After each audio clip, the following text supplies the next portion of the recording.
Chapter 1. Extracting the Brain. Huh, huh. A nauseating stench clung to Li Yunyin's nostrils. The zombie king opened its decaying mouth, its blackened fangs sinking into her neck, greedily gulping down her life essence. Li Yunyin knew that today would be her last. After struggling for 5 years in this apocalyptic world, she was utterly exhausted. As blood poured from her wounds, her head spun, and she collapsed weakly to the ground.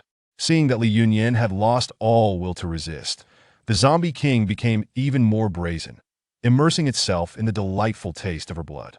At that moment, her tightly shut eyes suddenly flew open, gathering all her remaining abilities into her fingertips.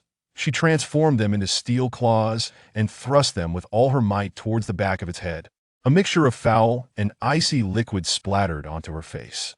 A triumphant smile curled at the corners of Li Yunyin's lips as her consciousness slipped into darkness. System scanning. Ding!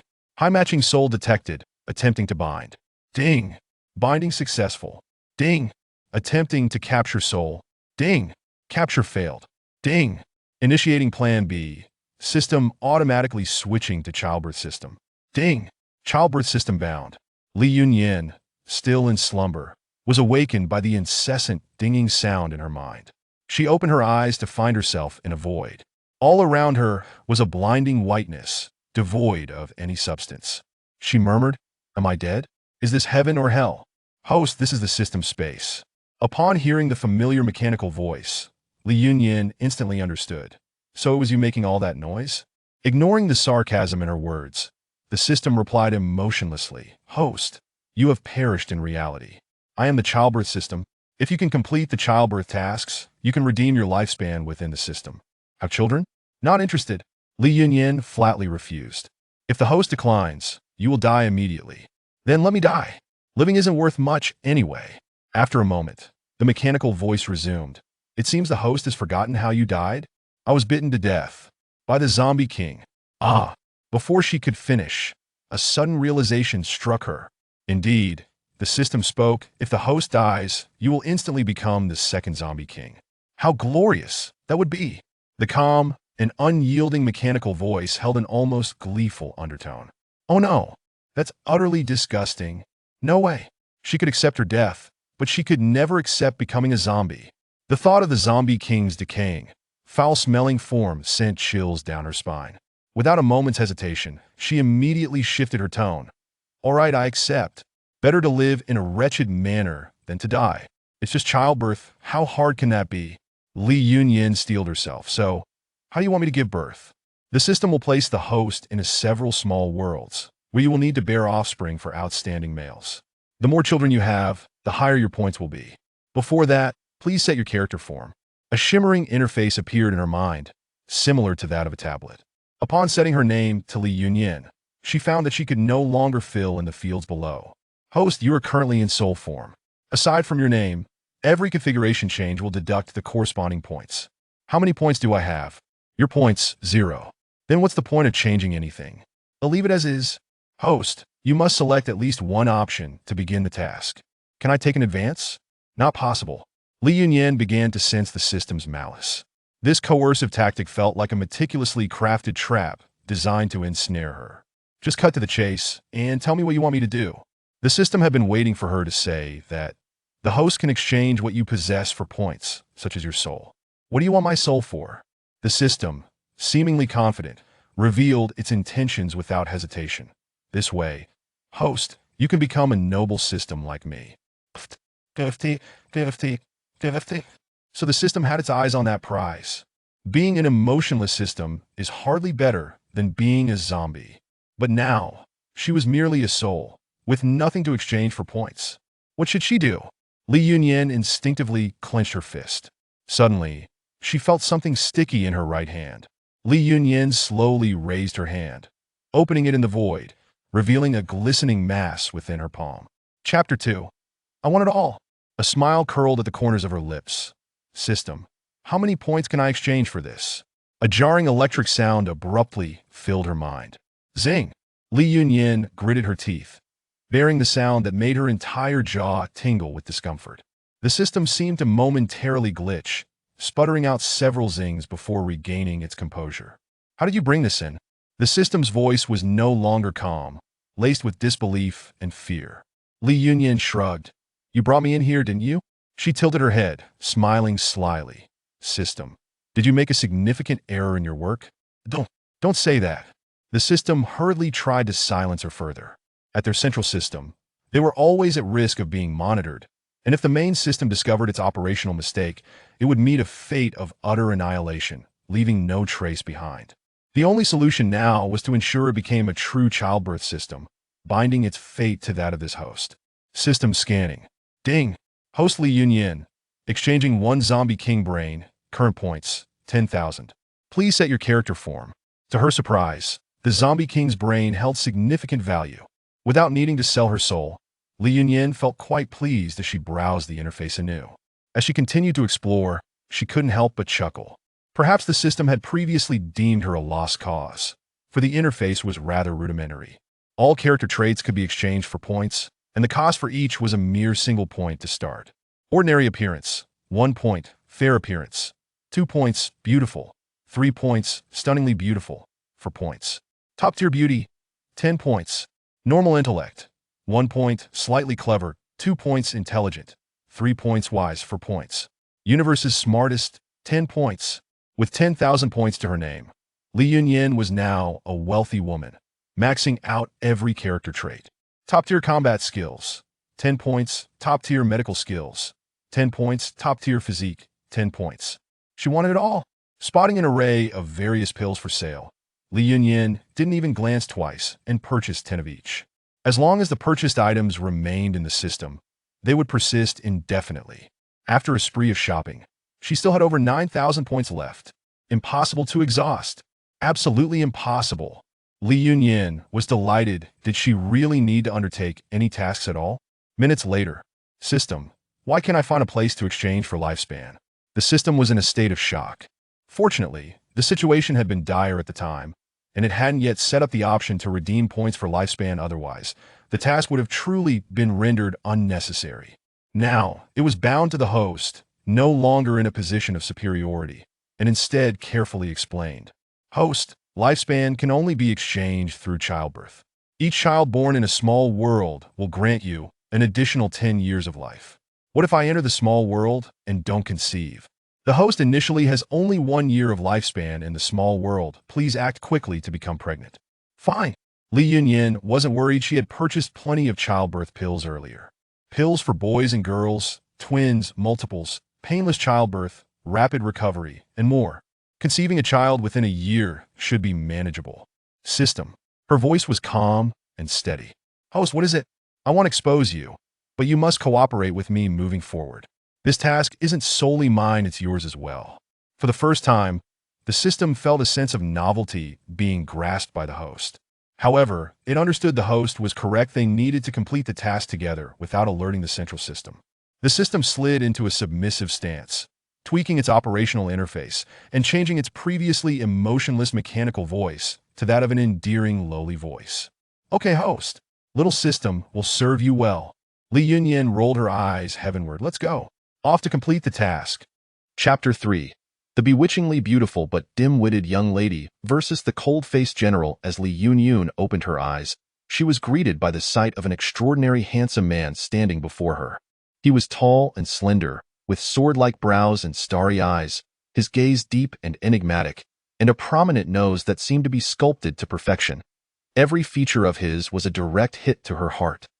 At that moment, his attire was somewhat disheveled, revealing strong pectoral muscles through his slightly askew clothing, a tantalizing glimpse. What a splendid figure of a historical beauty!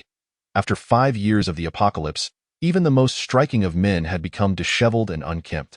It had truly been ages since Li Yunyan had feasted her eyes on such a sight. Indeed, she was a woman of refined tastes. Prior to the apocalypse, she had selected numerous husbands from the entertainment industry, ranging from those with enchanting looks to others with bodies rivaling supermodels, and even those with an innocent demeanor akin to puppies. She had indulged herself daily in the pleasures of her phone screen. Now, in the midst of constant evasion and hunger, the prospect of romance had been far from her mind, resulting in her remaining single to this day. Truly a tale that brings sorrow to the ears and tears to the eyes. Li Yunyun's heart leaped with excitement, compelling her to approach and strike up a conversation. However, as she moved, a sharp pain shot through her, prompting a soft hiss to escape her lips. Only then did she lower her gaze to inspect her body. The first thing that caught her eye was the prominent swell that obstructed her view downward. Li Yunyun felt a surge of satisfaction. Indeed, a top-notch figure was not merely a boast. Her exposed, fair arms bore numerous bruises, and her entire body ached as if it had been run over by a heavy truck. There was also a pain emanating from a certain area that, even without experience, vividly indicated what she had just endured. Biting her lower lip, a look of frustration crossed her face, her heart heavy with regret. Damn it! She had arrived too late. If only she had come half an hour earlier. However, the situation at hand seemed somewhat amiss. System, is there a summary of prior events?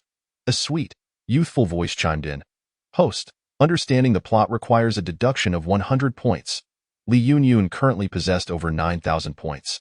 And even if each plot deduction cost 100 points, she could afford it nearly 90 times. Moreover, the birth of a child would reward her with 100 points, and completing hidden tasks would grant an additional 1,000 points. She could hardly spend it all. Deduct away. All right, dear host, I will now transmit the plot in an instant. A torrent of information flooded Li Yunyun's mind.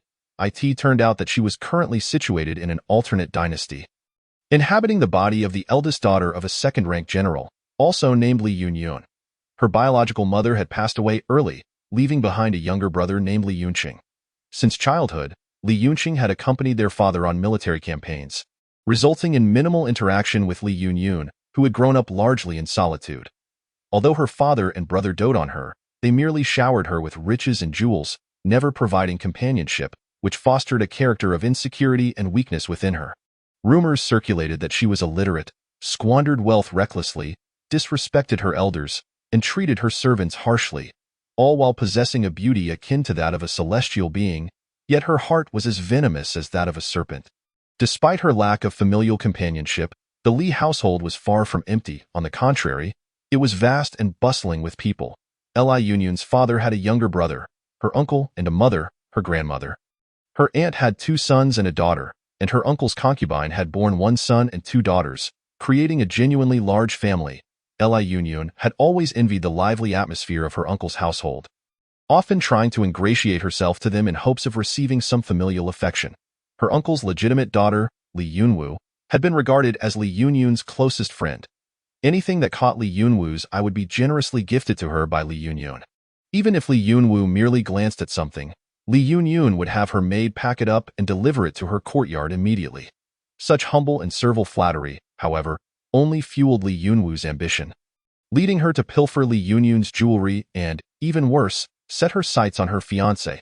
Li Yunyun's betrothal to Yun Ruoyan, the son of the Minister of Rites, had been arranged since childhood.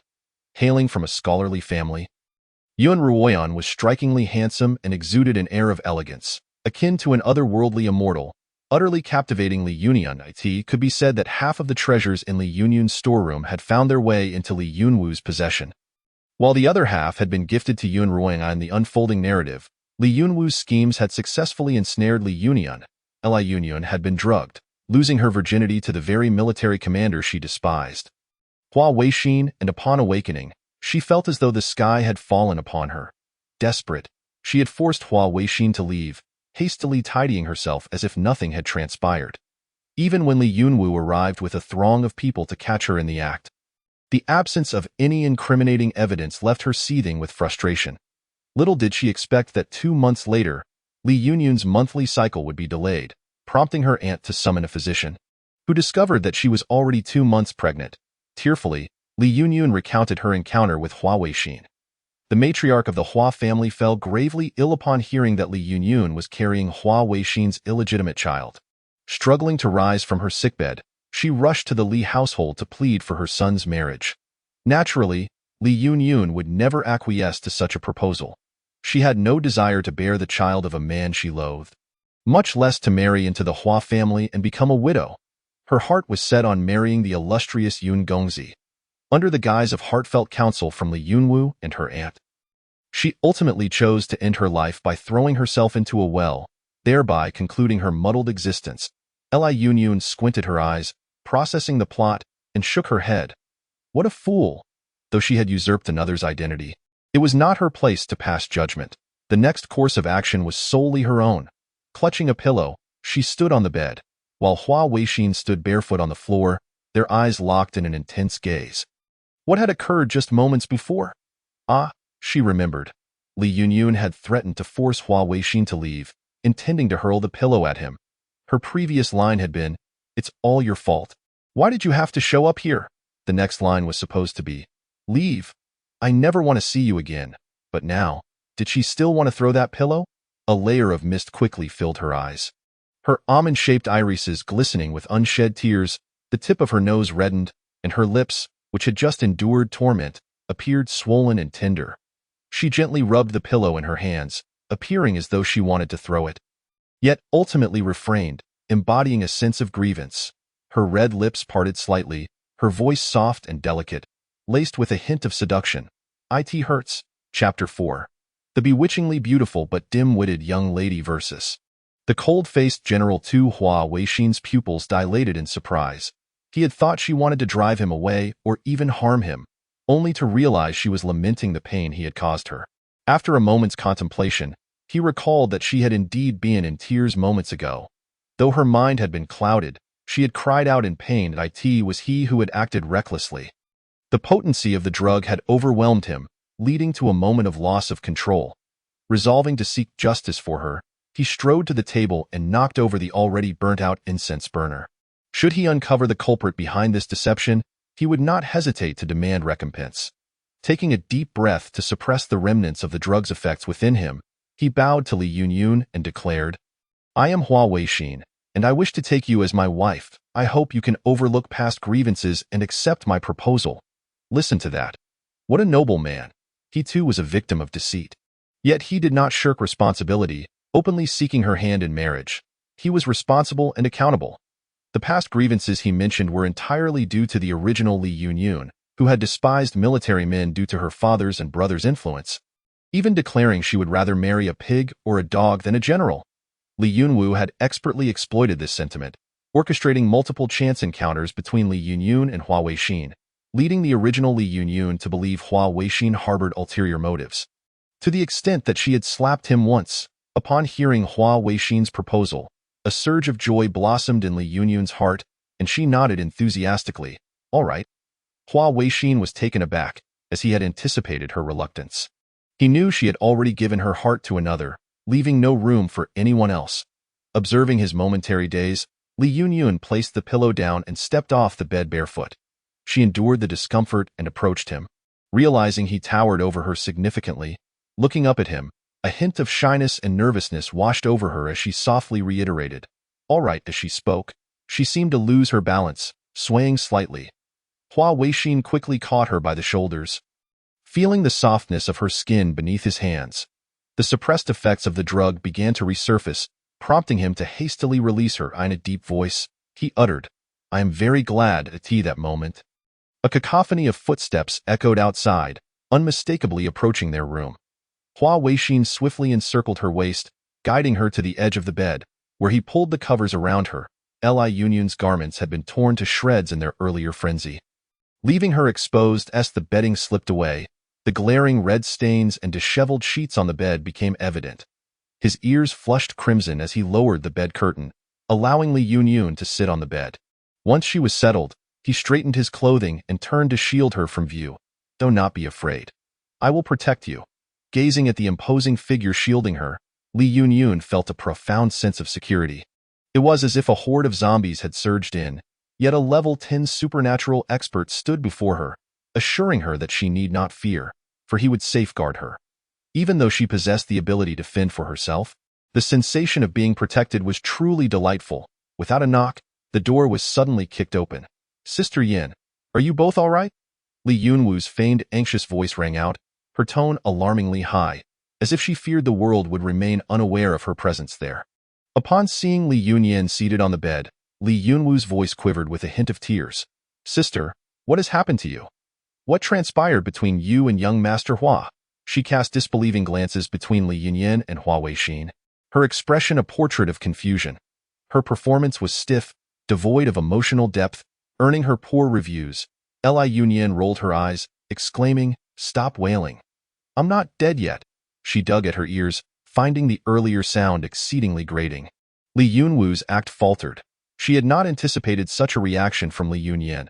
Observing their disheveled hair and Li Yunyan's smeared makeup, along with the traces of tear-streaked cheeks, it was evident that something had indeed occurred. Were they merely putting on a facade to cover up the truth? Lady Yi, the mother of Yunruo and a companion to Li Yunwu, caught a whiff of the lingering scent in the room. She waved her hand in front of her nose, her expression one of disgust. Indeed, Li Yunyan is as unprincipled as Wu Er claimed, shamelessly engaging in such disgraceful conduct during her own birthday banquet. What a complete lack of shame! Thankfully, my daughter and she are not yet betrothed. This engagement must be annulled. Furious, she demanded, "Li Yunyan, explain yourself. What transpired in this room just now?" Li Yunyan's reputation in the capital was notoriously poor. And coupled with her striking beauty, she was often looked down upon by the ladies of various households. In this moment, not a single person stood up to defend her. Li Yunyan lowered her gaze. Had it been her original self in such a predicament, she might have truly felt humiliated to the core. And no wonder she had desperately sought to have Hua Weixin leave the scene. Lady Yi, as the hostess, showed no intention of clearing the room, brazenly questioning a young lady who was betrothed to her son in front of everyone. Li Yunyan raised her eyes, scrutinizing Lady Yi. With such a muddled matron, how could any daughter-in-law expect to garner favor?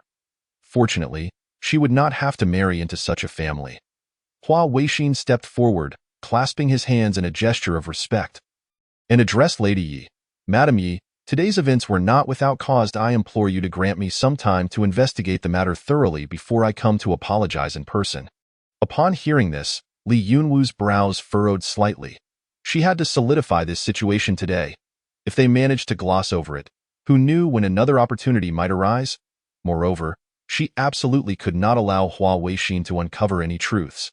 Li Yunwu feigned concern for her sister, attempting to bend down to tidy her disheveled hair, but unexpectedly slipped and fell towards the bed. In her panic, she grasped the bed curtain and yanked it down heavily. The disarray on the bed was thus laid bare before everyone. The married ladies quickly covered their faces with handkerchiefs, instantly comprehending what had transpired. The unmarried girls whispered amongst themselves, speculating if the incident was due to an untimely visit from the monthly cycle. The married women hurriedly ushered their daughters out, leaving the room feeling suddenly empty. Panic flickered in Li Yunwu's eyes. Tears brimmed as she flailed her hands helplessly. "Sister, I'm so sorry. I didn't mean to. I just slipped on my foot." Her expression was pitifully innocent, making it obvious to anyone watching that she was indeed careless. Lady Ye's face hardened as she glared at her, speaking in a sarcastic tone. "Wooer, come here and apologize. The one who committed this shameless act is certainly not you." Chapter 5. The dim-witted beauty versus the stoic General Li Yunyan felt a wave of annoyance. Perhaps it would be best to eliminate them all? The thought had barely crossed her mind when the system in her head began to protest. "No, no. Host, please do not bring apocalyptic thinking into this small world. Here, taking a life comes with dire consequences. Please prioritize task completion, right?" She still had to bear children. Never mind. It was more pressing to resolve the current predicament. Li Yunyan lifted her gaze to Lady Yi, addressing her directly. "As the head matron of the Zhongshu Ling residence, it is your duty to comfort the victim in your home when they have been wronged, to investigate the cause of the incident. Yet here you are, questioning me. Is this how you treat your guests in the Zhongshu Ling household?" Lady Yi was momentarily taken aback by this tirade. This Li Yunyan, who had always presented herself as obsequious before her, had never spoken so boldly. A mere glare from her would send Li Yunyan cowering. Today, however, she dared to oppose her. It seemed all her previous caution had been an act. Truly, the world had turned upside down. Preposterous. "Li Yunyan, you have committed such a shameless act in my residence, and now you wish to shift the blame onto me. A woman of such a tarnished reputation has no right to be linked with my family. Were it any other girl, being scolded in such a manner by her fiancé's mother would surely leave her utterly humiliated." Yet Lady Yi felt justified in her stance, refusing to allow her reputation to be sullied. "Then report it to the authorities." "What did you say?" Lady Ye's eyes widened in disbelief. Typically, when a woman found herself in such a scandal. She would cry and wish to keep family matters private, not even considering reporting it. I said, report it to the authorities. Li Yunyan's expression was calm and unwavering. Since Lady Yi did not believe she had been wronged, then she would resort to the law to prove her innocence. Lady Yi raised her hand, pointing at the bedsheet behind her, her expression contorted. With such evidence, you still have the audacity to claim your innocence? Li Yunyan rose, draped in a blanket, her demeanor exuding more authority than Lady Ye's finely adorned garments. She advanced step by step towards Lady Yi, stating, before stepping into your residence today, I was a pure and virtuous maiden. Now that my virtue has been compromised, do you not owe me an explanation, Lady Yi? Lady Yi felt as though she were hearing the most ludicrous tale. What a joke! You two, a pair of illicit lovers, cavorting in my house, and you expect me to provide an explanation? Enough! The command came from Hua Weixin, halting Lady Yi mid-sentence. She had forgotten that this man was a first-rank general in the court, holding authority far surpassing that of her husband. He commanded a significant portion of the military and had grown up alongside the current emperor. Rumors portrayed him as ruthless and merciless, a figure feared by all. His presence at her birthday banquet was merely out of respect for her husband, lending her household an air of prestige. This was not someone she could afford to offend. Lady Yi fell silent before his imposing presence. Yet Li Yunyan was unwilling to let the matter rest. She turned to face Hua Weixin, speaking calmly. Though today's events have unfolded, every situation demands a resolution. While both you and I have been wronged, the truth remains obscured to others and why reputation may be tarnished, but yours cannot be so easily sullied. She emulated a gesture she had seen in the narrative, bowing slightly to Hua Weixin. Young Master Hua, please report this matter to the authorities to uncover the truth. The assembled ladies began to waver in their opinions. Li Yunyan's insistence on involving the law suggested there was indeed more to the story. After all, no woman, however shameless, would choose to meet a man in someone else's residence. The risks were simply too great. Hua Weixin helped Li Yunyan to her feet, his tone shifting from authoritative to gentle. Miss Yunyan, you have suffered an injustice today. I shall ensure that you are carried into my home in a grand procession, sparing you further indignity. I will investigate this matter thoroughly, and should I discover any wrongdoing, I will not let it slide. He emphasized, Miss Yunyan, your purity is paramount. Your reputation is of greater importance than my own. His gaze expressed disapproval, as if to refute her earlier self-deprecating remarks. Shielded by his words, warmth blossomed in Li Yunyan's eyes, and she offered him a gentle smile. The onlooking ladies, who had been witnesses to the scandal, now found themselves as mere onlookers. The general's declaration implied that he intended to take responsibility for Li Yunyan. It was rumored that this general, who had never shown interest in women, had previously turned down many marriage proposals, including that of the current emperor's sister, Princess Changyue. Whispers among the crowd suggested that perhaps he was afflicted with some ailment or harbored some secret proclivity. Yet, with today's events, the state of affairs was clear, dispelling any such doubts and revealing the softer side of a man who had long been perceived as unyielding. Hua Weixin blew a sharp whistle. Summoning his bodyguards, who swiftly entered the residence, in mere moments, 2 guards knelt before him. What are your orders, General? Yes, General. The guards rose and began to clear the incense burner, ensuring no trace of ash remained. Li Yunwu's composure began to unravel. Lady Yi. She grasped Lady Ye's arm, her expression fraught with concern. This matter began as a trivial incident, but if it escalates, it will tarnish the reputation of the Zhongshu Ling residence and my sister. Lady Yi was well aware of the implications, yet the events of the day were indeed peculiar. Observing Li Yunyan's demeanor, it appeared she was not fabricating her story. There might genuinely be a misunderstanding. Regardless of whether it was a misunderstanding or not, Li Yunyan had undeniably lost her virtue. This daughter-in-law was one she would never accept. Tomorrow, she would go to the Li residence and call off the engagement. Your sister must report this to the authorities. What could I possibly do? Unable to sway Lady Yi, Li Yunwu turned once more towards Li Yunyan. She appeared as a devoted sister, gently grasping Li Yunyan's hand in consolation. Sister, it is ill-favored for a woman to lose her virtue before marriage. Should this news spread, it would tarnish your reputation. Those present today are aware that you have been wronged, and they will not speak indiscriminately. It would be wiser for you to downplay the matter and refrain from reporting it to the authorities. Otherwise, if grandmother learns of this, she will surely punish you again. The mere mention of grandmother sent a shudder through Li Yunyan, evoking memories of the cruel, wrinkled visage she had encountered in the narrative. That grandmother had never shown kindness to the original owner, despite the entirely residence being sustained by her father and brother. She maintained an air of superiority, constantly administering minor punishments to Li Yunyan, compelling her to transcribe texts as a common occurrence, and even making her kneel in the ancestral hall. She bore no resemblance to a grandmother. Rather, she was akin to a vengeful specter from a horror tale. Li Yunyan raised her hand and, with two resounding slaps, struck Li Yunwu across the face. One on each side, Li Yunwu was momentarily stunned by the unexpected blows, her hands instinctively flying to her face as her cheeks rapidly swelled, revealing distinct fingerprints and a fiery ache. "Sister, what are you doing? Why would you strike me?"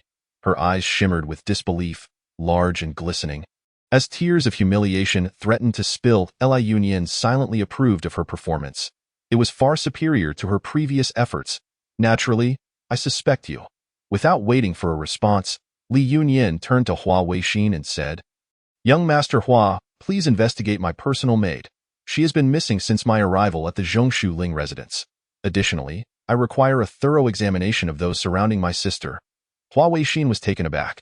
The rumors outside claimed that Li Yunyan was devoid of wit and foolish, yet in the face of today's events, she remained composed enough to consider her circumstances and identify suspects with remarkable acuity. It seemed the public's perception might not align with reality after all. He nodded, assuring her, "Miss Li, rest assured, I will uncover the truth." Li Yunwu, still eager to defend herself, clutched her swollen face and mumbled, "Sister, why do you suspect me? You know I am your best enough of your prattling." Li Yunyan interjected, rubbing her wrist, her expression devoid of emotion. This body was indeed delicate.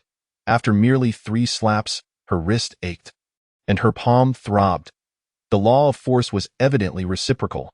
Seeing Li Yunwu attempt to feign innocence yet again, Li Yunyan seized her collar, drawing her close, and whispered fiercely, "You speak too much. If you utter another word, I shall strike you once more, until you are rendered mute. Do try me."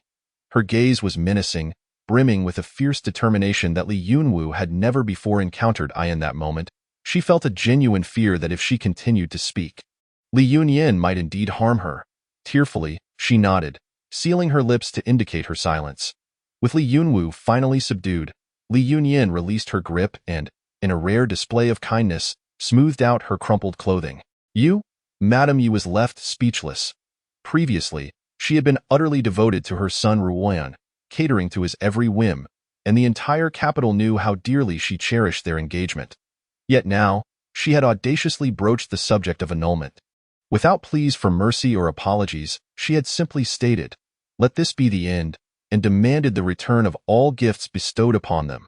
It was utterly incomprehensible. Had Li Yunyan lost her sanity? Did she believe she had no hope of marrying Ruoyan, thus abandoning all dignity? Madame Yi's frustration mounted. She had intended to visit the Li residence the following day to formally break off the engagement, hoping to teach her a lesson for today's insolence and savor the sight of her weeping pitifully after being cast aside. But to her dismay, Li Yunyan had spoken first, clenching her handkerchief furiously. She longed to exclaim, "Those were my words." She tilted her head, raising an eyebrow, a smirk playing on her lips, her gaze laced with mockery. If anyone else had made such a gesture, it might have seemed frivolous. However, Li Yunyan's beauty, her exquisite features and porcelain skin, imbued her expressions with an innate allure. Hua Weixin felt a tickle in his throat and cleared it softly. Li Yunyan then addressed Madame Yi. "Could it be that your prolonged silence means you still wish for me to become your daughter-in-law?" Before Madame Yi could retort, Li Yunyan continued, "Do not harbor such delusions. Your Yun Ruoyan is not even worth a single toe of young Master Hua." With that, she disregarded the stunned silence of the room and boldly took hold of Hua Weixin's sleeve, striding confidently out the door, leaving a group of astonished ladies in her wake. Madame Yi, recovering from her shock, opened her mouth to scold, but found no one to berate. She could only point in the direction Li Yunyan had departed, racking her brain to unleash a torrent of insults. You are utterly shameless," and with a chorus of gasps, She feinted Li Yunyan, pulling Hua Weixin along, strode purposefully outside, but once they were out of sight, her legs weakened. Young Master Hua, please catch me. Hua Weixin swiftly extended his long arm. Encircling her slender waist, pulling her into his embrace, Li Yunyan breathed heavily, murmuring, I apologize. It is not that I am a scheming vixen, but my legs have turned to jelly, and I am utterly drained. Hua Weixin felt his ears flush. Earlier, she had claimed that Yun Ruoyan could not compare to him, and now she showed no resistance to being held. Did this signify that she harbored feelings for him? Yet, what did she mean by scheming vixen? He had never encountered such a term. Can you still walk? He inquired. Li Yunyan shook her head, candidly replying, Consider your earlier prowess. Do you think I am capable of walking now? In that case, I thank you, young Master Hua. Please, just call me Xian from now on, he replied, attempting to maintain his composure. All right, thank you, Xian. Li Yunyan smiled brightly at him, her eyes sparkling with delight. Hua Weixin's Adam's apple bobbed as he focused on the path ahead, guiding her toward his carriage.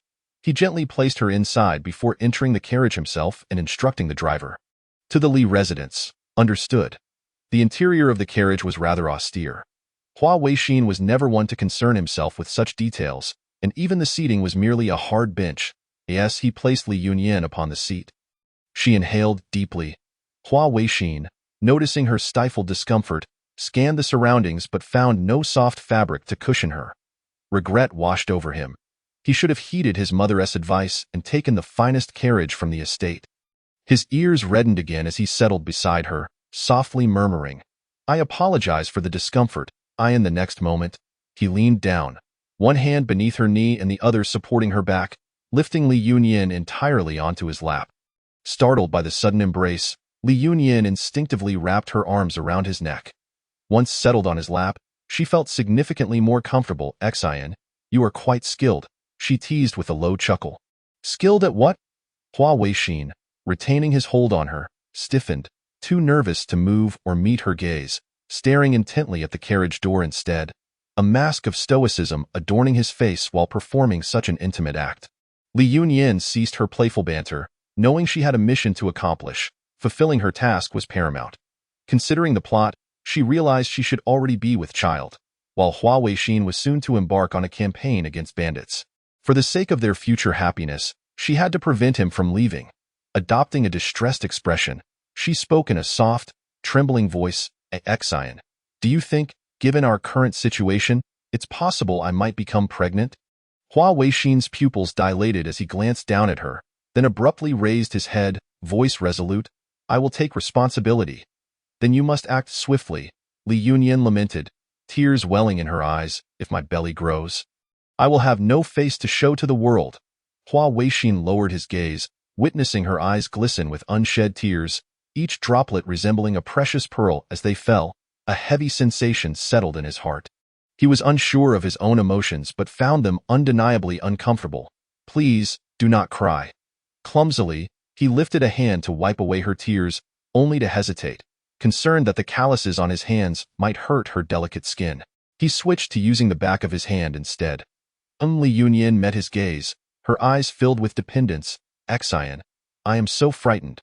With father and brother away from the capital, and everyone in the household disliking me, after today's events, I am truly scared. If you leave too. Her voice broke, and she dissolved into sobs. Hua Weixin felt his chest dampen with her tears, soaking deep into his heart. Miss Yunyan now saw him as her pillar of support.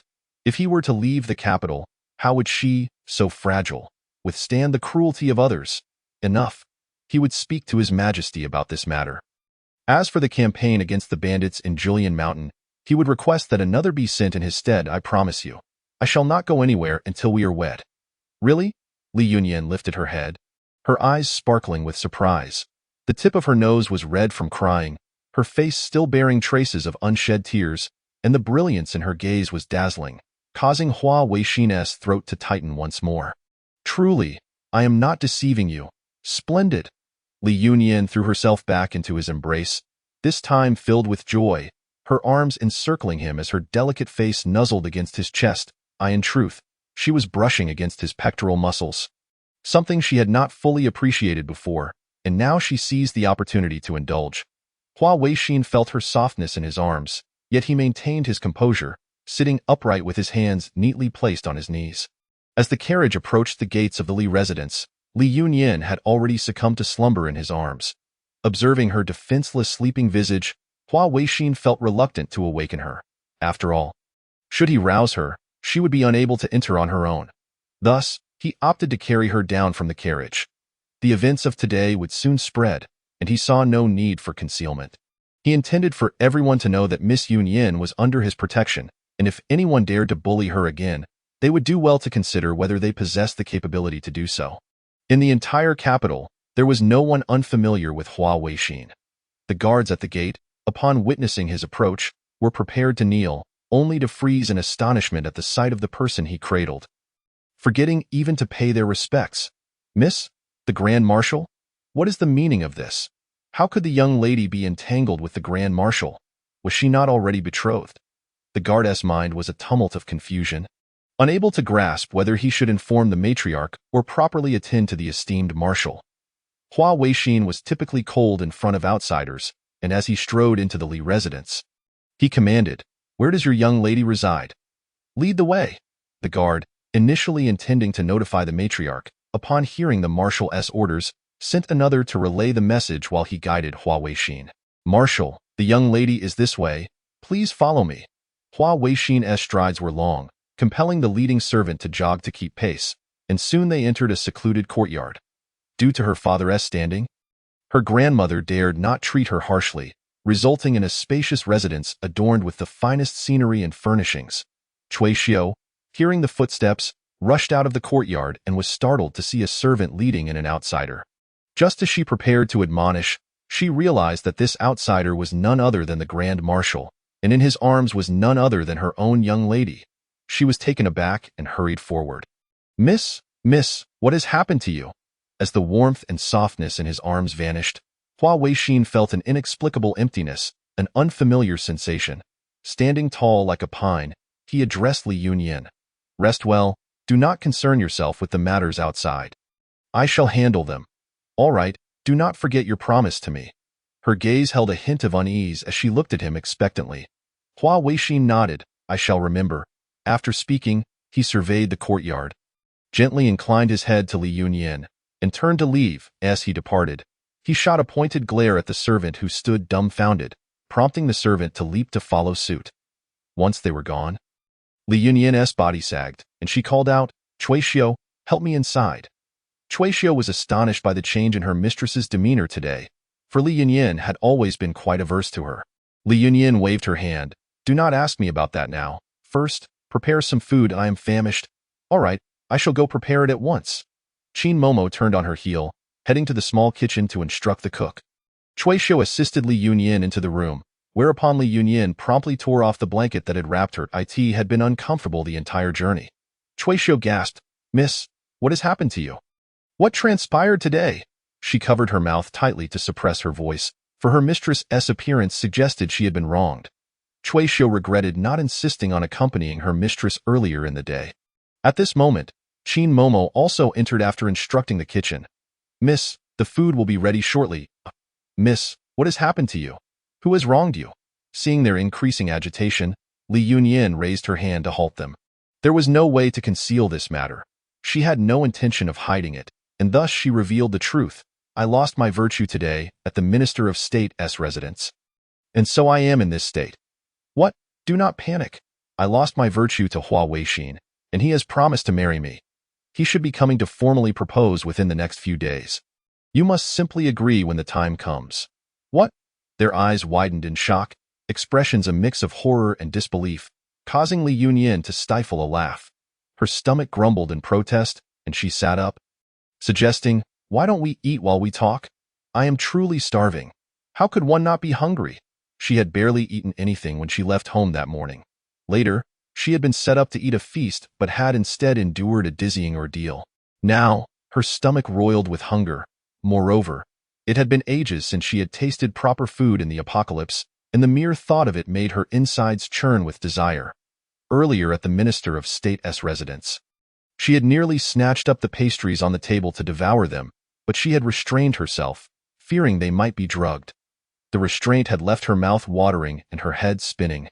Even if the kitchen provided only a bowl of plain rice, she would consider it a culinary masterpiece. Chin Momo wiped the tears from the corners of her eyes. All right, I shall hasten to the kitchen. Once outside, she could no longer contain herself and cried quietly at the door. Her young lady was truly too pitiable, enduring such tremendous grievances today, all while maintaining a facade of composure. Her mistress was determined to bear it all alone, and she could not add to her distress. Cui Xiu composed herself, opening the cabinet to fetch a cloak for Li Yunyan to wear. Miss, please eat first. Put on this cloak. Once you have eaten, I shall assist you with your bath. How thoughtful of you. Cui Xiu felt her eyes welling with tears again. Her mistress had undergone such a significant change today, her demeanor toward her much gentler than usual. She would rather her mistress remain as she was before, sharp-tongued and fierce, than to see her now, swallowing all her suffering in silence. Once her mistress had regained her strength after eating, she would learn who had wronged her. And she would ensure retribution? Li Yunyan closed her eyes and feigned sleep on the soft couch, but in truth, she was conversing with the system. System, am I already pregnant? Yes, host, you are indeed pregnant. Congratulations. Then, how many am I carrying? Just one. One is far too few. A single child only grants 10 years of life. Is it too late for me to take a fertility pill now?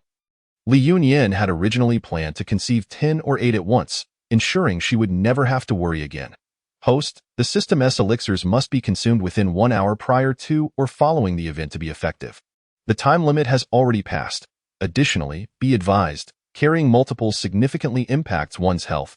Please choose the quantity with caution. Such stringent restrictions on the pills.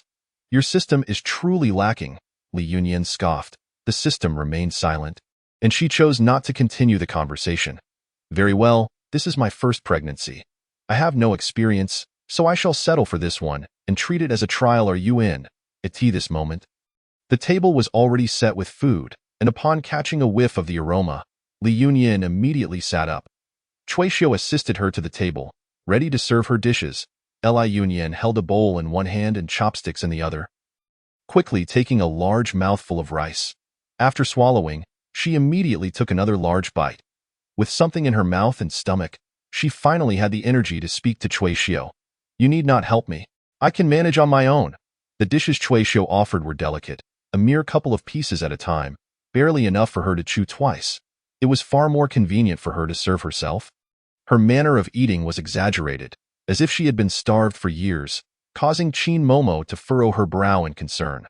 What kind of torment had her young lady endured today to appear in such a state? Little did Chin Momo know that this exaggerated display was merely a result of Li Yunyan's deliberate restraint. Had the two not been present, she would have devoured the entire bowl of rice without hesitation. After finishing a bowl, Li Yunyan felt a significant relief, her head no longer spinning. Cui Xiu refilled her bowl, and Li Yunyan's pace of eating slowed. She sipped some soup, savoring the flavors of the dishes. Chin Momo had arranged 4 dishes and a soup, all with a lighter taste, allowing the natural flavors of the ingredients to shine through. Li Yunyan nearly shed tears. The long-missed taste of fresh ingredients. This was a luxury even the overlords of the apocalypse could not enjoy. Now she was relishing it. For the sake of this meal, Li Yunyan felt that her sojourn in this small world was worth it. Is it not simply childbirth that grants one such delectable food and extends one's years? What a splendid arrangement. Seeing her eyes glistening, Chin Momo and Cui Xiu assumed their young lady was reflecting on the events of the day.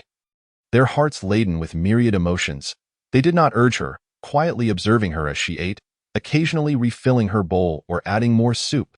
Li Yunyan consumed 3 bowls before feeling full. This body's appetite was not substantial. Though her mouth craved food, her stomach simply could not accommodate more, as if it were lodged in her throat. With a sense of regret, she reluctantly set down her chopsticks, eagerly anticipating the next meal.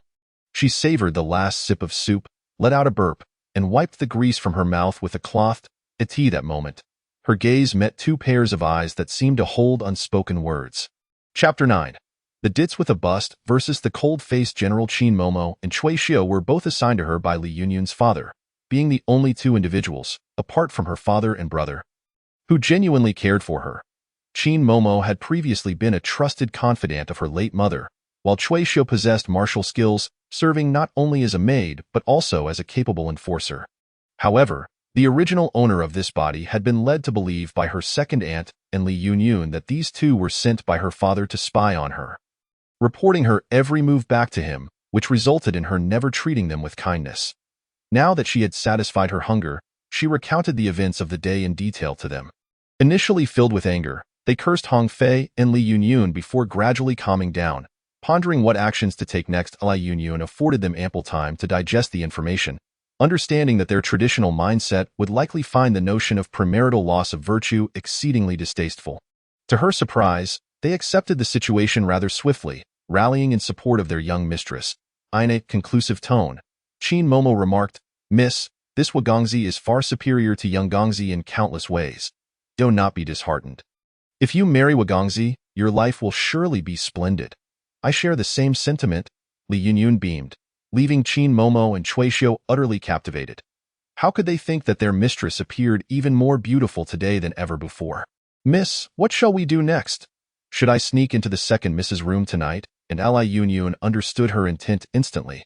She too harbored such thoughts, but taking a life would require a heavy price. At the very least, a prison sentence. With her current pregnancy, she could not endure that hardship. Her sole desire was to safely give birth to her child. Alternatively, she contemplated the possibility of having someone else carry out the deed. Outside the Lu Yin courtyard, the steward's voice called out, "Eldest miss? Eldest miss, are you there?" Qin Momo rose, declaring, "This old servant shall go out and check." A wave of irritation surged within Li Yunyun. Her body ached from fatigue, and she lacked the energy for idle pleasantries. The system in her mind screamed against taking a life. Suppressing the resentment in her eyes, she instructed Qin Momo, "Momo, simply inform them that I am unwell today and shall visit tomorrow." Considering the demeanor of those on the other side, she added, "If they fail to recognize reason, invoke my father's name, or even Huawei Xin's name will suffice, for I am quite disinclined to move today." "Yes, this old servant will handle it. Miss, rest assured and take your ease." With renewed vigor, Qin Momo felt a sense of pride. Previously, when the mistress had disdained her, she had to conceal her talents. Now that they were united in purpose, she could not afford to let her mistress lose face. The people of the Li family had oppressed her mistress for far too long. It was time they tasted some hardship. After Qin Momo left, Li Yunyun turned to Cui Xiu, commanding, "From now on, no one in this household may step into my courtyard without my permission. Should anyone dare to intrude, throw them out." "Yes, miss." Cui Xiu's eyes sparkled with excitement. She had longed to do this. She felt that her mistress's transformation was quite admirable. At least she would no longer suffer indignities. "Our miss is formidable." Feeling less discomfort in her stomach, Li Yunyun requested Cui Xiu to prepare water for her bath. Stepping into the steamy bathroom, Cui Xiu assisted in removing her garments. "You need not attend to me here. Go handle the clothes." "Yes, Mississippi." As Li Yunyun submerged herself in the warm water, she sighed deeply. It had been ages since she had enjoyed such a bath. Under the flickering candlelight, she admired her flawless physique, realizing just how severely she had been bullied that day. Her skin was pale and tender, leaving imprints with the slightest pressure. The marks on her arms were slight, but on her waist, two dark purple bruises marred her skin, as if someone had exerted immense force. The constellation of tiny injuries across her body, coupled with the stinging sensation from the hot water, made her inhale sharply. Unhappiness. She had not relished the joys of the day, yet the aftermath of those pleasures had been fully realized. Thoughts of that handsome face occupied her mind, and she bit her lip in contemplation. "Oh, handsome man, just wait for me to serve you well." Meanwhile, Hua Weixin, in a candid conversation with his mother about the day's events, suddenly felt a shiver run down his spine. He touched the coolness of his neck, bewildered. His mother, Mei Shi, noticed his distraction and, feeling exasperated, flicked his forehead. "So you truly bullied that girl today?" Indeed. Though Mei Shi initially wore a stern expression, the corners of her mouth betrayed her delight as she feigned a cough. Covering her mouth with a handkerchief, she had prepared herself to face the ancestors and her late husband with shame. Yet her eternally unblooming son had unexpectedly found a daughter-in-law today, which brought her immense joy. Despite knowing her son was wronged, She could not muster hatred for the perpetrator. In fact, she felt like applauding. This will not do. I must maintain my composure. Clearing her throat, she asked, "What do you intend to do?" Hua Weixin knelt and bowed his head, earnestly requesting his mother to propose marriage to the Li family on his behalf, and the sooner, the better. How eager you are. It seems this unexpected turn of events has captured your heart. Mei Shi again covered her mouth with the handkerchief, contemplating what gifts to bring.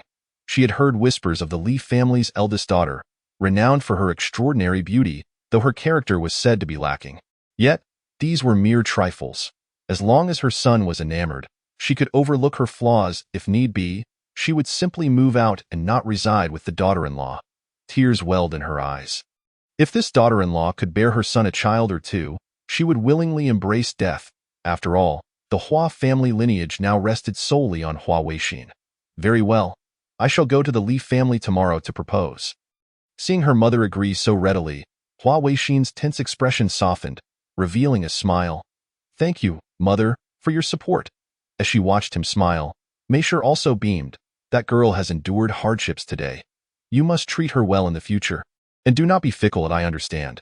Then, recalling something, Hua Weixin clasped his hands before Mei Shi. I have other matters to attend to. I must head to the palace now. Mother, please rest early. It's so late already? Chapter 10. The ditz with a bust versus the cold-faced General Hua Weixin rushed to the palace that night, engaging in lengthy discussions with the emperor in the study. When he finally exited the palace, it was already deep into the night. His expression was relaxed, for the emperor had granted his request to replace the current commander tasked with subduing the bandits and had even postponed the operation for several days due to the time constraints. Upon exiting, his guard approached him quietly, saying, "General, we have uncovered the truth behind today's events. It was the second miss of the Li family who bribed a maidservant close to the eldest miss, adding a narcotic to the tea she consumed. Furthermore, the room you entered today was filled with a potent fragrance of Hahuan incense." His relaxed demeanor instantly turned grave. Hua Weixin's eyes darkened as he inquired, "Where are they now?" With a cold smile, he declared, "What a loyal servant. Let us go and see." She remained outside, refraining from entering to avoid disturbing the situation, while Cui Xiu kept vigil outside, in a hushed tone. Cui Xiu asked, "Momo, how is the old lady faring?" Qin Momo wore a triumphant expression, replying in a similar hushed voice, "She is quite furious, having smashed several teacups and a vase, her words unfit for polite company. However, I managed to silence her with my words. Impressive, Momo." Cui Xiu gave her a thumbs up. Qin Momo shook her head. Although there were no immediate issues tonight, they still had to see how the miss would handle things tomorrow. For a battle loomed ahead. Cui Xiu's smile faded. Although their mistress appeared stronger than before, the old lady was, after all, her grandmother, and the weight of filial piety pressed heavily upon her. The miss might yet suffer more indignities. The old lady's favoritism was truly excessive. Why, among her granddaughters, was she so lenient with the second house while treating her own granddaughter with such cruelty? Clenching her fists, Cui Xiu resolved to remain by her mistress's side tomorrow. If the old lady attempted to punish her again, she would stand up for her. The next day, Li Yunyun awoke naturally, relishing the rare opportunity to let her guard down and enjoy a peaceful slumber.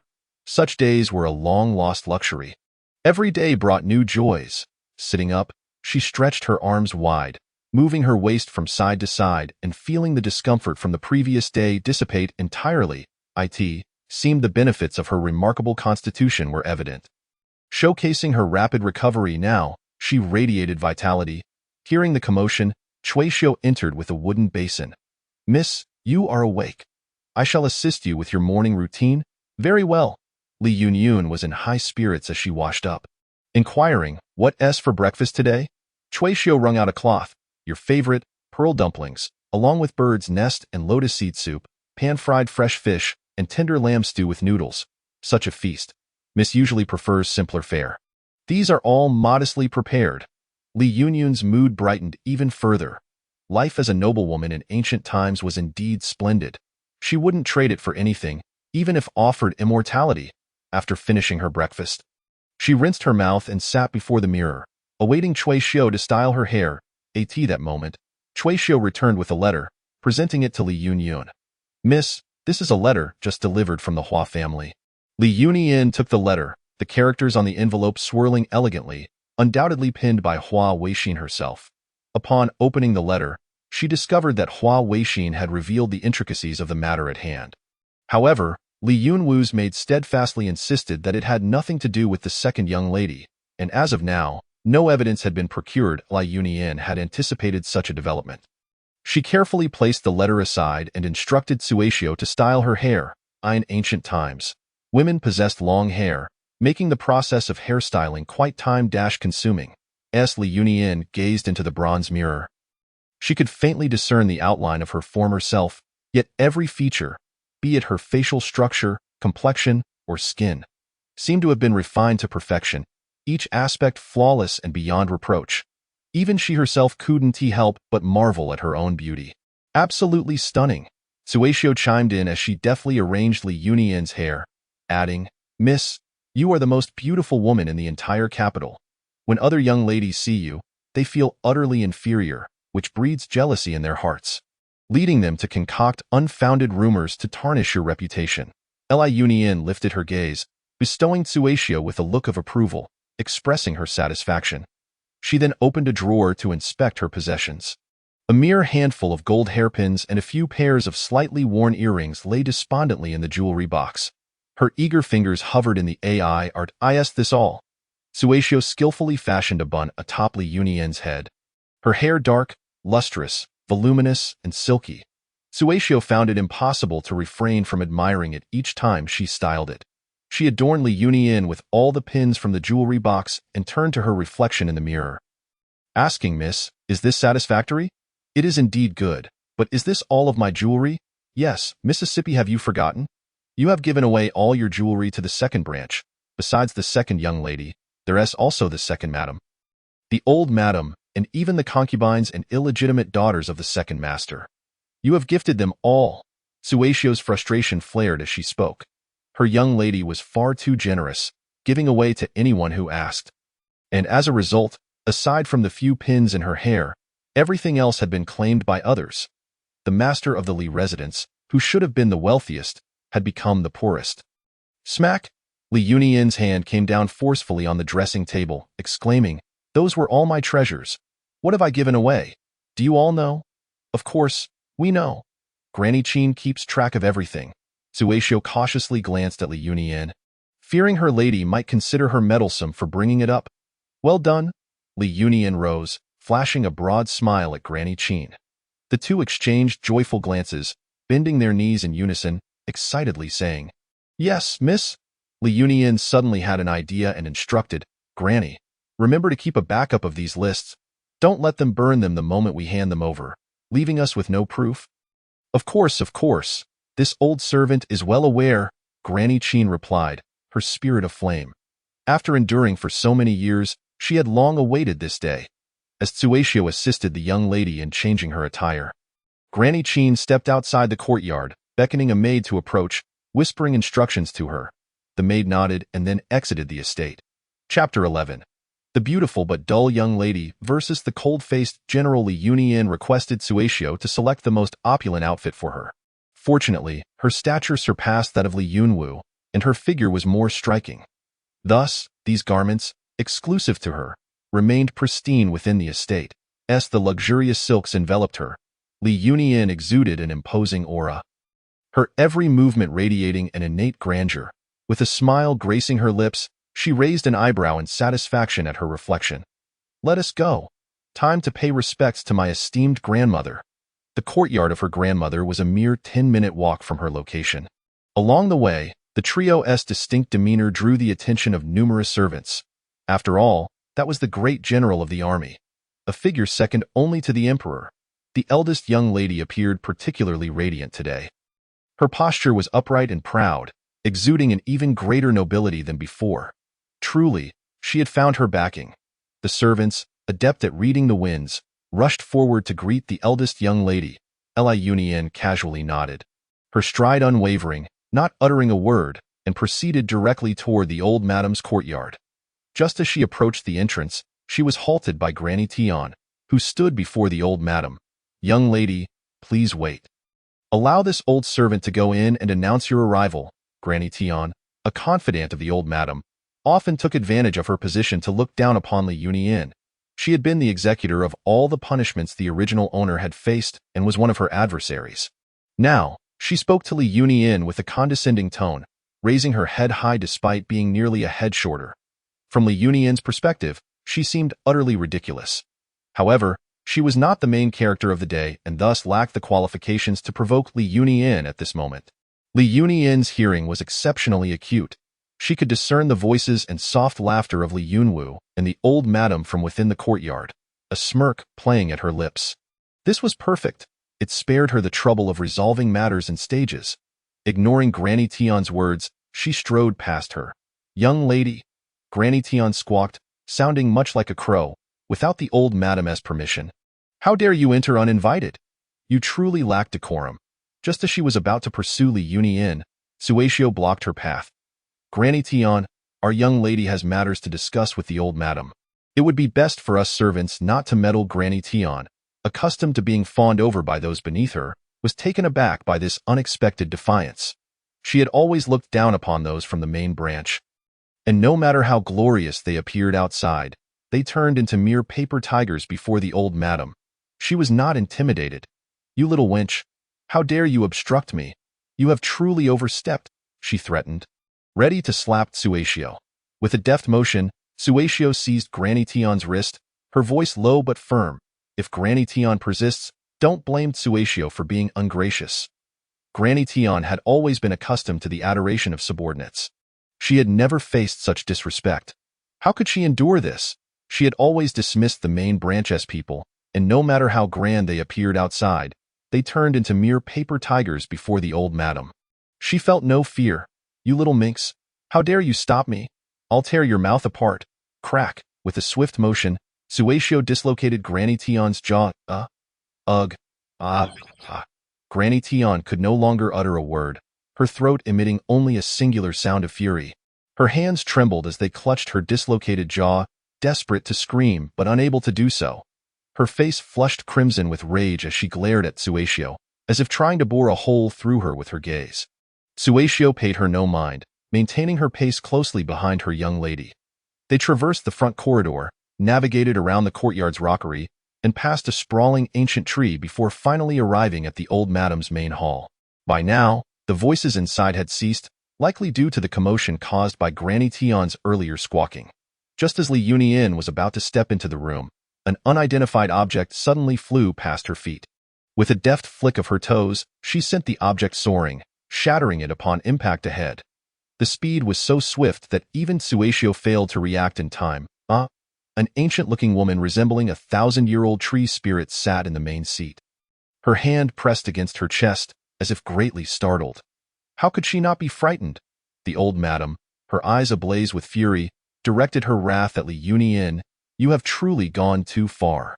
Wretched child, kneel before me." Had this been the former Li Yunyin, she would have trembled in fear at such a command, uncertain of what wrong she had committed. Yet, when her grandmother commanded her to kneel, even in reluctance, she would have complied. But the current Li Yunyin? Kneeling?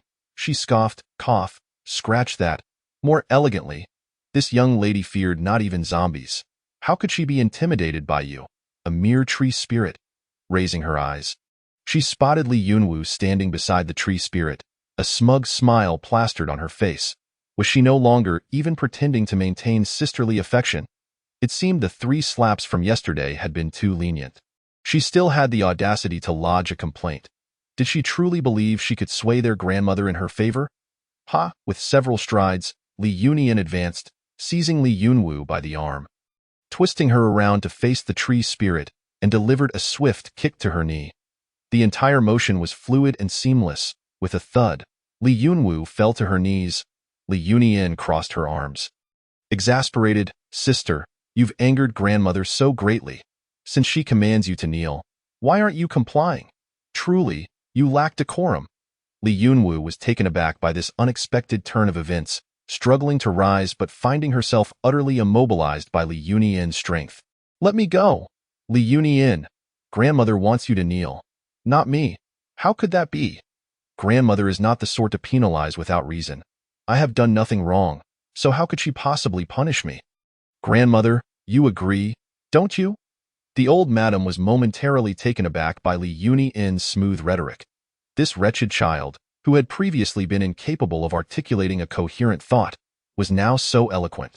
Did she believe that having found support, she could act with impunity? You know full well what you have done. Li Yunyin, uninterested in engaging in a battle of wits, directly addressed the old madam. Are you implying that yesterday, the second sister framed me, causing me to lose my virtue to Hua Weixin? You're speaking nonsense, grandmother. I did not. It was my sister who wronged me, on the ground. Li Yunwu shook her head in protest, her eyes brimming with tears as she gazed pleadingly at the tree spirit. I implore you, grandmother, please seek justice for Wu Wu. Enough. Li Yunyin raised her hand, yanking Li Yunwu's hair back forcefully.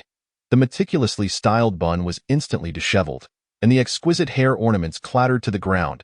Li Yunwu desperately reached back with both hands, attempting to grasp Li Yunyin's hand or salvage her own hair. Yet she found herself utterly unable to grasp anything. Let go of me. It hurts. Preoccupied with her hair, she had no time to argue with Li Yunyin's, who continued speaking. Whether it is an injustice or not will soon be revealed.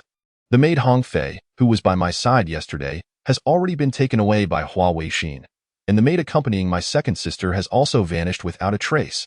I suspect she is presently with Hua Weixin. Once the truth is revealed, it will be clear who is right and who is wrong. Chapter 12. The spoiled heiress versus the cold-faced general. At this moment, Li Yunyin's could not disclose the fact that Hua Weixin had sent her a message. They were not yet engaged. After merely sleeping one night, embarking on a clandestine exchange today would only provide Li Yunwu with more gossip to spread. The old tree demon spoke up. You truly speak without thinking. Wu has always been the most sensible. How could she possibly conspire against you? Perhaps it is your own reputation that is so tarnished that you have offended someone outside, leading them to frame you. So, grandmother is aware that her granddaughter is being wronged. Why then did she not offer a single word of comfort, immediately demanding I kneel upon seeing me? The old lady was taken aback. How careless of me, ensnared by this little vixen.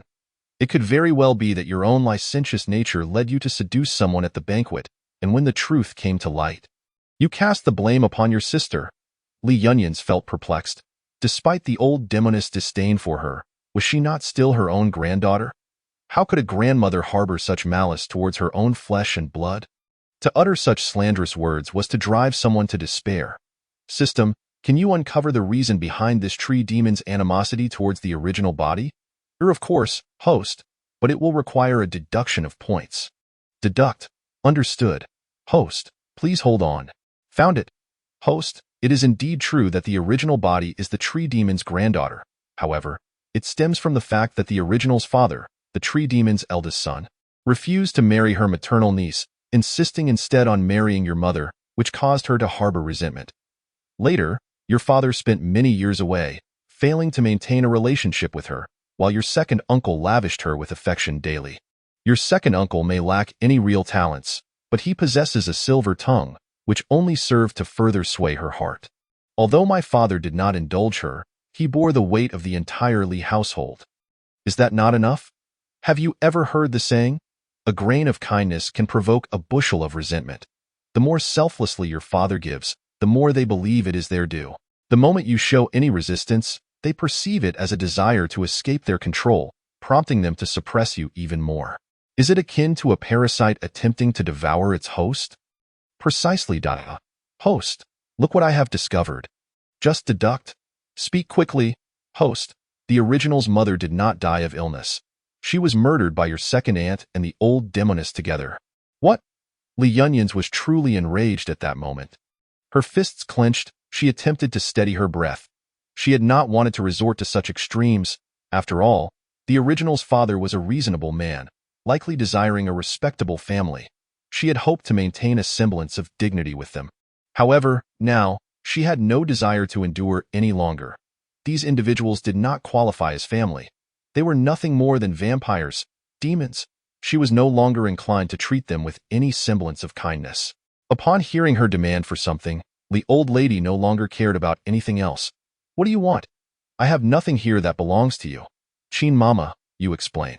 Qin Mama stepped forward, opening a thick ledger and began to read aloud.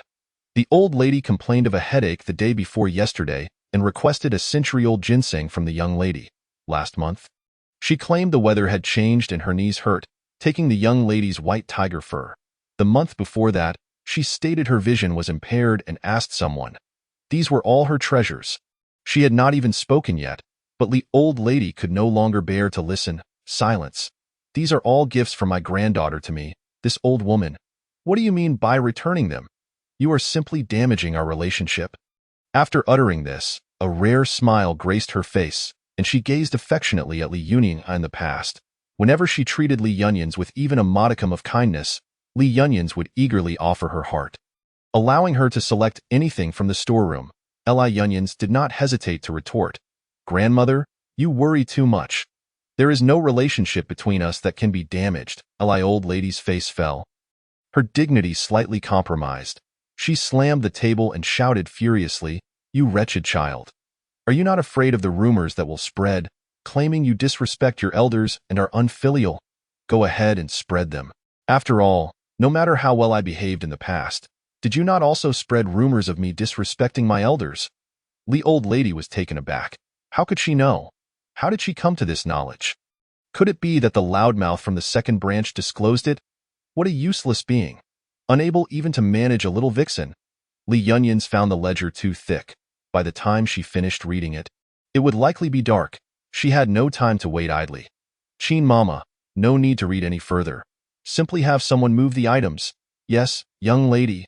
I dare you to try. The old lady banged the table loudly. Those things are mine. None of you can take them. Disregarding her impotent rage, Qin Mama stepped outside and signaled. Before long, a dozen or so maids and stewards entered. Li old lady's face turned pale with fear. Who are you? You do not belong to our household. How did you get in? Qin Mama whispered in Li Yunying's ear. Miss, these are trusted servants I had raised outside. Those stewards are veterans who returned from the battlefield. Although they may appear somewhat battered, they possess some martial skills. All of them can be relied upon. Only then did Li Yunying notice that the stewards bore various imperfections. She nodded, reassured by Mama's competence. You manage them as you see fit. Understood, miss? Having received the young lady's approval, Qin Mama felt emboldened. She opened the ledger and began to stroll through the room, pointing out her young lady's belongings. And immediately, items were moved away. This is insurrection. Truly, it is an insurrection. Li Yunying, you wretched child. Someone, quickly, call for help. The old lady was so enraged she could scarcely articulate a coherent thought. Previously, she needed only to issue a simple directive, and Mama Tian would grasp her meaning, handling matters efficiently. Now, when she wished for Mama Tian to call for help, although she understood, she found herself unable to utter a sound. Outside, there were other maids and matrons. But when Qin Mama had brought her people in, she had conveniently closed the courtyard door and instructed the stewards to guard the entrance, preventing anyone inside from escaping to raise the alarm. For over half an hour, Qin Mama plundered the old lady's quarters, leaving it two-thirds empty. She searched meticulously, even knocking on each tile, and indeed, she uncovered a hidden compartment. Inside, she retrieved hidden silver notes while leaving the property deeds untouched. As those required formal transfer, old lady, many items on the ledger could not be found. It is presumed that you have consumed or sold them. Therefore, I took the liberty of using these silver notes as compensation. Though it falls short of the total, you are the grandmother of our young lady, and it is only right that our young lady bears some loss. Li Yunying nodded. Qin Mama's consideration is commendable. Chapter 13. The spoiled heiress versus the cold-faced general. Return what is mine. Those belong to me. The old lady pounded her chest in despair, lamenting that these assets had been painstakingly accumulated. They were all hers. Yet now, not a single person in the room was under her command. She could only watch helplessly as they swept away her prized possessions, one by one. Her wails echoed, appearing utterly heartbroken. Meanwhile, Li Yunwu, still kneeling, felt a pang of regret. Li Yunying, how can you treat your grandmother this way? Your ingratitude will surely bring down divine punishment. Only then did Li Yunying recall that she was still holding this wretched creature. With a fierce tug, she yanked back Li Yunwu's neck, and with the other hand, She slapped her small face, saying, "If divine punishment is to come, let it strike you first. You wretched thing, do not fret. Once this place is cleared, it will be your turn." "What? No. Those are hers. Once they enter her room, they belong to her." Li Yunyans could easily guess what she intended to say, and denying her the opportunity for further complaints. She exerted a gentle pressure, dislocating her jaw. Li Yunwu squealed, echoing the same posture as Mama Tian, clutching her chin. Li Yunyans tossed her beside Mama Tian, clapped her hands, and then disdainfully sniffed her fingers. Ugh, the smell of hair oil. Who knows how much has been applied? She touched the teapot on the table. The tea inside was no longer hot. Lifting the teapot, she rinsed her hands with the tea and dried them with a handkerchief. Qin Mama approached to report, "Miss, the old lady's side has been cleared."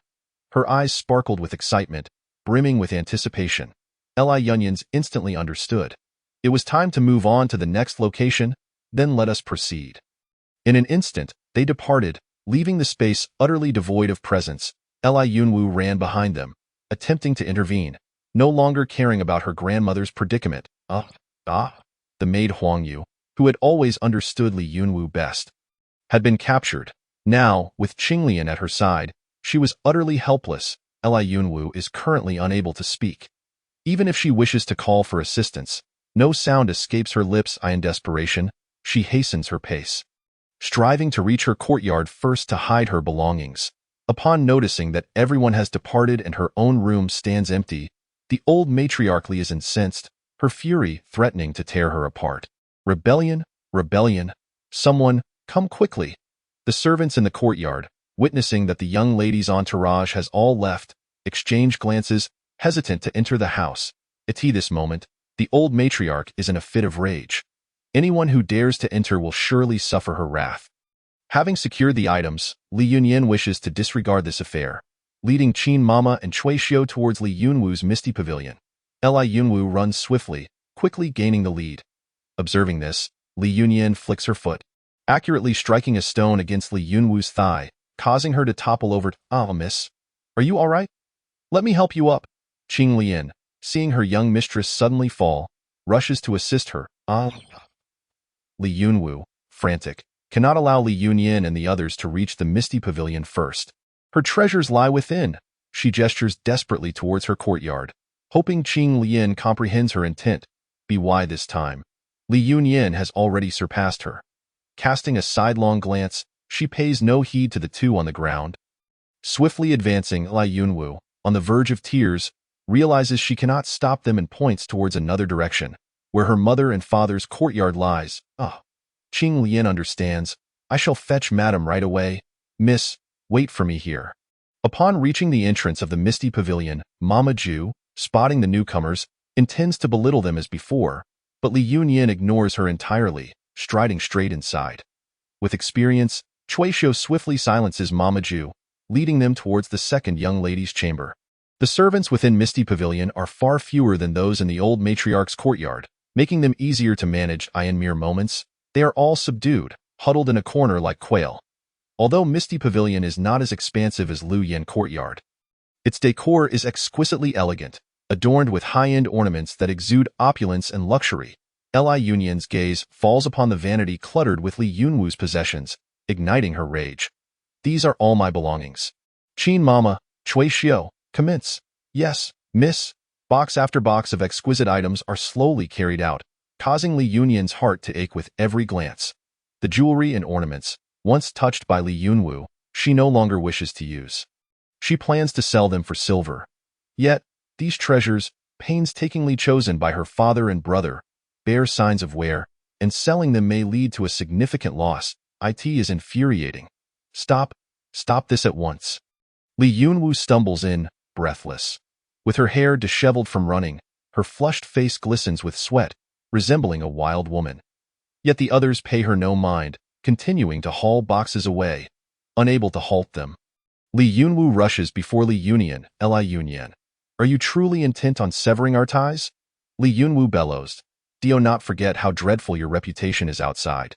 You have not a single friend, apart from me. No one wishes to speak with you."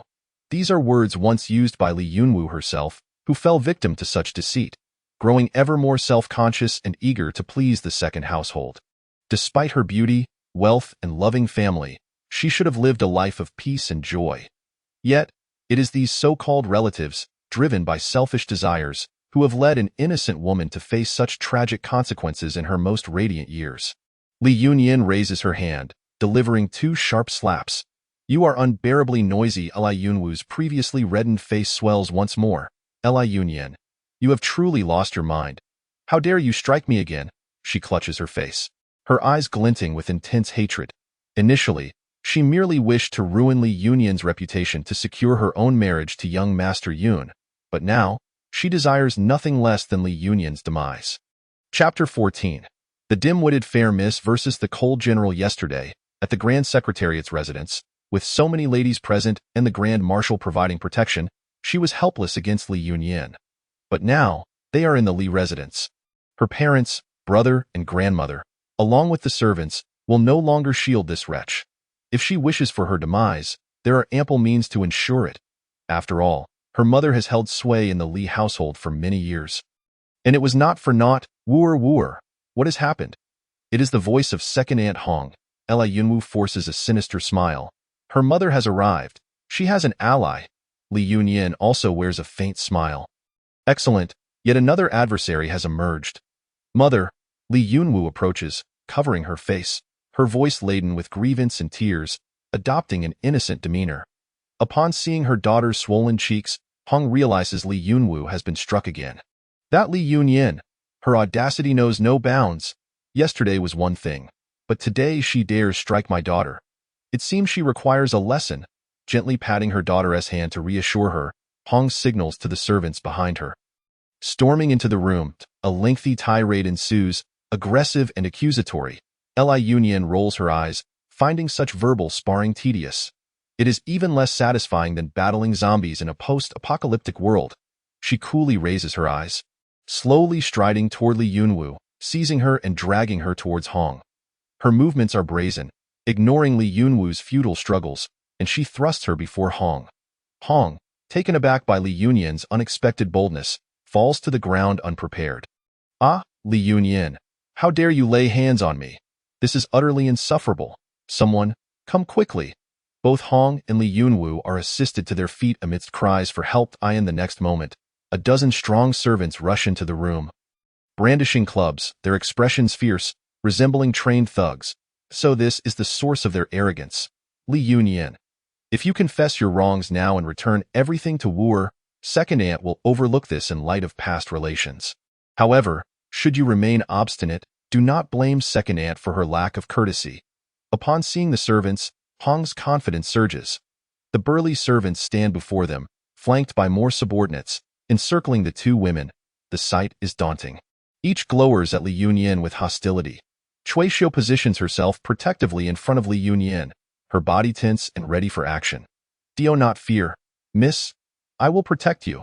Witnessing Cui Xiu's determination, Li Yunyin feels a semblance of comfort.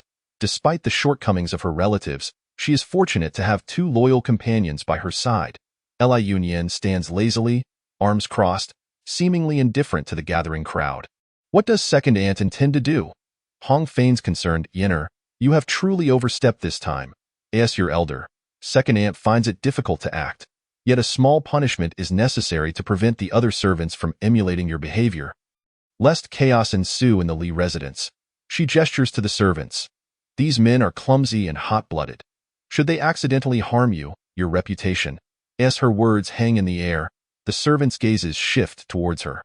It must be said, the eldest young lady is indeed a stunning beauty. They have never encountered such an enchanting woman. If only they could indulge with her, even death would be worthwhile. The lewd glances do not escape Li Yunyin's notice. Her eyes flashing with malice, her expression darkening as if ink were to drip from her face. Yet again, they invoke reputation. Is there nothing a woman in this era can do aside from ruining others' reputations? It is utterly revolting. An amusing thought strikes Li Yunyin. Since she cannot swiftly eliminate them to relieve her frustration, why not adhere to second aunt's suggestion and allow them to indulge themselves? She flexes her wrists. Having previously maxed out her stamina and combat prowess, she is eager to test her abilities. Her graceful movements while stretching her wrists attract no suspicion from those present. In the next moment, Li Yunyin strides forward, closing the distance to one of the servants. Before anyone can react, she delivers a swift kick.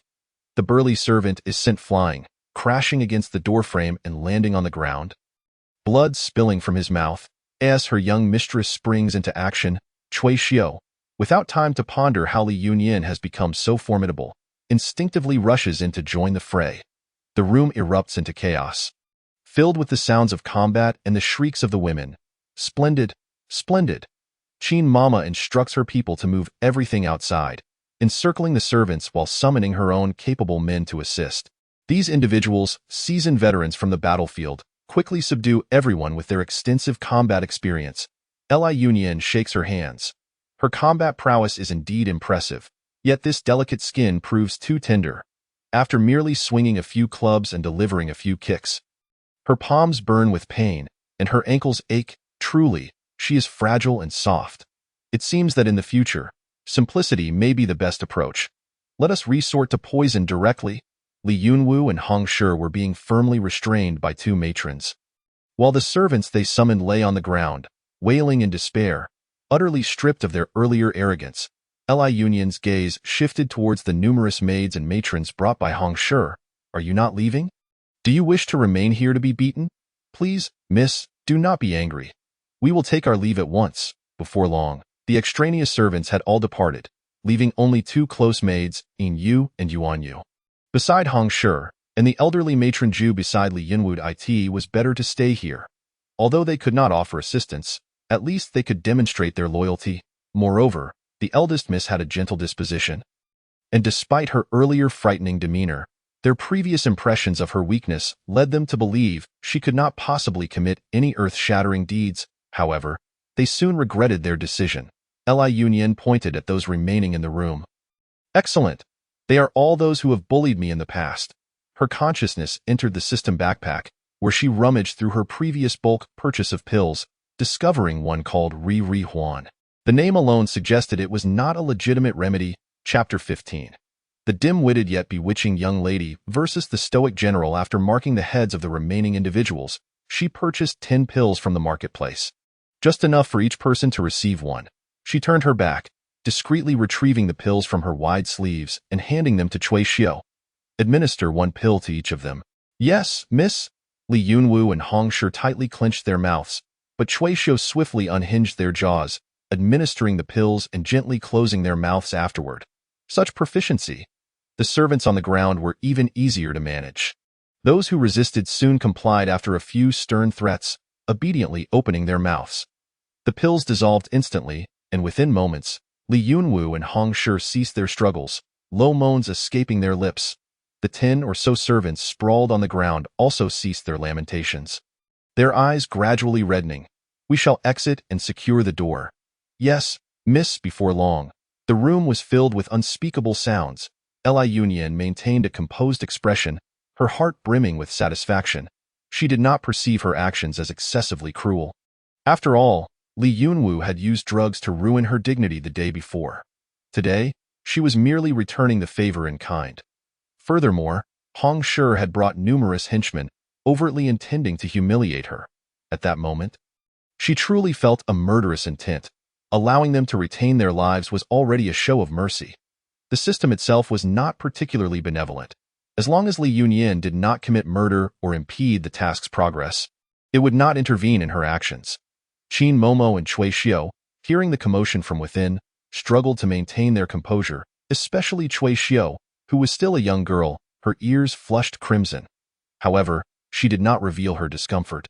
Thinking of how her mistress had been similarly drugged the day before and must be suffering greatly now, she cautiously moved closer to her mistress, softly reassuring, "Do not be disheartened. Mississippi, evil begets evil. They have brought this upon themselves." Qin Momo was more direct.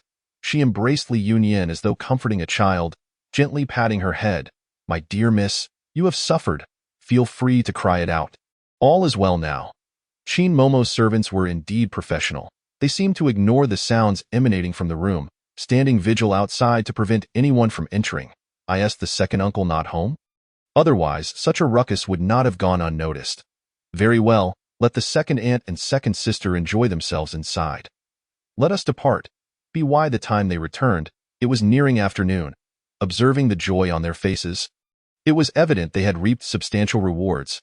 Li Yunyan was not inclined to inventory the salvaged treasures. Instead, she instructed, Qin Momo, those items have been used by them. I find them distasteful. Dio, you have a way to sell them all off and exchange them for silver? It would be better than letting them gather dust. Qin Momo understood her mistress's sentiments. She too found the items repugnant. Rest assured, my lady, I will take care of this matter. That is good in a few days. There should be another batch. Take those to sell as well. Another batch? Qin Momo was somewhat puzzled. The estate had been thoroughly searched, and nothing had been overlooked. Li Yunyan smiled. Of course, do not forget, I have an ex-fiancé. Oh, Cui Xiu suddenly recalled, having accompanied her mistress on several occasions, and remembered how Li Yunyan had gifted precious antiques to young Master Yun, which had made her heart ache in pain. Even more infuriating was that young Master Yun had accepted the gifts without so much as a thank you. Urging her mistress to leave quickly, claiming propriety dictated separation. If there were such distinctions, he ought not to accept gifts. Cui Xiu complained about young Master Yun to her mistress, only to be chastised. Leading her mistress to cease taking her along on outings. Now, witnessing her mistress's newfound perspective, Cui Xiu felt an inexplicable joy. In her eyes, young Master Yun was truly unworthy of her esteemed mistress. During lunch, they indulged in a delightful meal, and afterward, Li Yunyan took a nap. Upon awakening, she learned from Qin Momo that Madame Hua had arrived.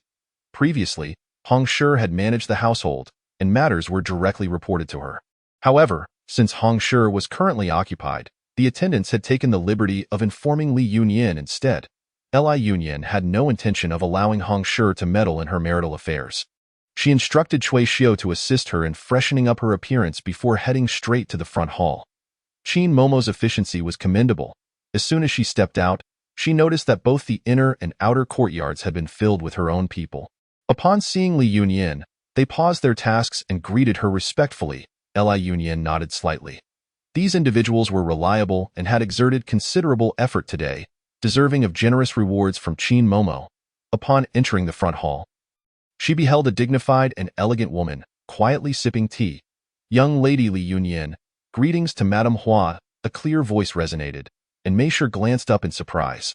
She had anticipated being received by Hong Shi, only to find her future daughter-in-law had come to greet her personally. Initially, she assumed Li Yunyan would be the delicate, pampered type, yet she was taken aback by the young lady's forthright tone. Instantly, her fondness for Li Yunyan deepened. Upon seeing her ethereal beauty, she understood why her own son had behaved so awkwardly the previous day. Being a woman herself, she recognized the impact of Li Yunyan's striking presence and could surmise why public opinion of her was so polarized. A woman of her beauty would inevitably incite envy among her peers, and those with narrower hearts might even wish her ill, thinking of Li Yunyan now being considered half a member of their family. Mei Shi rose and warmly took Li Yunyan's hand. The betrothal gifts had long been prepared, saved for the day her son would marry, and she had waited many years for this moment. Now that it had finally arrived, she wished to bestow her entire fortune upon her son's future bride. Glancing at the lengthy list of gifts, densely packed with items, Li Yunyan did not examine it in detail. Just based on Mei Shi's attitude today, she felt immensely satisfied. This prospective mother-in-law seemed amiable. Once married, life would certainly not be tumultuous. Please, do not be shy or hesitant. Let us proceed without delay. Mei Shi's satisfaction grew. Her gaze toward Li Yunyan increasingly sincere. Have your family been informed? Are they in agreement? Would you like me to speak with them? Li Yunyan understood Mei Shi's inquiry. Both shared the same desire to expedite the marriage. She replied candidly, I intend to personally visit the Yun family in the next few days to withdraw from the engagement. As for my father and brother, I will write to them to explain the situation. They have always cherished me and will surely support my decision.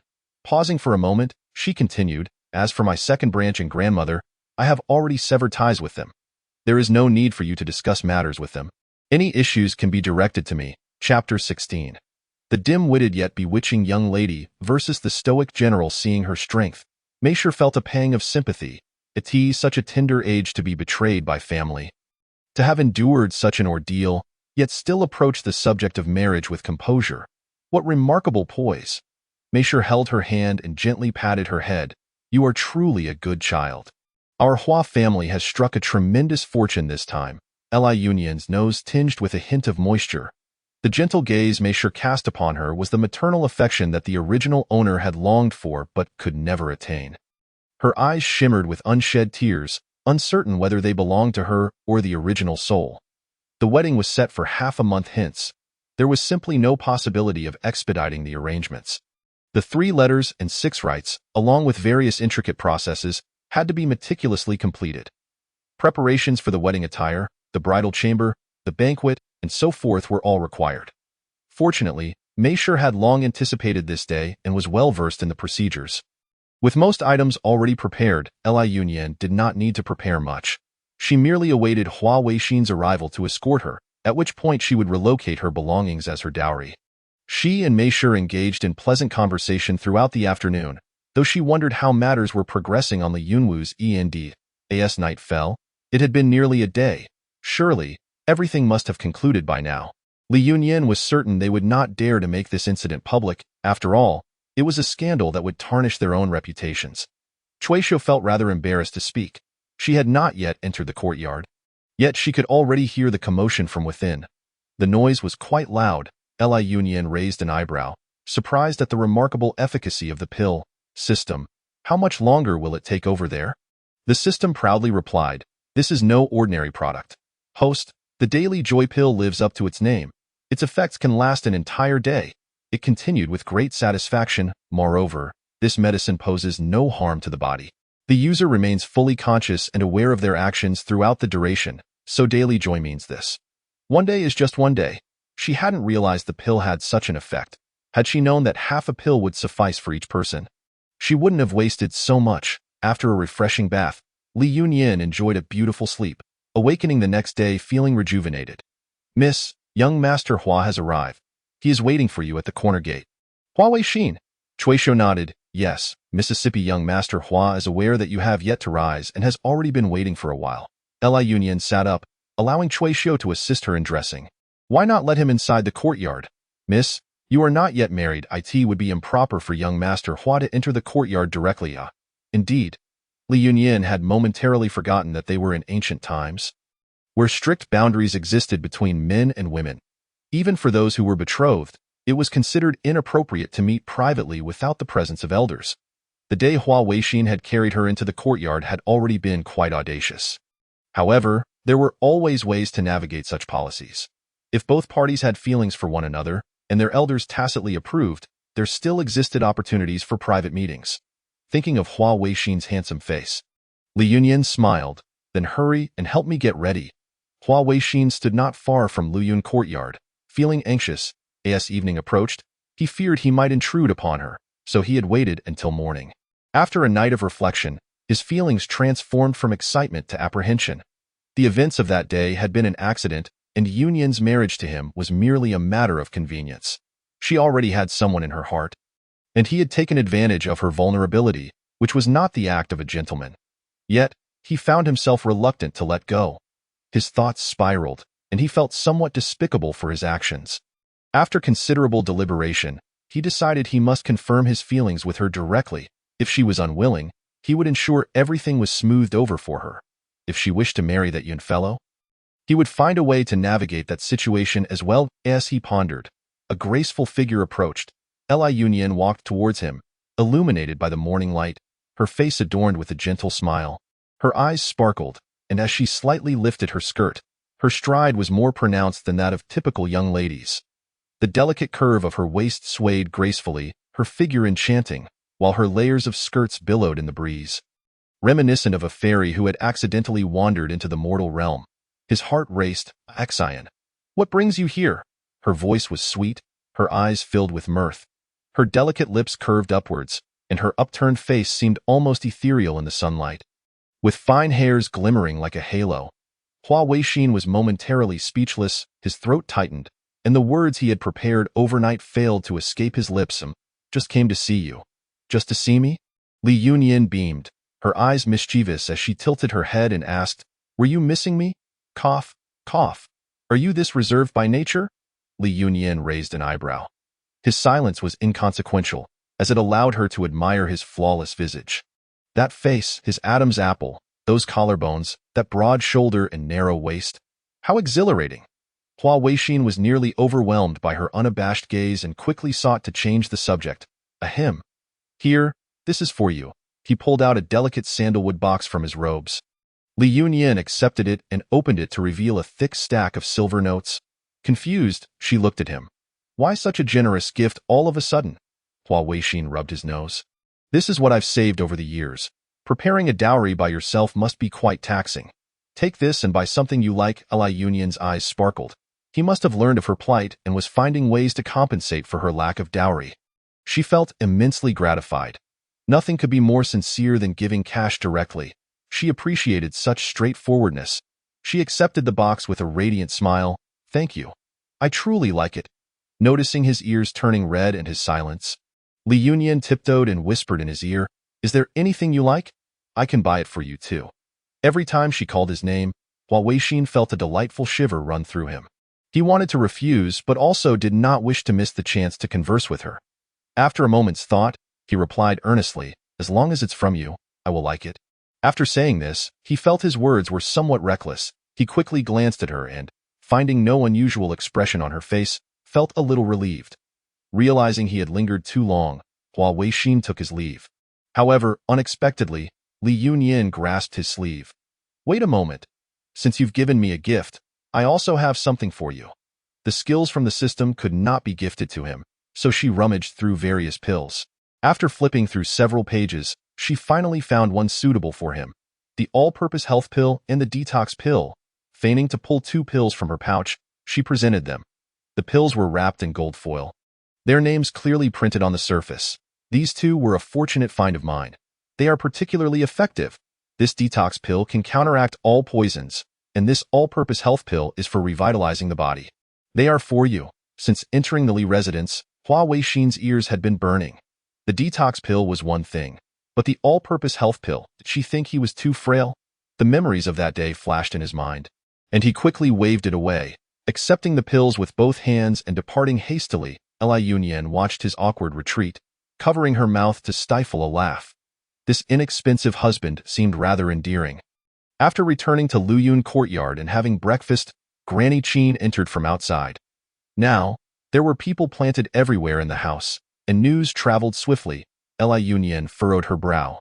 After causing such a commotion yesterday, she did not wish for matters to reignite so soon. She needed to keep it suppressed. After some thought, she took out a stroke pill from her pocket and handed it to Granny Qin. Think of a way to make her take it without anyone knowing it was us. Miss, this medicine? Granny Qin accepted it, having wanted to ask about the unfamiliar pills Li Yunyin had produced. Li Yunyin promptly shifted the blame to Hua Weishin. Cui Xiu had stood at a distance in the morning, witnessing young Master Hua delivering a box filled with silver notes to the miss, and thus understood the extent of his generosity. She nodded in agreement with Granny Qin. Indeed, Granny, young Master Hua is quite generous toward our miss. He even gifted her a thick stack of silver notes this morning. She gestured to indicate the thickness of the stack, her eyes gleaming with joy. This young Master Hua was far more generous than young Master Yun.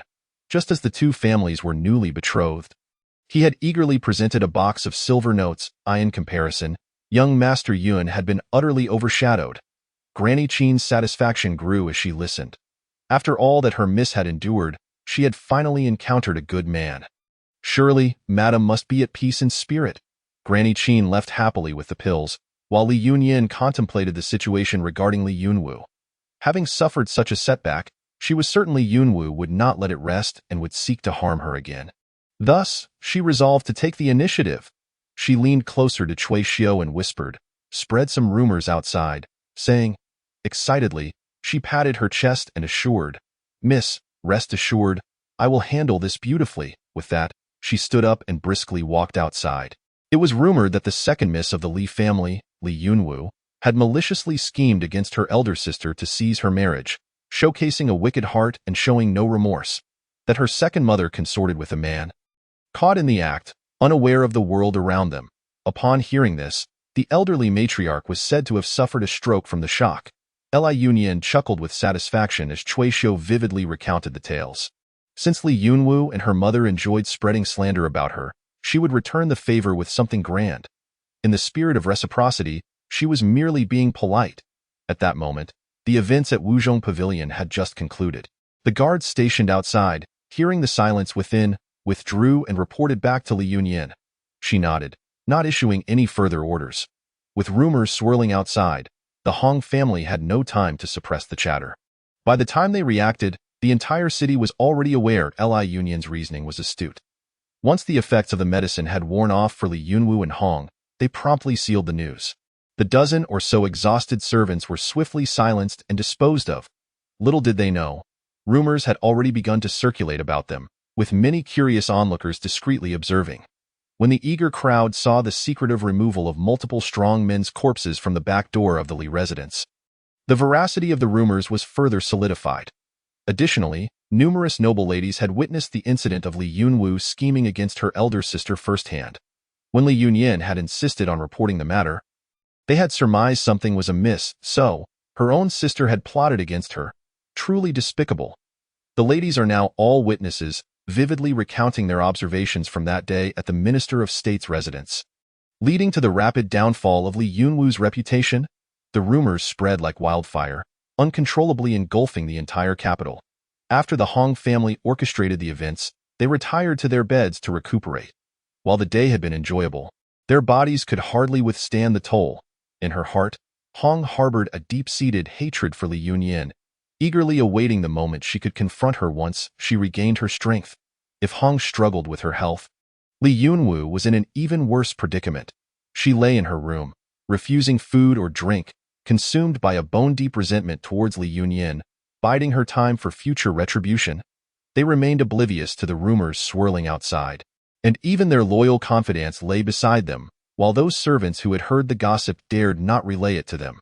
After all, the entire Li household was now under the sway of the eldest young lady, making the situation quite troublesome for the servants. The matriarch had suffered a stroke, with Li Yunwu and Hong bedridden, while Li Yunyan was invigorated and ready to embark on her next endeavor.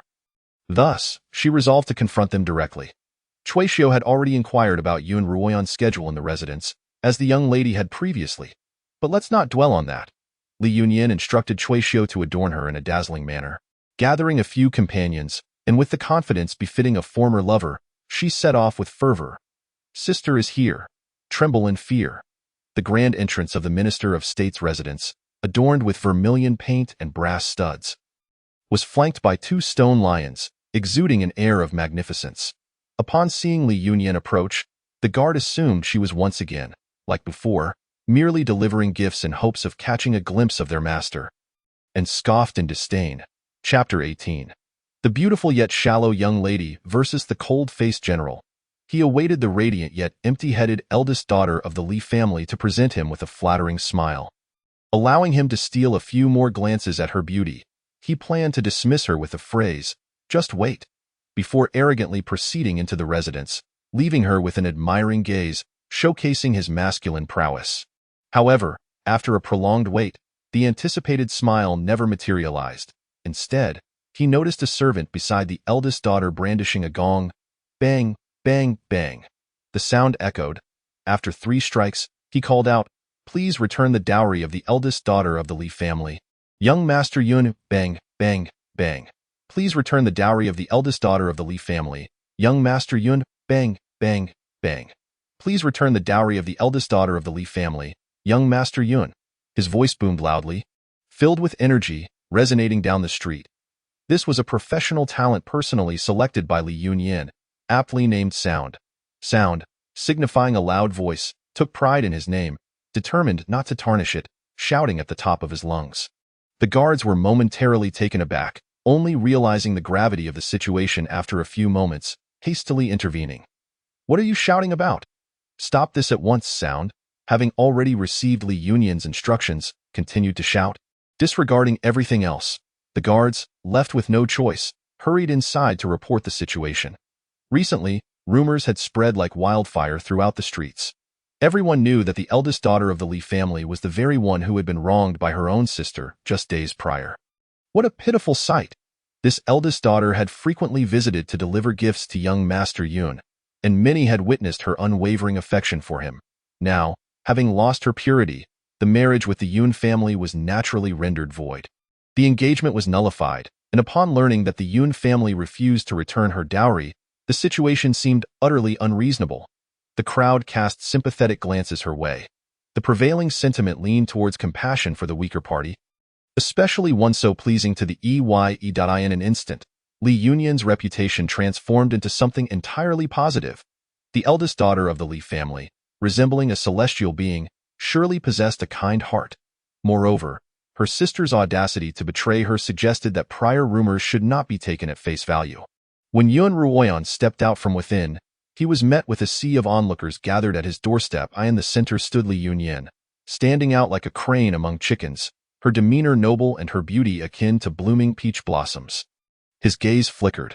Regarding this former fiancée, he found himself with a fondness that was, however, limited to her outward appearance. Her shallowness and overt affection often became fodder for his friends' jests, leaving him feeling somewhat embarrassed to be pursued by such a superficial woman. He had often mused that if only Li Yunyan were his concubine, he could lavish her with affection without reservation. Alas, she was a wife. That was a bit too much to bear. Thus, he found himself both admiring her beauty yet simultaneously resistant. He had grown accustomed to her presence behind him. After the banquet concluded, upon hearing his mother recount the day's events, his first instinct was to seek out and eliminate the man who had sullied her. Anger surged within him, and yet there was a flicker of heartache. Yet, he never once entertained the notion of breaking off the engagement. When his mother informed him that Li Yunyan had initiated the request to dissolve the engagement and demanded the return of gifts, he brushed it aside, perceiving it as her grappling with a tremendous misfortune, unable to process it all at that moment. He believed that if he merely offered her a smile, she would graciously agree to be demoted to concubine status. Once she was officially in his household, he could shower her with affection. Little did he expect that she would confront him today, daring to humiliate him publicly. In the future, once she became his concubine, he would have ample opportunity to punish her. As Yun Ruoyan appraised Li Yunyan, she too scrutinized him in return. His face was quite handsome. With a clean and refined demeanor, he possessed the countenance that would undoubtedly appeal to a love-struck maiden. However, his physique resembled that of a plucked chicken, clearly lacking. Not her type at all. After her assessment, Li Yunyan lifted her gaze. Meeting his eyes directly, Yun Ruoyan frowned slightly. Something about Li Yunyan today seemed different from before. Her previous gaze had been filled with tender affection, imbued with a desire to please, cautious and timid. Yet, the woman before him now moved with an air of confidence, her posture graceful, exuding a tranquil demeanor. Her eyes sparkled with sharpness, appraising and even disdain. How could this be? Surely, he must be mistaken. This had to be a new tactic devised by Li Yunyan to capture his attention, he had to admit. This time Li Yunyan was more clever than ever, for she truly captivated him. Before he could speak, Li Yunyan took the initiative, addressing him first. "Young Master Yun, I am to be wed to another shortly. The items previously gifted to you are no longer appropriate to remain at your residence, so I kindly request their return." Li Yunyan performed a gentle bow, her tone measured and her voice melodious, akin to a celestial melody. Her words were logical and coherent, leaving no room for reproach. Yun Ruoyan's eyes gleamed with admiration.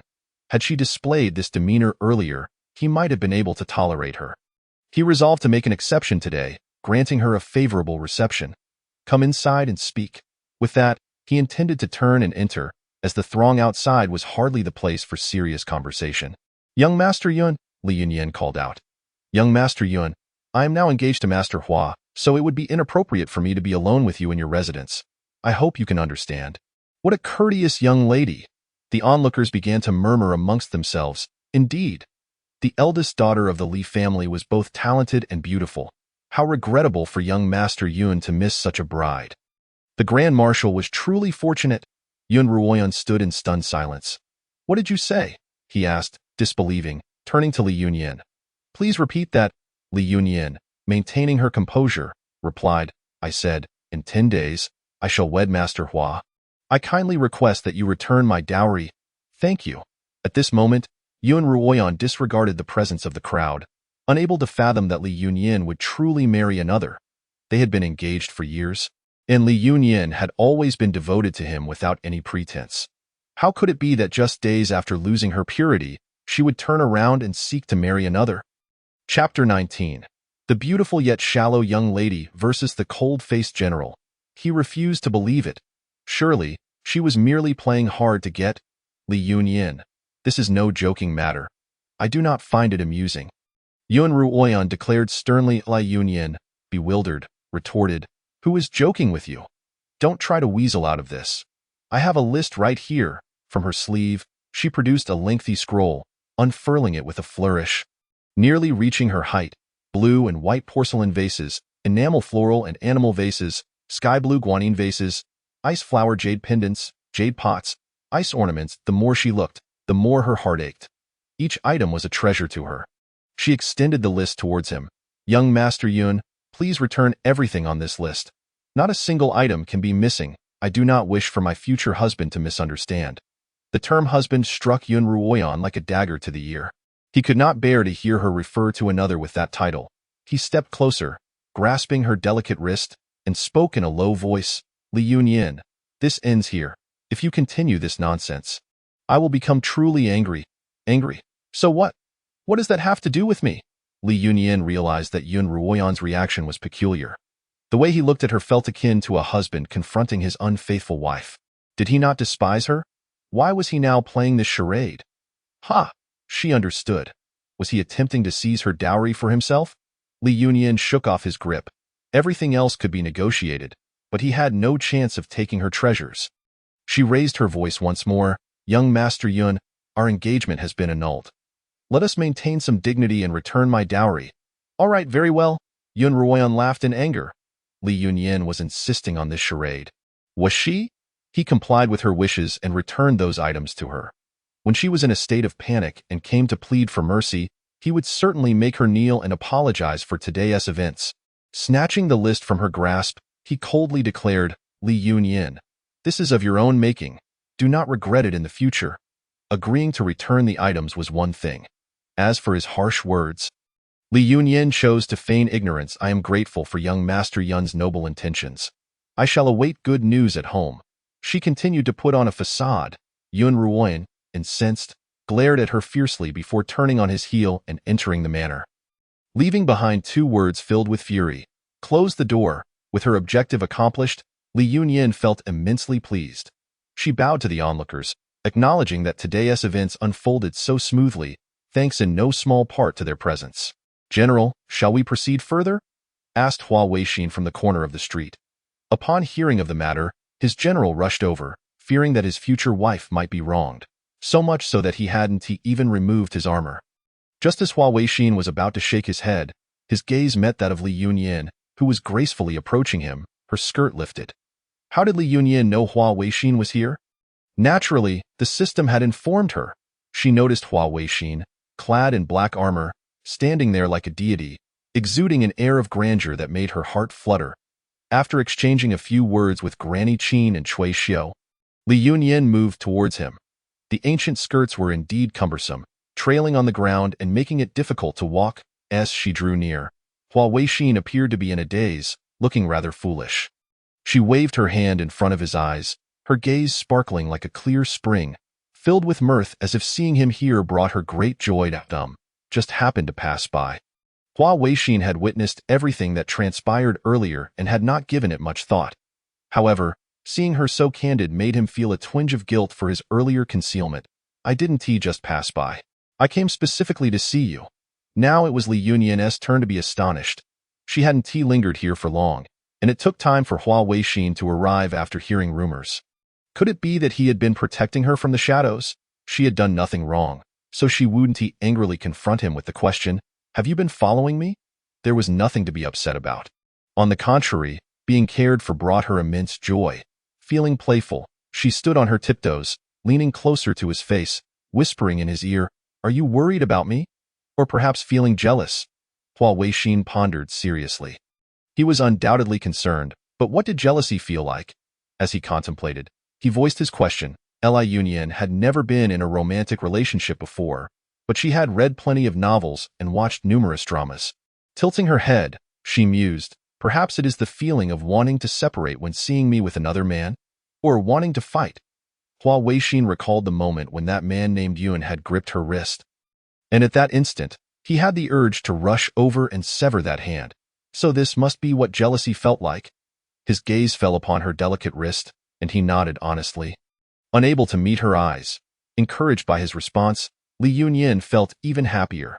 Noticing his attention on her wrist, she knew he must have seen what had transpired earlier. With a playful glint in her eyes, she pointed toward her carriage not far away. "Shall we go to the carriage? I have something to discuss with you." This seems rather inappropriate. Hua Weixin hesitated for a moment, but ultimately steeled himself to follow her. What if she had something significant to say? The interior of Li Yunyin's carriage was small yet exquisitely decorated. Upon entering, his tall frame made the space seem even more cramped. He sat on the seat near the door, maintaining a reserved demeanor. "Miss Yunyin, what would you like to discuss with me?" "Call me Yunyin," directly addressing her by name. Could he really do that now? Noticing the flush creeping up his ears, Li Yunyin settled beside him. Her voice softening, "Ashin, we are to be wed in 10 days. If you continue to treat me so formally, it will sadden me, Yunyin." She leaned closer to his face, unwavering in her gaze, watching his throat move as he swallowed. Completely oblivious to his own foolishness, her heart bloomed with delight, feeling as if she were a mischievous flower thief teasing a handsome man. She lifted her hand, her sleeve sliding down to reveal a fair wrist adorned with faint pink imprints. Holding her wrist before his eyes, she beckoned him to look. Hua Weixin was suddenly enveloped by a delicate fragrance that wafted into his senses. Lifting his gaze, he was met with the sight of her exquisite wrist. And the calm composure he had maintained shattered in an instant. Seeing his attention fixated, Li Yunyin pouted playfully. "It's all red with that." She took hold of his hand resting on his lap, placing her wrist atop it. "Rub it for me." Hua Weixin nearly jumped. The sensation of her skin against his was so soft, it felt as if he could break it with a mere touch. Not knowing whether to release her or not, he was acutely aware of how tender her skin was, leaving a mark with just a slight pinch. He quickly shut his eyes, stopping those thoughts. For days, her image had haunted his dreams, leaving him in a state of disarray each morning. As if he had been poisoned, longing for her at that moment, he was immensely grateful that he hadn't shed his armor before coming out. Its weight concealed many an embarrassing situation. However, Li Yunyin continued to stoke the flames, whispering in his ear, "I don't like him touching my hand. My wrist is feeling quite uncomfortable now. You must help me rub it." Upon hearing her words, Hua Weixin tightened his grip, cautiously massaging her wrist. Fearing that his thoughts might wander again, he asked, "You mentioned earlier that you do not like him?" "Absolutely," Li Yunyin nodded. "But you used to. Perhaps I liked him once, but from now on, I shall never like him again." Li Yunyin spoke sincerely and earnestly. "You are 100 times better than him. Now that I have you, how could I still like him?" Her eyes were sincere and clear, devoid of deceit, and Hua Weixin found himself unknowingly captivated. Their breaths intertwined, enveloped by his formidable aura. Li Yunyin felt her face flush and her heart race, urging him to kiss her. Yet, he hesitated, remaining still. How could he endure this? Had he taken a vow of celibacy before? Feeling indignant, Li Yunyin seized his collar and pulled him down, her soft, pink lips pressing against his. Hua Weixin felt as if his scalp had exploded, his body covered in goosebumps, an overwhelming desire surging within him. Craving to devour her whole at that moment, he was alarmingly lucid. As soon as his lips met hers, it felt like tasting divine nectar, utterly irresistible. In that instant, all notions of propriety and restraint faded away.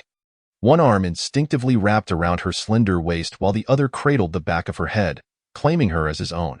This was their true first kiss. Li Yunyin had assumed that, given his usually composed demeanor, his kisses would be gentle and fleeting. To her surprise, his kiss was passionate and fervent, completely dominating the moment. Li Yunyin felt her legs weaken from his kiss and surrendered, collapsing against him, allowing him to take whatever he desired. Fortunately, Hua Weixin retained a shred of rationality. Exerting tremendous self-control, he pulled her away from his embrace, only to find her eyes glazed, her cheeks flushed, and her lips swollen and red, as if she had been thoroughly ravaged. His body tightened once more, and in a low, husky voice, he murmured, "I apologize. I was reckless." Li Yunyan was equally shy at that moment. Though she often spoke boldly, this was her first time in such a situation. Dazed from his kiss, she now felt a bit timid and couldn't bring herself to meet his gaze. With a flushed face, she lowered her eyes, burying her head in his embrace. The cold touch of the armor made her burning face feel more comfortable, and she turned to the side, hoping to calm herself quickly. Seeing her adorable demeanor, Hua Weixin's gaze softened, and a smile crept onto his lips. Such a lovely girl would soon be his wife. As both their emotions settled, the sun had already set.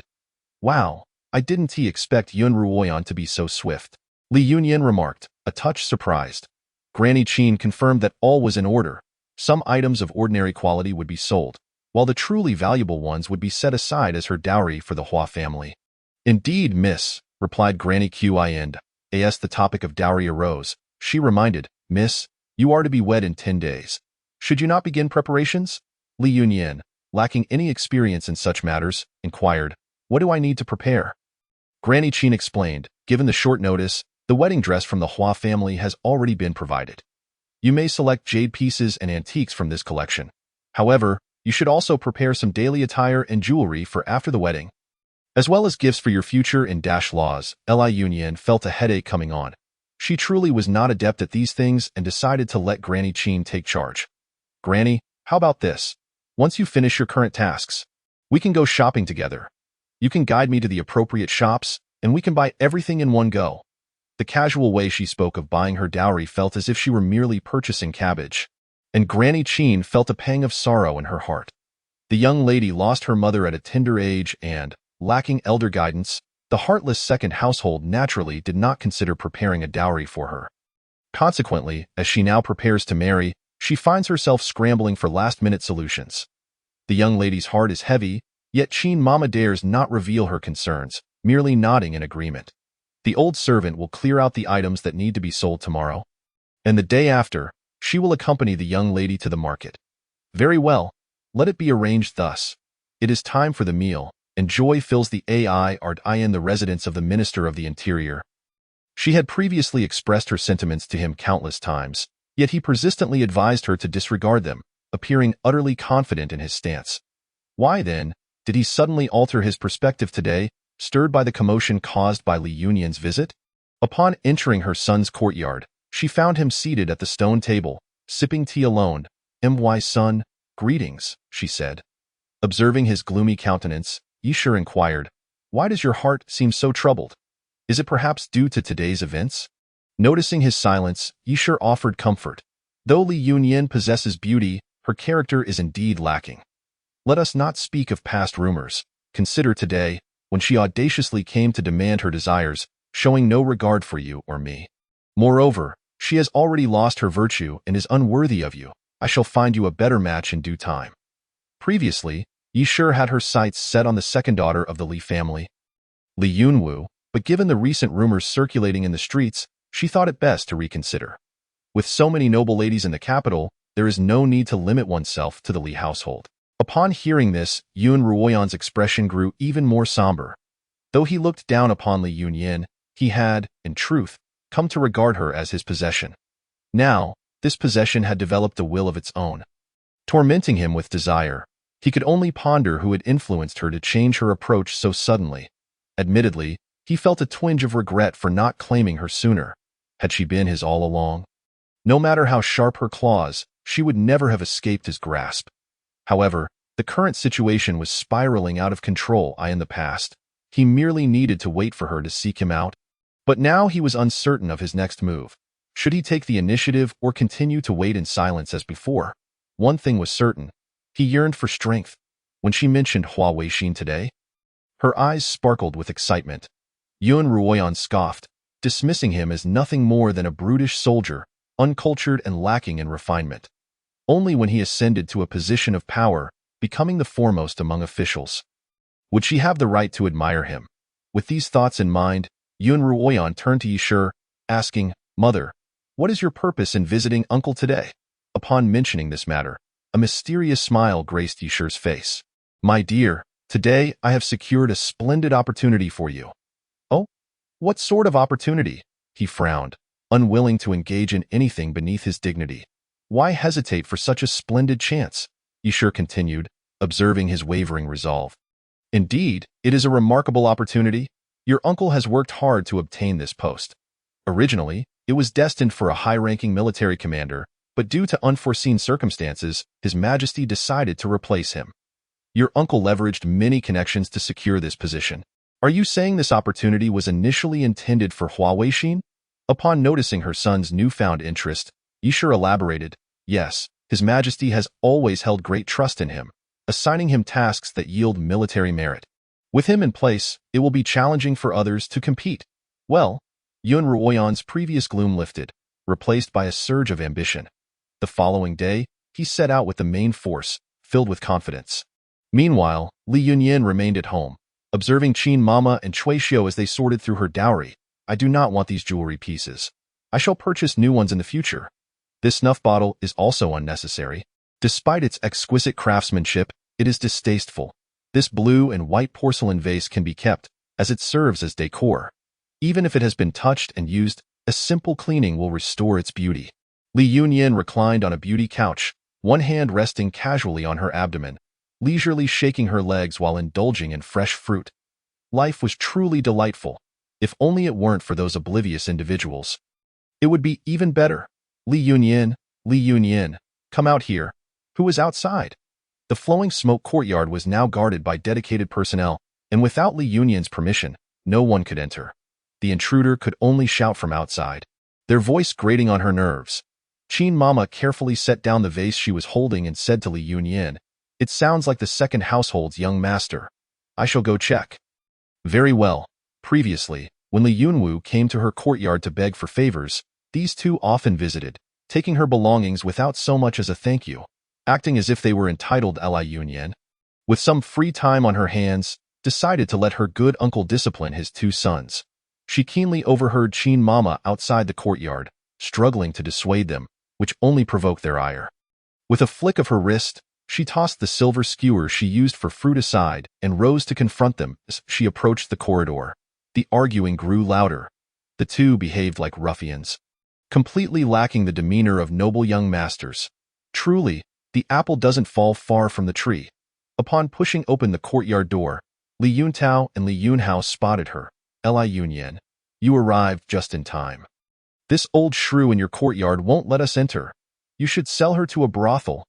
Li Yunyin swiftly delivered two resounding slaps, one for each of them. Li Yunyin, how dare you hit us? Another two slaps echoed in response. Li Yunhao, the youngest at just 12, had never experienced such treatment and immediately clutched his face, bursting into tears. Li Yunyin, ever one to act decisively, never wasted words. When dealing with zombies, they certainly wouldn't listen to reason. As Li Yunhao prepared to retort, he saw her raise her hand again, causing him to clamp his mouth shut in fear.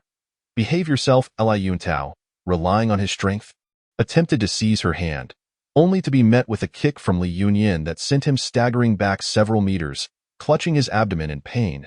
Li Yunyin, have you lost your mind? We haven't said anything yet, and you start hitting us.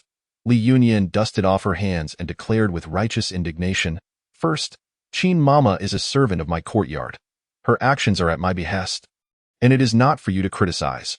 Second, I am your elder sister, and addressing me by my name is disrespectful.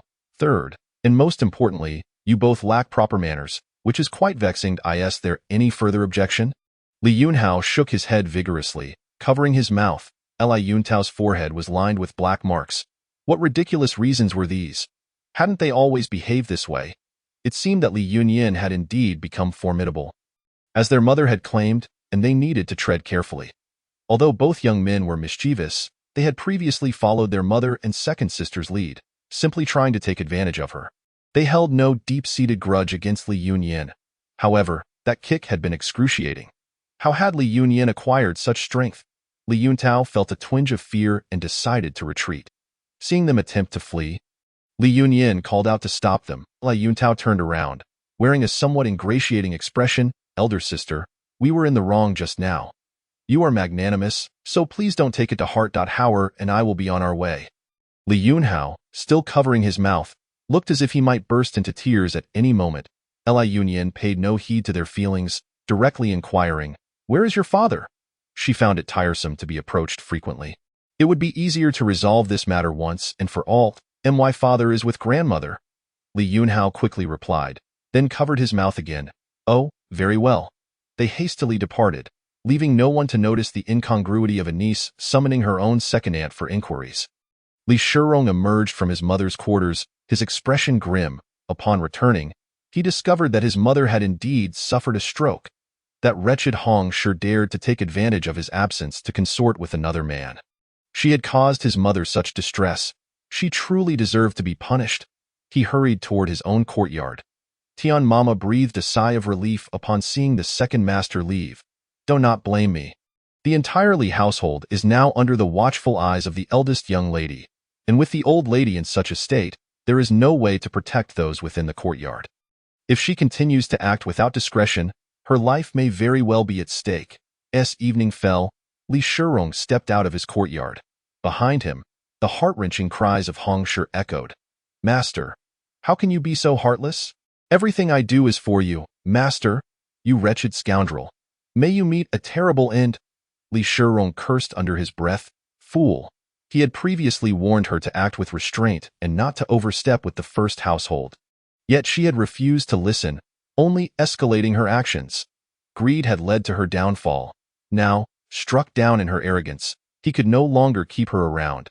Hearing that his son wished to visit the flowing smoke courtyard, he decided to go and ascertain the situation. The guards at the entrance recognized him and bowed respectfully. Second master, our young lady has been waiting for you for quite some time. Very well. Li Shirong strolled into the courtyard, sighing inwardly at how the Lu Yin courtyard had indeed transformed from its former self. In the past, there was no one to guard the entrance, and anyone could enter freely. Li Yunyun was in the courtyard, taking a leisurely stroll to aid her digestion.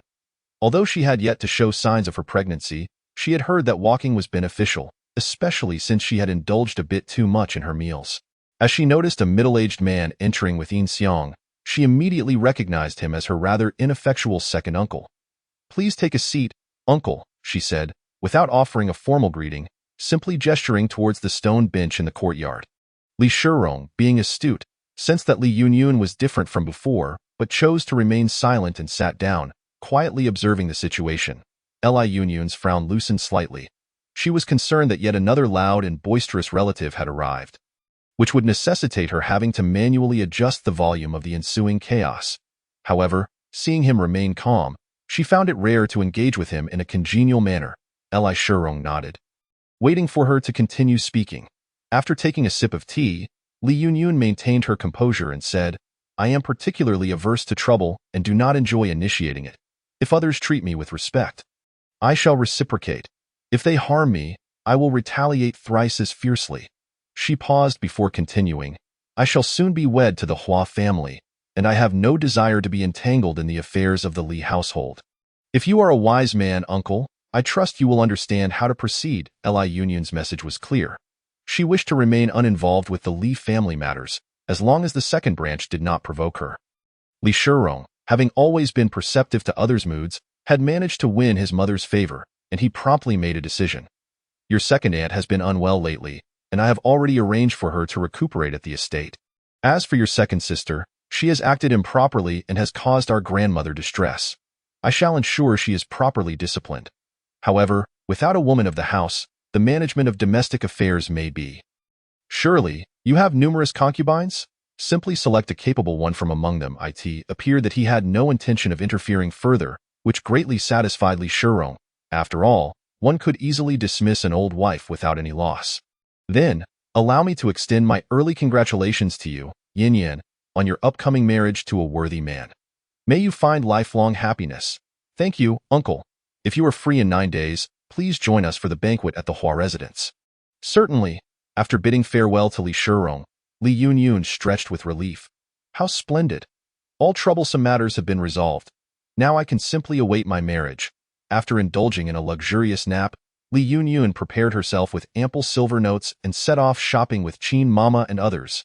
The streets of the capital were wide and pristine, lined with shops selling an array of goods. Li Yunyun, now affluent and lacking for nothing, followed Qin Mama's list and indulged in a shopping spree. Acquiring splendid garments and exquisite jewelry, anything that caught her eye was bought without hesitation. 5 days later, Li Yunyun received a letter from the escort agency, which included correspondence from her father and younger brother, along with several boxes of precious jewelry and silver notes.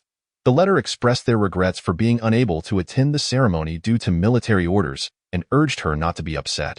They remarked that Hua Weixin was a significant improvement over the previous foppish man and congratulated her on her fortuitous turn of events. Li Yunyun smiled faintly. Her father and brother were indeed amusing. Moreover, she relished those who would send gifts and silver notes over trivial disputes. Chapter 23. The bewitchingly dim-witted young lady versus the stoic general. When Qin Mama gleefully recounted the news to Li Yunyun, she was genuinely taken aback. She had not anticipated that Hua Weixin would evade this calamity while Yun Ruoyan had taken his place. Madame Yi had lost not only her brother, but also her son's legs, leaving her heartbroken and fainting multiple times. This was no concern of Li Yunyun's. She was to be married the following day and felt a mix of anticipation and anxiety. She tossed and turned in bed, unable to find rest until the dawn light began to creep in. The day had finally arrived. It was her first marriage in 2 lifetimes, a sensation both novel and exhilarating. The lively sounds of music and celebration grew nearer. The auspicious hour had arrived, and Hua Weixin was there to escort her. Li Yuntao, having been kicked into submission by Li Yunyun, carried her into the bridal sedan chair, with her second uncle and Li Yunhao present, their faces beaming with joy as they sent her off. The wedding banquet was a grand affair, attended by officials and their families. It was said that even the empress had sent a lady-in-waiting to offer her congratulations, and the emperor had personally bestowed food and drink, a testament to imperial favor. The sounds of merriment echoed into the night. As the bride, Li Yunyun was not permitted to join the feast at the front. Yet she did not starve herself, sneaking several delicacies from the table. Hua Weixin stealthily slipped in during the banquet, exchanging a few words with her through the bridal veil. As he departed, he pressed a large, red apple into her hand, suggesting she could nibble on it if she felt hungry. Watching him sneak out with an air of mischief made Li Yunyun chuckle softly. What a fool! Qin Mama, however, was delighted for her young mistress. Why, lady, the groom is quite concerned for you. Cui Shou chimed in with a teasing smile. My lady, you should have seen how the groom looked just now. He was grinning like a fool. Crazy girl. What a comparison. How can you speak of the groom that way? Qin Mama scolded with a laugh. Cui Shou stuck out her tongue, and Li Yunyun replied, It matters not. I too find his smile rather foolish, like a clumsy hound. As the guests departed, Hua Weixin entered, reeking of wine. Recognizing the moment, Qin Mama and Cui Shou discreetly withdrew and closed the door behind them. He eagerly lifted her bridal veil, and upon seeing her captivating smile, he froze in place. Li Yunyun, her eyes sparkling, called out sweetly, Xian. Still as foolish as ever. She observed his dazed expression and gently teased. Husband? Honey? Li Yunyun took a breath. Have you been drinking quite a bit? Not really. Hua Weixin shook his head. I hardly drank anything. Most of it spilled into my sleeves. Upon glancing at his sleeves, which were indeed stained, she raised an approving hand. You are quite clever, husband. Noticing her lack of interest in the wine, Hua Weixin scratched his head. I shall go bathe and change into something more suitable. All right. Hearing the sound of water from behind the screen, Li Yunyun rose to shed her heavy attire. After wearing it all day, it felt burdensome. After Hua Weixin finished bathing and dressing, he emerged from behind the screen to find Li Yunyun had already removed her hairpins, revealing a fair, unadorned face, rosy and lovely, draped in a vibrant red nightgown, seated gracefully at the edge of the bed. His ears flushed involuntarily. Li Yunyun had been waiting for this moment. Tonight, she would finally partake in the marital duties. She felt a thrill of anticipation. Sensing his footsteps linger, she turned to him with a puzzled look. Upon seeing his enchanting gaze fixed upon her, Hua Weixin's throat tightened as he forced himself to breathe deeply. Suppressing the tumult of emotions within, he was afraid that should he lose control, he might frighten her. The lingering scent of his bath enveloped him, droplets of water trickling down his neck and disappearing into his tightly fitted robe. The garment clung to his well-defined physique, showcasing broad shoulders, a narrow waist, and long, proportionate legs, with muscular arms that spoke of his martial prowess. Li Yunyun could hear the sound of her own swallowing. If she waited for him to gather his courage, who knew how long it would take? So she boldly stood up and walked towards him, her petite figure accentuated against his stature. With a playful tug of her pinky, she caught his waist sash and pulled him toward the bed. Hua Weixin found himself instinctively following her, captivated by her exquisite silhouette, only to glance down and see his own undeniable predicament. Sighing deeply, she pushed him onto the bed, and with a swift motion, the vibrant red curtains fell, enveloping them in their own little world. In the intimate space of the bed, Li Yunyun felt a profound sense of security. Observing the beads of sweat forming on Hua Weixin's forehead as he remained silent with closed eyes, she wondered. Leaning in closer, she asked, "Husband, do you feel unwell?" "No, it's not that." "Then why don't you touch me?" At her forthright inquiry, Hua Weixin instinctively opened his eyes, only to be met with her concerned face mere inches away. Her flowing hair cascaded down her chest, tracing an alluring silhouette, and her autumn-like eyes reflected only him. His breath quickened, fists clenched tightly as he struggled to articulate, "If you should happen to be with child, then you must not, so he was worried about that." Li Yunyun was taken aback. She recalled that indeed. Excessive exertion was ill-advised during pregnancy. What should she do? No, she longed for meat. System, can I exercise while pregnant? Host, appropriate exercise is permissible during pregnancy, but it must not be too vigorous. What kind of exercise does the host wish to pursue? I can assist in researching options. Li Yunyun pondered for a moment before saying, something that doesn't require much movement would suffice. That should be acceptable, right? Very well, system. You may withdraw for now. No peeking tonight. Understood, host. Having received her desired answer, a smile graced Li Yunyun's face. Wonderful. I can have meat. She shed her reservations, placing her hands around Hua Weixin's neck, softly murmuring, "Husband, I wish for you to cherish me." Hearing him pant heavily, Li Yunyun beamed and boldly straddled him, turning his face toward her and sealing their lips together. Chapter 24. The bewitchingly dim-witted young lady versus the stoic General 22 Hua Weixin. Being fervently passionate, could not withstand her teasing, he immediately relinquished restraint and embraced her waist, kissing her deeply.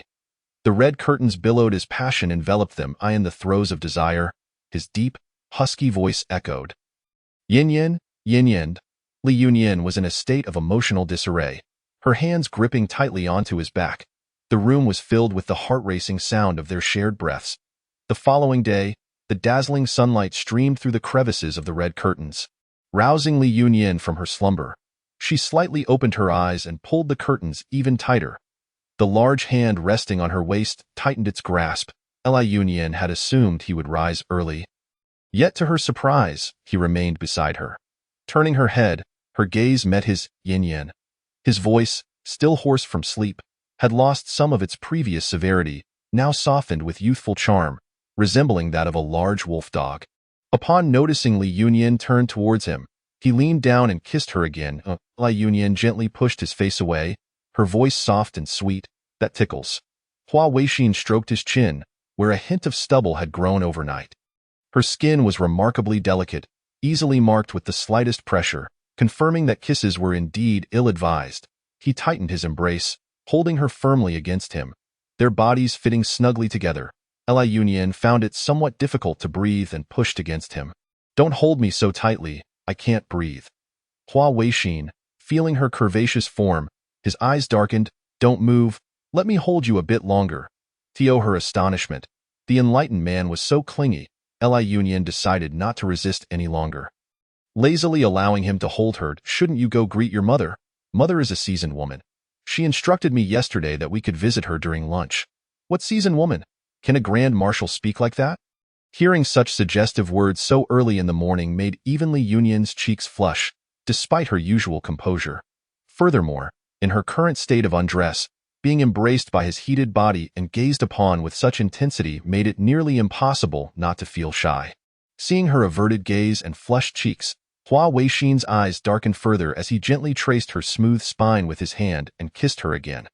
Outside, Cui Xiao, who had initially heard the young lady speaking, was about to enter with a basin for her morning wash, but was startled by the sounds emanating from within.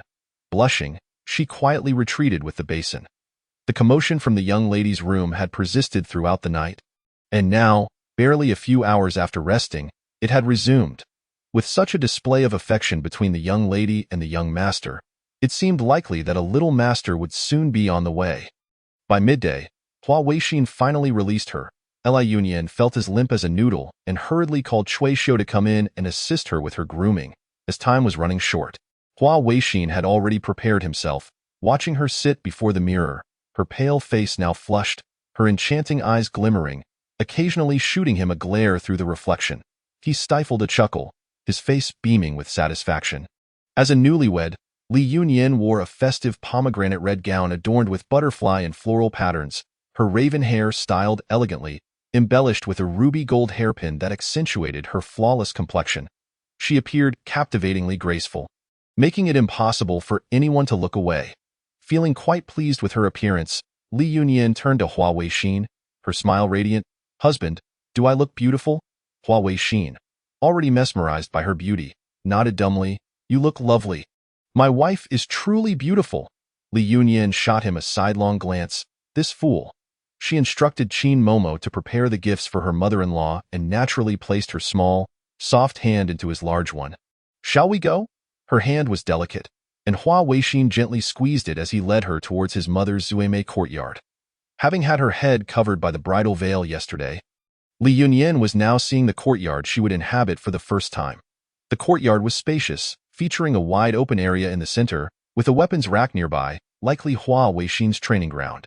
Beside it stood a tall pear tree, in full bloom with tiny white buds, its sturdy trunk supporting layered branches that sparkled in the sunlight, radiating vitality and life.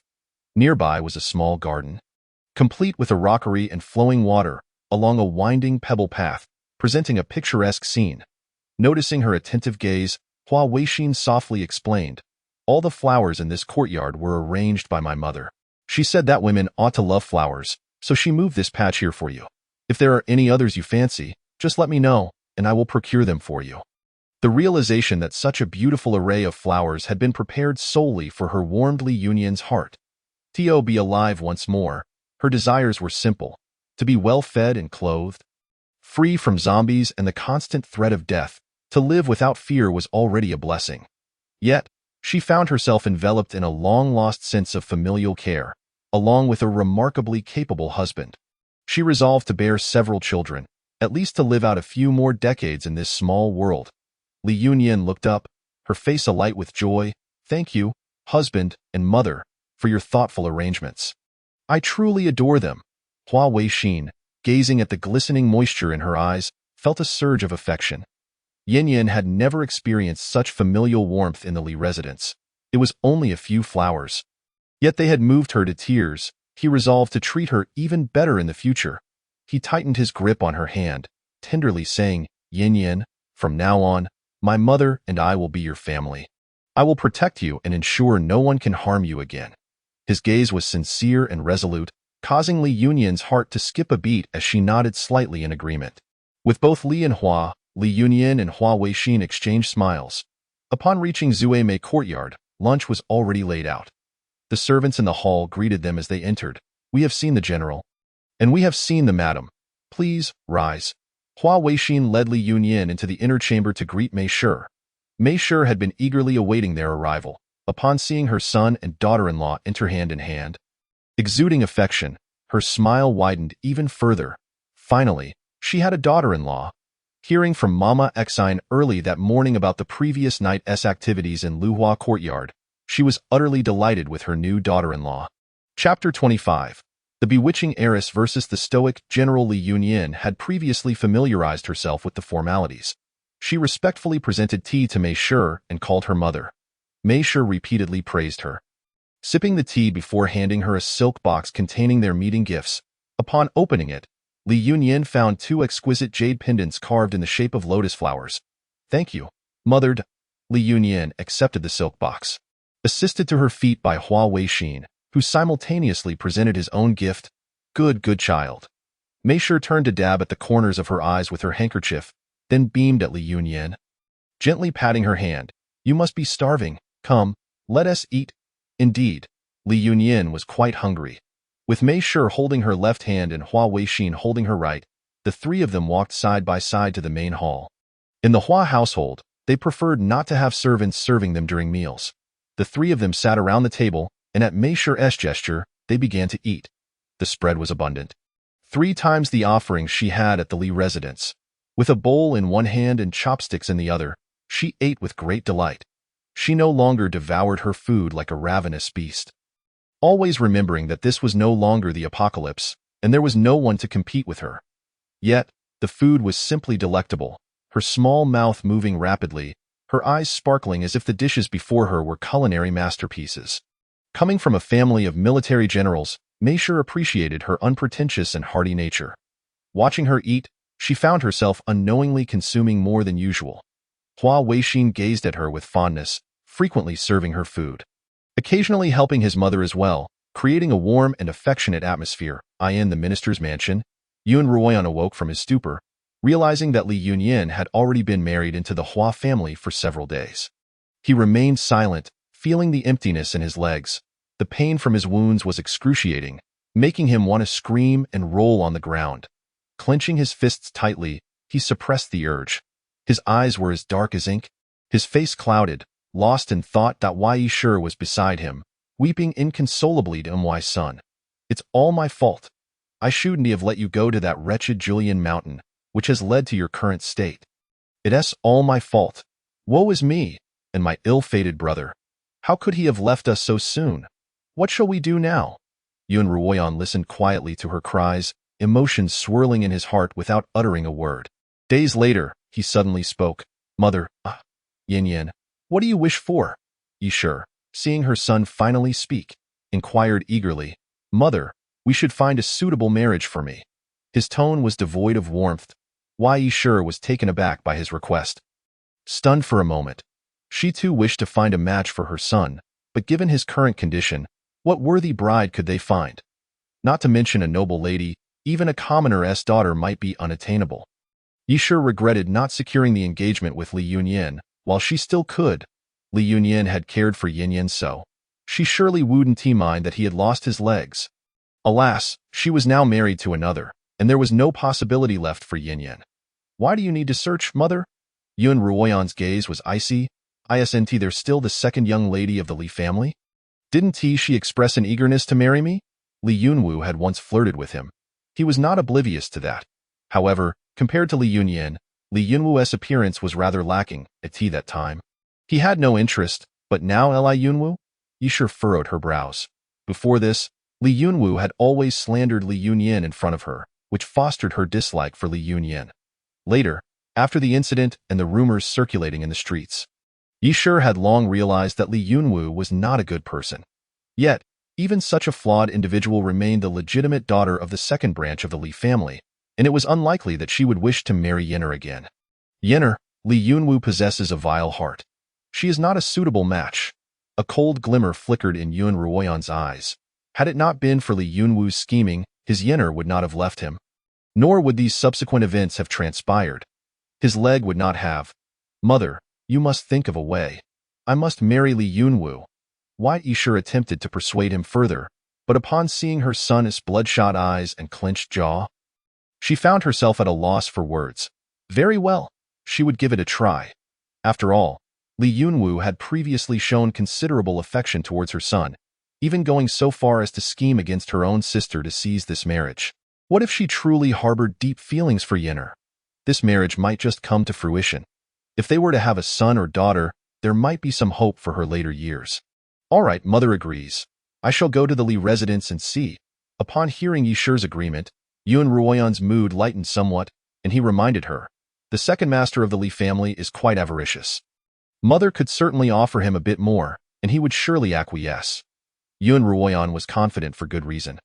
Previously, while dining at a tavern, he had overheard the second master of the Li family boasting to his friends.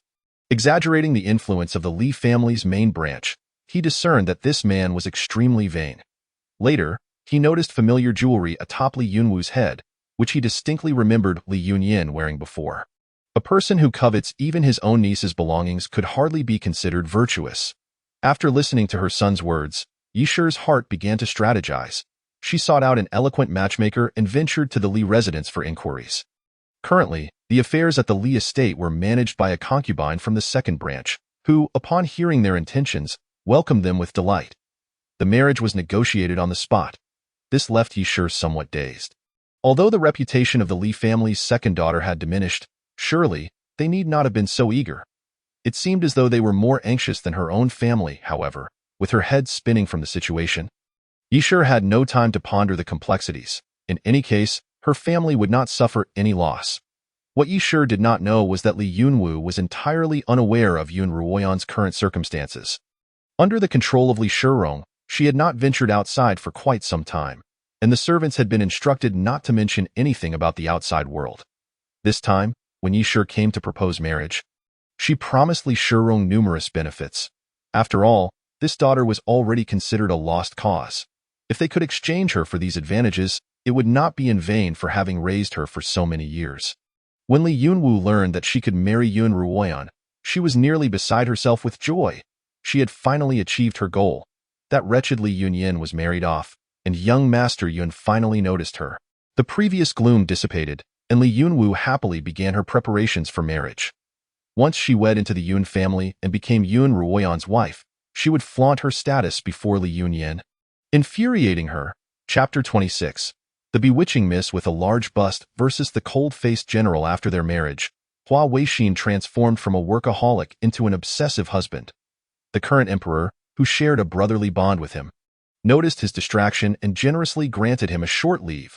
Life was blissful and smooth for him, until Qin Momo subtly reminded Li Yunyin, "Miss, it seems you have yet to change your clothes this month." "Change?"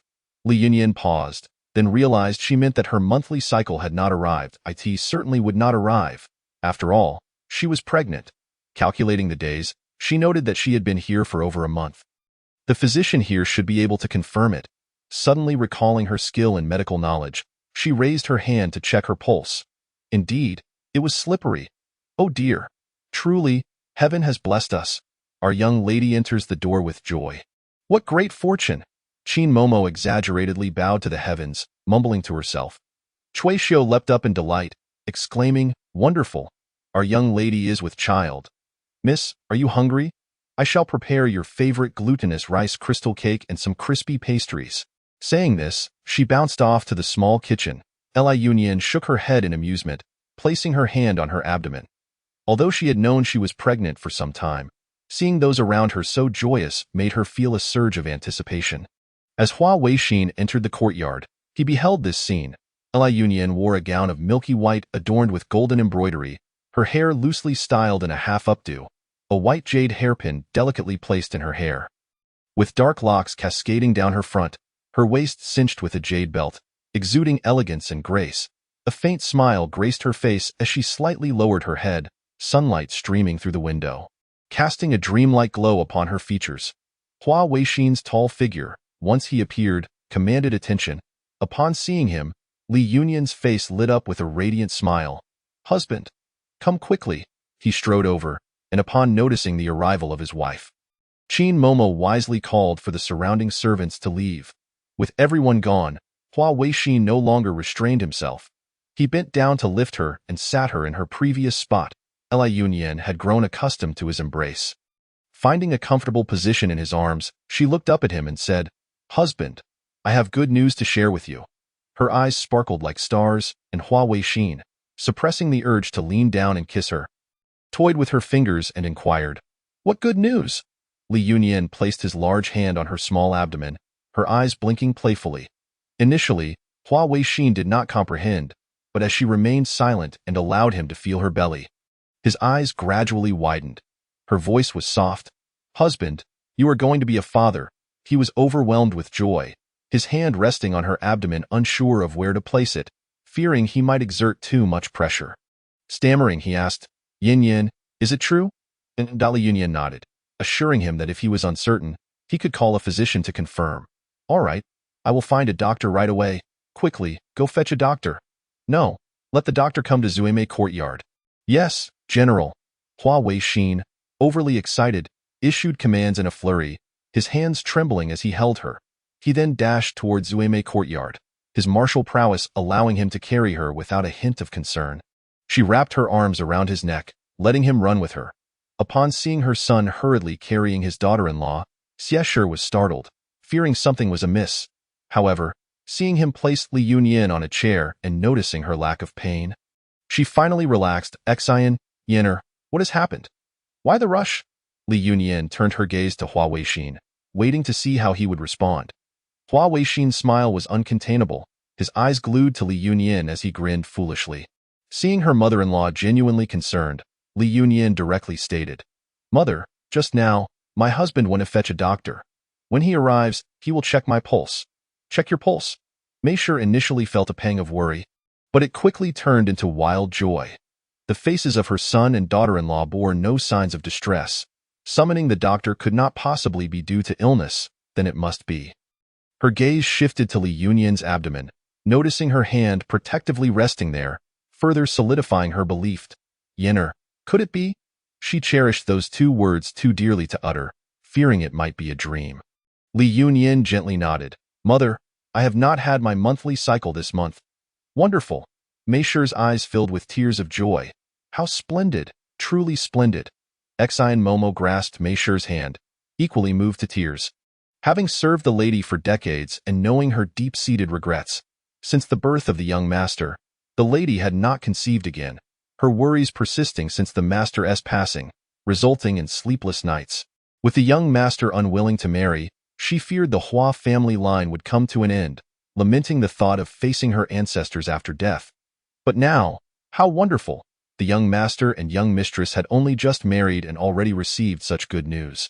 Truly, the ancestors are watching over them.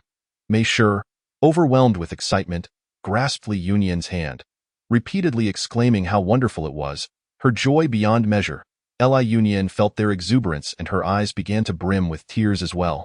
The doctor finally arrived. After checking her pulse, the elderly physician repeatedly congratulated them. "Congratulations, madam. Congratulations, general. The young mistress is already over a month pregnant, and the fetus is stable." "How splendid. Thank you, doctor." Xian Momo, reward him generously. Xian Momo happily complied, bowing to the doctor. "Doctor, please follow me." The doctor confirmed it, causing Meisher and Hua Weixin to laugh heartily. Meisher looked at Li Yunyin with even more warmth in her eyes. Such a wonderful daughter-in-law. How fortunate their family was. Truly, heaven had eyes. As the two rejoiced, by nightfall, Li Yunyin found herself in a less than joyful state. For Hua Weixin adamantly refused to touch her. Having tasted the sweetness, Li Yunyin was at a loss for words. She had already taken the system's pregnancy-preserving pills, and no matter the antics, everything would be fine.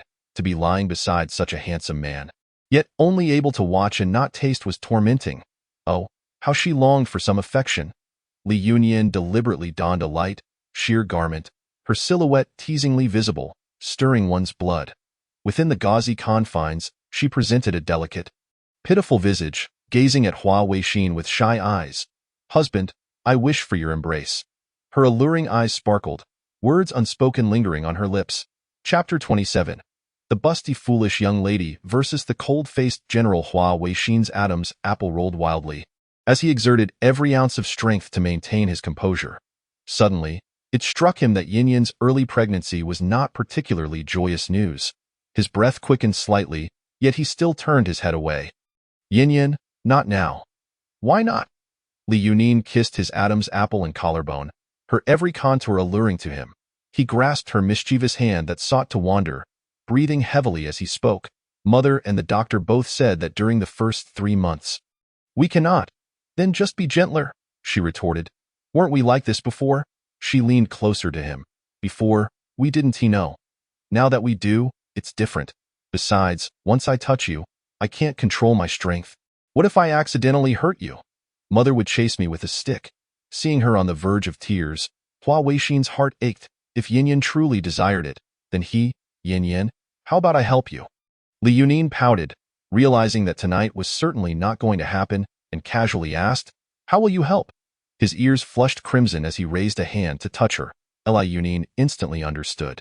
Her small face turned beet red. "You? How annoying!"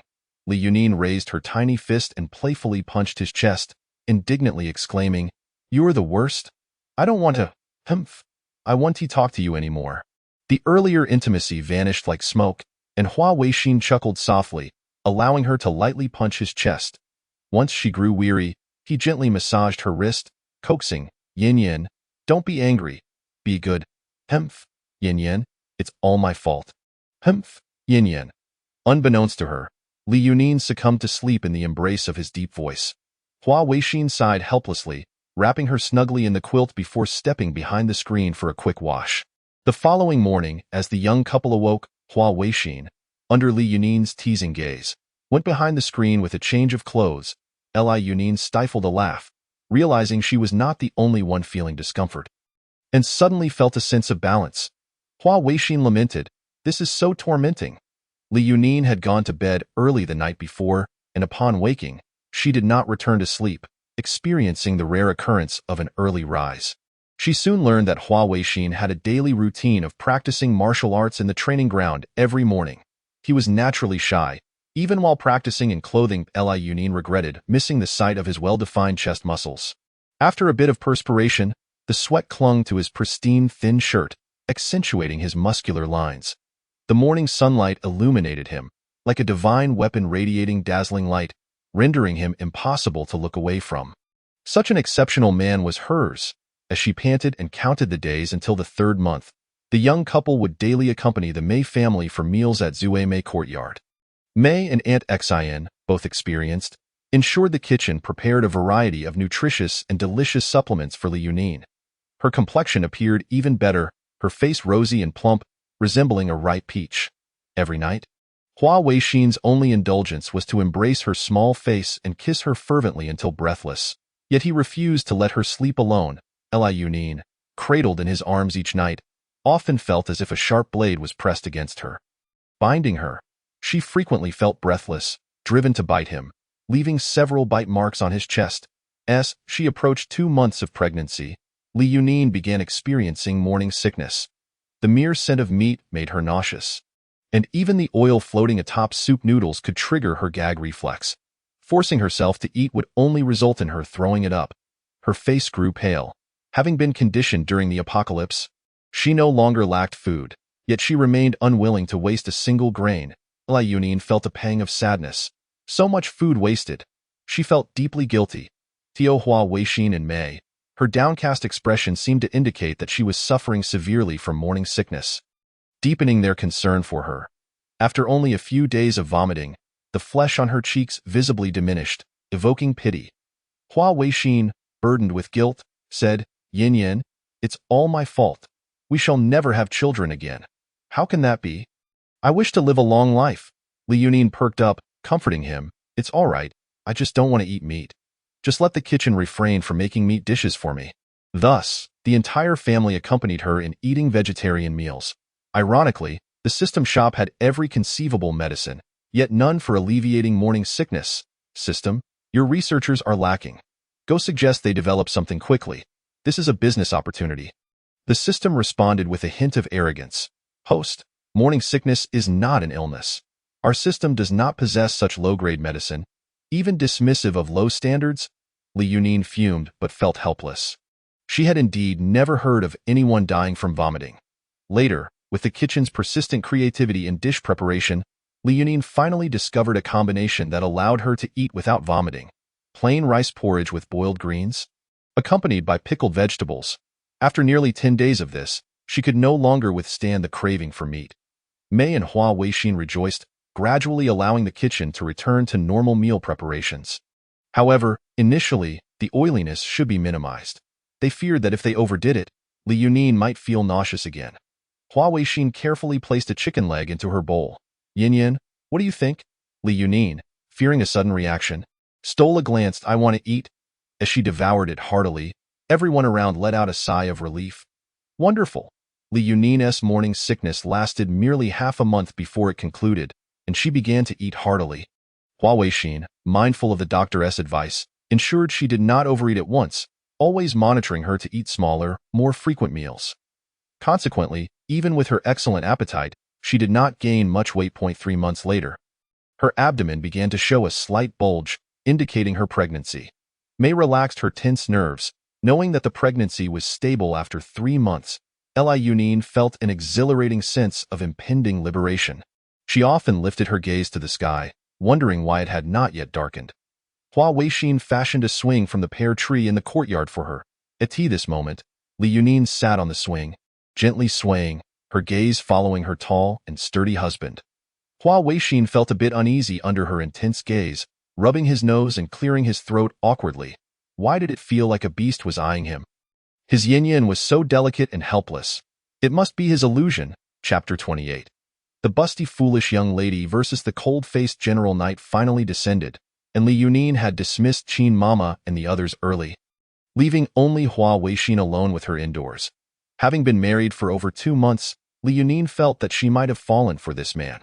His appearance, physique, and every detail aligned with her preferences. Beyond his looks, he was an extraordinary man, an esteemed general, adept in both literature and martial arts, exuding an air of authority. He was cold and indifferent to outsiders, yet gentle and caring towards her. Having such a fine man, she feared that after transitioning to the next world, she would be unable to focus on her tasks. The system spoke at an opportune moment.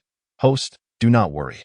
Upon entering the next world, the system can erase your memories and emotions, ensuring your tasks remain unaffected.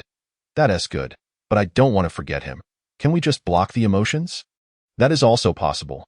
Retaining memories will allow the host to respond more adeptly to tasks, which is beneficial. It seemed everything was in service of the mission. Li Yunin did not delve deeper. Adhering to her life principle of seizing the moment, gazing at the handsome face before her, Li Yunin lifted her head, slowly inching closer. Husband, I want a kiss and a hug. Hua Weixin sensed a hint of sorrow in her eyes as if she might depart at any moment, causing a dull ache in his heart. Without hesitation, he bent down and kissed her deeply, his kiss filled with profound affection, as if he wished to meld her into his very being. Li Yunin was moved. Her eyes glistening, she embraced him tightly, casting aside her distant thoughts. Such matters were too far away. She still had decades to spend with him in this life. With that thought, she became even more proactive, her small hands exploring his abs, igniting a fire within. Hua Weixin was tender yet restrained, considerate yet passionate, indulging her playful antics well into the night. When Li Yunin was over 6 months pregnant, an invitation arrived from the Li residence. Upon receiving the invitation, she felt quite surprised. Opening it, she raised her eyebrows. It was an invitation from Li Yunwu, demanding her presence at the Zhongshu Ling residence the following day for her wedding with Yun Ruoyan. The tone was exceedingly provocative, as if flaunting her triumph. Li Yunin was momentarily bewildered. What was there to flaunt? Yun Ruoyan was in that state. Given Li Yunwu's nature, she should not be getting married at all. Why? Li Yunin's eyes flickered. Could it be that Li Yunwu was unaware? Now that would be entertaining. What are you looking at, Yin Yin? Hua Weixin embraced her from behind. Li Yunin leaned into his embrace, handing him the invitation. Look, it's from Li Yunwu, insisting I attend the ceremony tomorrow. Upon seeing the name Yun Ruoyan, Hua Weixin's gaze shifted slightly. Regarding the previous incident at Julian Mountain, had it not been for Yin Yin persuading him to remain in the capital, he might have lost his legs, or even his life. Later, the emperor discovered that there was a traitor in the military. The bandits at Julian Mountain had been aware of the court's plans and were merely waiting for them to arrive. Like trapping fish in a barrel, the failure to eliminate the bandits was inevitable, and it was all thanks to Yin Yin.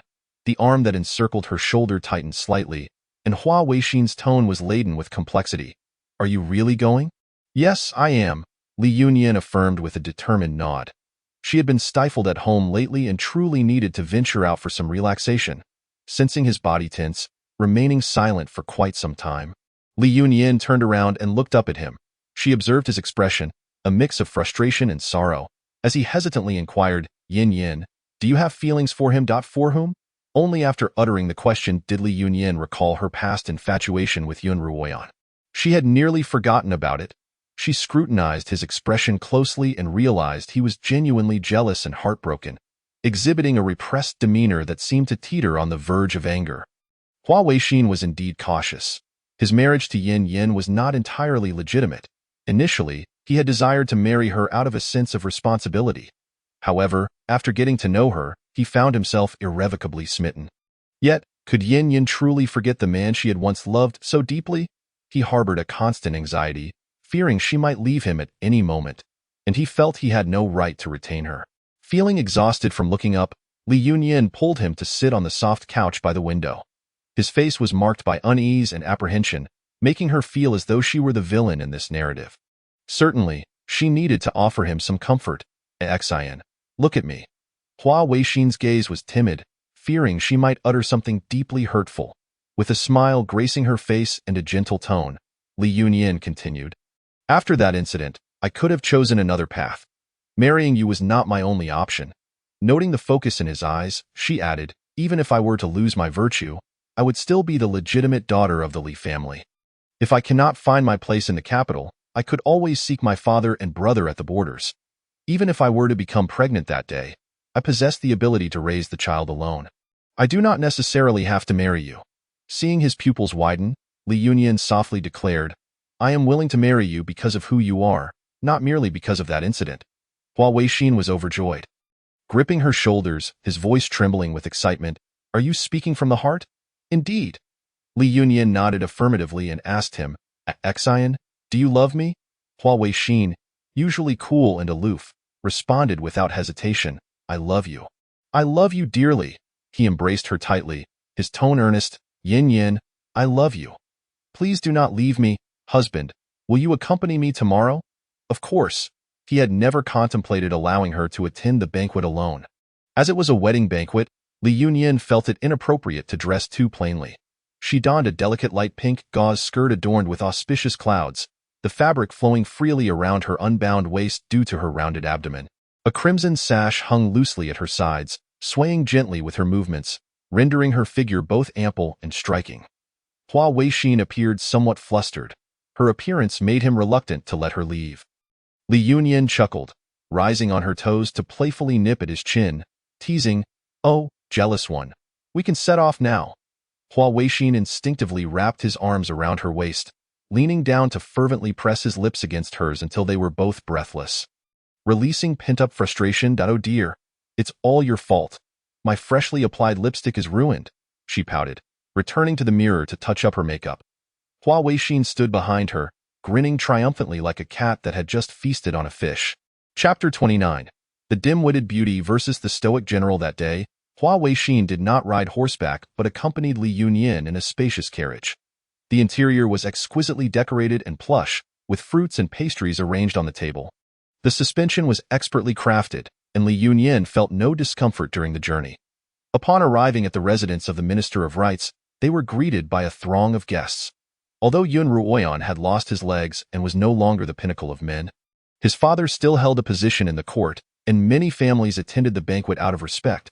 As the couple made their entrance, they captured everyone's attention. The man was tall and handsome, while the woman was stunningly beautiful, reminiscent of a pair of celestial lovers. After the initial shock of their beauty wore off, the guests realized they were witnessing the Grand Marshal and his wife, and they hurried forward to pay their respects. Hua Weixin was typically aloof in public, offering only a nod as he and Li Yunyin took their seats together. Li Yunwu sat alone in the desolate bridal chamber, secretly lifting the bridal veil. Today was her wedding day, and according to custom, the bride was not permitted to leave the banquet hall. Yet she yearned to see Li Yunyin's expression, to witness firsthand the anguish of her sister becoming Yun Gongzi's wife. She gazed into the mirror, retouching her makeup, a triumphant smile plastered on her face. Li Yunyin, you wretched woman. Even if you were sullied, what of it? I still get to marry Yun Gongzi, while you are left with a mere warrior. She cautiously opened the door, glanced around to ensure no one was watching, and stealthily made her way to the banquet hall. From the moment Li Yunyin entered the hall, Yun Ruoyan's gaze was fixated upon her. His eyes were shadowed, coldly observing how her companion doted on her, his nails digging into the armrests of his wheelchair. If it weren't for Li Yunwu, all of this should have been his. She was meant to be his wife. And what of Hua Weixin? A mere brute. What right did he have to claim his yinner? His gaze burned with intensity, and Hua Weixin, perceptive to his stare, met his gaze head-on. Yun Ruoyan showed no fear, locking eyes with him defiantly. Having lost everything, he was unafraid of provoking the Grand Marshal. A servant slowly pushed him from the inner room, as guests approached to congratulate him. only to notice that the groom had not donned wedding attire but was clad in heavy black. His face bore no trace of joy, his sharp eyes fixed directly on the Grand Marshal. Gasps filled the room. Was he intent on causing trouble? The elders had long grown accustomed to their son's stony demeanor and simply hoped the wedding banquet would proceed smoothly without incident. They worked to ease the tension in the atmosphere, managing to keep things from becoming too awkward. The wheelchair rolled directly before Li Yunyin, and Yun Ruoyan's voice, hoarse, deeply called out, "Yenerd." Li Yunyin frowned, feeling discomfort at Yun Ruoyan's overly familiar address. In the next moment, she felt Hua Weixin's arm around her waist. A possessive hand rested on her waist, his cold voice laced with anger. "Yun Gongzi, Yin Yin is now my wife. Please be mindful of your words." "Yin Yin?" Yun Ruoyan repeated, his tone dripping with fury. How could this brute call her so affectionately? What audacity! Following the movement of Hua Weixin's hand, his gaze fell to Li Yunyin's abdomen, and he suddenly realized she was pregnant. His eyes widened in disbelief. He had been so focused on her face that he had failed to notice her loose clothing indicating her pregnancy. But why? How could she be with child? He had assumed Yin Yin married this brute only out of desperation. She had lost her virtue, and he had been injured and unconscious. Surely, she had been coerced into this marriage. Yun Ruoyan was pierced by this revelation. His eyes reddening as if he might weep blood, Li Yunyin gently caressed her belly, perceiving Yun Ruoyan's glowering expression. Who was she performing for? She nodded. "Yes, I am pregnant, all thanks to your esteemed lady. She introduced me to such a wonderful husband." Hua Weixin stood proudly at her side, emboldened by her candid acknowledgement of their bond. His head held high. It took Yun Ruoyan a few moments to process whom she referred to as madam. And he immediately retorted, "She is not my wife." He turned urgently to Li Yunyin, pleading, "Yenner, leave him. Will you marry me? I do not care about what transpired between you two. I am unbothered by your past. Just promise to marry me, and I will make you my legitimate wife." As Li Yunyin prepared to argue, Hua Weixin too was about to retaliate when a sharp feminine voice interrupted. "And what about me?" Li Yunwu rushed into the hall, her voice piercing as she demanded answers. In the next moment, she froze in shock. She had only been eavesdropping outside and hadn't seen anyone, but upon hearing Yun Ruoyan's words, she barged in without a second thought. She stared wide-eyed at Yun Ruoyan in his wheelchair. Today was meant to be their wedding day, yet he sat there clad in black, his face haggard. No longer the charming figure he once was. Most importantly, his lower half was empty. Beneath his flowing robe, there were no shoes to be found. Her previous anger shattered into fragments, and she pointed incredulously at Yun Ruoyan's lower body. "Where are your legs?" She rushed forward and lifted his hem, nearly losing her balance at the sight before her. Frantic, she shook his shoulders, shouting, "Yun Ruoyan, I am asking you a question. Where are your legs?" Yun Ruoyan allowed her to shake him, remaining silent, a manic smile creeping across his face. Did she truly not realize she had lost her legs? What a delightful surprise. How utterly laughable, he chuckled darkly. "Did you not always wish to marry me? You would go so far as to harm your own sister for this ambition, would you not? Now your wish has come true." "Ha ha ha ha."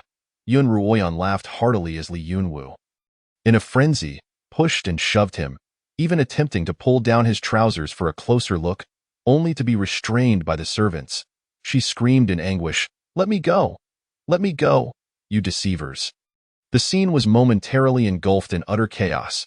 Observing the situation, the guests present began to murmur amongst themselves. The entire capital was aware of young Master Yun's leg injury. Could it be that the second Miss Li was oblivious to this fact? If she was indeed unaware, would that not imply that the Yun family had been deceiving her in the matter of marriage? Both Lady Yi and Lord Yun were equally perplexed, as they had duly informed the Li family of the circumstances at the time of the betrothal. Li Shirong, however, remained composed, rising to apologize to everyone. "I beg your pardon. My daughter has lost her composure. Upon learning of Ruoyan's injury, she has been unable to eat or drink, and it appears that her overwhelming sorrow has clouded her mind, leading her to utter nonsensical words. It all becomes clear now. The second Miss Li is indeed infatuated with young Master Yun. Indeed, indeed." Laughter erupted among the crowd. It was evident that the Li family's second branch had relinquished all hope for this daughter. and there was no need to expose this blatant falsehood. Lady Yi, a woman of keen intellect, swiftly grasped the crux of the matter. The Yun family could not afford to lose face over this. Li Yunwu must marry, whether she desires to or not. Chapter 30. The bewildered miss with a large bust versus the stoic General Lady Yi discreetly signaled to the matron beside her to quickly escort Li Yunwu away. The matron understood and, calling upon a few sturdy maidservants, disregarded Li Yunwu's desperate struggles, swiftly gagging her and dragging her away. The last image that Li Yunyin retained of her sister was one of near madness. Her eyes filled with a fierce intensity. Li Yunwu had caused the demise of the original body, and now she was finally reaping what she had sown. She had longed to marry Yun Ruoyan. And now her wish had been fulfilled, yet she was to wed a cripple. Henceforth, may she and Yun Ruoyan engage in a battle of wits. Li Yunyin exhaled a gentle sigh of relief. In this way, she had avenged the original owner. Hua Weixin supported her as she rose, only to be obstructed by Yun Ruoyan. With reddened eyes and a voice that trembled with desperation, he implored, "Yinner, I have wronged you in the past. It was my fault. I now realize my mistakes. Can you grant me another chance? I swear, I will cherish, respect, and love you wholeheartedly." His expression was sincere, and Li Yunyin could see that he was truly remorseful. He genuinely regretted his actions. Li Yunyin scoffed. Such belated affection was worth less than straw. His realization came far too late. The original body was already gone. Her tone was cold and distant. Yun Ruoyan. The past cannot be reclaimed. From this day forth, we are no longer connected. With that, she turned to leave, leaving behind an exquisite yet resolute silhouette. "Yinner? Yinner?" Yun Ruoyan called out, his expression sorrowful, his voice tearing at the heartstrings. Hua Weixin remained steadfastly by her side, even guarding her during her moments in the lavatory, which left Li Yunyin feeling both embarrassed and exasperated, yet utterly helpless. Lady May had long since arranged for the birthing chamber, with midwives and wet nurses carefully selected to ensure everything would proceed flawlessly. All was in readiness, awaiting her CUE. In truth, Li Yunyin felt no anxiety, for she possessed the system's painless childbirth pills and rapid recovery elixirs, rendering her incapable of feeling any pain. Products of the system were guaranteed to be of the highest quality.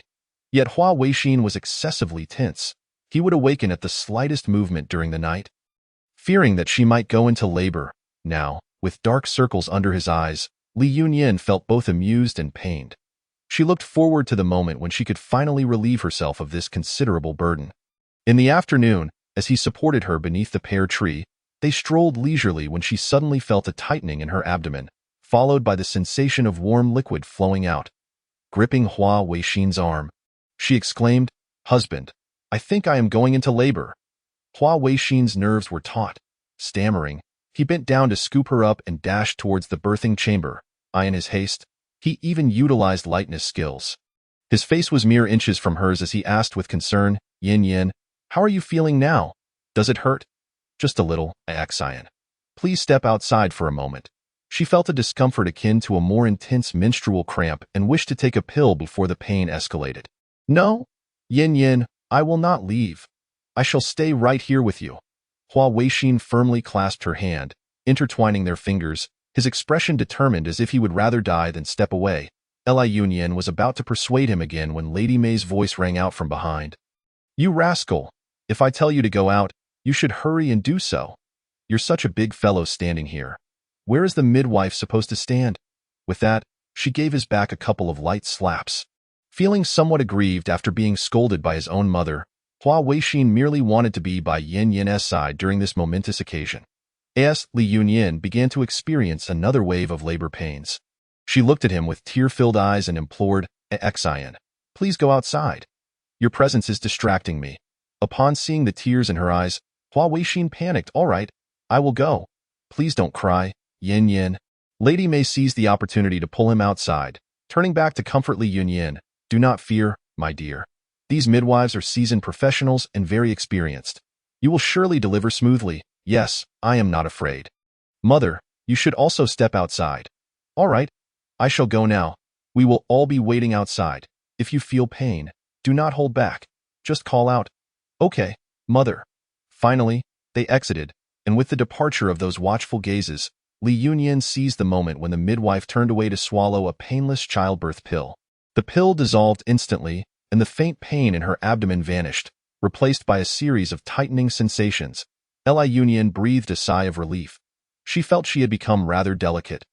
Previously, she could endure severe injuries in the apocalypse, but now, with merely a hint of pain, she found it hard to bear. With someone to lean on, she no longer needed to feign strength, to maintain the illusion of realism, even though she felt no pain. Li Yunyan occasionally let out soft whimpers. 2 hours later, guided by the midwife, Li Yunyan exerted herself and gave birth to her first child. Wah, wah, wah. The sound of the baby's cries resonated powerfully, sharp and clear. "It's here. It's a little boy," the midwife exclaimed joyfully. Li Yunyan heard a multitude of congratulatory voices, and as the door to the birthing chamber opened, she caught a glimpse of a tall figure rushing towards her. She relaxed and drifted into sleep. When she awoke, the familiar gauzy curtains greeted her as she lay in her own room.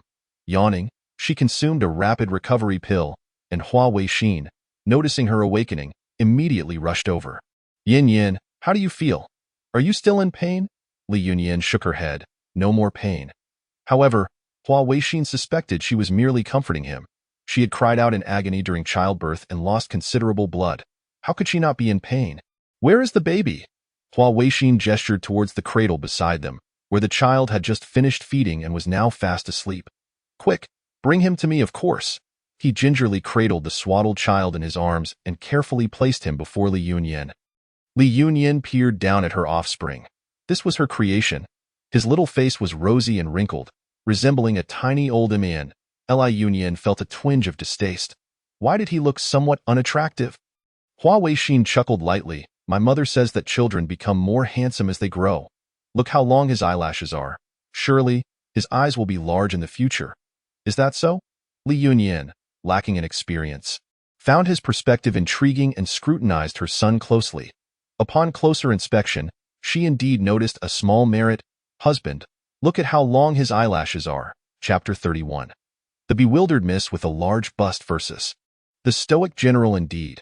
Hua Weixin leaned closer, their heads nearly touching as they examined their child together. "Yin Yin, see. His mouth resembles yours." "Yes, it does a bit. Look at his nose. Doesn't he it look like yours? And look, his eyebrows, though faint now, have the same shape as yours."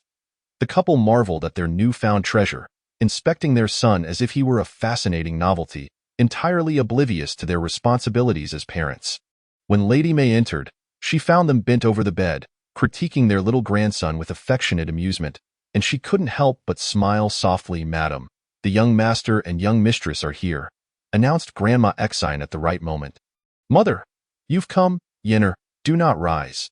You are in your confinement period. Please rest well." Upon seeing Li Yunyan attempt to sit up, Lady May hurried to stop her. Li Yunyan stuck out her tongue. After taking the pill, she felt as though she had nearly fully recovered and momentarily forgot about her confinement. Li Yunyan complied and lay back down, placing the child beside her.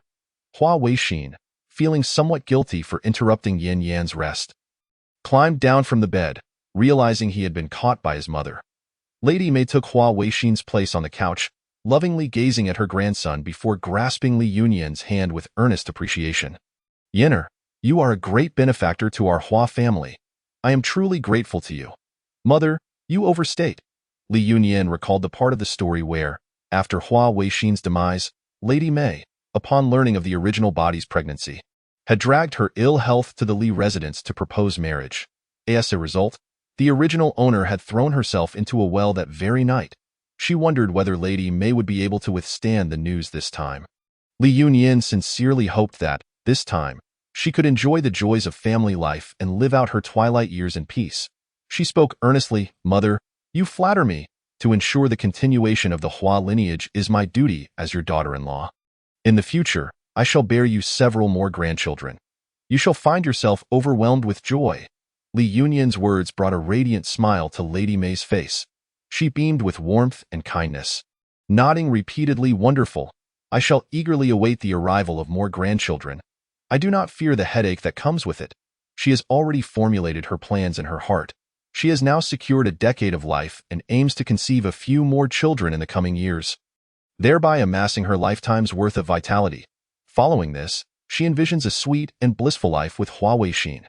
The Mei family has named the child Honger, and once the child reaches a month old, she carries him into her courtyard, accompanied by the wet nurse and the elder woman who has also been transferred. This arrangement aligns perfectly with Li Yunyan and Hua Weixin's intentions. Since the later stages of Li Yunyan's pregnancy, Hua Weixin has been adhering to a vegetarian diet for several months, eagerly anticipating the day when she completes her confinement. Li Yunyan's body has long since returned to its former state. Her abdomen smooth and taut without a single line, her figure remaining slender and graceful, indistinguishable from her pre-pregnancy self. Were it not for Hua Weixin's steadfast resolve, she would have indulged in his affection during her confinement. That night, Li Yunyan finished her bath early, donning a delicate nightgown and sitting before the bronze mirror to comb her hair. Her hair flowed straight and sleek, akin to fine silk, irresistibly smooth to the touch. Hua Weixin watched intently, captivated by her every casual movement that stirred his heart. Leaving him entranced, he toyed with a strand of her hair, urging, "Yin Yan, are you done combing?" Li Yunyan shot him a playful glare through the mirror, chiding him for his impatience, unbothered by the possibility of ridicule. "Not yet," she replied, her face still flushed from her bath, her playful reproach enhancing her allure. Hua Weixin's eyes darkened slightly. Suddenly, he pulled the chair away, and Li Yunyan felt his warm body pressing against her back, sending a delightful shiver through her. In the next moment, she felt a tingling sensation at her ear. "Oh, you mustn't tease me so," she murmured, her voice soft yet inviting. Hua Weixin's large hand ventured in, his voice husky. "Yin Yan, you are truly beautiful," Li Yunyan gasped softly, biting her lip as she braced herself against the dressing table to steady her body. It seemed Hua Weixin had been invigorated, for her lips had been silenced by his kiss, the sounds of her protests dissipating into the air. Frustrated, she struck his chest several times. The two indulged in playful antics throughout the night, while the maids and older women in the courtyard discreetly withdrew, ensuring they were not disturbed. Li Yunyan awoke late in the morning, nestled in his embrace, his large hand resting at her waist. A slight movement caused her face to flush, and she playfully pounded his chest in embarrassment. "How could you let me sleep so late? Why didn't you wake me?" Her voice was sweet and tender, devoid of any authority. Hua Weixin chuckled softly, drawing her in for another round of affectionate kisses. It was not until the sound of her stomach grumbling broke the moment that he reluctantly released her.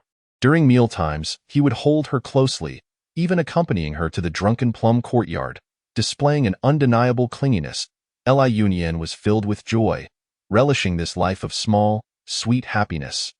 After a year of unabashed intimacy, Li Yunyan felt it was time and ingested a fertility pill, hoping to conceive 3 children this time. A month later, the doctor confirmed her pregnancy with the joyful pulse of life. The entire family rejoiced, particularly Mei, who summoned Hua Weixin to her courtyard for a detailed admonition, leaving him blushing. 3 months later, Li Yunyan's abdomen swelled like a balloon. Upon examining her, the doctor confirmed she was expecting triplets. Mei was overjoyed, immediately going to the ancestral shrine to light several incense sticks and instructing the elder woman to transfer all the finest goods from her storeroom to the pear blossom courtyard, filling it to the brim.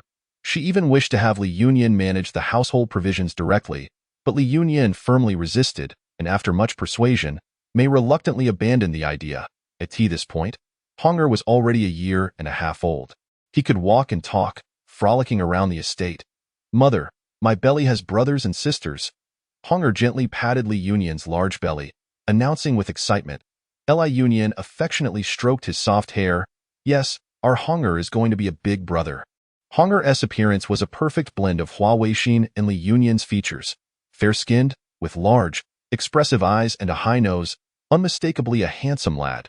"I'm going to be a big brother," Honger exclaimed, his eyes sparkling with glee as he clapped his hands. "But you must be obedient. Otherwise, your brothers and sisters will laugh at you." His cherubic face nodded earnestly. "Yes, mother, Honger will be good."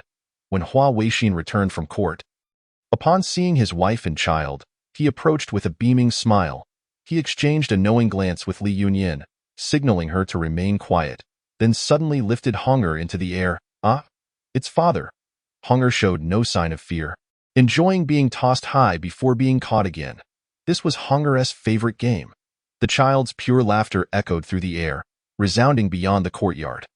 The servants in the estate, hearing the little master's laughter, could not help but smile. However, with Li Yunyan expecting triplets, Mei began to feel anxious. While the blessing of triplets was indeed commendable and brought prestige, it posed significant risks to the mother's health. Mei, concerned for Li Yunyan, began preparations early.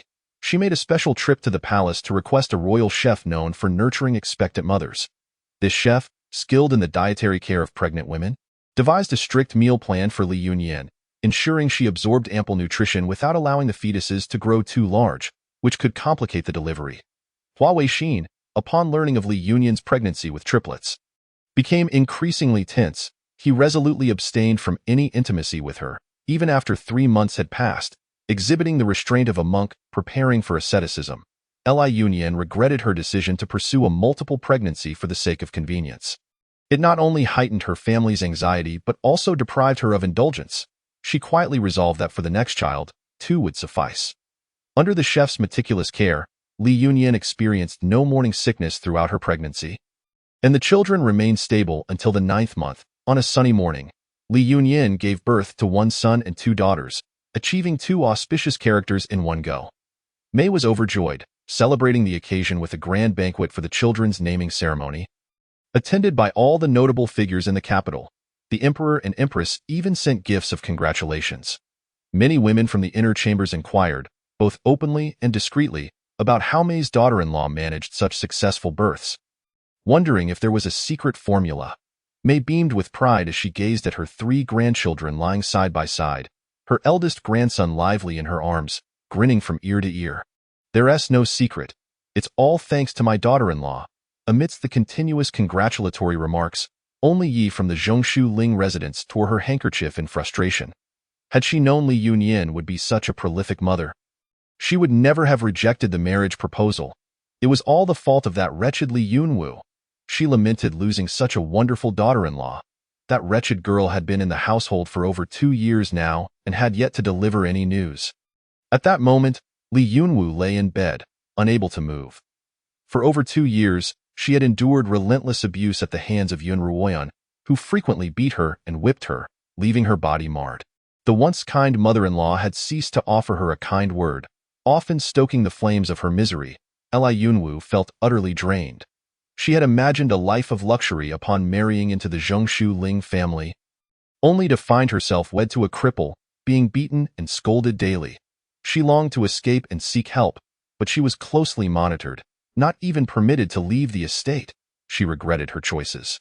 Had she known it would come to this, she would never have pursued this marriage. The elder woman cast her a disdainful glance. The young mistress is indeed precious. Lying in bed during the day, it's only our young master's kindness that allowed him to marry such a sloth. Li Yunwu no longer possessed the spirit to argue. She understood that no one in the Zhongshu Ling residence would support her. In a low voice, she pleaded, "Elder woman, I truly cannot rise. It is not my intention to neglect my mother-in-law." The elder woman, covering her nose with a handkerchief, approached her, giving her a cursory glance before coldly snorting and leaving. Upon hearing the commotion, he coldly remarked, "A hen that lays no eggs would be better off dead. I fear she will bring misfortune for 1,000 years." Impatient, she rose to her feet. "Let us go see." He entered Li Yunwu's room, holding a handkerchief to her nose. A foul stench of rotting flesh filled the air, and she waved her hand before her face, standing at the door without stepping inside. "Li Yunwu, what nonsense are you up to now? Am I unable to summon you?"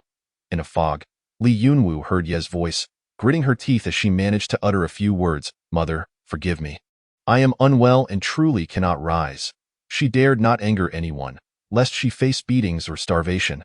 The moment Yi heard her voice, her anger flared. She had used that very tone to slander Li Yunyan in her ear, and hearing it repeatedly had convinced her.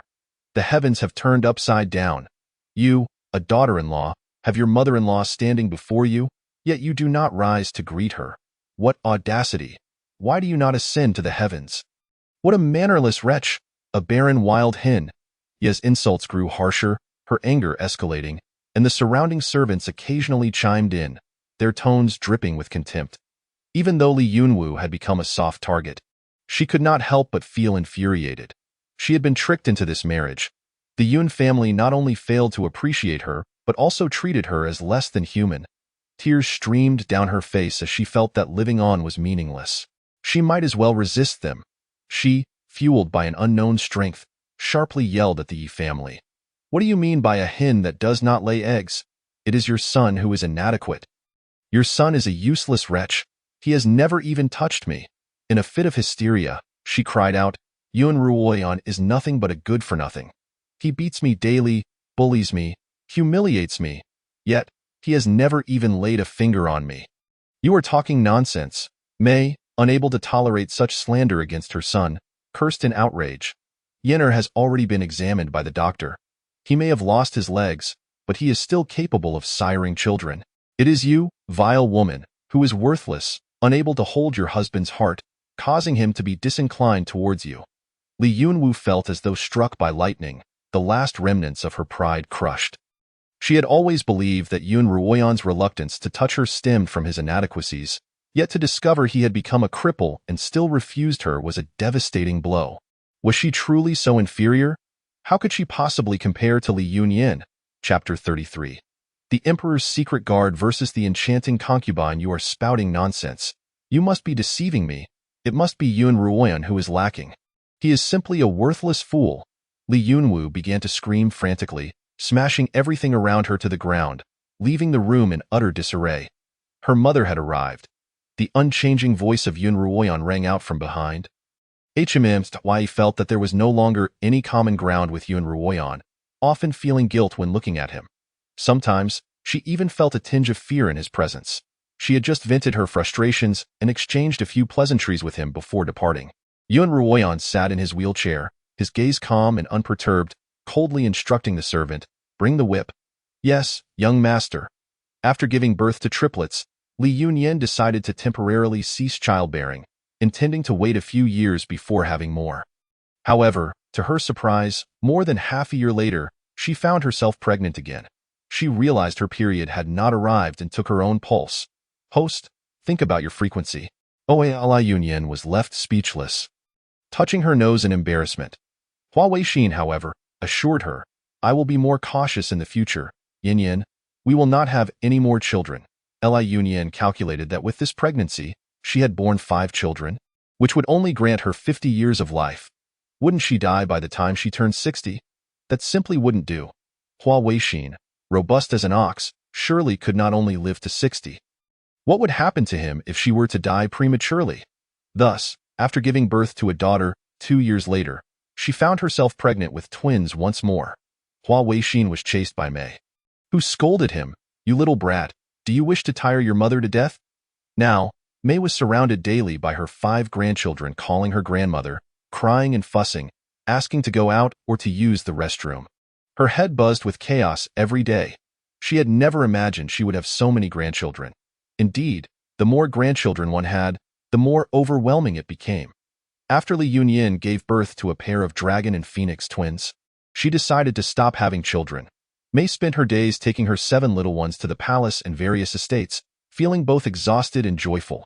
She devoted all her energy to nurturing her grandchildren, showering each child with equal love and affection.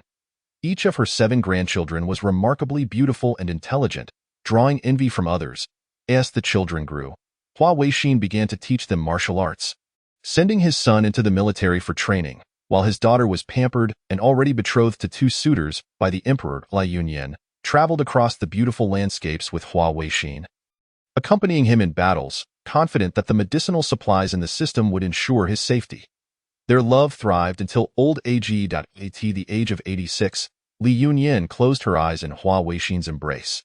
As her soul entered the system, she could not bear to witness the heart-wrenching expression on Hua Weixin's face, shedding a tear. System, help me block my emotions.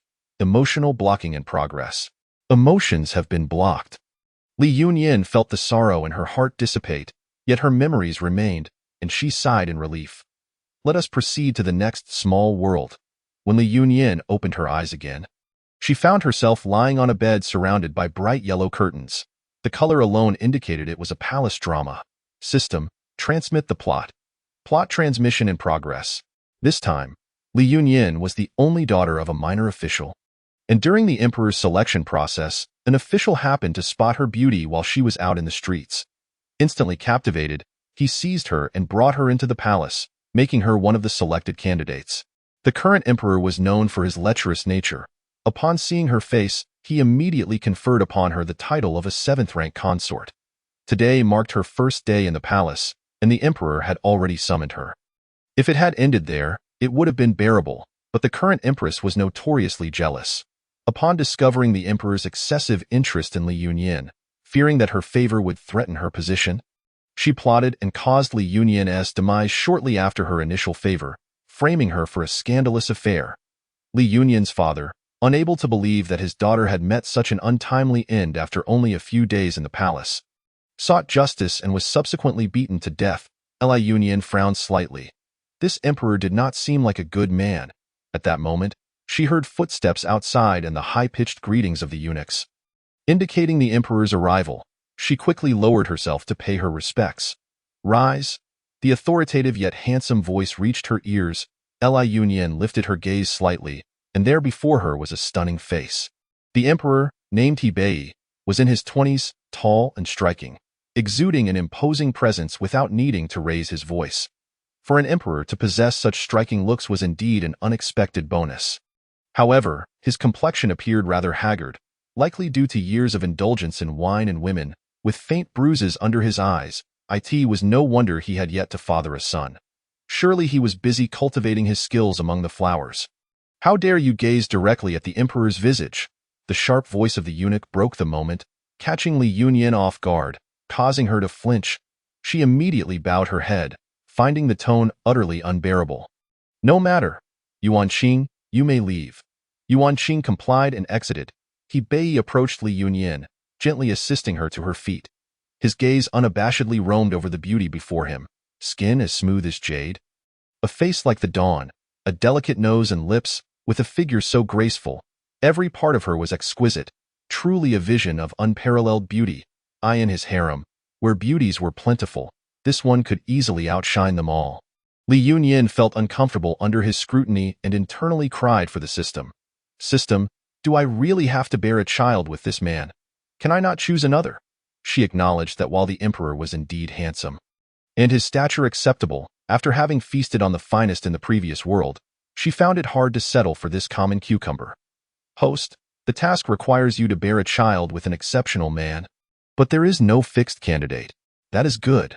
I do not wish to choose him. Please help me find another worthy gentleman. System scanning. Chapter 34. The Emperor's Secret Guard versus the Enchanting Concubine. 2 moments later. The system spoke. Host, aside from the Emperor, the most exceptional individual in the palace is right above you, on the beams. On the beams. Since the Emperor was watching her, Li Yunyin did not dare to look up but began to ponder. The only person who could perch upon the beams in the palace was either an assassin or the Emperor's secret guard. Given the current state of peace and the absence of assassination attempts in the plot, it could only be one answer. The secret guard? System, show me a picture. I want to see what this secret guard looks like. Li Yunyin was a beauty enthusiast. If he were unappealing, no matter how exceptional he was, she could not bring herself to accept him. When the image appeared in her mind, she nearly whistled in astonishment. He was simply too stunning. Beneath the photo was a line of text. Ing Huai. Secret guard, 18 years old. Height 189 cm perfect. Simple and direct. Ing Huai's appearance, in modern terms, resembled that of a handsome male model. His skin was fair, his hair slightly wavy, with well-defined features and a pair of thin lips pressed together. His expression calm and unsmiling. He was indeed her type. Li Yunyin could not help but smile, feeling assured that this was a dish she would relish.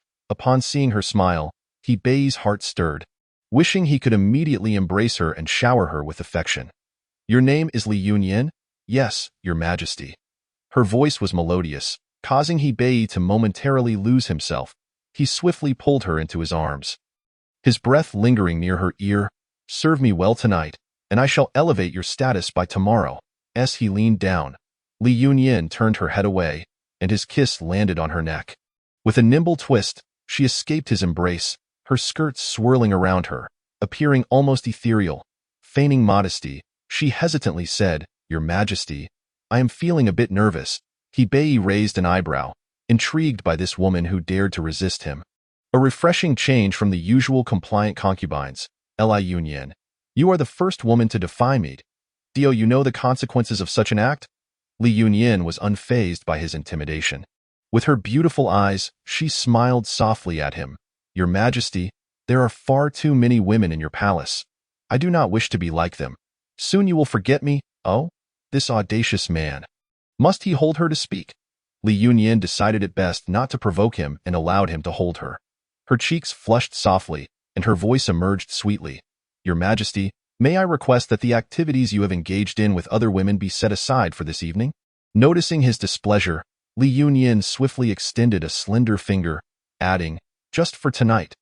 I wish for you to remember this extraordinary evening. Her fingers, delicate and pale, were captivating enough to dissipate the flicker of anger within Hebei. Gazing into her radiant eyes, the words of refusal lingered on his lips but were swallowed back. Very well. Such a beauty is entitled to a little whimsy. Instead of anger, he found himself smiling. A desire to conquer bubbling within him. Gently kissing her finger, Hebei inquired, Is it truly your wish, Yunyan? If I were to forego your company tonight, how would you feel come the morrow, when I forget you? Li Yunyan's enchanting eyes shifted, a hint of feigned innocence clouding her expression as she replied, If you were to forget me, I would seek you out daily, clinging to you until you remembered. A deep laugh rumbled from his chest, the absurdity of her words delighting him. How could a mere consort dare to chase after him so boldly, despite knowing her words to be fanciful? Hebei found amusement in her audacity. Feeling a surge of confidence, Li Yunyan pouted defiantly, Will you agree or not, Your Majesty? Her lips, full and crimson, held an allure unbeknownst to her, causing Hebei's gaze to darken. He suppressed the urge to seize her right then and there and murmured, Allow me a kiss, and I shall acquiesce. Without waiting for her consent, he captured her lips. Startled, Li Yunyan instinctively tried to push him away. But his strong hand held her firmly. Host, you must not harm him. Completing the task is of utmost importance. The system's frantic warning drew her brows together. This insufferable man. He dared to be so forward with her. And yet she could not retaliate. How vexing. Li Yunyan felt a swell of frustration as she passively endured his kiss, mentally counting the moments. Should he linger too long, she would push him away. Regardless of the consequences, thankfully, he released her in due time.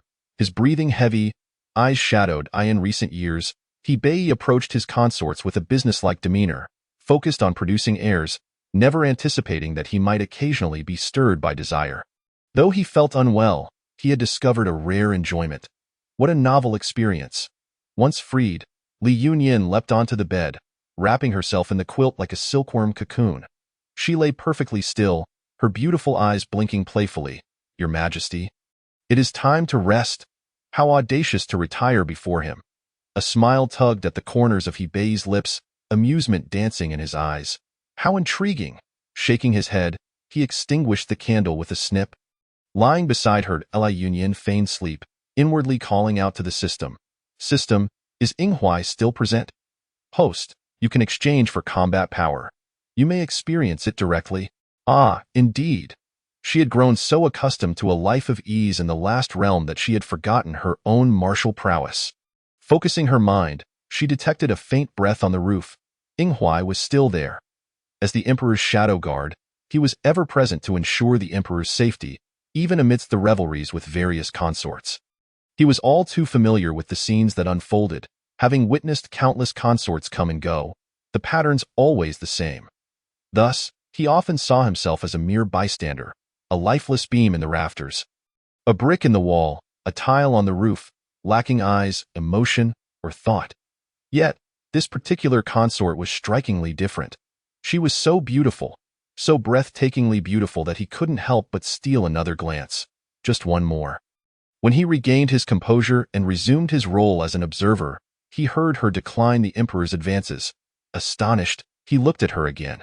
How did she possess such audacity to refuse the Emperor? The majesty of the throne was a sight to behold. Other consorts would vie for his favor, obediently complying, as no one had ever dared to reject his affections before. Even more perplexing was the fact that the emperor had acquiesced. It was the first time in his tenure as a shadow guard that he had witnessed such an extraordinary scene. Unable to resist, he stole a few more glances, committing to memory the visage of this exceptional woman and her name. He Bei lay upon the bed, his thoughts swirling. He had assumed Li Yunyan was like any other woman, appearing innocent and carefree, yet harboring deep-seated intentions. He had expected her to employ every tactic to charm him into her good graces, to engage him in conversation and foster a deeper connection. Instead, she had uttered not a word, closing her eyes and remaining perfectly still upon climbing into bed. Was she truly attempting to sleep? Chapter 35. The Emperor's Shadow Guard versus. The enchanting consort He Bei was filled with confusion. What could this woman be thinking? Li Yunyan, on the other hand, was seizing the moment to devise a plan. She had but a year. If she failed to ensnare Inghuai's heart within that time, she would perish, vanishing completely from existence. Her second option, should she fail to capture his affection, was to conceive the emperor's child in a desperate bid to extend her life, a last resort she fervently wished to avoid. As she perused the system's marketplace, she discovered several suitable potions that could be employed should she be summoned to the emperor's bedchamber again. The greatest challenge lay with Inghuai, as a shadow guard. His loyalty to the emperor was unwavering, remaining hidden from view and rarely appearing. How could she draw him from the shadows and cultivate a connection that would endear him to her? It was a daunting task, as she noticed the rhythmic sound of his breathing growing deeper beside her. He Bei chuckled softly. He felt an intense instinct. This woman was utterly unafraid of him. Few consorts ever spent the night in his chambers. Li Yunyan, without even consulting him, had climbed into bed and fallen asleep beside him. Should he call it boldness or folly? Watching her serene face as she slumbered, He Bei felt a rare sense of tranquility wash over him. To simply lie there, covered by a quilt, and sleep was not entirely unpleasant. The following morning, Li Yunyan was roused by a gentle shake. Upon opening her eyes, she met the teasing gaze of the emperor. "What is it?" she mumbled, still dazed from sleep. He Bei was genuinely exasperated. "You sleep so soundly that you didn't even notice when I rose. Get up and assist me in dressing." "Assist in dressing?" Li Yunyan wanted to ask. "Do you not have hands? Is there not a eunuch standing beside you? Why must she be subjected to this?" Yet, she was too timid to voice her thoughts. In the palace, this man before her held the highest position. She had to acquiesce to his whims, or her task would remain unfulfilled. "Oh, yes, your majesty." Li Yunyan promptly rolled out of bed, lowering her gaze submissively as she accepted the bright yellow imperial robe from the eunuch Yuanqing. "Your majesty, please extend your hand." He Bei watched in amusement as her expressions shifted in rapid succession. He had enjoyed a rare night of restful sleep and, upon waking, found her still in a deep slumber, prompting him to tease her a little. Observing her clumsily struggle with his robe, he couldn't help but chuckle inwardly. How had she learned the palace etiquette before entering? Surely, her beauty had granted her a pass on such lessons. He Bei mused that with such exquisite beauty, he could indeed afford to be lenient. Watching her flit about him, her brow glistening with fine beads of sweat as she wrestled with his sash. An alluring fragrance wafted into his nostrils, stirring something within him. He couldn't resist the temptation to gently tap her nose, an affectionate gesture. Li Yunyan, oblivious to the tenderness of the action, rubbed her nose with her sleeve. Lifting the ornate crown with both hands, "Your Majesty, could you please lower your head a bit? I cannot reach." Yuanqing was about to scold her for daring to ask the emperor to bow his head. But He Bei's cold gaze silenced him.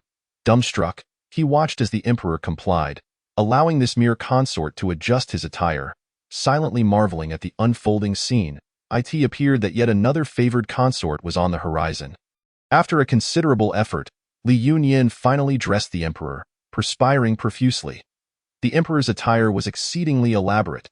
No wonder he required assistance. With her flushed cheeks glowing, she exhaled in relief, offering He Bei a gentle smile. "Your Majesty, it is all done." Her smile resembled the morning sun, evoking a sense of joy in He Bei, who replied with a smile, "For your successful service, Li Yunyan, I hereby elevate you to the rank of consort and grant you the title Li." with residence in the Chonghua Palace. Li Yunyan was taken aback with delight. Had she truly been promoted so swiftly? In the original plot, the protagonist had genuinely served the emperor yet had not received such an immediate elevation. Let alone a title, she had not even fulfilled her duties, yet here she was, being upgraded. Was the emperor perhaps a masochist? I thank you, your majesty. Am I now consortly? Indeed. Bei leaned closer, whispering in her ear. If you behave obediently, I shall promote you further. Li Yunyan understood precisely what he meant by behave obediently and shot him a glare, as if to say, dream on. Her gaze, enchanting and beguiling, tightened Bei's throat. Do not cause a ruckus. Tonight is the first day of the month. I must visit the empress's chambers. You will be summoned to my bedchamber tomorrow. What had she caused? Li Yunyan felt bewildered. However, escaping this night was indeed fortunate, and she nodded in acquiescence. Yuanqing urged softly, Your Majesty, it is time for the morning court. Very well, I shall obey. Li Yunyan watched as Bei departed, only to see a palace maid and a young eunuch enter. Kneeling before her to offer their congratulations. We congratulate consort Li. Li Yunyan was aware that these two were assigned to her as a concubine in the palace, with the maid named Xiangxia and the eunuch named Kangle. Both were newcomers, younger than her. However, the advantage of being new was that they lacked any influential connections, remaining untainted by power struggles. As for the experience in handling affairs, it could be acquired through observation and learning. The most crucial trait was loyalty. Xiangxia said, This servant will prepare your attire, my lady. The term preparing attire essentially referred to assisting her in donning her garments and arranging her hair into an elegant coiffure. In the palace, she had no privilege to ride in a palanquin. Her movements were solely reliant on her own feet. Kangle walked behind her, quietly reporting, My lady, the emperor has just bestowed upon you the residence of Chonghua Palace. I took the liberty of bringing your belongings, and we can proceed directly there. Well done? Li Yunyan's brow twitched momentarily. Alas, in the original narrative, the empress would deliver a sharp rebuke during today's audience, while other concubines would deride her with their words, leading her to weep and be scolded by the empress for her pettiness. Chapter 36. The Emperor's Shadow Guard versus the enigmatic concubine, for as Li Yunyan pondered her countermeasures. She unconsciously arrived at Chonghua Palace.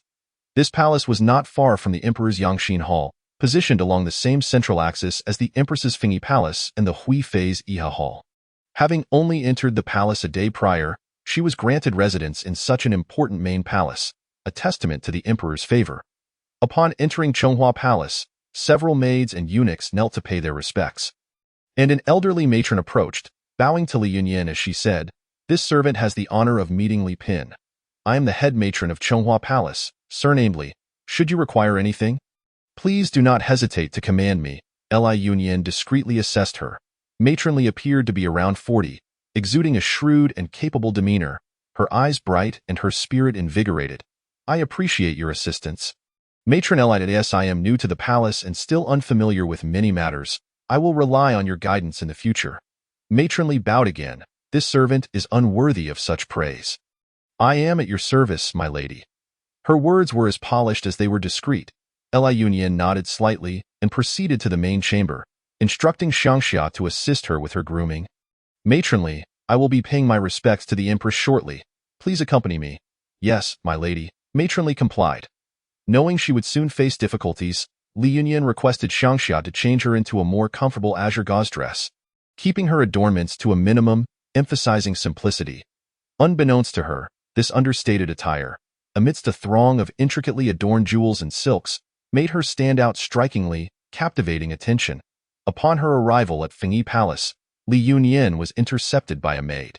It was rumored that yesterday's favored concubine, possessing extraordinary beauty, had just been elevated in rank by the emperor, not only receiving a title, but also being granted residence in Chonghua Palace. The empress, upon hearing this news early in the morning, had shattered a teacup in anger. Surely, this must be the individual in question. Matron Li smiled broadly. Miss Yaxing, Our Lady is the newly bestowed Li Pin by the emperor. Here to pay her respects to the empress. Yaxing's expression remained indifferent. The empress has yet to rise. Please have the Li Pin wait here. Li Yunyan lowered her gaze. The plot had veered wildly off course. In the original storyline, she had not been promoted, and the Empress had not overtly targeted her. Instead, her actions had been subtle and insidious. Yet now, she could not even muster the pretense of indifference. She cast a cold glance at the several concubines already seated within the hall, who were permitted to sit while she stood outside. However, this suited her intentions perfectly. Her goal was not to contend for the Emperor's affection, but to pursue other ambitions. It was only through continuous disturbances that he would take notice of her. Li Yunyan nodded obediently, her voice soft. "Thank you, Miss Yaxing." Surprised by her compliance, Yaxing merely huffed and stepped aside, ignoring the group further. Occasionally, other concubines arrived to pay their respects, casting curious glances at Li Yunyan as they passed. Almost all of them, upon seeing her face, simultaneously confirmed her identity as the newly promoted Li Pin. The early autumn weather remained sweltering, and Li Yunyan's delicate skin flushed under the sun, rendering her appearance strikingly alluring. The onlookers, witnessing this spectacle, could only seethe in silent envy. What a seductress, a vixen, an audacious little minx. They berated Li Yunyan internally, concealing their disdain, as they maintained an aloof demeanor within the hall, occasionally casting her condescending glances. Li Yunyan was entirely oblivious to their disdain, standing poised and composed, lost in thought. The myriad skills she had exchanged in the previous realm were now rendered useful. Indeed, palace intrigue fostered growth. The hall echoed with the sounds of concubines paying their respects to the Empress. Yet none invited her inside. Li Yunyan smirked inwardly. It was time to showcase her true talents. The system had just notified her that Hebei was hurrying toward this location after court, and he would soon arrive. Host, Hebei is now 100 meters away, 90 meters, 80 meters. Hebei's arrival signified the presence of Yinghuai as well. From a distance, Hebei spotted a delicate figure swaying precariously. Though he could not discern her features, he instinctively knew it was Li Yunyan. She possessed a visage that incited envy among women, and Hebei, well acquainted with the palace's intrigues, had anticipated she would become a target. He rushed to her aid, not expecting her to be barred from entry. The Empress was against her as well. Hurry. He urged the eunuchs carrying the palanquin, prompting them into a brisk jog. Outside Fengyi Palace, the eunuchs announced loudly, "The Emperor has arrived." The Empress, seated regally on her throne, set down her teacup and commanded, "Quickly, bring in the Li Pin." It was too late. Li Yunyan slowly turned to face the approaching Hebei, offering a smile that exuded a sense of fragility. Her eyes brimmed with tears. "It is my fault. I am simply unwell, having stood for so long." Xiangxia indignantly interjected, "My lady, you have been standing in the sun for nearly an hour. In this heat, how could your delicate frame withstand such strain?" Li Yunyan mentally applauded Xiangxia for her perceptiveness. Hebei, frantic with worry, did not chastise the maid for her impertinence. He bent down to lift Li Yunyan into his arms, feeling her weightlessness only deepening his compassion. "Empress, is this how you manage my harem?" The concubines in the hall had already knelt in fear, wishing they were anywhere but present upon hearing the Emperor's blunt reproach toward the Empress. She was taken aback, not anticipating such a public display of indignation from him. After all, she was merely a lowly concubine. As the Empress, could she not expect her to endure standing? This Li Pin, with her beguiling ways, had only just served the Emperor and already disrupted the court's decorum, ascending 3 ranks without even notifying her. The Empress, seething with indignation, she grasped her garments tightly and took a deep breath, donning a composed smile as she bowed gracefully to Hebei. "Your Majesty, you have misunderstood me. I was unaware that the Li Pin was outside. I thought she had yet to arrive." Previously, such feigned ignorance would have garnered the Emperor's leniency, allowing her to evade scrutiny. Surely, he would overlook this as well? Chapter 37. The Emperor's Shadow Guard versus the enigmatic concubine 5. Yet, to her surprise, Hebei's voice was laced with anger. "Does the Empress take me for blind? Or is everyone in your palace blind as well? Please, your Majesty, quell your fury." The concubines trembled in trepidation. Hebei's brow furrowed tightly. The Empress had grown increasingly audacious. In the past, whenever he favored a concubine, the Empress would scheme to suppress her, whether through illness or by invoking palace rules. He had previously overlooked her actions, considering her burdens, but this time, with gentle care, Hebei laid Li Yunyan upon a soft chair. brushing his hand across her damp forehead and flushed cheeks, instructing Yuanqing to summon a physician.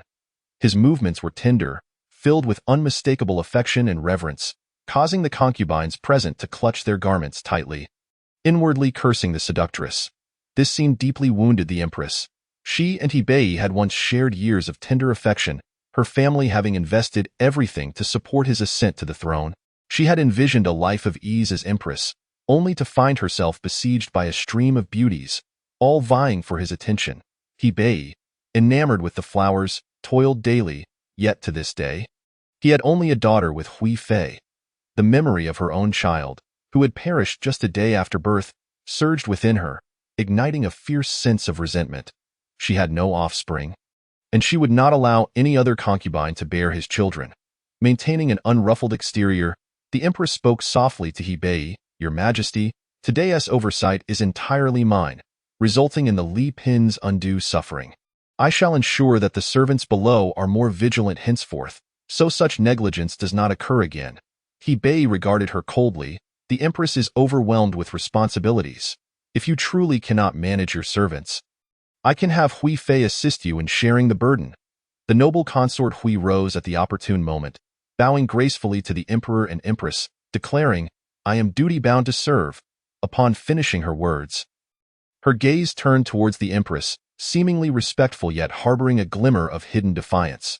The rivalry between consort Hui and the empress was not a recent affair.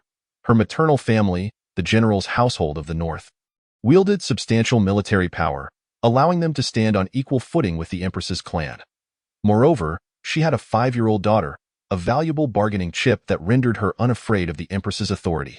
The empress, momentarily tightening her grip on her handkerchief, smiled regally and remarked, "Sister Hui, you have worked hard caring for Princess Anchang. You need not trouble yourself any further." She then turned to Hebei, her eyes subtly pleading, "Your Majesty, I admit my wrongs.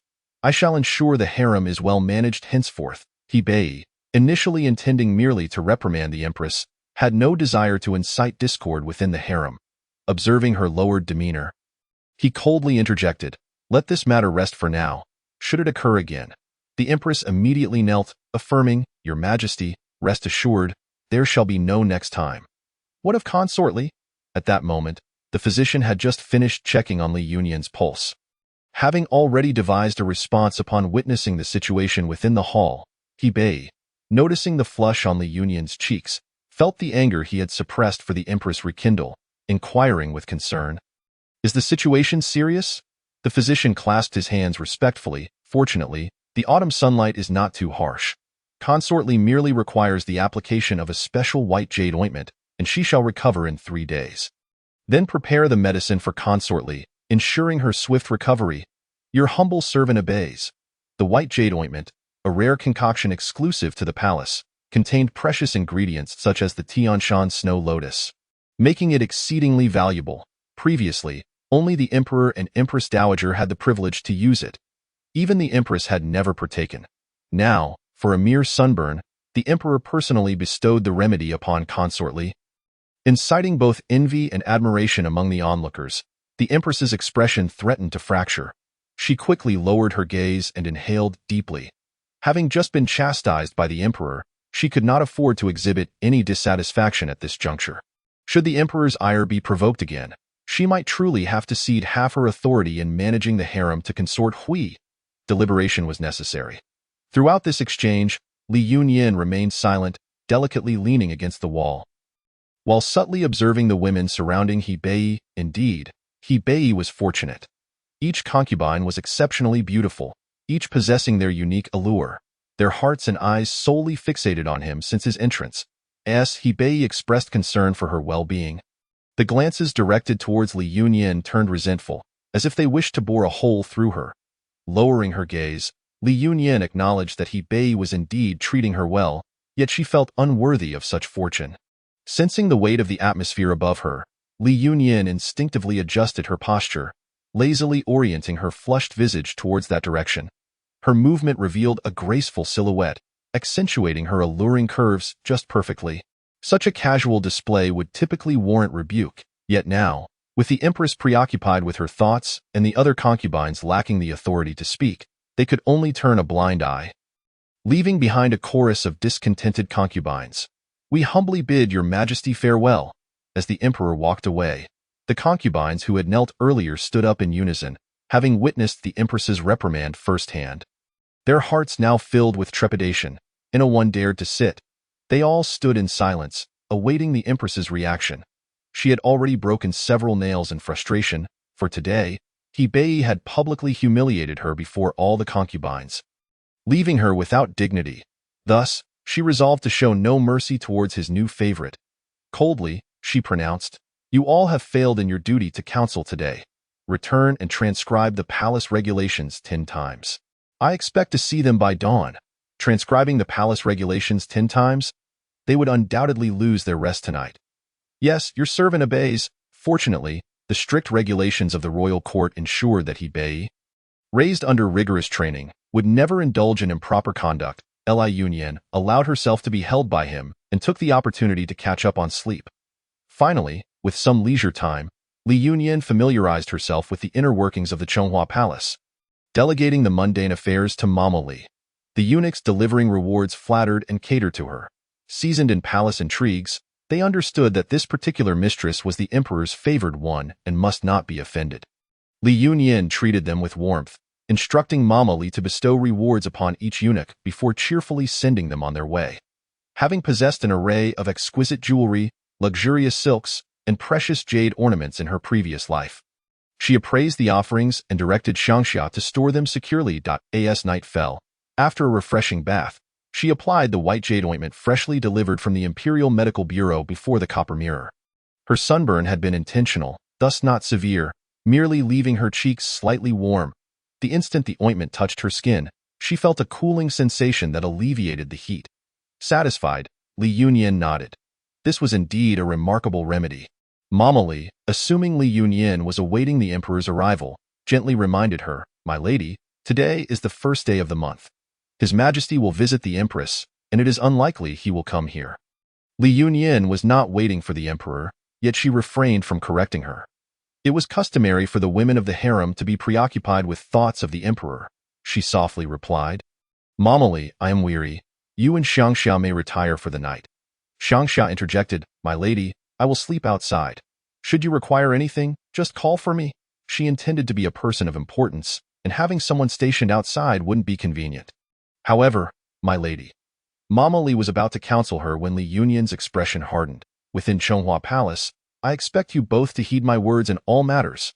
Li Yunyan was typically gentle with her servants. Yet when she adopted a stern demeanor, it commanded respect. Both Mama Li and Xiangxia immediately ceased their arguments. Sensing their apprehension, Li Yunyan softened her tone. "I have always had trouble sleeping. If someone is outside, I will rest even less. Remember, while I am in my room, I must not be disturbed." Her willingness to explain was a blessing for them. Mama Li and Xiangxia bowed deeply. "We understand. We take our leave." Once they departed, Li Yunyan utilized her inner strength to sense her surroundings, finding no suspicious presence, and thus reclined peacefully on her bed.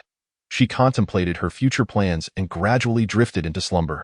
The following day, as per tradition, Hebei arrived at the Empress's Fengyi Palace, where she awaited him, elegantly adorned. Hebei took her hand, leading her into the hall. His previous visits to the harem had always been with the intent of siring heirs, and today was no exception. The Empress, however, made no mention of the previous day's events, dutifully complying with his desires, yet Hebei felt a distinct change in his sentiments. In the past, he perceived every woman in the harem as interchangeable. As long as there was a chance for a dragon heir, he would bestow his favor. He had never been particularly invested in the matter, but neither had he lacked enthusiasm, as he would dutifully fulfill his obligations each day. Yet today, he found himself feeling bored and somewhat resistant from the outset. His mind wandered to the enchanting figure of Li Yunyan, contemplating her and his own responsibilities. On the next day, the Empress appeared radiant. Her demeanor bright as she greeted the visiting concubines, a smile gracing her lips. Casually, she caressed her abdomen, likely anticipating good news this time. However, upon seeing Li Yunyan enter gracefully, the Empress's countenance dimmed, and she exchanged a knowing glance with Mama Qi. Understanding her cue, Mama Qi signaled to Yixing, who promptly instructed the maids to serve tea to the concubines. The Empress casually remarked, "This is the new Imperial tea just delivered. Do try it." "Sisters, thank you, Your Majesty." Li Yunyin lifted the teacup, inhaling gently, immediately detecting something amiss. There was a faint medicinal aroma within a tea that moment. The system in her mind urgently warned, "Host, this tea contains a sterility potion. It must not be consumed." A sterility potion? After scanning, the system continued. "This potion is extremely harmful.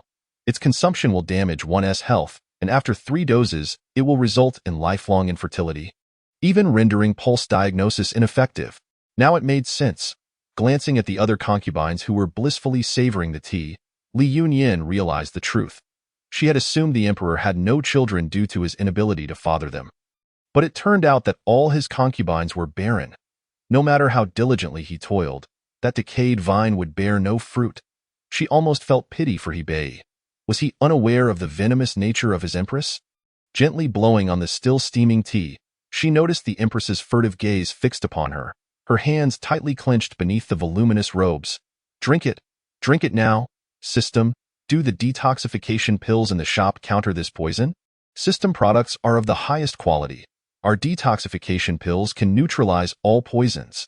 Quite the boastful system. Yet, she still hesitated to drink. Li Yunyin brought the teacup to her lips, subtly allowing a third of the tea to spill into the handkerchief concealed within her sleeve before setting the cup down.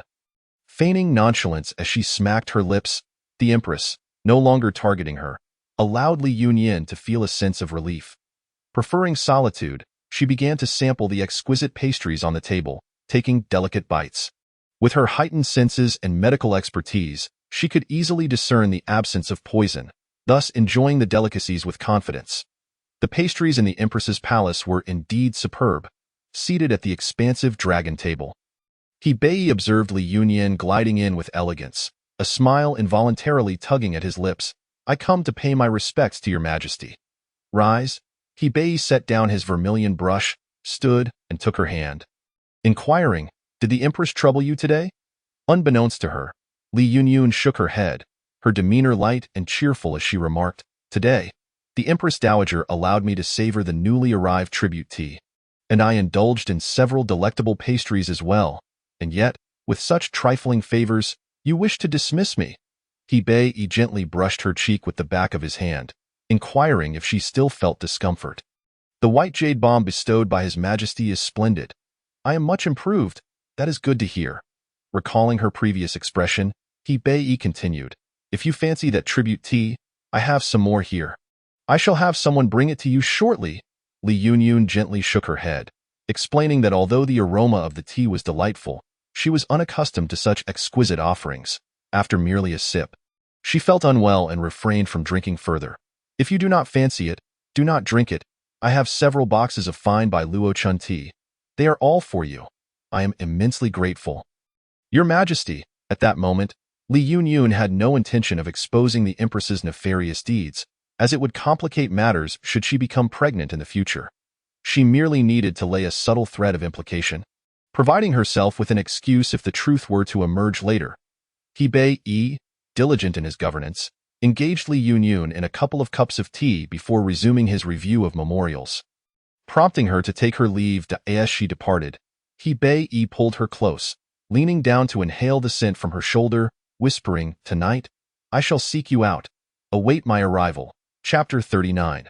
The Emperor's Shadow Guard versus the alluring concubine 7. Li Yunyin lowered her gaze demurely, her cheeks flushed like the evening glow, her voice soft and tender.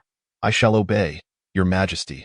Witnessing such a charming sight, Hebei felt a surge of youthful eagerness. Wishing the night would arrive instantly, Li Yunyin widened her eyes in confusion. What had she done to entice him? Cough. While she did wish to allure him, her methods had yet to be employed. This cunning emperor seemed perpetually lost in his own thoughts. Observing her Navi expression, Hebei sighed helplessly. "Truly, you are a little enchantress." Xiang Xia busily attended to her duties, for when her mistress was favored, it made life easier for the servants. During dinner, Hebei arrived, and with his presence, Li Yunyin's meal became notably more sumptuous. Always one to cherish her food, Li Yunyin savored each dish, relishing the flavors. The Imperial kitchen's culinary skills were exceptional. Each dish was deliciously prepared and elegantly presented, and Li Yunyun ate with great gusto, unknowingly forgetting that an emperor sat beside her, her demeanor remarkably carefree. He Bei watched her with amusement, his eyes sparkling with delight each time she tasted something new, nodding in approval at her reactions, unable to resist the joy it brought him. Normally, once he finished eating, his concubines would cease their dining, but he wished to observe her charming antics further, so he continued to eat as well, inadvertently consuming more than intended. After 2 bowls, Li Yunyun paused and glanced up to find He Bei leaning over the table, watching her intently. "Your Majesty, have you had enough to eat?" He Bei did not respond but countered with a question, "And what of you, my Yuan? Are you satisfied?" "I am quite full, then we shall." "Your Majesty," before He Bei could utter the word retire, Li Yunyun interrupted, pointing toward the dusk outside, her eyes crescent-shaped with mirth. "Your Majesty, the sky is splendid. I have yet to properly admire the scenery since arriving at Chonghua Palace. Might you accompany me for a stroll to aid our digestion?" Seeing the earnestness in her gaze and the playful lilt in her voice, He Bei sighed softly. "Very well. It is true that we have feasted rather excessively. A leisurely walk is in order." He gently kneaded the back of her neck, his tone tender and affectionate. "As you wish. I shall see how long you can prolong this." With that, he dashed out, leaving her with a fleeting silhouette like a wisp of wind. He Bei smiled indulgently and followed suit. Li Yunyun raced toward the lakeside corridor. Having traversed such distance, the Imperial guards would inevitably shift their position. In her moment of distraction, she found herself enveloped in He Bei's embrace, his gaze fixed on her as he murmured lazily, "Caught you? Oh dear. Release me." Her voice was soft and devoid of menace. In her struggle, her delicate form inevitably pressed against He Bei, who felt her grip on him tighten. Noticing the growing danger in his eyes, Li Yunyun attempted to push him away, only to be drawn in closer. "If you do not wish for a proper stroll, I would not mind taking you right here," he finished, unable to restrain himself as he leaned down. He Bei, usually composed and restrained, found himself at a loss. Upon seeing Li Yunyun, all rational thought fled. The moment his lips brushed against her tender skin, he lost control. Li Yunyun turned her head to resist, softly pleading, "Your Majesty, please, not here." Yet her countenance turned toward the concealed figure of Ing Huai. Tears glimmering in her eyes, from the shadows, Ing Huai hesitated, taken aback. Was she truly unwilling? At that moment, Li Yunyun's outer garment had been torn away, revealing her delicate collarbone and a glimpse of her soft, lustrous skin, her eyes shimmering with unshed tears. "Your Majesty, please do not," she implored softly. Yet, her strength was far too feeble to resist such a towering figure. Ing Huai instinctively clenched her fists, a strange sensation rising within her. She could not discern what it was, merely feeling compelled to watch, hoping for this scene to pass swiftly.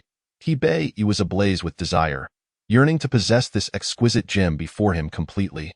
Only when a scalding tear fell upon his nose did he realize she had been crying, her appearance heartbreakingly pitiful. As he finally lifted his gaze, Li Yunyun quickly gathered her torn garments.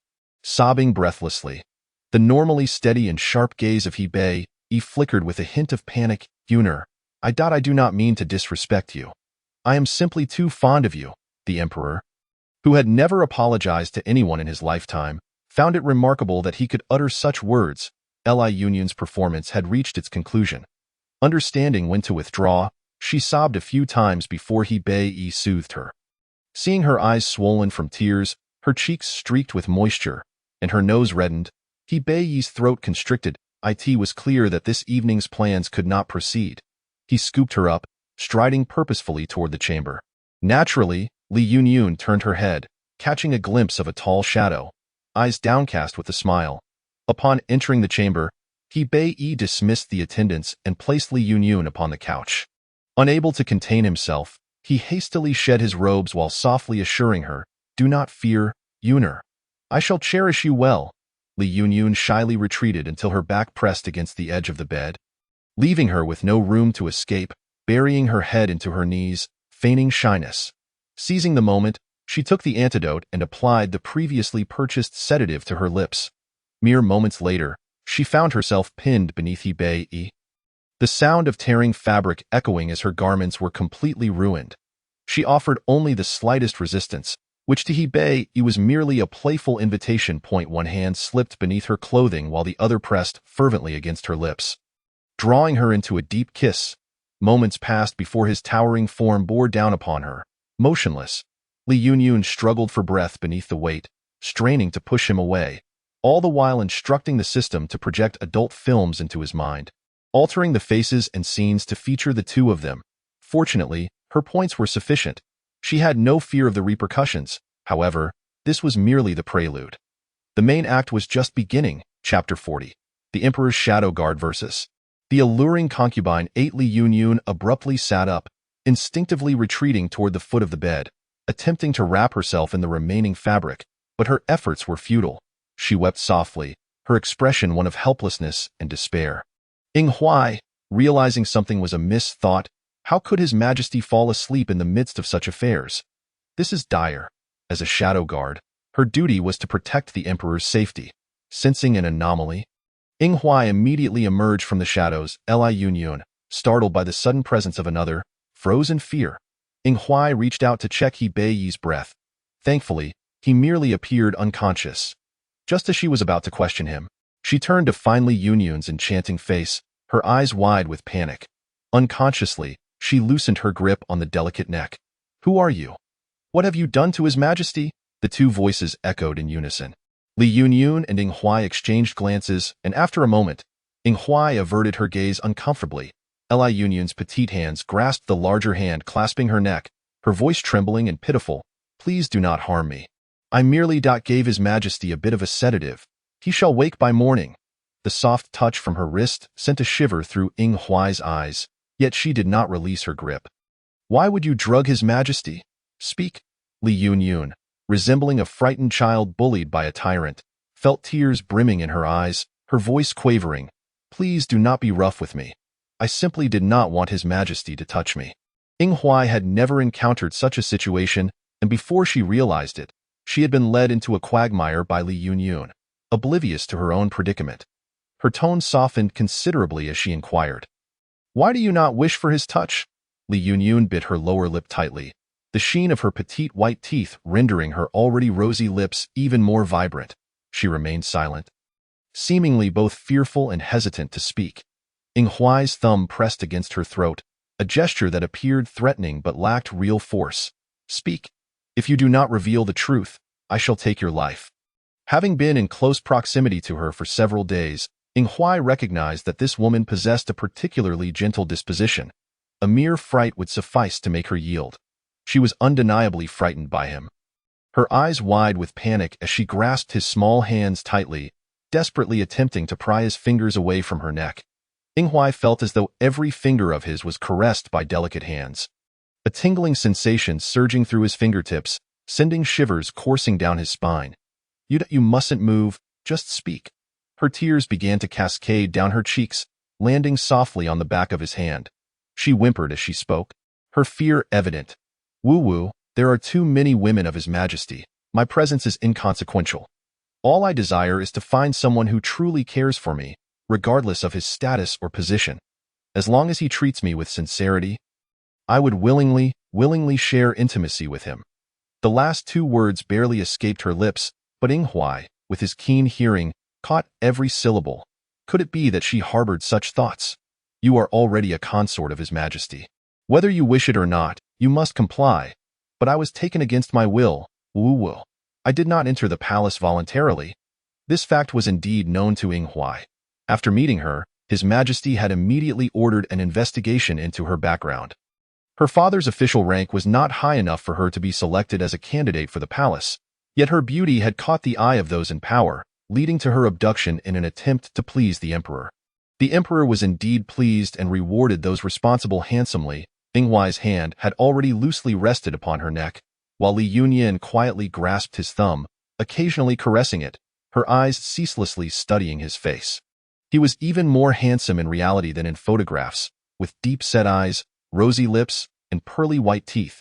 He resembled a protagonist from a comic book.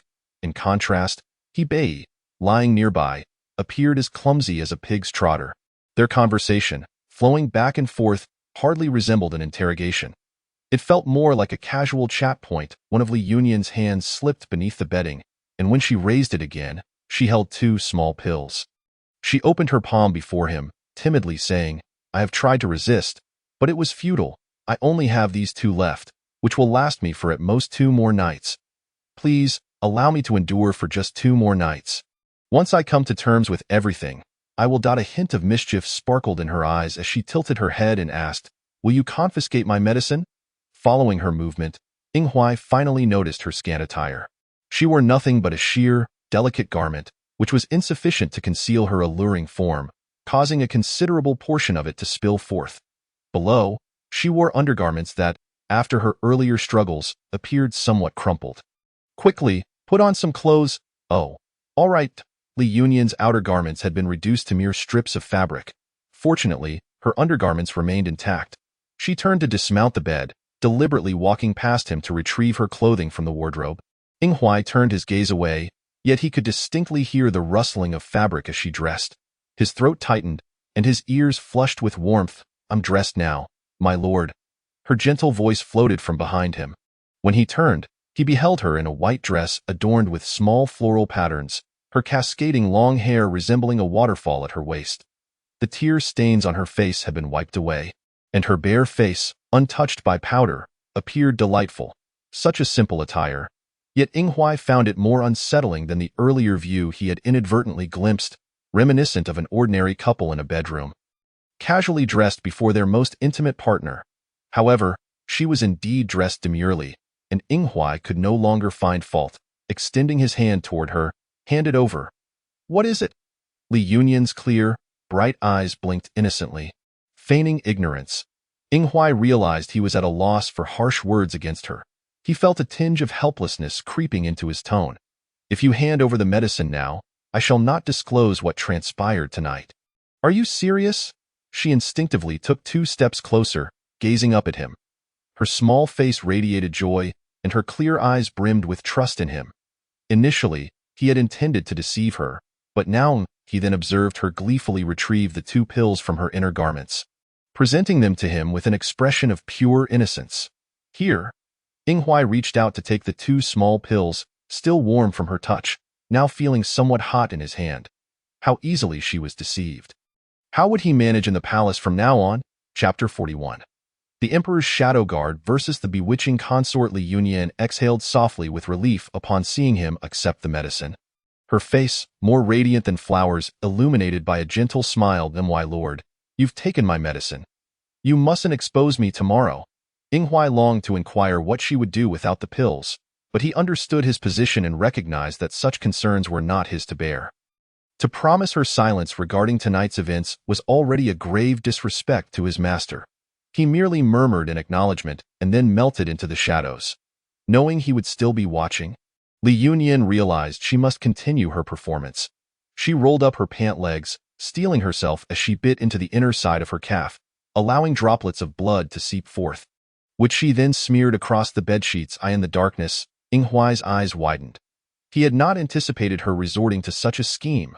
This was treason, yet, having already promised her, he decided against intervening, reasoning that without her medicine tomorrow, she would surely acquiesce.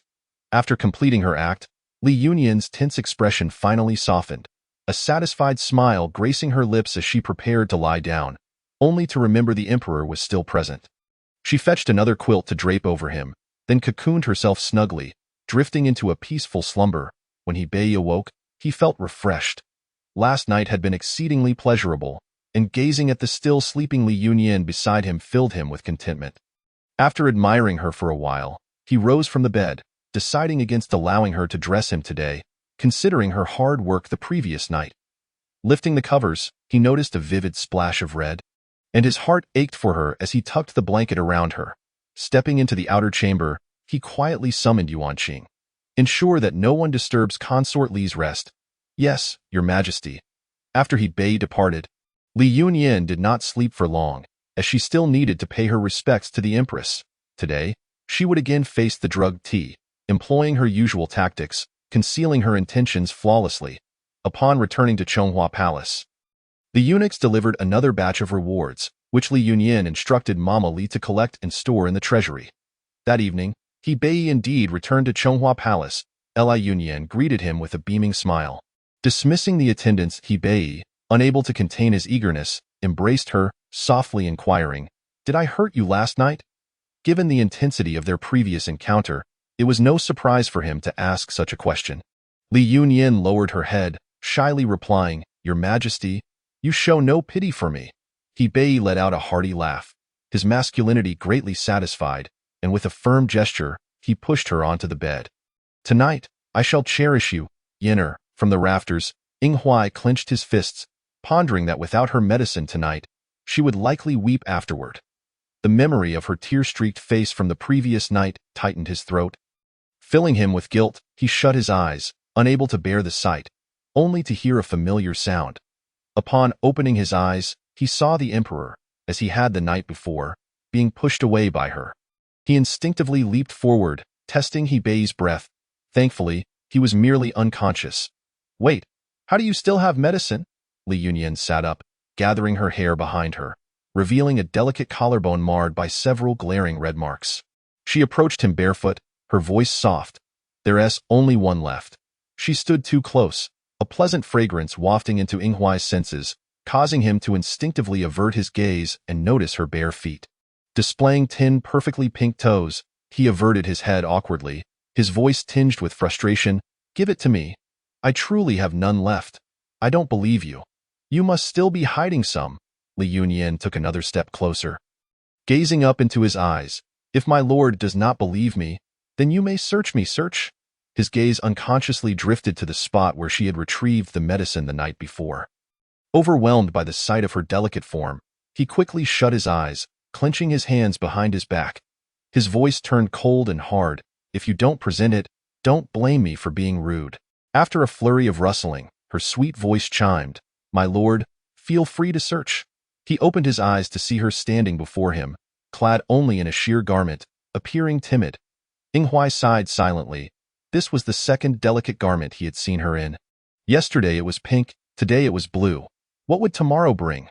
No, why was he even contemplating this? Shaking off the dangerous thoughts, he noticed her raise her hand to tug at the fragile string around her neck. No! His hand moved faster than his mind, gripping her wrist before she could accede. Li Yunyan looked up, her voice laden with grievance. "If my lord does not trust me, then I can only let my lord search me." There is no need for such extremes. Ing Huai thought he had never felt so exhausted while interrogating a suspect. He turned away, striving to keep his tone calm and steady. "If it's not on you, it must be in your room. Simply hand it over, and I shall not pursue the matter further. My room is right here. My lord may search at will. If you uncover anything, I shall." "What will you do?" Ing Huai subconsciously inquired. Li Yunyan smiled with a charming twist of her lips, saying, "If the esteemed sir discovers that there are still drugs in my room, I shall awaken his majesty and demand that he deal with me at once." "But that need not be the case." Ing Huai suppressed the urge to rub his temples and began to search the room. He had seen that type of drug yesterday, and the 2 pills still rested in his pocket. Easily recognizable, a quarter of an hour later, he had thoroughly searched the room inside and out, but indeed found no trace of the pills. Upon seeing him return empty-handed, Li Yunyan chuckled. "Esteemed sir, I did not deceive you." "Did I? I truly have none left." Ing Huai remained silent, unable to articulate the tumult of feelings within him. Li Yunyan, having gained an advantage, approached him coyly and spoke sweetly, as if she had grown accustomed to this proximity. He merely waited for her to speak, neither stepping back nor turning away. Look, habit can be a most formidable thing. Gradually, what once seemed unreasonable began to make sense. "Esteemed sir, do you feel any remorse for having wronged me just now?" Remorse? Ing Huai hesitated. If that vague feeling in his heart could be deemed remorseful, then perhaps there was some. Noticing his tacit acknowledgement, she continued, "Then, esteemed sir, could you grant me a small favor?" "What favor?" Li Yunyan rose onto her tiptoes, her delicate skin seeming almost within reach of his gaze, and softly whispered in his ear, "If there is a next time, would you kindly refrain from being so harsh with me?" Chapter 42. The Emperor's Secret Guard Versus. The enchanting concubine Ing Huai felt a tickling sensation in his ears and hurriedly turned his head away. His voice was filled with resignation and hoarseness. "I was not harsh with you." Seeing that he had successfully missed the point, Li Yunyun suppressed a triumphant smile. "Esteemed sir, you must keep your word." Noticing he still refused to look at her, she quickly moved to his other side and whispered 2 words in his ear. "Good night." Then, without further ado, she dove into her bed. He gazed at her tranquil sleeping face, his mind too weary to ponder further.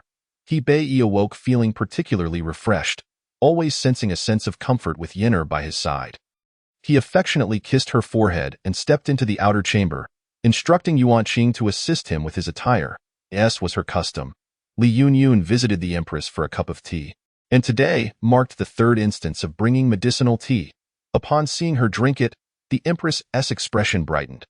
Regardless of how much this enchanting vixen might capture His Majesty's affection, she remained childless. In a few years, a new generation would replace the old, and no matter how beautiful she remained, she would stir no storms. Observing the empress's smile, which concealed daggers, Li Yunyun could not help but sneer inwardly.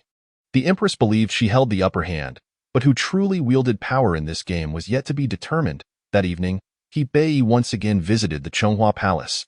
The most anxious among them was Inghuai. He fixed his gaze on the entwined figures on the bed, fearing His Majesty might faint again. Or if he did not, what would happen to her? In the next moment, the heavy stone that had hung in the air finally fell. Indeed, His Majesty had lost consciousness again. He was unsure whether to feel anger or amusement. Inghuai's expression became complex as he reappeared by the bedside. Looking at Li Yunyun, words caught in his throat. "How much more medicine do you possess?" Li Yunyun lazily rose, the delicate ribbon around her neck barely hanging on, a sight that sent shivers down Inghuai's spine with every movement. As she stepped down from the bed, he swiftly grabbed a thin cloak nearby and wrapped it securely around her, his actions tenderer than he realized. "If I say I have plenty left, what will you do?" "What?" He instinctively raised his voice. "What does plenty mean?" Upon hearing this, Li Yunyun shrank back, her eyes misting. "You promised not to be harsh with me." Inghuai sighed in resignation, softening his tone. "I have not been harsh with you, but you must produce the medicine. If I refuse to produce it, will you truly inform His Majesty?" He did not respond. Li Yunyun pressed on. "If I run out of this medicine and His Majesty takes advantage of me, I would rather seek death." Seeing his gaze finally turn toward her, tears rolled down her cheeks, and she quickly lowered her eyes, her voice barely above a whisper. "I have done nothing wrong. I simply do not wish to submit to His Majesty." Is that truly unforgivable? Without needing to meet her gaze, Inghuai finally dared to look at her directly. Witnessing her helpless and sorrowful tears, It felt as though something had gripped his heart. Indeed, she had committed no wrongdoing. Merely because of her beauty, she had been captured and thrust into the palace. She was so innocent and so helpless. Why must he press her further? His heart softened, and just then, she suddenly lifted her head. Her eyes filled with resolve. "The pills are on me. If you insist on taking them, then do as you wished. I will not resist." Her eyes held a fatalistic determination. If he dared to take all her medicine, she would immediately seek death. She pressed closer, inching toward him until she leaned against him. Inghuai retreated, pushed back step by step until his back met the wall. With nowhere left to escape, she moved even closer. His hand instinctively wrapped around her waist. Her waist was soft and slender, a delicate grasp. The warmth of her body made Inghuai's heart skip a beat, and ultimately, he could do nothing but turn his hand to her shoulder, forcefully twisting her away. Then, he vanished from the room. After that day, Inghuai never appeared again during He Bei's fainting spells. Li Yunyun let out a sigh of relief. The first small goal was achieved. And she began on the second. Recently, who in the palace was unaware that Li Yunyun was the emperor's most cherished treasure, the brightest presence in the harem. In just over a month, she had risen from a mere concubine to a favored consort. And now she had been directly elevated to the rank of imperial concubine. At this rate of promotion, should she become pregnant, the next step could very well be the title of noble consort. What could be done? The women of the harem were frantic, tearing their handkerchiefs apart as they anxiously observed the empress's reactions. The empress, too, was biting her silver teeth in frustration. She had anticipated good news last month, waiting with high hopes, only to be met with disappointment, stirring resentment in her heart. She was filled with anger and confusion, unable to comprehend why, despite consuming the fertility medicine daily, she remained unable to conceive. She attributed all her fury to Li Yunyun. Initially, she had believed that as long as Li Yunyun could not bear children, she could rest easy. Yet, to her surprise, Li Yunyun was so favored that His Majesty had not even visited the other concubines' quarters for her sake. If this continued, it would not be impossible for His Majesty, under her influence, to depose the Empress herself. If that time came and she had no plan, it would be far too late. The Empress had grown wiser. She understood that no matter what, His Majesty would protect that enchanting vixen, Li Yunyun, and thus refrained from making her intentions too obvious. As Empress, she need not handle everything herself. Ever since Li Yunyun had consumed the 3 cups of tea laced with medicine, the Empress had not schemed against her again. Even the palace's various provisions were first delivered in the best quality to the Chonghua Palace. For this, He Bei had even praised the Empress, commending her for her grace and wisdom in managing the harem exceptionally well. Consequently, the Empress was in high spirits, and even during daily greetings, she no longer scrutinized the other consorts as she once had. The Empress is truly dignified and gracious, possessing the demeanor of a national mother, unlike some who cling to His Majesty day in and day out. The speaker was the Empress's most sycophantic flatterer, Su Marin. Before Li Yunyun entered the palace, Su Marin was considered the most beautiful woman in the realm, and apart from the Empress, He Bei visited her the most frequently. However, ever since Li Yunyun's arrival, His Majesty had scarcely visited anyone else, spending most of his time in the Chonghua Palace, save for his routine visits to the Empress on the 1st and 15th of each month. How could they not be incensed? Su Marin cast a deliberate glance at Li Yunyun, her anger flaring at the sight of her face.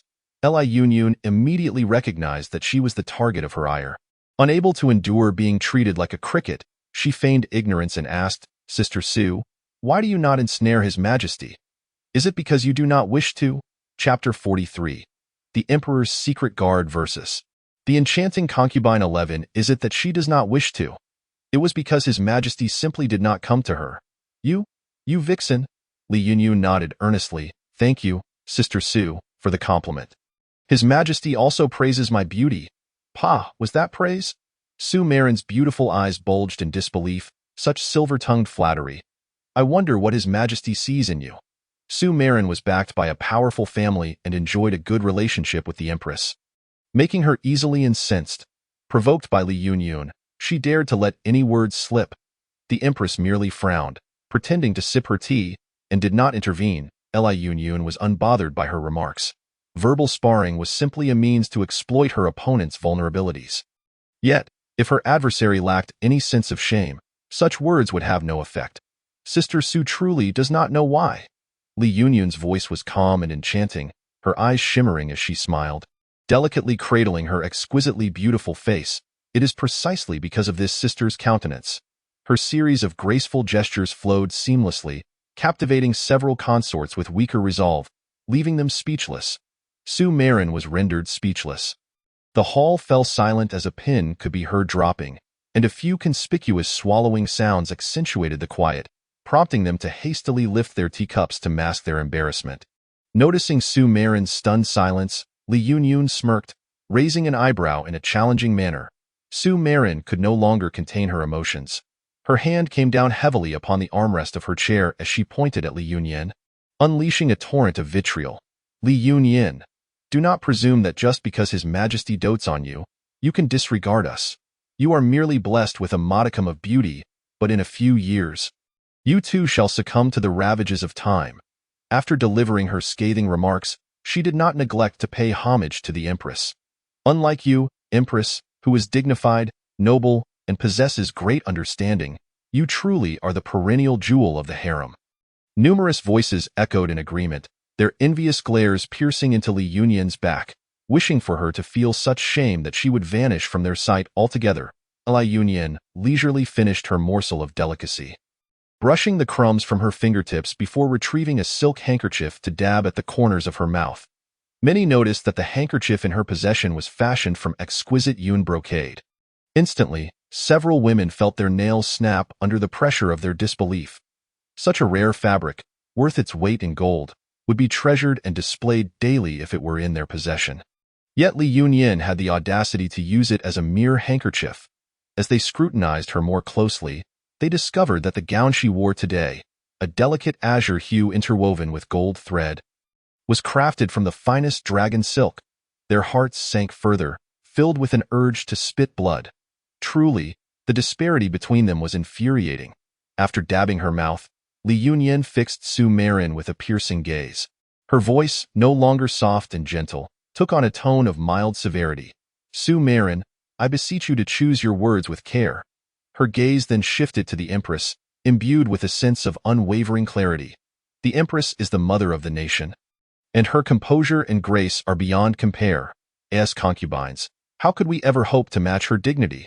Surely, Su Marin does not covet the Empress's position. Realizing she had perhaps spoken out of turn, she hastily covered her mouth with the yun brocade handkerchief, her tone turning playful. Oh dear! It seems I have inadvertently revealed Su Marin's innermost thoughts. It was truly unintentional. Please do not take offense. Su Marin, flustered, turned to the Empress. Your Majesty, I did not. She then pointed an accusatory finger at Li Yunyin. You vile wench! How dare you slander me? Li Yunyin muttered to herself. Am I not a favored concubine? Why must I be subjected to the whims of a mere beauty? Is there truly no decorum left in this harem? Seeing that the flames of discord were about to engulf her, the Empress interjected. Enough! We are all sisters here. Let us strive for harmony and speak less. Noticing Li Yunyin's unwavering stare, the Empress, sensing the tension, admonished Su Marin. Su Marin, you have overstepped your bounds. You are hereby confined for half a month and shall transcribe the palace regulations 100 times. Your Majesty. Su Marin protested, but the Empress silenced her with a fierce glare, rendering her as meek as a quail. Clenching the armrest of her chair, Su Marin shot daggers at Li Yunyin, her eyes filled with venomous hatred. This grievance, she vowed, would not go unpunished. With Su Marin penalized, the Empress turned her attention back to Li Yunyin.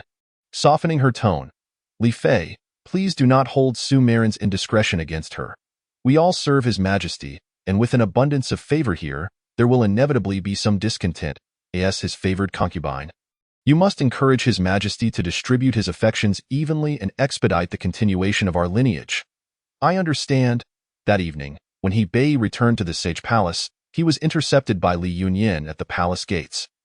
Resolutely barring his entry, she had grown weary of him. No matter how many pills she possessed, she could not endure his incessant presence every day.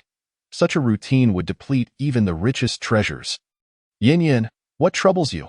Have I offended you in some way? Bei, now completely enamored with Li Yunyin, could not spare a thought for any other concubine. Li Yunyin, feigning indignation, replied, Your Majesty, perhaps it is best you refrain from visiting me henceforth, lest I be labeled a seductress. What if one day, without cause, I find myself in peril, unable to discern whom to weep to? Bei grasped her hand, pressing it to his lips. Yin, have you suffered some injustice? Tell me, and I shall avenge you. Perhaps not, she replied, her eyes glistening with unshed tears. I do not wish to be the subject of scorn. Who dares to insult you? I shall have them dragged away and executed. Li Yunyin placed a delicate hand over his lips, shaking her head in disapproval. Your Majesty is a wise ruler. You must not act rashly on my behalf. Bei's heart ached at her words, and he embraced her tightly, planting tender kisses upon her forehead. The palace attendants, witnessing the scene, averted their gazes. Yin, why must you be so obedient? It breaks my heart.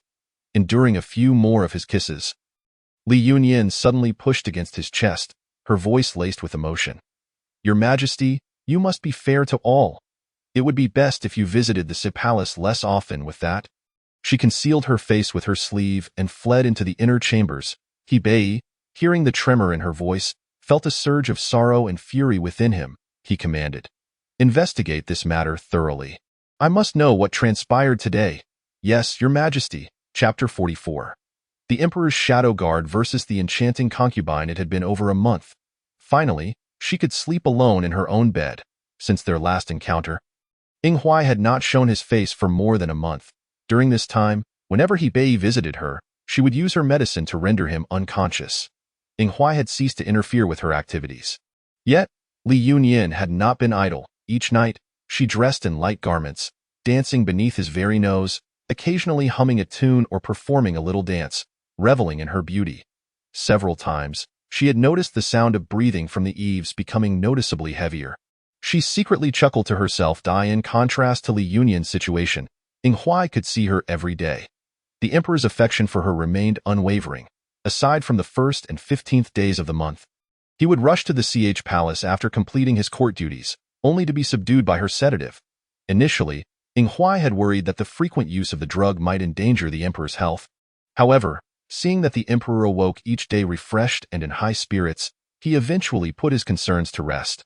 Every night, he lay on the eaves, most often rolling the 2 pills he held in his hands while gazing down at her.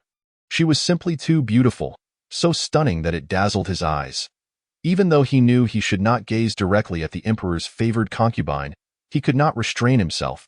The memory of that fateful night, when he had inadvertently brushed against her soft waist, lingered in his mind, leaving him flustered. He reassured himself. After all, no one would know. He could merely steal glances at her. Once she fell asleep, he too would slowly close his eyes. The following morning, a substantial array of rewards arrived at the palace. Yuan Qing personally delivered the news, bowing respectfully to Li Yunyin. This servant wishes greetings to the esteemed Li Fei. His Majesty has discovered the injustices you suffered and has demoted Su Marin to the status of a mere attendant. Early this morning, he ordered this servant to bring you numerous rewards. He lowered his voice. Last night, His Majesty spent the night alone in the Yangxin Hall. He truly cherishes you, and I hope you do not hold any ill will toward him. Li Yunyin had never intended to continue rejecting He Bei. If he stayed away, Ing Huai would not come either. A gentle smile graced her lips. I appreciate your efforts, Eunuch Yuan. Please inform His Majesty that I harbor no resentment. Yuan Qing's smile widened. Bowing once more, Li Fei is ever so understanding. His Majesty lay awake last night, constantly thinking of your well-being. That evening, He Bei arrived punctually, and Li Yunyin greeted him with a warm smile at the door. His heart, previously in turmoil, melted away like snow in the sun. He clasped her hand, guiding her into the palace. This time, he did not immediately seize her. Instead, he held her tightly, inhaling her scent deeply. After a long moment, He Bei spoke. Yin Yin, do you know how I came here today? You must never again keep me at bay. Li Yunyin was taken aback. This emperor, who had previously been solely focused on physical desires, now seemed to be seeking something deeper. She would much prefer he remain focused on the physical, for then she would feel no guilt. In this moment, he wished to lay all the finest treasures of the world before her. Just to elicit a smile, Yin Yin, what is it you desire? I can provide it all. Even the position of empress. If that is what you wished, I want your shadow guard. Li Yunyin mused inwardly. She shook her head, her voice muffled against his chest. I have everything I need. I desire nothing more. He Bei's heart softened further. If it were any other concubine, she would have eagerly listed several demands, eager to deplete his treasury. Yet, his Yin Yin was so pure and kind, asking for nothing, which only made him want to give her more. Suddenly, He Bei collapsed to the ground with a heavy thud. Fortunately, all the servants had been dismissed, and no one heard his fall. Li Yunyin, however, could not suppress a smile. This was hardly her fault. Who told him to act so unexpectedly? She knelt to assist him, but his tall stature was beyond her ability to lift. Using all her might, she struggled to move him, sweat beading on her forehead and nose, her cheeks flushed as her hair loosened. Allow me! A melodious voice resonated from behind her. Li Yunyin looked up in disbelief, her eyes lighting up as she saw Ing Huai, clad in dark attire. She sprang to her feet and leapt into his embrace. My lord, you have returned.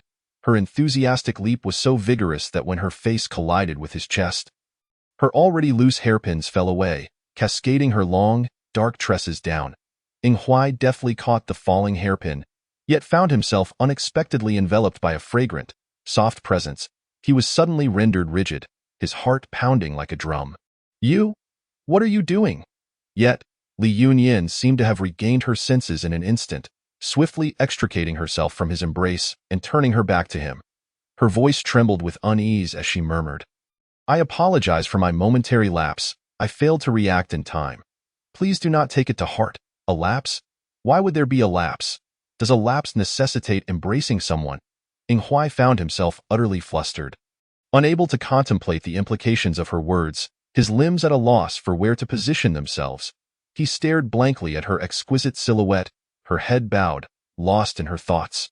After a prolonged silence, Ing Huai recalled that the emperor still lay on the ground, prompting him to approach and gently lift him to the BDT that moment. Li Yunyin turned around, now merely a fist's distance away from him. She raised her gaze to meet his, her eyes brimming with an inexplicable courage. Why, Lord? Are you leaving again? Her voice carried a deep sense of reluctance, as if the thought of not seeing him was a source of great sorrow. He responded with a low, affirmative sound. When will you come again? Ing Huai longed to express that he had always been by her side, watching over her each day. Yet, he found himself rendered speechless. Li Yunyin's hands twisted the hem of her garment repeatedly, the luxurious fabric crumpling under her grip, oblivious to her own actions. After a long moment, as if arriving at a decision, she took a step closer to him. Ing Huai concealed his hands behind his back, striving to avert his gaze from her captivating, glimmering eyes. In the next instant, he felt her arms entwine around his neck, giving a gentle tug. Chapter 45. The Emperor's Shadow Guard Versus. The enchanting concubine, the aphrodisiac on Li Yunyin's lips, had long been wiped clean while her back was turned to him. Now, her lips were left with only softness and sweetness. Ing Huai felt as if his scalp was about to burst. His lips, mingling with hers. How could this be allowed?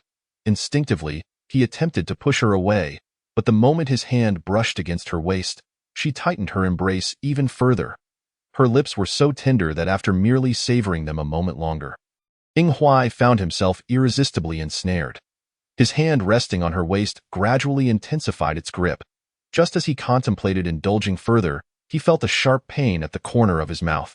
And she immediately released him. Li Yunyin's eyes glistened with unshed tears, her lips a vivid red, marred by a trace of his blood. A tragic smile graced her features as she fixed her gaze upon him. My lord, you must remember me. With that, she turned away, refusing to look back. My lord, you may go. I do not wish to see you depart each time. He lifted a hand to brush his lips, only to discover he was still clutching something tightly. Upon opening his palm, he found a white jade hairpin. This exquisite pin, like its owner, felt smooth and luminous to the touch. He gripped it tighter. Hearing her muffled sobs below, she was using a handkerchief to wipe away her tears, her movements rough enough to redden her eyes. The wave of bittersweet emotion surged within Ing Huai. He was unaccustomed to such sentiments and could not comprehend their nature. Yet he felt an undeniable ache. Li Yunyin continued her life as a favored concubine. Each night, after the emperor fell into a stupor, she would immerse herself in reading tales. Yuan Qing, attuned to her preferences, had scoured the streets for a plethora of stories of various genres. After half a month, one evening, while engrossed in a tale, Li Yunyin abruptly set the book down and tentatively called out to the empty air. My lord? Are you there? Ing Huai's heart raced. However, Li Yunyin only called out twice before falling silent, muttering to herself, the tales say that emperors are always accompanied by shadow guards. Perhaps my lord is one such shadow guard. Upon hearing this, Ing Huai felt an urge to curse. What kind of tales are these? How audacious to write such things. She shook her head and continued reading for a few more pages. Suddenly, she set the book down again. Ing Huai felt a sense of alarm. What had she read now? Li Yunyin stood up and called out a few more times. My lord? My lord? Naturally, the tales would not offer complete satisfaction. The emperor is in such a secure place within the palace. Surely there is no need for shadow guards. She tilted her head, pondering, if my lord is truly here, then when I change my clothes, wouldn't he see everything? Ing Huai closed his eyes, refusing to acknowledge it. He had always kept his eyes shut when she changed. My lord? Hearing her call again, Ing Huai opened his eyes to find her wearing a sly smile. A sense of foreboding washed over him. In the next moment, she suddenly pulled open her outer garment, turning around to reveal her flawless, jade-like back, completely unguarded before him. He nearly lost his footing, barely managing to steady himself. Yet, Li Yunyin's face lit up. My lord, you truly are here. Ing Huai rubbed his forehead. This cunning little vixen. Her face radiated with a brilliant smile. My lord, knowing you are here brings me such joy. "My lord, have you eaten? Did you sleep well?" She pointed to her heart. "My lord, right here. I suddenly feel so secure." A faint smile crept upon Ing Huai's lips. It seemed he rarely witnessed her so joyous. Was she truly this delighted merely because she knew he was present? She continued to chatter about recent events, the stories she had read, while he listened. Eventually, she shifted her tone. "My lord, may I perform a dance for you?" With that, she darted behind a screen, her voice playful. "I will change my clothes first. My lord mustn't peek." Ing Huai silently chuckled, closing his eyes, a clear expression of indulgence on his face. Moments later, "My lord, I am ready." He opened his eyes to behold a breathtaking vision, as if a celestial painting had come to life. She wore a flowing white gown that swept the ground, layered with delicate palace gauze. A fine jade belt cinched her waist, accentuating her figure, while her arms and fingers adorned with jingling ornaments produced a melodious sound with the slightest movement. "My lord, I shall begin."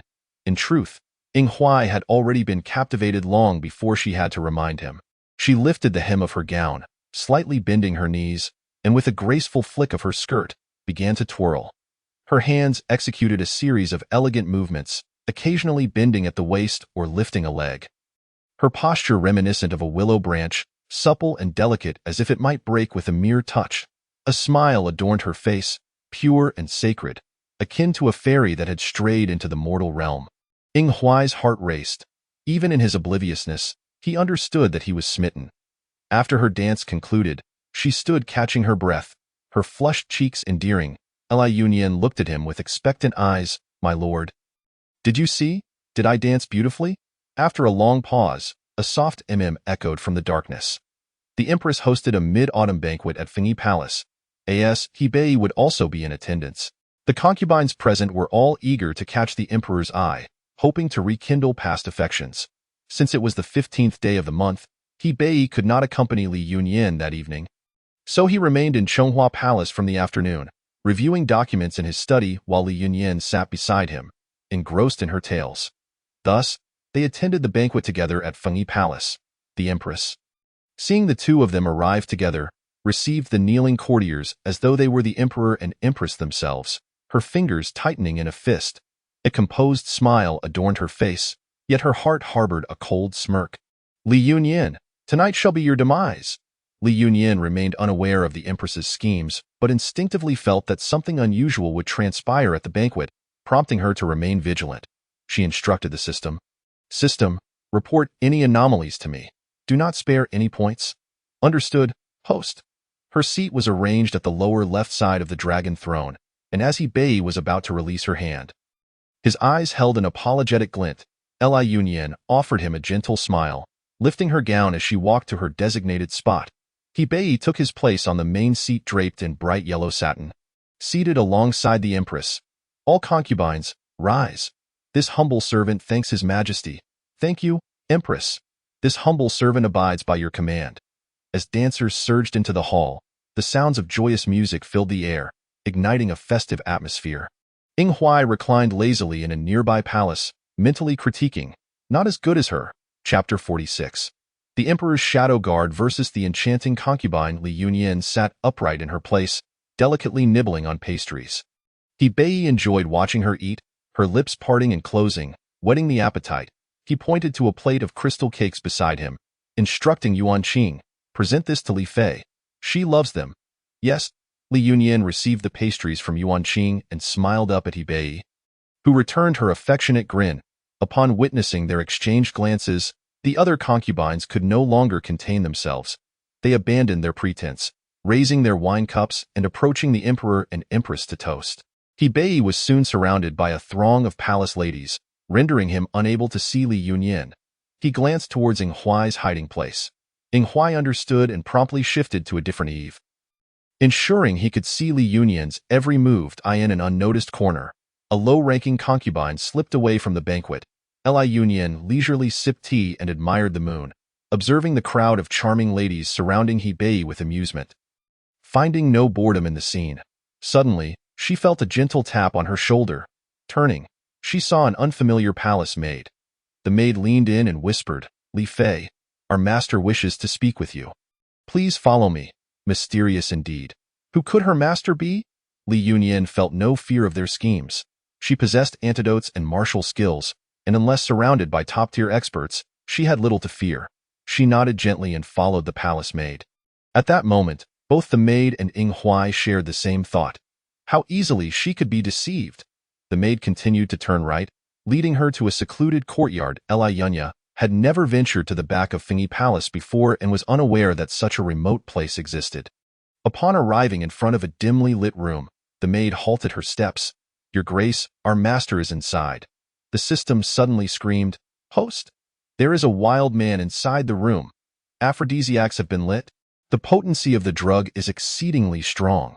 You cannot go in." Li Yunya understood. So this was their intention. Though the ruse was rather crude, it proved effective. "Your Grace, please enter," the unfamiliar maid urged. Li Yunya stopped, asking, "Who is your master?" "You will know once you enter, Your Grace." As Li Yunya turned to leave, she declared, "If you won't tell me, then I shall not go in." "Your Grace, please wait," called a familiar voice. No, now she should refer to him as Su Changzai. Su Changzai glared fiercely at the maid, scolding her for failing in such a trivial task and having to intervene personally. The maid shrank back, lowering her head submissively. "Your Grace," Su Changzai continued, "I was in the wrong before. Today, I come to apologize." "Oh, then do go ahead and apologize." Su Changzai noticed her standing still, forcing a fake smile. "Your Grace, being of such esteemed status, how could I allow you to stand here idle? Let us enter and speak inside." At that moment, Li Yunya sensed another presence, one that felt familiar, yet she could not see the face to confirm if it was Ying Huai. She activated the system, asking, "System, can you check if Ying Huai has arrived?" "Yes, host. Ying Huai is standing on the roof behind you. He is quite furious." "Furious?" Li Yunya smiled slyly. "That's perfect." Feigning ignorance, she approached the door. As her hand brushed the door frame, just as she opened it slightly, a rich, strange fragrance wafted out. Su Changzai, who had just begun to smile smugly, intended to push her inside, but in the next moment, he felt a sharp pain in his neck and lost consciousness. Li Yunya's waist was pulled away forcefully, and she saw Ying Huai throw two people into the room before shutting the door behind them, taking her further away from that place. "My lord." Seeing him, Li Yunya's eyes sparkled with joy. However, Ying Huai's expression was grim as he chided her softly. "How could you be so easily deceived? Lured here without even a palace maid accompanying you." Li Yunya stuck out her tongue and smiled apologetically. "I didn't know." Ying Huai, feeling helpless, tightened his hold around her waist, showing no intention of letting go. This woman, if he hadn't come today, what would have happened to her? The more he thought about it, the angrier he became, wishing he could storm in and dismember those two women from earlier. Hearing footsteps approaching, Li Yunya realized that the ambushers were arriving. Suddenly, she rose on her toes and planted a gentle kiss on his lips, her smile sweet and her voice soft. "My lord, do not be angry." Ying Huai was momentarily taken aback by her kiss. His anger dissipating instantly, he heard the footsteps and released her waist, slipping into the shadows. The newcomers were Hebei, the Empress, and a host of concubines. Earlier, Hebei had noticed Li Yunya was missing and became quite flustered. Relieved that Ying Huai was also absent, likely following her. When the Empress proposed searching for Li Fei together, he readily agreed. Fengyi Palace was vast, and as they searched, they inadvertently found themselves in this secluded corner. Upon spotting light emanating from the remote room, Hebei's heart skipped a beat. Turning a corner, his vision cleared. Beneath the radiant moonlight, Li Yunya stood alone amidst overgrown weeds, resembling an otherworldly fairy. Hearing footsteps, she slightly turned, and upon recognizing the newcomer, she curtsied gracefully, "Your Majesty." Her voice was melodious, yet Hebei distinctly detected a hint of grievance within it was his oversight. He strode towards her, wrapping her in his arms. Feeling her real warmth, Hebei's racing heart gradually calmed as he asked, "How did you end up here?" No sooner had he spoken than they heard distressing sounds emanating from the room. Li Yunya's cheeks flushed, and she quietly explained, "A palace maid led me here, and then Su Changzai appeared as well. They both intended to trick me into entering the room." Noticing his expression darken, Li Yunya stood on her toes and whispered in his ear. Then a highly skilled man in black arrived, knocked them both unconscious, and tossed them into the room. after which those sounds began. She tugged at his sleeve, gently swaying it. I know that man in black was sent by your majesty to protect me, and I thank you. Seeing her act so sweetly, Bei felt a surge of affection. However, he now needed to resolve the situation swiftly to quell his anger. Chapter 47. The Emperor's Dark Guard versus the Enchanting Concubine 15. Seeing her obediently nod, Bei restrained his urge to kiss her and subtly made a gesture towards the shadows. Huai's eyes flickered. Finally, Li Mama and Xiang Xia seized the opportunity to approach, showering Li Yunya with concern. Your Grace, we were so worried about you. Yes, we obey your command. With their support, Li Yunya walked between them, followed by a contingent of Imperial guards, with Huai trailing in the shadows. As they moved away, Li Yunya heard Bei's booming voice filled with anger. Empress, how do you explain this? Your Majesty, please forgive me. I know nothing. As they gradually distanced themselves, Li Yunya could no longer hear their subsequent words, focusing instead on the presence of Huai. The mid-autumn night was indeed a fine occasion. Li Yunya instructed Xiang Xia, please fill my bath with cold water. Is your Grace planning to bathe? Li Yunya shook her head. No, just do as I say. Yes, I shall do it right away. Having caught a whiff of the intoxicating smoke from that room, she had fallen under its influence and had been desperately suppressing it with her inner strength. She could not possibly consume an antidote at such a fortuitous moment. The reason she sent Xiang Xia to prepare cold water was that Xiang Xia was young and naive, unlikely to think too deeply. It would be difficult with Li Mama. Xiang Xia was quick and soon filled the bath. Approaching the table, she said to Li Yunya, Your Grace, the water is ready. Would you like me to serve you? Li Yunya composedly waved her hand. No need, I am tired. You may leave and do not disturb me. Yes, I take my leave. As soon as the door closed, Li Yunya felt her strength drain away. The potency of the drug was indeed formidable. She now felt unbearably hot and overwhelmingly empty, yearning for. It brought her to the brink of tears. However, the time was not right yet. She walked lightly to the edge of the bath and stepped in fully clothed as the cold water enveloped her. The heat within her body subsided somewhat, and she exhaled softly. Unbeknownst to her, the sound of her sigh was sultry and alluring, causing Huai's heart to race. He gazed at her with concern. That was an entire tub of cold water. Why was she disregarding her health? She could fall ill. Yet, the Emperor had only sent him to ensure her safety, and her safety was currently assured. He had no reason to reveal himself. Li Yunya closed her eyes, soaking in the bath. The once icy water now felt warm, easing her chill. The heat within her surged again. She bit her lip tightly. Now was not the time. She was waiting for a perfectly opportune moment. Time passed, perhaps an hour, perhaps two. Suddenly, she heard a knock on the door. Taking a deep breath, Li Yunya endeavored to keep her voice steady and normal. What is it? I understand that I wish to sleep. Do not disturb me. Understood. Xiang Xia left, and Li Yunya smiled. She had finally waited for this moment. After hearing Xiang Xia's words, she felt as if all her strength had been drained. Collapsing back into the bath, the water level was high, and she closed her eyes as if she had fallen asleep, her body slowly sliding down. Her skin felt icy to the touch as Huai gently patted her cheek. Li Fei, wake up! Li Yunya slightly opened her eyes, attempting to speak, but a low sob escaped her lips. Hearing this, Huai's entire being tensed. He felt her temperature rising rapidly, and in the next moment, she clung to him, sealing his lips with hers. Her kiss was fervent and wild, her damp clothes clinging to him, soaking his attire as well. He had no time to care. Li Fei, what is wrong with you? Li Yunya was too engrossed in kissing him to register his question. He could only frantically try to control her waist, pulling away to create distance, urging her not to come so close. Feeling her skin's warmth, Huai was utterly flustered. What had happened to her? Suddenly, he felt a delicate hand wrap around his neck, pulling him in for another kiss. Your Grace. Huai once again tried to distance himself. Your Grace, what is wrong with you? After being pushed away multiple times, Li Yunya grew anxious and began to cry. Her behavior was so uncharacteristic. Recalling what had transpired in Fengyi Palace, Huai's expression darkened. Your Grace, have you taken a drug? Li Yunya sobbed, her voice tinged with vulnerability. Yes. Damn it. Huai cursed under his breath. Do not be afraid. I will summon the Imperial physician immediately. No. Li Yunya, in a daze, clung to him, her voice choked. Do not call the physician.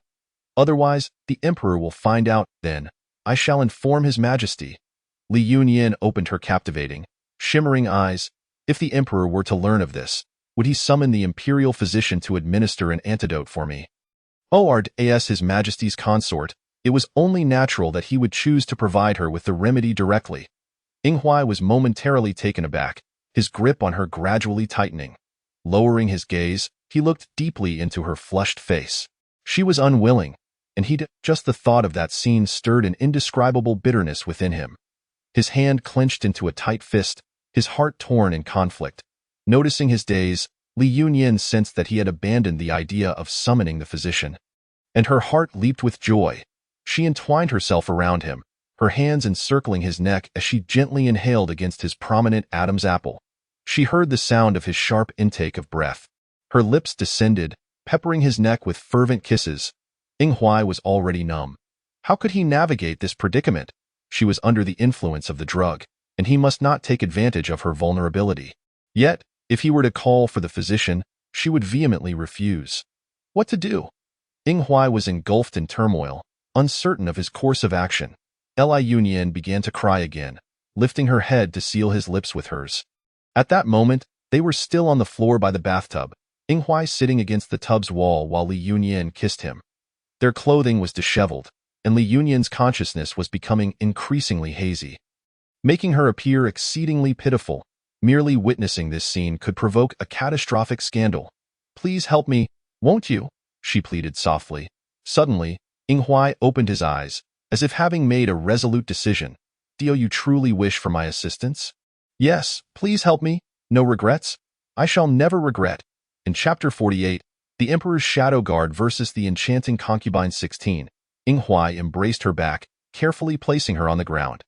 His voice was restrained and hoarse. Your Highness, I am at fault. He reached out and pressed on her AU point. Li Yunyan's hands clenched into helpless fists. She longed to weep. Had she known, she would have directly consumed the antidote, just as she was about to cry. Inghuai silenced her lips. Once the poison was alleviated, Li Yunyan deflated like a punctured balloon, losing consciousness. Her garments, soaked in the bathtub, were now cold. Wearing them to sleep would surely lead to illness. Inghuai retrieved a set of her frequently worn clothes from her wardrobe, closing his eyes as he dressed her. Yet, as it was his first time dressing a woman, he was cautious not to touch her, making the process arduous. Fumbling, he finally managed to clothe her, daring to open his eyes and gaze upon her sleeping face. Tears still lingered on her cheeks, her lips a striking red, causing Inghuai's eyes to darken. He repressed his chaotic emotions, using the back of his hand to wipe away her tears, then tenderly lifting her long hair, channeling his internal energy to dry it. Her hair was smooth and silky, akin to the finest satin, irresistible to the touch. Inghuai stood at her bedside for a long while, then, unable to restrain himself, he leaned down and pressed a kiss upon her lips before vanishing into the darkness. When Li Yunyan awoke the next day, she felt parched and slightly dizzy. The poison from last night was indeed potent. She was unaware of how much had been administered. Rising from the bed, she grasped a cup on the table and gulped down several mouthfuls, feeling slightly better. Memories of the previous night flooded back. Li Yunyan felt both shame and anger. She had not anticipated that such a golden opportunity would be resolved in that manner. She wanted to cry. Amidst her frustration, there was also a hint of sweetness. A smile played on her lips. Since they had crossed that line last night, surely next time would be different. Li Yunyan noticed her clothes were loosely fitted, and it was evident he had dressed her, causing her to smile again. How she longed to see him lose control. What to do? Xiangxia, hearing the commotion, knocked on the door and said to Li Yunyan, Your Highness, His Majesty has sent word that you need not pay your respects to the Fengyi Palace today. Understood, Li Yunyan replied, her fingers tapping the table as she pondered the events at Fengyi Palace last night. Since Su Changzai could orchestrate a scheme to ensnare her within the palace, he must have had the Empress's consent. Yet, she wondered what role the Empress played in all this. Could she truly escape unscathed this time? After the morning court, He Beiyu rushed over in a flurry. At that moment, Li Yunyan was reclining on a beauty couch, reading a novel. Upon seeing the Emperor enter, she intended to rise and pay her respects. There is no need for such formalities, Yenner. He Beiyu halted her, moving directly to the soft couch to sit beside her. Yuan Qing, perceptive as ever, led the servants outside and thoughtfully closed the door. Li Yunyan set down the book in her hands and looked at He Beiyu, inquiring, "Your Majesty, have you dealt with last night's matters?" He Beiyu had come specifically to discuss this issue and nodded. "I have confined Su Changzai to the cold palace indefinitely, never to leave. That maid and the guard have been executed." The guard? Li Yunyan, having left early the previous night, was unaware that the man in the room was a guard. Indeed, He Beiyu preferred not to dwell on the matter, taking her hand to play with it casually, saying, "You need not concern yourself with inconsequential individuals. I assure you, such events will never occur again." Li Yunyan's tone was somewhat cold, and the Empress? Is she aware of this? He Beiyu's eyes flickered, and Li Yunyan could clearly sense the pause in his grip on her hand. Then, maintaining his composure, he replied, "The Empress was unaware this time. Yet she cannot escape responsibility for negligence. I have punished her. For the next month, you need not pay your respects at Fengyi Palace." Lowering her gaze, Li Yunyan understood that He Beiyu had chosen to shield the Empress once more, and no matter how well he spoke, his actions were not unlike the original narrative. She was merely fortunate enough to have avoided entanglement. Otherwise, a fate more terrifying than death awaited her. Previously, she had felt a twinge of guilt for his kindness towards her, but that sentiment hardened once again. Li Yunyan smiled. "It is truly wonderful not to have to pay respects. This way, I need not rise early every day." He Beiyu felt a surge of guilt, gently pinching her cheek. "If you dislike paying respects, I permit you to forego them in the future. That simply won't do. My task is not yet complete. I must give these women an opportunity to ensnare me." She shook her head gently. "The Empress is the mother of the nation. I cannot show her disrespect. I merely jested earlier. I shall continue to pay my respects." He Beiyu felt even more remorseful, lamenting, "If only every concubine in the palace were as understanding as Yenner." His Majesty would not think so. "If everyone were the same, it would be rather dull." He Beiyu chuckled. "But I currently find that only you, Yenner, bring the most amusement in the entire harem." Your servant thanks His Majesty for the flattering praise. Her eyes sparkled with mirth, appearing no different from usual. He Beiyu instructed Yuan Qing to bring all the unreviewed memorials to the Rihua Palace, as he intended to spend the day in Yenner's company. That night, after He Beiyu had fallen into a deep slumber, Li Yunyan calmly pushed him away. She descended from the bed, moved behind a screen, and used a wet towel to wipe away the remnants of the drug from her lips. Then she began to call out softly, "My lord, my lord." Inghuai's eyes stirred slightly, his heartbeat quickening involuntarily. After last night, he was unsure how to face her. Yet, Li Yunyan persisted in calling for him, raising an eyebrow in playful threat.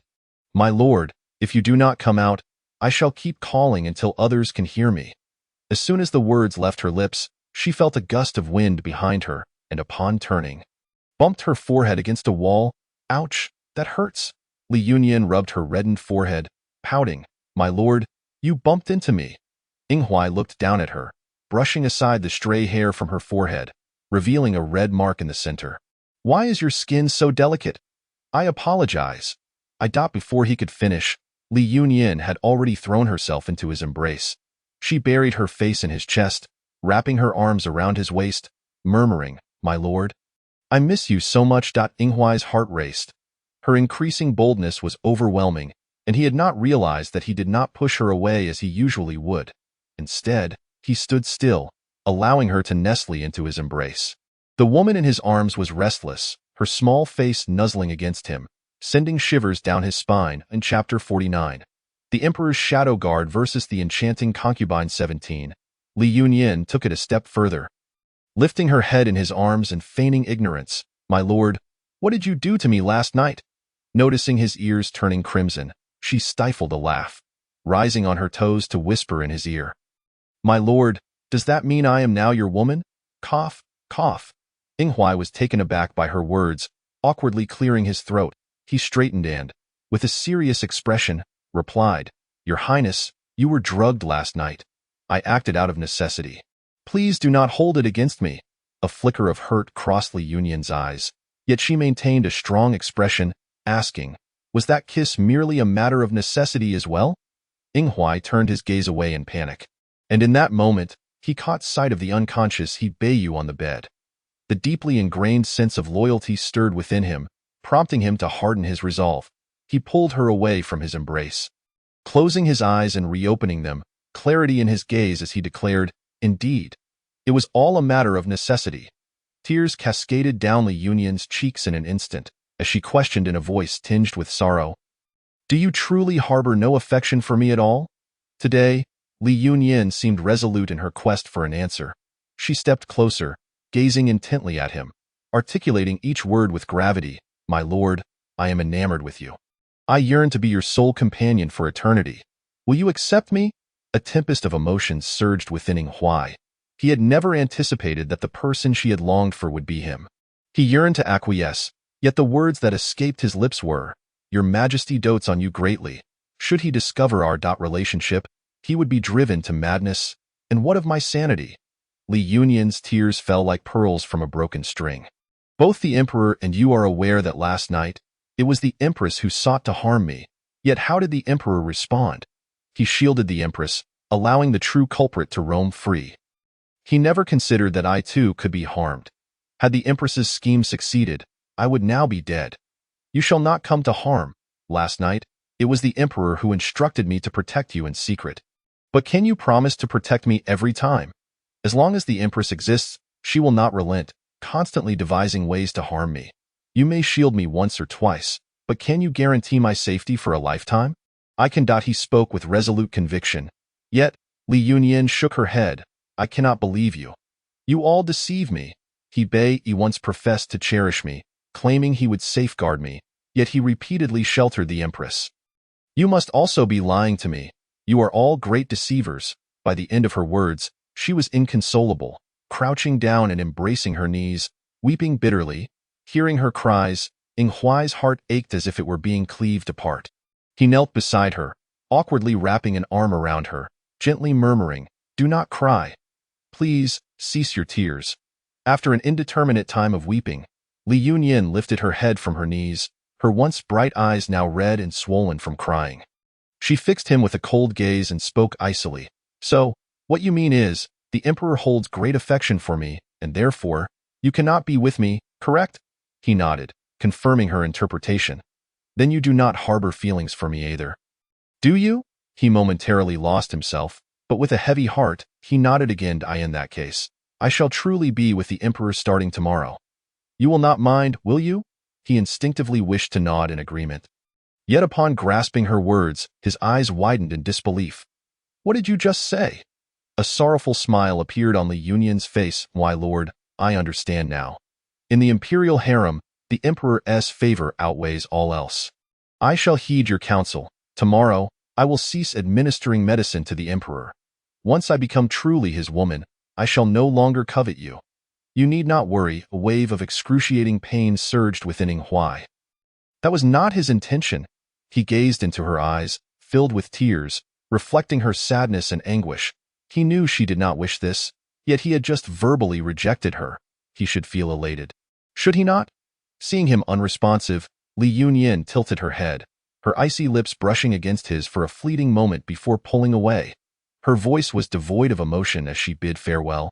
"My lord, from now on, we shall have no further ties." A single, scalding tear fell upon Ing Huai's hand. Li Yunyan rose, drawing the bed curtains to obscure all view. Ing Huai remained rooted in place for a long while. Yet he never witnessed that familiar smile emerge from behind the drapes again. After completing her performance, Li Yunyan lay in bed, drying her tears. Much of her earlier display had been acted, yet it stemmed from genuine emotion. She desired for Ing Huai to fall in love with her swiftly, to recognize his own heart, for if this continued to drag on, she would ultimately perish without ever receiving his affection. True devotion is often forged through suffering. The more one endures, the more profound the love becomes. The following afternoon, Li Yunyan learned of Su Changzai's demise in the cold palace, apparently a tragic accident. He Beiyu suspected the Empress had orchestrated this, a bitter smile gracing his lips. The Empress, on the other hand, believed He Beiyu was retaliating on behalf of Li Yunyan. She tore at the handkerchief in her grasp. No one knew that it was Ing Huai who had taken Su Changzai's life. He pondered whether this would placate her anger. As for the Empress, should an opportunity arise, he would also eliminate her threat. He had promised to protect her for a lifetime. Reflecting on her earlier words, his heart twisted with pain. He did not wish for her to become the Emperor's true consort. For the first time, he found himself wishing for night to fall more slowly. Yet, night fell nonetheless. From the shadows, he beheld her standing at the entrance of the Chonghua Hall, smiling coyly at the Emperor. She reached out, leading the Emperor into the inner chambers. Yinghuai could hardly contain himself as he followed closely behind. Beneath the familiar eaves, he watched helplessly as the Emperor embraced her, and she encircled her arms around his waist. Unable to bear the sight any longer, he averted his gaze, yet his eyes remained fixated. In that moment, he fervently wished for the Emperor to collapse as he had before. But despite his waiting, the moment never arrived. Until the Emperor began to unfasten her garments, he remained painfully aware. The thought that soon she would entwine with the Emperor like the other women in the harem drove Yinghuai to madness. No! A fierce fury surged within him. She was his woman, only his. Not even the Emperor had the right. Li Yunyan was indeed gambling today, wagering Yinghuai's sincerity against his resolve. She felt a mere 50% certainty. She had prepared for the worst. If, in the end, Yinghuai did not appear, she would still administer the medicine to Hebei At worst. She would concoct a potion for Yinghuai, bear a few children, and simply live in this small world. But fortunately, she waited. Hearing Hebei emit a muffled groan, she realized the anticipated weight did not come crashing down but was instead caught and set aside. At that moment, Li Yunyan's heart soared with joy. She was nearly overwhelmed with emotion. Chapter 50. The Emperor's Shadow Guard versus the enchanting concubine. Li Yunyan remained vigilant. To be safe, she quickly rose and slipped a sedative into Hebei's mouth. She had intended to feign anger afterward to elicit his affections, but unexpectedly, his movements were swifter than hers, as he grasped her arm and pulled her into an embrace. She attempted to push him away, yet he held her tightly. My lord, I am Yinghuai. Yinghuai. Li Yunyan had long known his name, but this was the first time she voiced it. She contemplated how best to provoke him into making more promises. However, before she could act, he tilted her chin up, and a torrent of kisses descended upon her. This kiss was overwhelmingly possessive, as if he wished to consume her entirely. With an unyielding force, he pressed his lips against hers. Li Yunyan found herself rendered powerless, her earlier resistance transforming into an embrace, their breaths mingling in a desperate exchange. After a prolonged kiss, Li Yunyan discerned that he seemed to be feeling jealous. He was angered by how Hebei had kissed her. Every spot where Hebei had touched her was subjected to his fervent assault, leaving her feeling utterly overwhelmed. Li Yunyan surrendered her body, allowing him to kiss her, eagerly anticipating more from him. Yet he suddenly halted, breathing heavily, his gaze deep as the ocean. With a resolute tone, he declared, Yin, you are my woman. I will not allow anyone else to touch you. Li Yunyan, still seething, turned her head away. And what of your emperor? I will not allow that either. He grasped her arms, looking into her eyes. Yin, my words yesterday were not sincere. I was wrong. Recalling his words from last night, Li Yunyan lowered her gaze, silently shedding tears. His heart twisted in anguish as he urgently implored, Yin, do not cry. I am enamored with you. My heart is filled with affection for you. I wish to spend my life with you. I love you. Li Yunyan lifted her gaze to meet his earnest eyes, recognizing the truth in his words. A radiant smile spread across her face. Is what you say true? Indeed, absolutely true. Then you must not avoid me any longer. I shall not evade you. When I call for you, you must come. Agreed. Elated, she leaped into his embrace, planting kisses upon his face, and then his chin, their cheeks brushing against one another. Yinghuai momentarily pulled her away. Yin, it is getting late. I must take my leave. I have something to attend to. What matter? Yinghuai glanced at the unconscious Hebei, concern etched on his face. The emperor is skilled in combat. Just now, I exerted considerable force. He will surely awaken with a headache tomorrow. I must find an assassin, creating the illusion that he was attacked. Li Yunyan was taken aback. She had not anticipated that he had devised so many plans just to stop her. Without knowing about his own system, he had managed to appear in time and knock out Hebei, truly risking his life. Her heart trembled. She would forever be moved by such sincerity. Grasping his hand, She smiled mysteriously. Why? Have I ever mentioned that I possess medical skills? He stared at her blankly, shaking his head. Li Yunyan retrieved a set of long needles from the cabinet and assured him, "Rest assured, the Emperor will awaken tomorrow without any abnormalities. He will only remember our passionate night." Upon witnessing her deft handling of the needles, Huai's tense expression visibly relaxed. "So that is it. I had wondered how your pills seemed inexhaustible.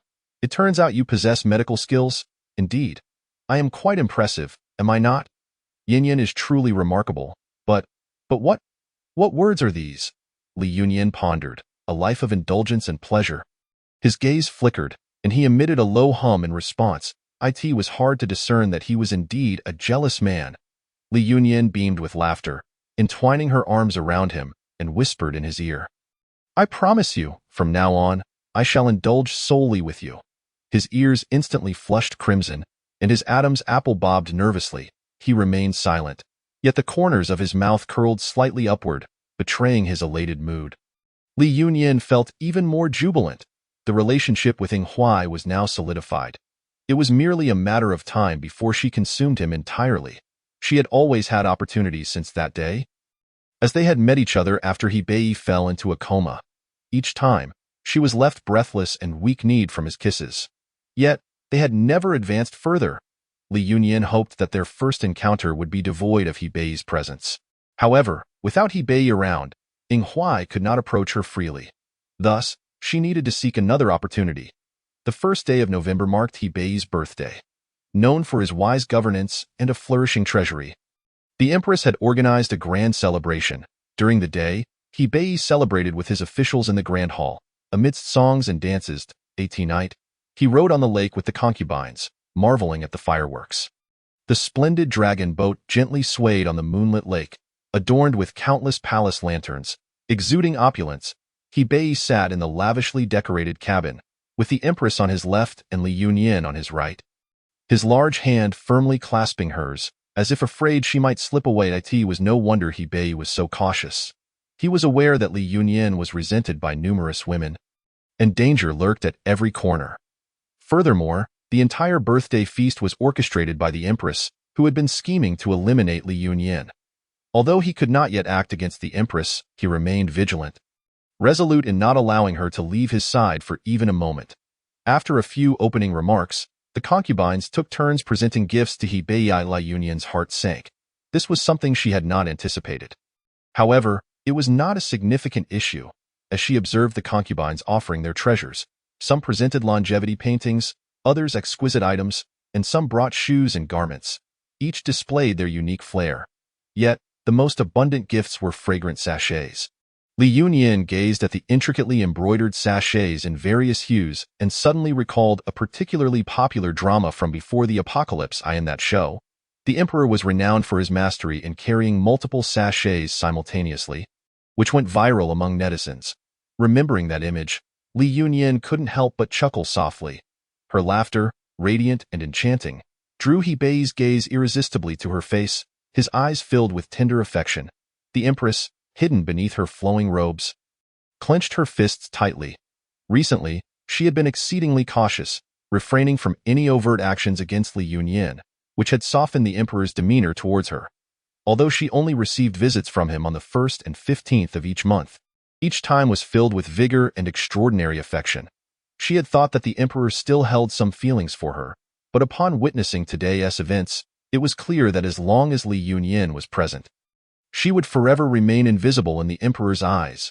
As she gazed at the gently rippling lake, she resolved to strike decisively this time.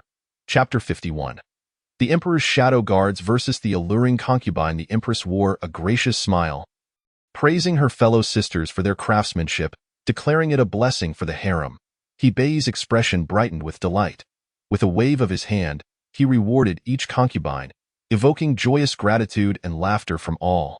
Li Yunyan sat at the head of the table, observing the myriad of flirtatious glances cast towards Bei, their alluring poses creating a picturesque scene of the harem's beauties.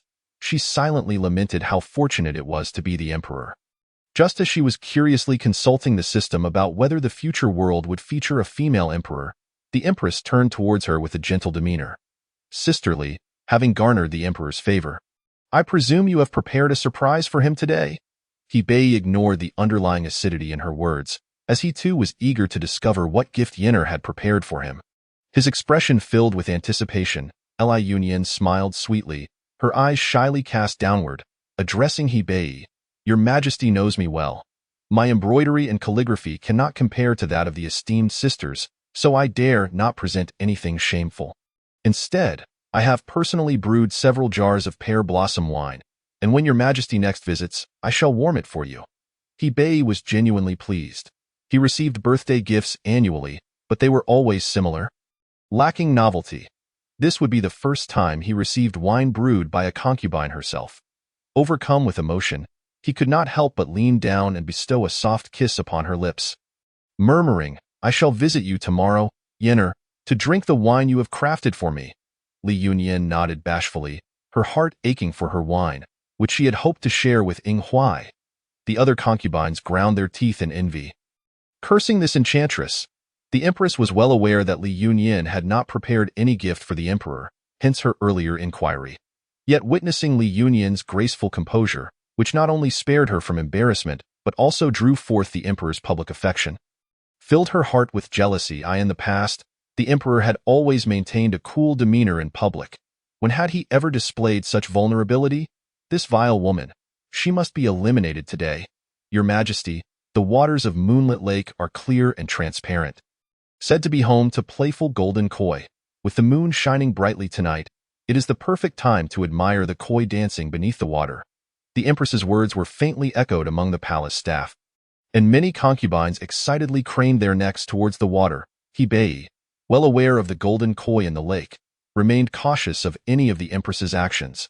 He scrutinized her with a penetrating gaze. Seeking to discern her ulterior motives, the empress maintained a serene demeanor, her eyes clear, as if she genuinely wished for everyone to enjoy the lake view. Hebei glanced down at Li Yunyan, noticing her eyes sparkling with anticipation as she fixed her gaze on the water's surface, and he instinctively tightened his grip on her hand. Do you wish to see? Li Yunyan turned to him. Nodding eagerly, I would love to see what it looks like. Her eagerness softened Hebei's heart. Recalling her background, he assumed she had not witnessed much beauty in her life, and thus he consented. You must stay close to me. You cannot wander off.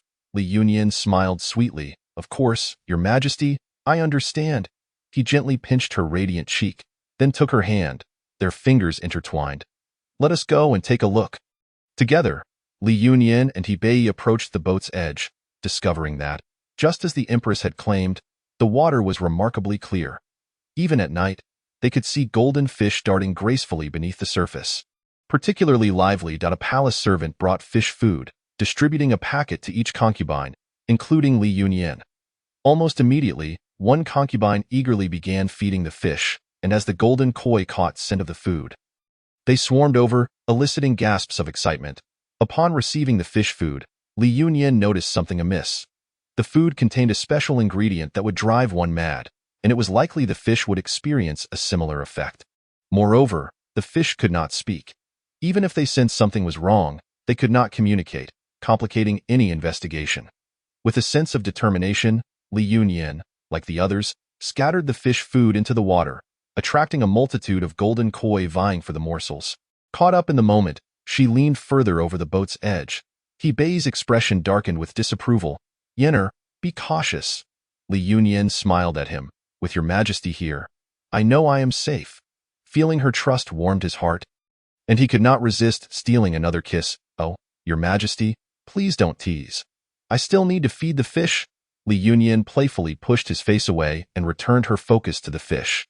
Her youthful demeanor delighted Hebei, who laughed heartily, adopting a protective stance as he firmly wrapped his arm around her waist.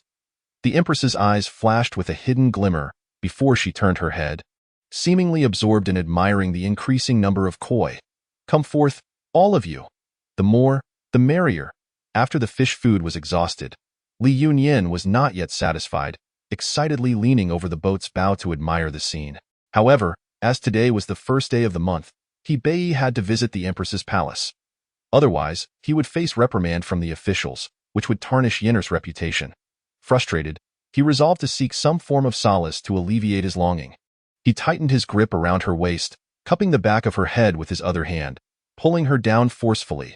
The surrounding concubines gasped in shock. The emperor was unable to restrain his affections for Li Yunyin in such a public setting. While they cursed her as a seductress, they could not help but fantasize that they were the ones being kissed by the emperor. For a moment, no one paid attention to the koi anymore. Li Yunyin was genuinely taken aback by He Bei's sudden boldness. She had no idea why he was so clingy today, seizing every opportunity to kiss her. Anxiously, she thought about whether she should knee him somewhere if Inghuai, the jealous man, were to witness this. Indeed, Inghuai was consumed by jealousy. His heart ached unbearably. She was his woman, yet he could only watch helplessly as the emperor kissed her, unable to even intervene. A surge of unwillingness and anger rose within him. There were countless women surrounding the emperor, yet he desired only her. The once unshakable conviction within him gradually dissolved, flowing away like the gentle ripples on the lake. Fading into the scene of the two kissing beneath the water, Li Yunyin found herself tightly embraced by He Bei. Unable to break free, and in frustration, she continuously punched and twisted at him. Yet he firmly captured both her hands, pinning her against the boat's pillar. Sensing his escalating temperature and the changes within him, Li Yunyin felt a wave of panic. Surely this beast did not intend to engage in such activities here? Just as she contemplated whether to give him a knee to a sensitive area, the sound of crackling fireworks erupted. It was the sound of fireworks.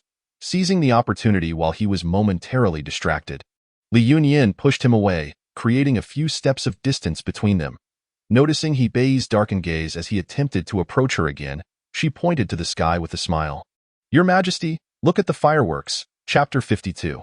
The Emperor's Shadow Guard versus the Enchanting Concubine 20. He Bei halted his steps, following her finger to gaze at the heavens above.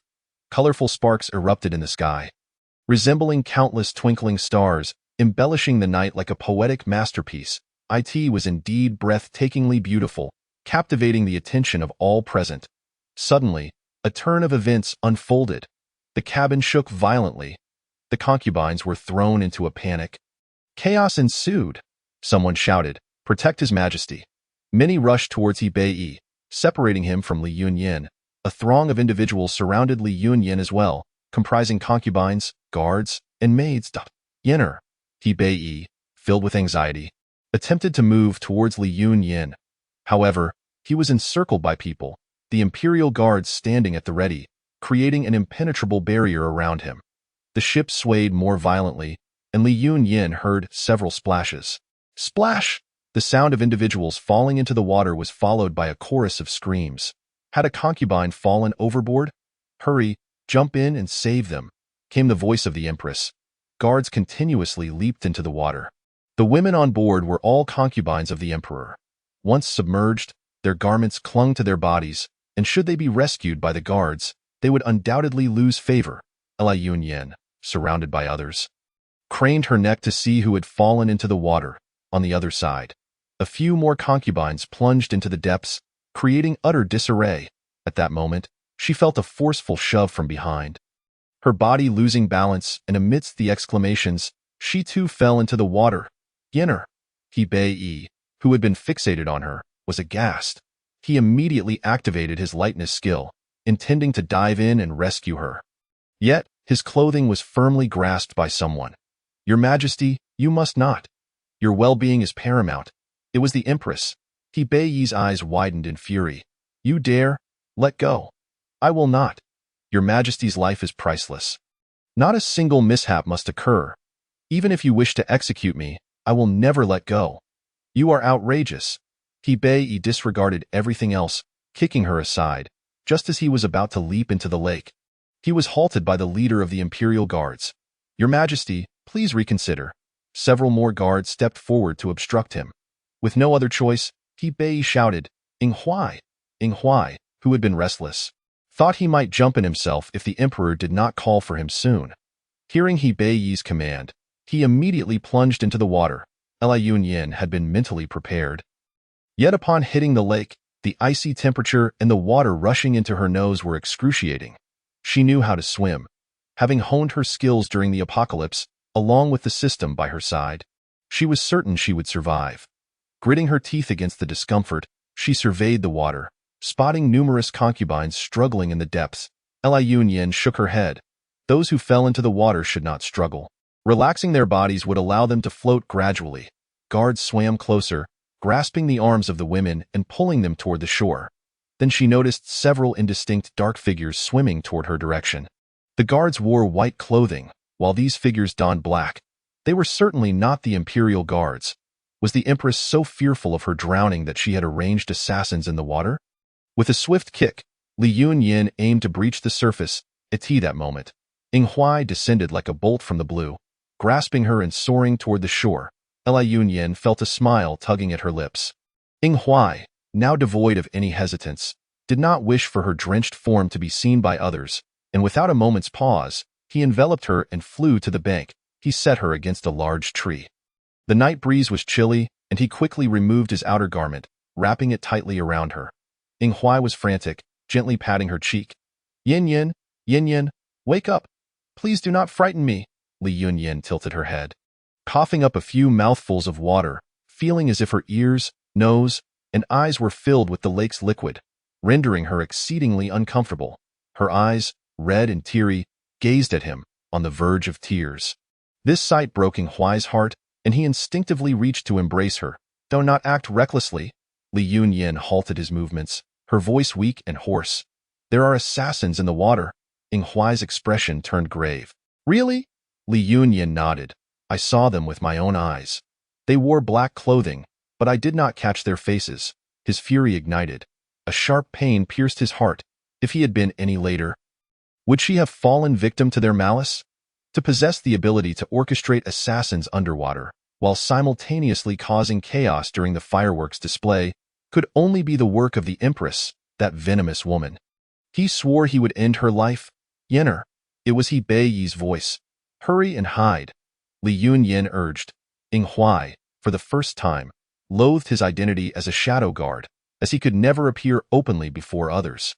His eyes darkened as he tightly squeezed her hand, vanishing from sight. Yenner. Spotting the slender figure lying beneath the tree, He Beiyi's heart ached profoundly. He rushed to her side. Yenner. How are you? Li Yunyan coughed weakly.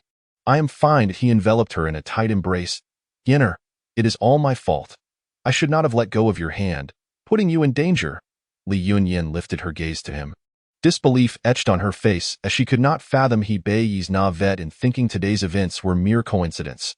Whether he intended to feign ignorance or not, she was unwilling to let him continue his charade. In a whisper only they could hear, she said, Your Majesty, there are individuals in black beneath the water. A glint of menace flickered in He Beiyi's eyes before he masked it, soothingly responding. I understand. I will address this matter. This Ing Huai is indeed astute. He lifted Li Yunyan, standing tall as the Empress arrived. Your Majesty, there are still many concubines lying over there.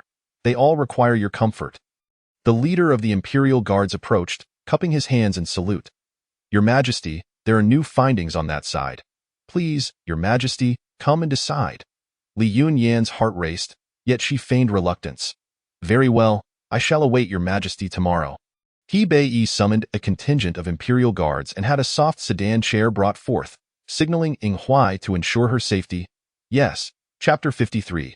The Emperor's Shadow Guard versus the Enchanting Concubine 21. Upon hearing He Beiyi's orders, the Empress immediately whispered a few instructions to those nearby, urging them to swiftly withdraw the ambushes laid along the route.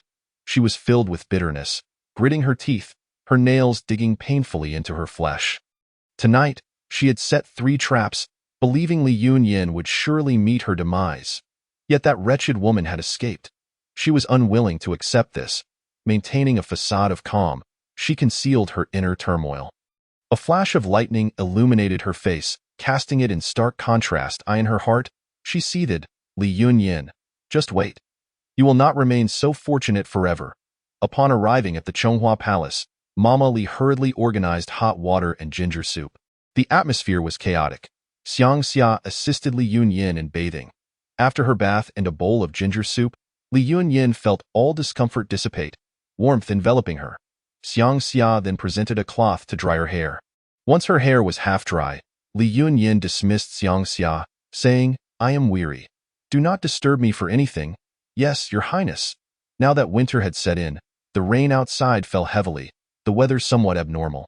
After Xiang Xia exited, Li Yunyin could only hear the sound of rain and the occasional rumble of thunder. Suddenly, Ing Huai appeared behind her, unceremoniously pulling her into his embrace. Li Yunyin was taken aback.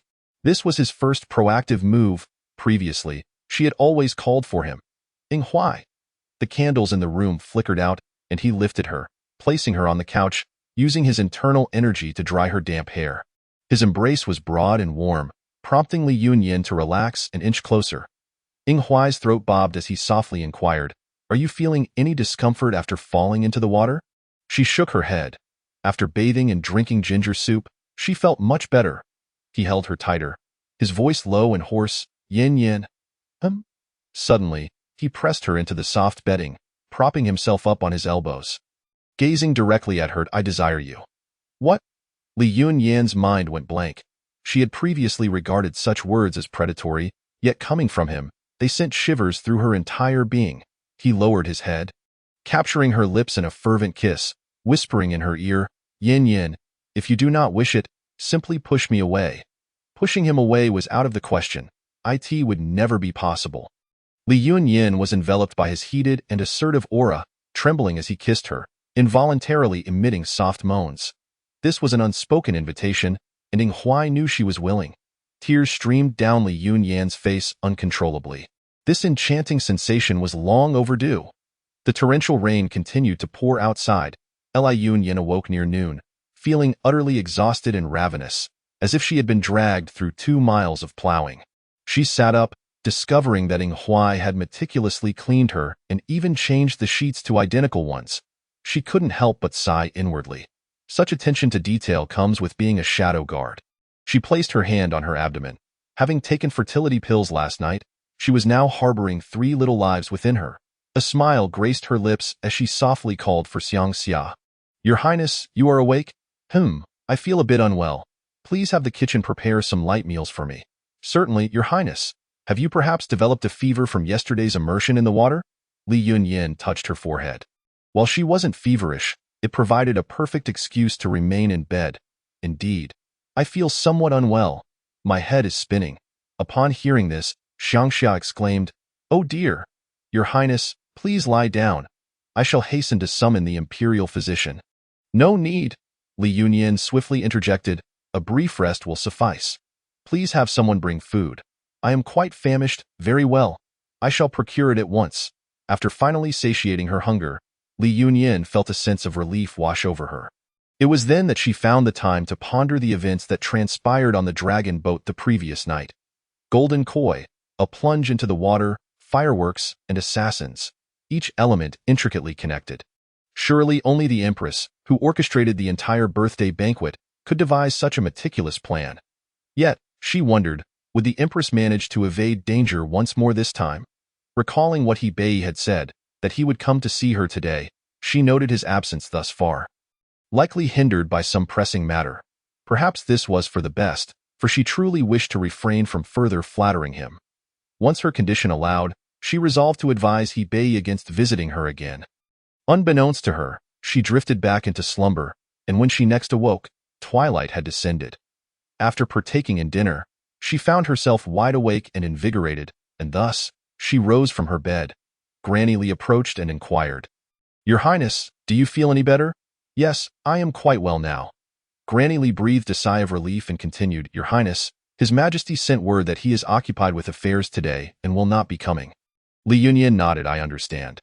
Fearing that Li Yunyin might overthink the situation, Xiang Xia urged, "Your Highness, do not be disheartened. I have heard that several concubines also fell into the water yesterday, and some of them are still suffering from high fevers.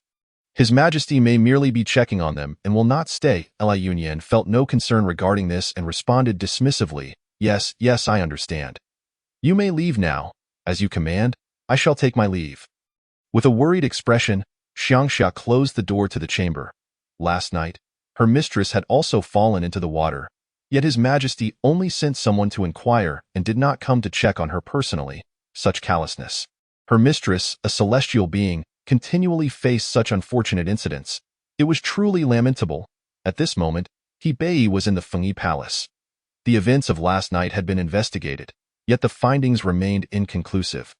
After all, most evidence had already been destroyed, and the mastermind behind the plot was inconsequential, with all participants silenced. Thankfully, there were those in the lake. However, it was not yet the opportune moment to confront the Empress. His leverage was insufficient for a decisive blow. After all, she was the Empress. Unless it pertained to treason, other matters were not enough to bring her down. He had to wait. He was compelled to remain in the Fengyi Palace to maintain appearances. Yet, he was not so easily manipulated. The Empress, being unwell, would allow Hui Fei to shoulder some of her responsibilities. Yuanqing, inform all palaces that starting tomorrow, Hui Fei shall temporarily manage palace affairs. Yes, your servant obeys. Furthermore, the Empress requires a tranquil recovery. Let them refrain from visiting to pay their respects, so as not to disturb her peace. Yes, your servant takes leave. Chapter 54. The Emperor's dark guard versus the enchanting concubine. The Empress could not even attempt to stop him and could only watch as Yuanqing exited. Your Majesty, in truth, I doubt she could not even finish her sentence. I am not so severely injured. I shall recover in a few days. He Bei feigned ignorance of her urgency and replied with feigned concern. There is no need for the Empress to put on a brave face. Yesterday was an unintentional oversight on my part, which has left the Empress bedridden. My heart is filled with guilt. Do not worry, Your Highness. Just focus on your recovery and let Hui Fei tend to the palace's trivial matters. The Empress found herself at a loss for words, feeling as if she had swallowed a fly. Previously, she had feigned injury to evoke his guilt and keep him by her side, but now she realized how flawed her plan had been. However, the words had escaped her lips, and there was no turning back. She could only endure this silent humiliation. Moreover, the fact that His Majesty would stay in Fengyi Palace tonight, allowing her to vex Li Yunyan, brought her some satisfaction. She smiled graciously. I shall heed your arrangements. Your Majesty. Yet, her smile soon faded. Then the Empress should rest well. I shall retire to the side palace tonight. He Bei rose to leave. Your Majesty. The Empress reached out, attempting to grasp him. The Emperor's overnight stay in Fengyi Palace. Yet not sharing the same bed with the Empress. If word of this got out, she would be a laughingstock. I dare not. I only. Then the Empress should rest early. The side palace of Fengyi Palace remained luxurious and exquisite. Upon entering, He Bei dismissed the servants. He irritably unfastened his robe and flung it to the floor. Knowing the Empress was the mastermind behind the schemes, yet unable to act immediately, he felt both stifled and enraged. And what of Yenner? It had been an entire day since he last saw her. He Bei nodded, indicating his understanding. Yuanqing, seeing that His Majesty had no further commands, cautiously stated, Your servant takes leave. Hold on. He Bei called out, his eyes clouded with uncertainty. Go summon 2 concubines to keep me company. Yuanqing was taken aback, uncertainly asking, Your Majesty, too? He Bei, intent on vexing the Empress, replied firmly, Yes, it does not matter who. Hurry. As you command. Yuanqing, being His Majesty's confidant, was not foolish enough to summon those favored by the Emperor. Instead, he found 2 nearby concubines and brought them directly to the side palace. Upon hearing this, the Empress was infuriated, smashing everything in her chamber. This recklessness aggravated her wound, causing her to break out in a sweat. Yinghuai observed from above, and once He Bei embraced the 2 palace maids in slumber. He quietly slipped away, heading straight for the Chonghua Palace. Li Yunyan had slept well during the day and was not yet tired, leisurely reclining on the bed while reading a storybook. She had not anticipated Yinghuai's arrival. Upon entering, he extinguished the candle with his internal energy, ensuring that no shadows were visible from outside. Ahuai! Yinghuai directly approached the bed and enveloped her in his embrace, feeling the warmth of his cedar-scented embrace. Li Yunyan nestled closer. Ahuai! What brings you here tonight? Is there danger? None. He refrained from revealing that the Emperor would be deeply asleep tonight due to exhaustion. Li Yunyan was delighted and clung to him, teasingly asking, Did you miss me? Yes. His voice was low. I was somewhat worried about you. Hearing him admit this so readily made Li Yunyan even happier, and she playfully kissed him. Yinghuai, having savored the pleasures of intimacy just yesterday, found himself unable to resist her advances, swiftly turning the tables and enveloping her in his protective embrace. Their heated kisses ensued, and eventually, They drifted into slumber in each other's arms. Before dawn, Inghuai rose early. Donning his attire, Li Yunyan awoke to the sudden movement, blinking her hazy eyes at him. The why? Her voice was soft and hoarse, her gaze dreamy and bewildered, with a blush from just waking up that made her irresistibly alluring. Inghuai turned to glance outside. It was still early. Once again, Li Yunyan did not rise until noon, feeling refreshed. Xiangxia, believing she had not yet fully recovered, kindly refrained from disturbing her. Li Yunyan had initially intended to indulge in her laziness, but suddenly remembered an important task she had yet to accomplish. She dressed herself and instructed Xiangxia to unearth the wine she had buried beneath the pear tree. She had brewed a total of 5 jars and, having promised Hebei to gift him some, decided to bring out 3 this time. That evening, Hebei visited, bringing with him a wealth of generous gifts: gold, silver, fabrics, jewelry, and rare trinkets. Upon seeing such lavish offerings, reminiscent of compensatory tributes, Li Yunyan sensed that the empress had once again emerged unscathed, undoubtedly avoiding any repercussions. How fortunate for her! As Hebei entered the hall, he immediately embraced Li Yunyan, showering her with kisses. He then held her close and shared the ostensible results of the investigation. Li Yunyan feigned agreement, harboring no expectations within. How much of these findings were genuine, and how much were mere aids for public perception? The true culprit remained at large, however. Hebei was, after all, the ruler of a nation and not her own man. She could not hold him to excessively high standards. She had to bide her time for another opportunity. As night fell, Hebei succumbed to slumber. Inghuai, unable to contain his excitement, swooped down, quickly gathering her into his arms. Li Yunyan feared he might kiss her directly, lest another person fall into a stupor. She clamped her hand over her mouth, her voice muffled. "Don't move. I haven't wiped my mouth yet." Her actions and expressions were endearingly adorable, prompting Inghuai to chuckle softly as he pulled her behind the screen to clean her mouth. Moments later, faint rustling sounds emerged from behind the screen, followed by Li Yunyan's soft exclamation, "I can manage it myself. Then I shall fetch you a cloth." "All right, thank you." "Why is Yin so obedient today? Are you feeling down?" Li Yunyan held a damp cloth, wiping her lips in front of the bronze mirror, her gaze lowered. Inghuai was already in a precarious position. She did not wish to add to his worries. As for dealing with the Empress, she preferred to handle that herself. Chapter 55. The Emperor's Dark Guard versus the enchanting concubine. Li Yunyan resumed her previously joyful life, finding it both thrilling and invigorating. Having grown accustomed to her leisurely routine, waking up at her own pace, she now found rising early to be quite uncomfortable.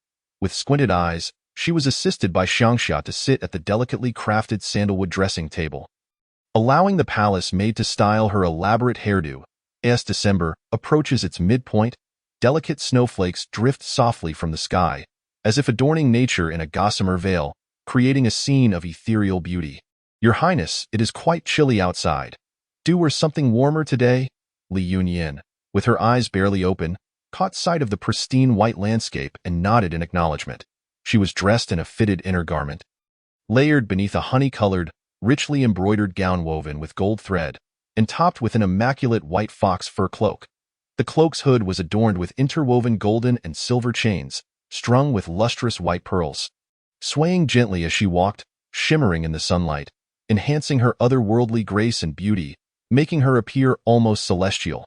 After her maid, Xiangxia, had completed her attire, she stood in awe and exclaimed, "Your Highness, you are truly stunning." At that moment, Li Yunyan felt invigorated. She smiled gently, accepting the intricately crafted hand warmer from the maid, and said softly, "Let us be off. If we delay any longer, we shall be late." She had arrived precisely on time. And by the moment she entered Fengyi Palace, all the concubines had already gathered. She was the last to arrive, and all eyes turned toward her. The Empress's brow twitched ever so slightly. She instantly recognized that the white fox fur worn by Li Yunyan had only been presented as tribute last month, and it was surprising that His Majesty had so swiftly bestowed it upon her. In the past, it was always the Empress who selected the finest treasures before they ever reached others. She lowered her gaze to conceal the fiery resentment brewing within her. Once Li Yunyan gracefully settled into her designated seat, the Empress initiated a casual conversation with the other palace ladies. The events of the previous month had already faded into distant memory, for the Palace Point 2 concubines had succumbed to illness after their fall into the water, while the rest had been similarly cast into obscurity. With no hope of resurging into prominence, the remaining concubines wore their usual ingratiating smiles as they conversed with the Empress, as if nothing had transpired. However, what brought Li Yunyan solace was that everyone had witnessed He Bei's infatuation with her, and no one dared to voice any subtle jabs at her anymore, allowing her a rare moment of tranquility. As she nibbled on the exquisite pastries, she realized that the palace's pastry chef must have been brought in from elsewhere, for the flavors were unmatched by those of the Imperial kitchen, marking it as the sole advantage of Fengyi Palace. The Empress was also meticulous.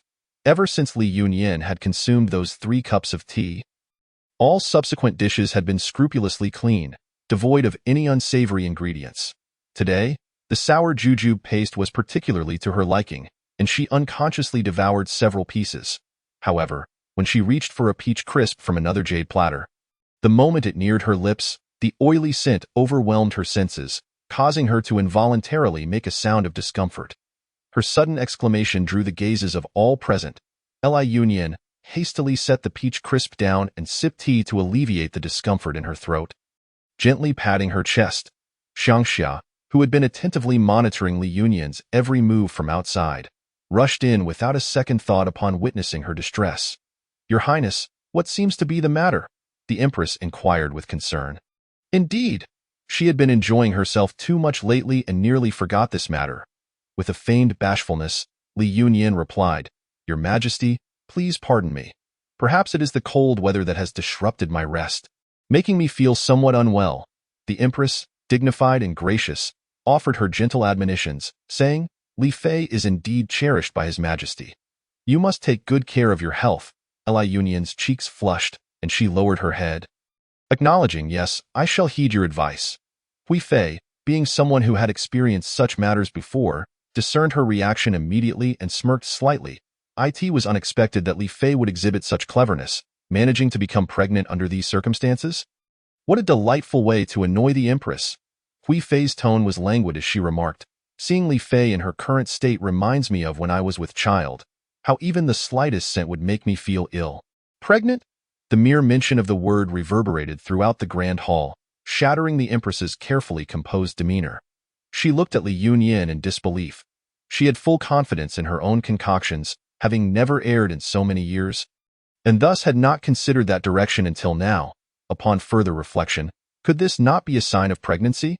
Her voice trembled slightly as she firmly gripped the armrest, striving to maintain her composure. She asked in a steady tone, "Li Fei, when was your last cycle?" Li Yunyan, initially bewildered, glanced between Hui Fei and the Empress. Upon hearing the Empress's inquiry, realization dawned on her. She pondered for a moment, her expression a mix of anxiety and joy, before responding uncertainly, "I believe it was last month, or perhaps the month before. I cannot quite recall." How muddled. How could she forget something so significant? The Empress's anger surged inexplicably, while Li Yunyan appeared like a startled rabbit, anxiously glancing at the Empress. The Empress clenched her jaw in silence, determined to keep this matter from spreading beyond Fengyi Palace. She wanted this to be nothing more than a misunderstanding. Her eyes subtly signaled to the maid beside her, Chi Mama, who understood and was about to discreetly withdraw when a eunuch's announcement rang out from outside. "His Majesty has arrived." At that moment, the Empress's thoughts fixated on one notion. This was disastrous. Upon hearing the announcement, all the concubines immediately rose and bowed as He Bei strode in. He Bei walked directly to Li Yunyan, gently supporting her as she inclined her body, and tenderly said, "I have said before, Yenner need not bow in my presence." Li Yunyan's cheeks flushed a deep crimson. She shot him a reproachful glance and whispered, "Your Majesty, we are in public. Propriety must be maintained." He raised a hand to pinch her smooth cheek, saying, "I heard you were unwell, so I brought the physician along. Are you feeling any better now?" Li Yunyan raised her eyes in surprise at Xiangxia, who was peering in with a curious neck, mentally applauding her cleverness. Such a bright girl. Could she perhaps keep her as a charm to carry into her next world? Chapter 56. The Emperor's Secret Guard versus the Bewitching Concubine. The system interjected inopportunely. "Host, that is not feasible. I was merely pondering. Do not interrupt. Oh. Li Yunyin gazed at He Bei, her eyes glimmering with unspoken words. While internally she mused that Ing Huai would certainly be delighted upon learning of this. Your Majesty, I am not yet certain. She felt embarrassed to speak too boldly, her face growing ever more flushed. Hui Fei, however, chimed in with a knowing smile. Your Majesty, allow me to extend my congratulations in advance.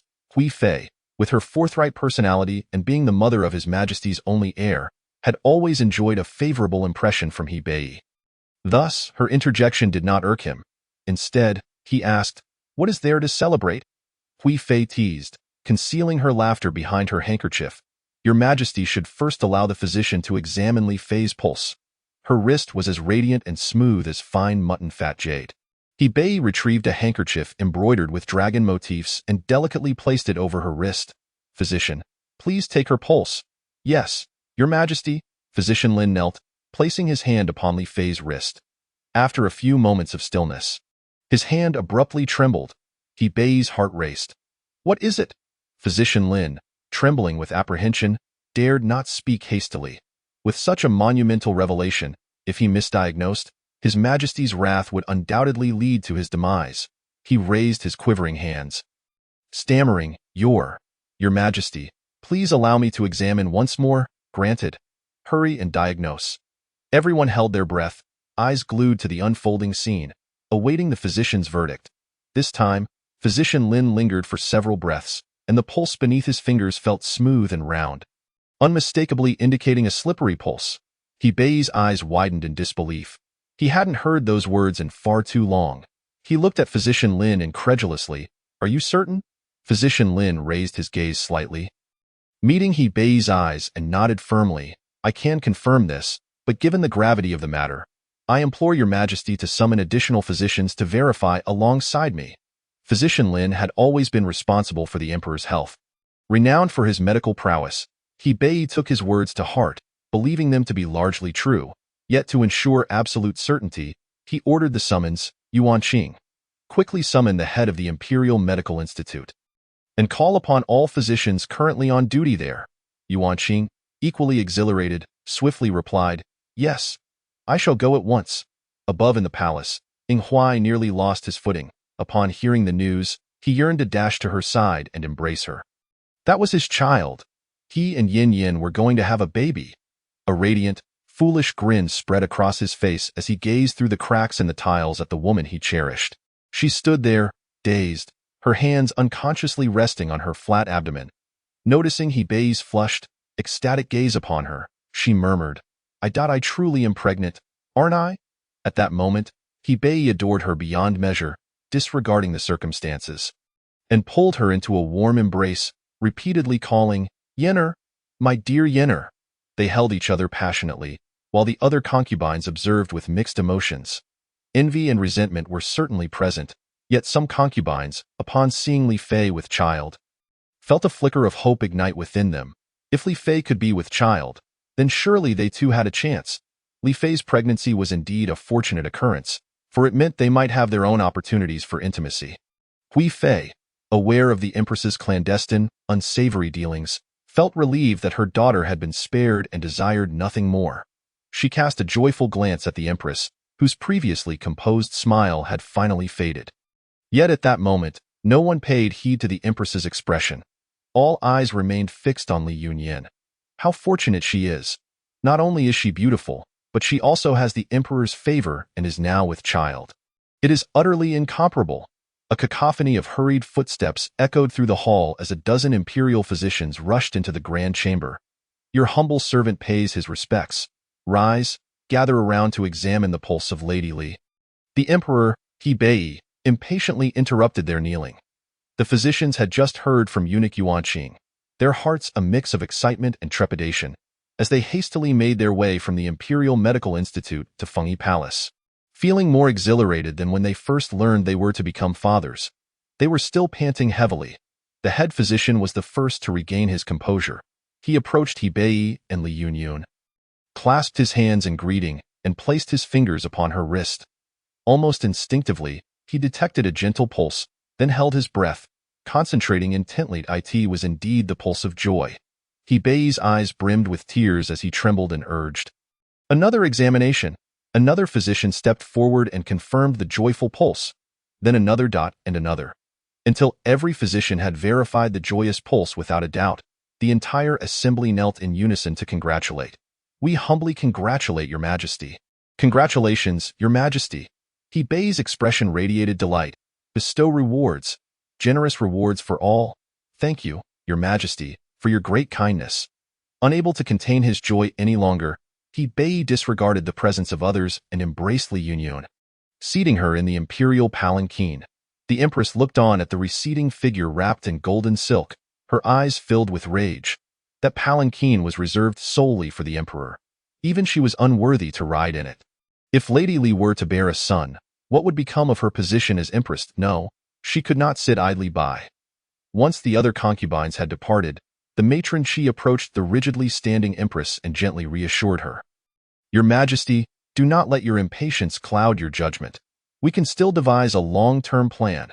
The empress's countenance had long since lost its earlier grace, her expression now contorted with fury. How could this be? The medicine? How could it have failed?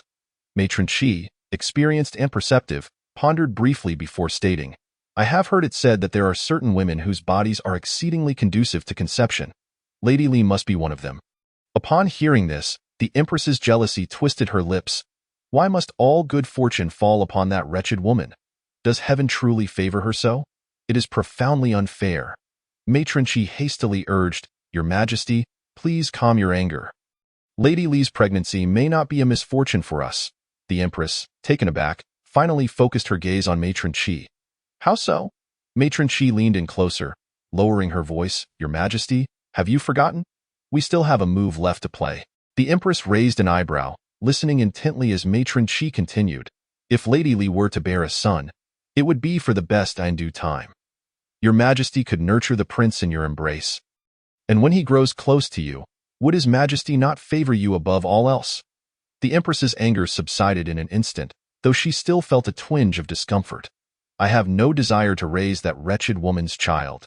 Your Majesty, that is merely a temporary strategy. You are in good health, and with His Majesty visiting Fengyi Palace daily, you need not fear the absence of pregnancy. That may be true. The empress's frown turned into a smile. Matron Qi, I am grateful for your presence. Matron Qi smiled warmly. Your Majesty has grown under my watchful eye. I wish for you to be free from worry.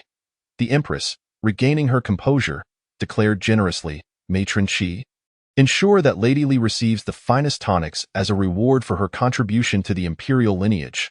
That is as it should be. As He Bei lifted Li Yunyun into the palanquin, he could no longer contain himself.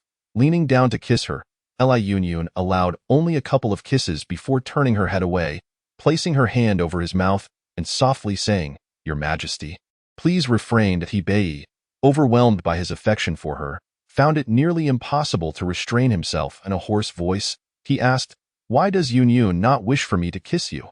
She had long since wished to avoid further kisses, conveniently using her pregnancy as an excuse. She replied playfully, I feel unwell. He Bei's eyes widened in concern as he gazed at her, noticing her eyes were slightly red and glistening with unshed tears. Is the child already causing you discomfort? Yes, Li Yunyun nodded, tears brimming in her eyes, evoking his sympathy. He held her even tighter. All right, I shall not kiss you anymore. Please do not cry, Yunyun, cradled in his arms. The gentle sway of the palanquin lulled Li Yunyun into a peaceful slumber. He Bei carefully laid her down on the bed and immediately issued a decree to excuse Li Yunyun from her daily greetings. The servants of Chonghua Palace were filled with uncontainable joy. Yuanqing gathered all the palace attendants to remind them of the utmost care required for this precious pregnancy of Lady Li. The news of Li Yunyun's pregnancy even reached the Empress Dowager. Having long secluded herself in Xinang Palace, she had not involved herself in palace affairs. The emperor's lack of an heir had been a heavy burden on her heart. Upon hearing the news, she promptly sent rewards through her trusted matron. He Bei, unwilling to wake Li Yunyun, stepped out to personally receive the gifts. I, your son, thank mother for her kindness. Please convey to her that when I have the opportunity, I shall visit Xinang Palace. The old matron smiled benevolently. The Empress Dowager knows of your filial piety. She understands you are busy with state affairs and need not make a special trip to Sinang Palace. The Empress Dowager has said that as long as you have a flourishing lineage, it shall be her greatest joy. He Bei understood this as a subtle reminder from the Empress Dowager to be equitable in his affections. Recognizing that Li Yunyun's current condition precluded their intimate encounters, he acquiesced, I shall heed Mother's teachings. Though Li Yunyun could not share his bed at present, He Bei's excitement had not waned.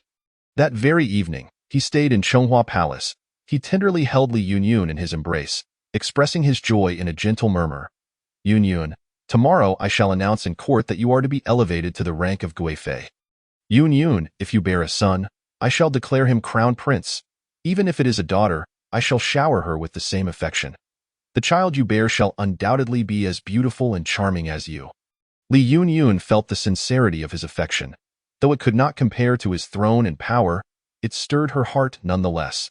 She lazily reclined, idly toying with her fingers, occasionally nodding as she listened to He Bei's endless chatter. He Bei adored her in this state. With a hoarse voice filled with longing, he implored, Yunyun, may I steal a few kisses? Li Yunyun nodded lightly. Even if he did not kiss her, she would still seek his affection. Lest Inghuai become restless, He Bei cherished her tightly, leaning down to capture her lips' eye in that moment. The effects of the medicine surged forth. Just as Li Yunyun intended to protect her belly from him. Everything went bright, then dark. Inghuai had swiftly pushed He Bei aside and extinguished the candle in one fluid motion, displaying a hint of disdain. He then enveloped her in his warm embrace. Yunyun, his voice trembled. Filled with husky excitement, I am so very happy. Her voice, equally elated, chimed sweetly, Why? Congratulations. You are to be a father. Yes, I know. Yunyun, thank you. They embraced quietly for a long while, feeling each other's strong heartbeat in this moment. The world around them faded into insignificance. The most important thing was the person before them. He lowered his head, skillfully wiping the remnants of the medicine from her lips, then kissed her tenderly. His kiss transformed from one of fervent desire to one of deep affection and gentleness. Li Yunyun cherished this tender kiss. It made her feel like a rare treasure, cherished and delicately protected by his soft lips. The following day, after the morning court session, Yuanqing arrived at Chonghua Palace to deliver the imperial edict. Li Yunyun received the decree. By the will of heaven, the emperor decrees, my beloved consort, Lady Li, is gentle and considerate, possessing deep understanding. Since entering the palace, she has captured my heart. Now, with her pregnancy, contributing to the continuation of our royal lineage, her merits are undeniable. She is hereby promoted to the rank of first-class Guifei, with a gold tablet and precious seal, bestowed with the title Li, as a testament to my profound affection. Your humble servant receives the decree and thanks your majesty for your divine grace. Yuanqing closed the edict and presented it with both hands to Li Yunyun. Smiling, this humble servant, Yuanqing, offers heartfelt congratulations to Guifei. Li Yunyun accepted the decree, her smile radiant. Thank you, eunuch Yuanqing, for your care. Please convey my gratitude to His Majesty. Certainly, I will surely relay your words. After Yuanqing departed, the servants of Chonghua Palace knelt in unison, joyfully congratulating Li Yunyun. We humbly congratulate Guifei. Congratulations, Guifei. Li Yunyun nodded graciously, turning to Matronly, please arrange for everyone in Chonghua Palace to receive 2-month salary. Yes, this old servant will attend to it immediately. Li Yunyun then turned to the beaming Xiangxia. I shall reward you with 6-month salary and allow you to choose any piece of jewelry you desire. Xiangxia's eyes sparkled with delight as she immediately bowed deeply. This servant thanks the lady for her generous reward. Yenner, your body is heavy now, and you cannot serve the bed. He struggled to voice his thoughts, feeling a pang of guilt towards her. This was a psychological state he had never experienced before. Li Yunyun smiled gently and said, I am unable to serve the bed now, and my heart is unsettled. Your Majesty, as the Son of Heaven, should prioritize heirs. I kindly ask you to bestow your blessings evenly, allowing other sisters to share in good news as well. Her words, filled with kindness and generosity, tugged at He Bei's heart, making him long to tether her to himself, wishing to have her by his side at all times. He held her tightly in his embrace and sighed deeply. Yenner, why are you so wonderful? Li Yunyun lowered her gaze. She was not wonderful. It was her lack of love that made her generous. He Bei spoke earnestly, Yenner, do not fear. I shall visit you during the day, accompanying you for meals, tea, and reading. She nodded softly to Bei, filled with affection, yearned to kiss her, yet feared it would cause her discomfort, so he gently caressed her face, restraining himself.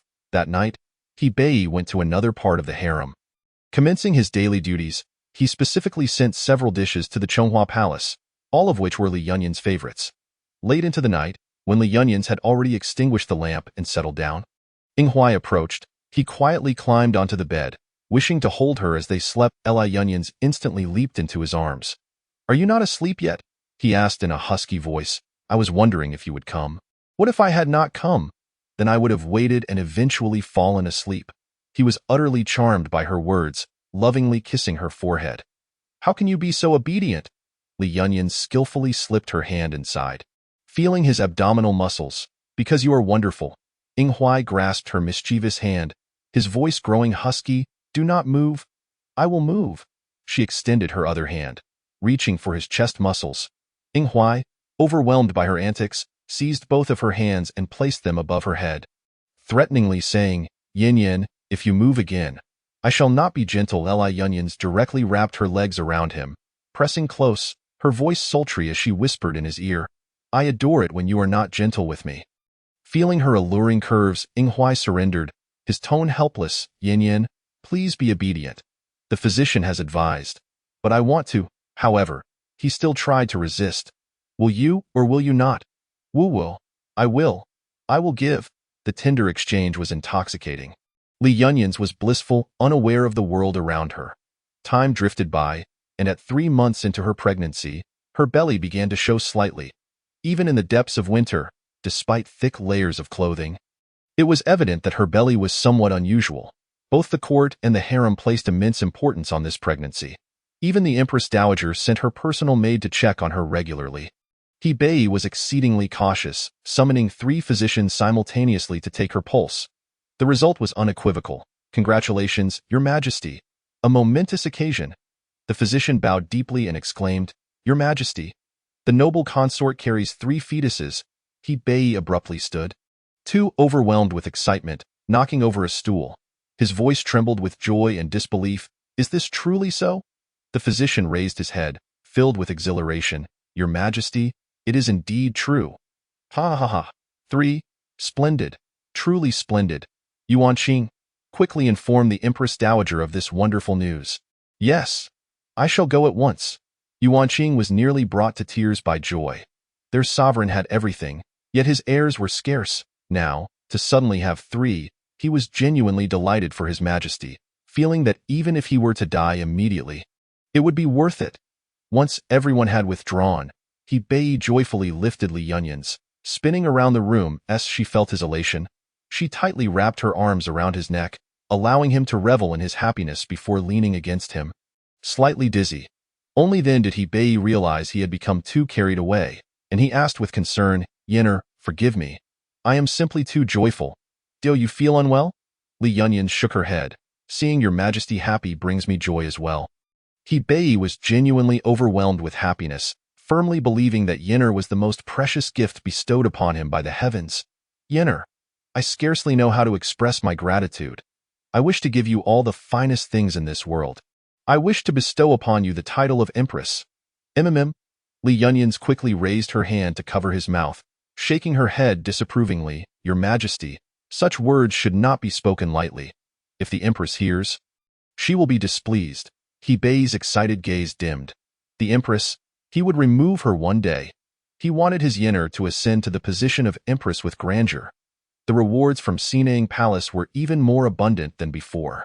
The old matron took Li Yunyan's hand, glancing at her with unabashed fondness. You are truly blessed. The Empress Dowager has said that once you give birth, she will personally visit Chonghua Palace to see you. Li Yunyan smiled gracefully. I am deeply grateful for the Empress Dowager's kindness. It is I who should pay her a visit. The old matron patted her hand. No need for that. The Empress Dowager cherishes her peace and quiet. It is good for her to occasionally venture out. I shall surely take good care of myself and present the Empress Dowager with 3 healthy and lively grandsons. The old woman adored such sentiments. Upon hearing this, she felt an overwhelming urge to give Li Yunyans all her savings. She instantly understood why the emperor valued the noble consort so highly. Such a beautiful, generous, and sensible child was impossible not to adore. Upon hearing that Li Yunyans was pregnant with triplets, the empress, consumed by jealousy, once again lamented the heavens' unfairness. The emperor favored her. Even the heavens favored her. Why did all the blessings fall upon her alone? She smashed a collection of ceramic fragments in a fit of rage, darkly watching the maid clean up the room. Then, she laughed triumphantly. One is fine. 3 are even better. In the future, these will all be her children. And Li Yunyans was merely an object for her to bear children. She had long regarded her as a mere corpse. Chapter 59. The Emperor's Shadow Guard versus the enchanting concubine Li Yunyans. Pregnancy progressed smoothly, without any signs of discomfort. The Imperial kitchen prepared a dazzling array of delicacies, presenting her with a feast for the senses. Had she not experienced the previous world, she might have relished every moment. However, she had been meticulously cared for by Maid, and thus had heard that pregnant women should not indulge excessively, especially with supplements, as an oversized fetus could lead to complications during childbirth. Moreover, she was carrying multiples. In this harem, where heirs were of utmost importance, if she faced difficulties in childbirth, there was no question. She would not be the one to survive. The malice behind such a heartless scheme was evident. Li Yunyans' eyes flickered. This overt hostility could hardly serve as a weapon against the empress. In light of this, she had no choice but to graciously accept. Consequently, she feigned a lack of appetite, merely picking at the dishes presented by the imperial kitchen, ultimately giving them all to the servants of Chonghua Palace. The servants had never tasted such exquisite food, and each of them gained several pounds under her generosity. They were all immensely grateful to this beautiful, magnanimous, and kind-hearted noble consort. Even Ing Huai found himself gaining weight due to her late-night snacks. The empress was livid. All of those delicacies had come from her own treasury, yet now they had been used by Li Yunyans to win over the servants. Not only had she failed to achieve her goals, but she also could not express her anger. It was utterly infuriating. She could only begrudgingly prepare even more nutritious meals for Li Yunyans. Daily, the empress fretted like a concerned mother, hoping that Li Yunyans would eat a bit more at each meal. If she noticed her taking extra bites of a dish, she would be overjoyed. For the next few days, that dish would always find its way to Li Yunyans' table. Truly, she was a nurturing figure.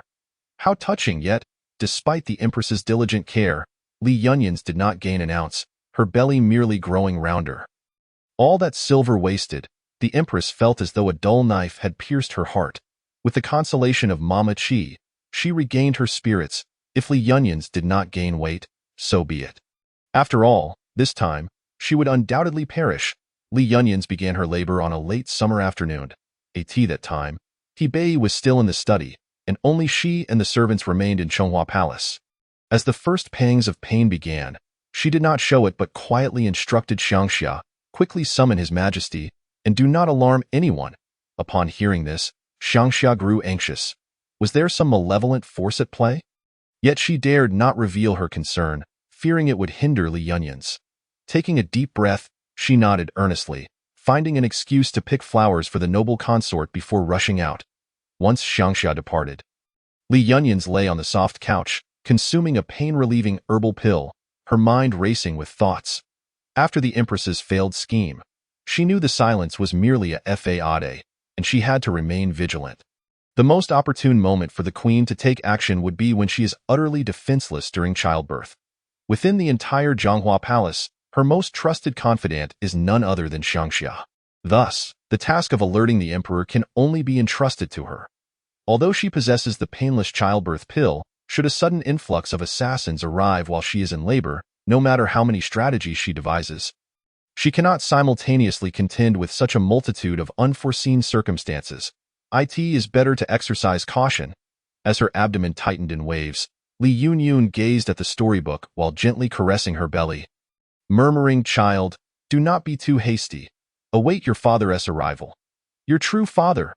Li Mama had visited her several times, and each time she found Li Yunyun lazily reclined on the beauty couch, engrossed in her reading, prompting her to bring a pot of tea. Yet, unbeknownst to them, beneath the thin blanket covering Li Yunyun's thighs, Her water had already broken. If he could not arrive in time, she would have to bear the child alone in the room. She could only hope that the infant's cries would not be too loud, lest they alert those who ought not to be disturbed. Time passed, and she heard the sound of the window being gently lifted. Turning her head, she saw a tall, dark figure slip inside. It was Ing Huai. He rushed over, urgency etched in his voice as he whispered, "Yin Yin, has something happened?" Li Yunyun was momentarily taken aback. "Why do you say that? I saw your maid Xiangxia running towards here from the rooftop of the Yangxin Palace, and she was intercepted and attacked." "What?" Li Yunyun attempted to rise but quickly fell back down. "What has happened to Xiangxia now?" "Do not worry. I have already rescued her and sent her to the Thai hospital for treatment." Li Yunyun breathed a sigh of relief, grasping his hand. "Ah Huai, I am about to give birth. My water has broken." Ing Huai swiftly lifted the thin blanket covering her, his pupils constricting. "Do not be afraid. I will carry you to the delivery room." "No," Li Yunyun replied breathlessly. "There must be people from the Queen in Zhonghua Palace. I fear they may act against me during childbirth, so I must wait for Hebei to arrive. But in your current state, how can I feel at ease?" Ing Huai bent down and lifted her. His tone gentle yet resolute. "Yenner, do not fear. Even if it costs me my life today, I will protect you." Li Yunyun hurriedly pushed his hands away. "Do not be reckless. I do not want you to die. I still wish to spend a lifetime with you." Seeing the concern in his reddening eyes, Li Yunyun softly reassured him. "Ah Huai, trust me. I possess medical knowledge. I am not in pain right now. With you here, I am unafraid. The worst outcome would be giving birth here on this couch, and you must assist me." Yet, Ing Huai pondered more deeply than she anticipated. He spoke in a grave tone.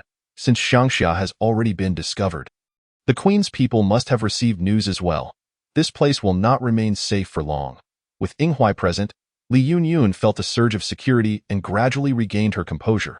As she contemplated, she inquired, "Has His Majesty received word?"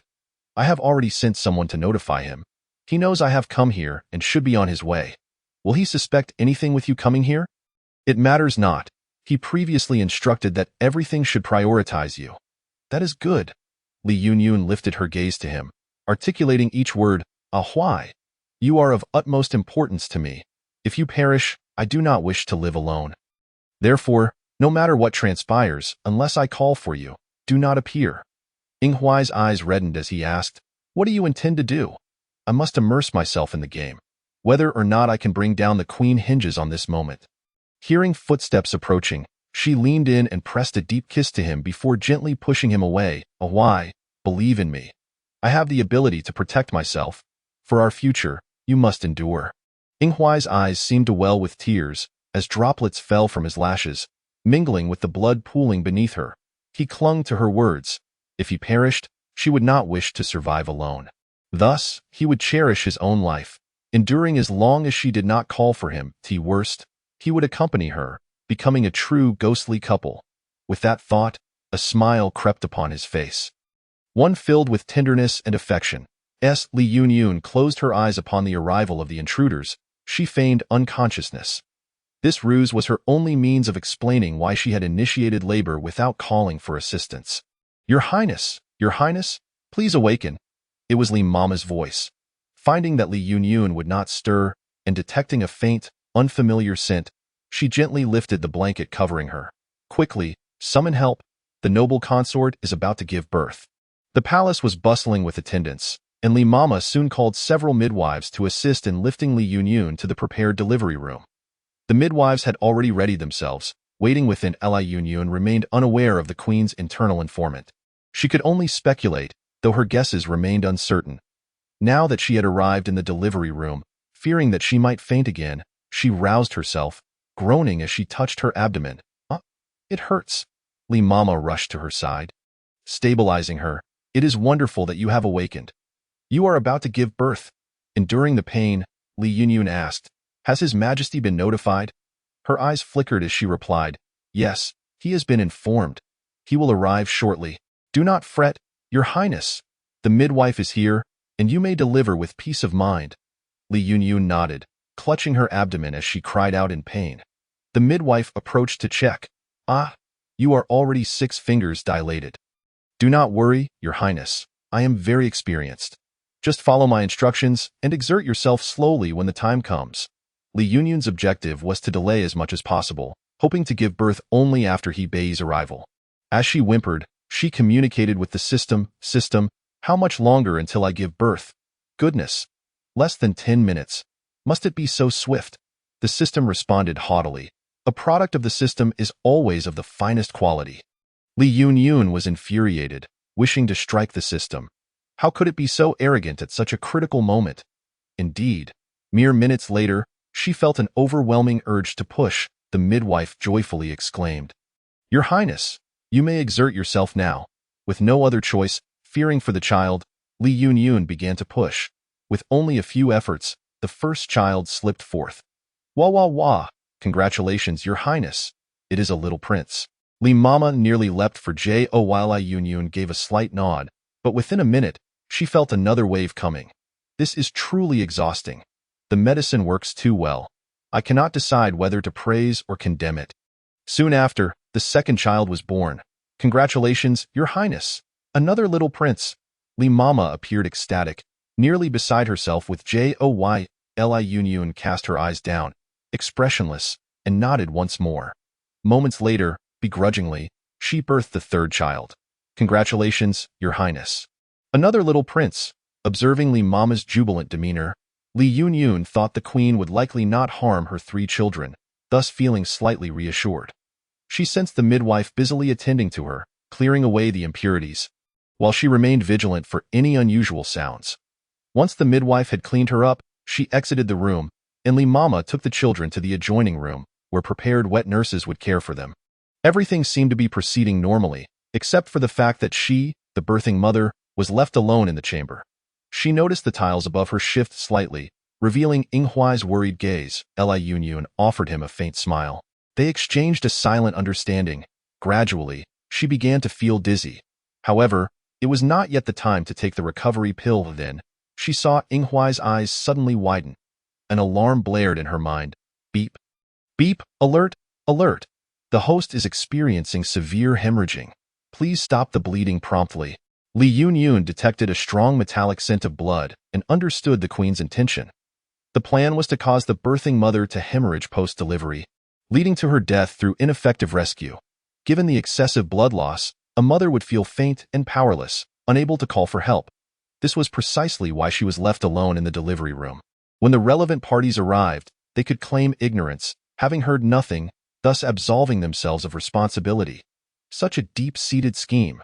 She saw Inghuai in a panic, as if he were about to rush down, and immediately shook her head, mouthing the words, "I know. I am fine." Li Yunyun's eyes gleamed with determination, reassuring him silently, while inwardly she commanded the system, deliver the hemostatic pill to my mouth before the blood loss threatens my life. Understood, host. With her instructions conveyed, she felt no further worries. Li Yunyun smiled sweetly at Inghuai. Unbeknownst to her, her complexion had turned as pale as paper. Such a smile held the bittersweet taste of life and death. Had she not remained conscious, Inghuai would have disregarded everything to rush down and embrace her, flying her to the Thai hospital. Finally, unable to contain himself, Inghuai's hot tears began to fall, one by one, into the pool of her spilled blood, binding their fates together. He constantly recalled her earlier words. If he died, she would not wish to live alone. Thus, he would cherish his life, enduring as long as she did not call for him. At worst, they would depart together, becoming a true ghostly couple. With this thought, a smile appeared on his face, tender and affectionate. The two individuals remained locked in a gaze, and time seemed to stretch infinitely. Though in reality, only a fleeting moment had passed, Li Yunyun felt a bitter pang in her heart, realizing that the hemostatic pill had arrived. How could it be that the blood loss had reached a critical point so swiftly? The bleeding had ceased, and her life was preserved. However, the dizziness would not dissipate so easily in her heart. Li Yunyun instructed the system that should she faint before He Bei's arrival, she must be roused at all costs.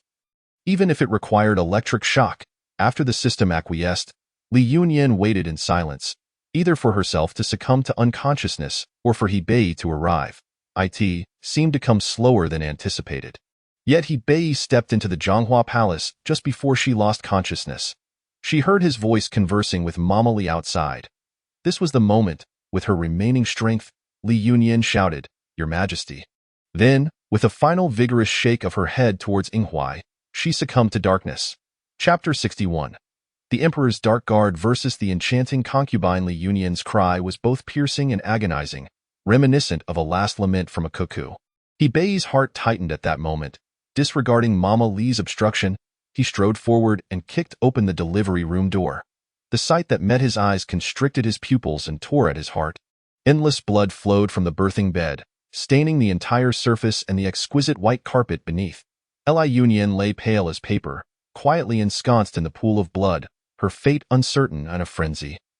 He Bei cried out, "Imperial physician! Summon the Imperial physician at once." When Li Yunyan awoke, it was already the evening of the third day. Upon opening her eyes, she was met with He Bei's anxious face, along with Yinghuai's bloodshot eyes not far from the eaves. "Your Majesty." Her voice was hoarse and rough. She began to cough after uttering just 2 words. He Bei quickly rose to pour her a glass of water. His voice was similarly raspy. "Yenner, drink this." Li Yunyan was propped up by him and drank deeply, feeling her throat ease considerably. Sensing a pain in her lower abdomen, she immediately instructed the system to provide her with a rapid recovery pill. Seeing her drink, He Bei called for the Imperial physician to enter. Seizing the moment as he turned, she winked at Yinghuai. A look of relief washed over Yinghuai, his demeanor visibly relaxing. Imperial physician Lin soon entered, took her pulse, and then addressed He Bei, "Your Majesty, the concubine is no longer in critical condition. As long as she rests assuredly, she shall recover." Observing He Bei's own look of relief, she instructed the physician to prepare her medicine. Now able to speak, Li Yunyan inquired, "Your Majesty, where are the children?" Since they had been moved to Sinang Palace for protection, it seemed he intended to deal with the Empress this time. She looked into his eyes and asked, "Your Majesty, have I been harmed by someone?" "Indeed." He Bei nodded without hesitation, guilt lacing his words. "Yenner, it was arranged by the Empress. Mama Li and that midwife are both in her employ." Seeing him lay bare the truth, Li Yunyan directly inquired, "What do you plan to do about the Empress?" "The Empress desires to harm you. I shall not show her any mercy." Li Yunyan's gaze darkened. Thus, she was merely a pawn. A powerless concubine whose life was deemed insignificant. Hence the Empress's crimes were not worthy of death. She's still allowed to live. He Bei, pained by her self-deprecation, nodded sorrowfully, acknowledging the grim reality. She had deduced the truth. He Bei revealed that the Empress's family was powerful, and without irrefutable evidence of a mortal crime. Even if he deposed her, her family would merely present another Empress. I wish to avoid that. Li Yunyan remained silent for a moment before speaking. What if the Empress and her family are, along with another, guilty of endangering the heir? What do you mean? He grasped her arm tightly, urging, "Yenner, what do you know? Are you saying the Empress intends to harm our child?" Not only that. Li Yunyan raised her gaze to meet his. "Your Majesty, the Empress may very well be the root cause of your prolonged childlessness all these years." What? The absence of children was a deep wound to He Bei. He toiled tirelessly day after day, and now, to suddenly learn that it was all due to the Empress filled him with a tumult of sorrow and fury. "Yenner, clarify your words." Li Yunyan pointed toward her wardrobe. "Your Majesty, in the bottom compartment of my wardrobe, there is a hidden space containing 3 handkerchiefs. Please retrieve them for me." He Bei adeptly located the hidden compartment and retrieved the 3 stained handkerchiefs. Gazing at them, Li Yunyan elaborated, "Your Majesty, do you remember when I first entered the palace? The Empress invited me for tea. The scent was delightful, but the taste was unbearable." He Bei nodded. He had always remembered her words clearly. "At that time, I was too timid to refuse the tea, so I discreetly spat it out into a handkerchief. Initially, it was inconsequential, yet after 3 days of enduring that foul tea, the 4th day's brew was no longer unpleasant. Which piqued my suspicion. I thought to myself, it was merely 3 handkerchiefs, so I kept them without washing until now. Your Majesty, could you have the Imperial physician examine whether there are any other substances within the tea stains on these handkerchiefs?" Her clarity left no room for misunderstanding. He Bei promptly summoned Imperial physician Lin once more. Lin took the handkerchiefs, sniffed them, and frowned. He Bei retained one as a safeguard and handed the other 2 to him. Whispering, This matter must remain confidential. I understand. Lin bowed and exited. You must ascertain what is on these handkerchiefs with utmost urgency. Yes, I take my leave. After Lin departed, He Bei grasped Li Yunyan's hand, his voice fervent. Yenner, if this proves true, I will ensure the Empress and her family face annihilation. Indeed. Li Yunyan lowered her gaze, a cold smile forming in her heart. When it came to her, the Empress's life was of little consequence. Yet, when it involved the heir, total destruction was warranted. What a terrifying and absurd age of imperial power it was. Entrusted with the mission of merely bearing children to prolong her life, she found herself consumed by a desire for revenge on behalf of the original owner. Though she could not kill, she had numerous other methods at her disposal. Yet, she hesitated to act, as merely bringing the Empress to ruin would not suffice in avenging the original owner, the system. Eavesdropping on Li Yunyan's inner musings, nervously calculated its next move. How could the hidden task be uncovered by the host? This host was truly formidable. Li Yunyan wished to evade any further conversation with He Bei. Yawning softly, she expressed, Your Majesty, I feel utterly exhausted and long to sleep. He Bei, eager to visit the Imperial hospital and witness the physician's actions firsthand, kissed her forehead gently and murmured, Rest well. I shall return to see you tomorrow. Li Yunyan replied softly, closing her eyes to feign sleep. As soon as he exited the Zhonghua Palace, Yinghuai rushed in and enveloped Li Yunyan tightly. Chapter 62. The Emperor's Dark Guard versus the enchanting concubine Yin Yin, Yin Yin. His voice was hoarse, imbued with an indescribable tension and deep affection that brought tears to Li Yunyan's eyes. She tenderly cupped his face, noticing his haggard appearance. Bloodshot eyes and chapped lips. Have you not eaten or slept since that day? Yinghuai remained silent, and Li Yunyan understood this as an affirmation. She pouted. You must eat and drink the tea and snacks on the table right now. Otherwise, I shall not speak to you. Seeing her sulking, Yinghuai finally set aside his worries and obediently brought the teapot and snacks to sit beside her, his gaze never leaving her face for a moment. Li Yunyan smiled gently, watching him eat. Once he finished, she pouted again. You are torturing yourself. What if I wake up and find you collapsed? What then? He appeared flustered and disoriented, his mind clouded from days without rest. And he stammered, I merely thought that if you were to die, I would follow you. I did not consider anything else. Fearing she might be upset, he quickly added, But before I die, I will certainly ensure that venomous woman is dealt with. Li Yunyan found his response amusing and wished to tease him, but worried she might inadvertently knock him over, she gently said, I have already assured you. I will be fine. He smiled somewhat foolishly, pressing a kiss to the back of her hand. Indeed, you shall be fine. Li Yunyan sat up and softly nestled into his embrace, whispering, Have you seen our 3 sons? Yes, they are all healthy and robust. Noting that his reaction didn't seem as joyful as He Bei's, Li Yunyan queried, Do you not like children? Yinghuai lowered his gaze, replying earnestly, I do, but the children caused you such misfortune. I regret it. She kissed him gently, assertively stating, No regrets allowed. I adore children, and I wish to have many, many more with you. He appeared bewildered. We already have 3. That is plenty. Not enough, because I want to be with you for many, many years. She spoke the truth, yet he would never comprehend it. He merely believed that her intention was to inevitably bear children after being together for many, many years. By the way, how is Xiangxia? She has suffered misfortune because of me. If possible, please do everything in your power to preserve her life. I understand. Do not worry. Li Yunyan felt a sense of relief and nodded, urging, You should rest now. Seeing you like this pains my heart. Yinghuai was supposed to accompany He Bei to the Thai hospital, but given the current extraordinary circumstances, he decided to remain here to protect her. He nodded in agreement, saying, All right, I will go rest upstairs. Call me if you need anything. Okay, go quickly. He did not immediately fall asleep upon reaching the eaves, but lay down in a position where she could see him. Simply watching her, Li Yunyan also turned to lie on her side, meeting his gaze.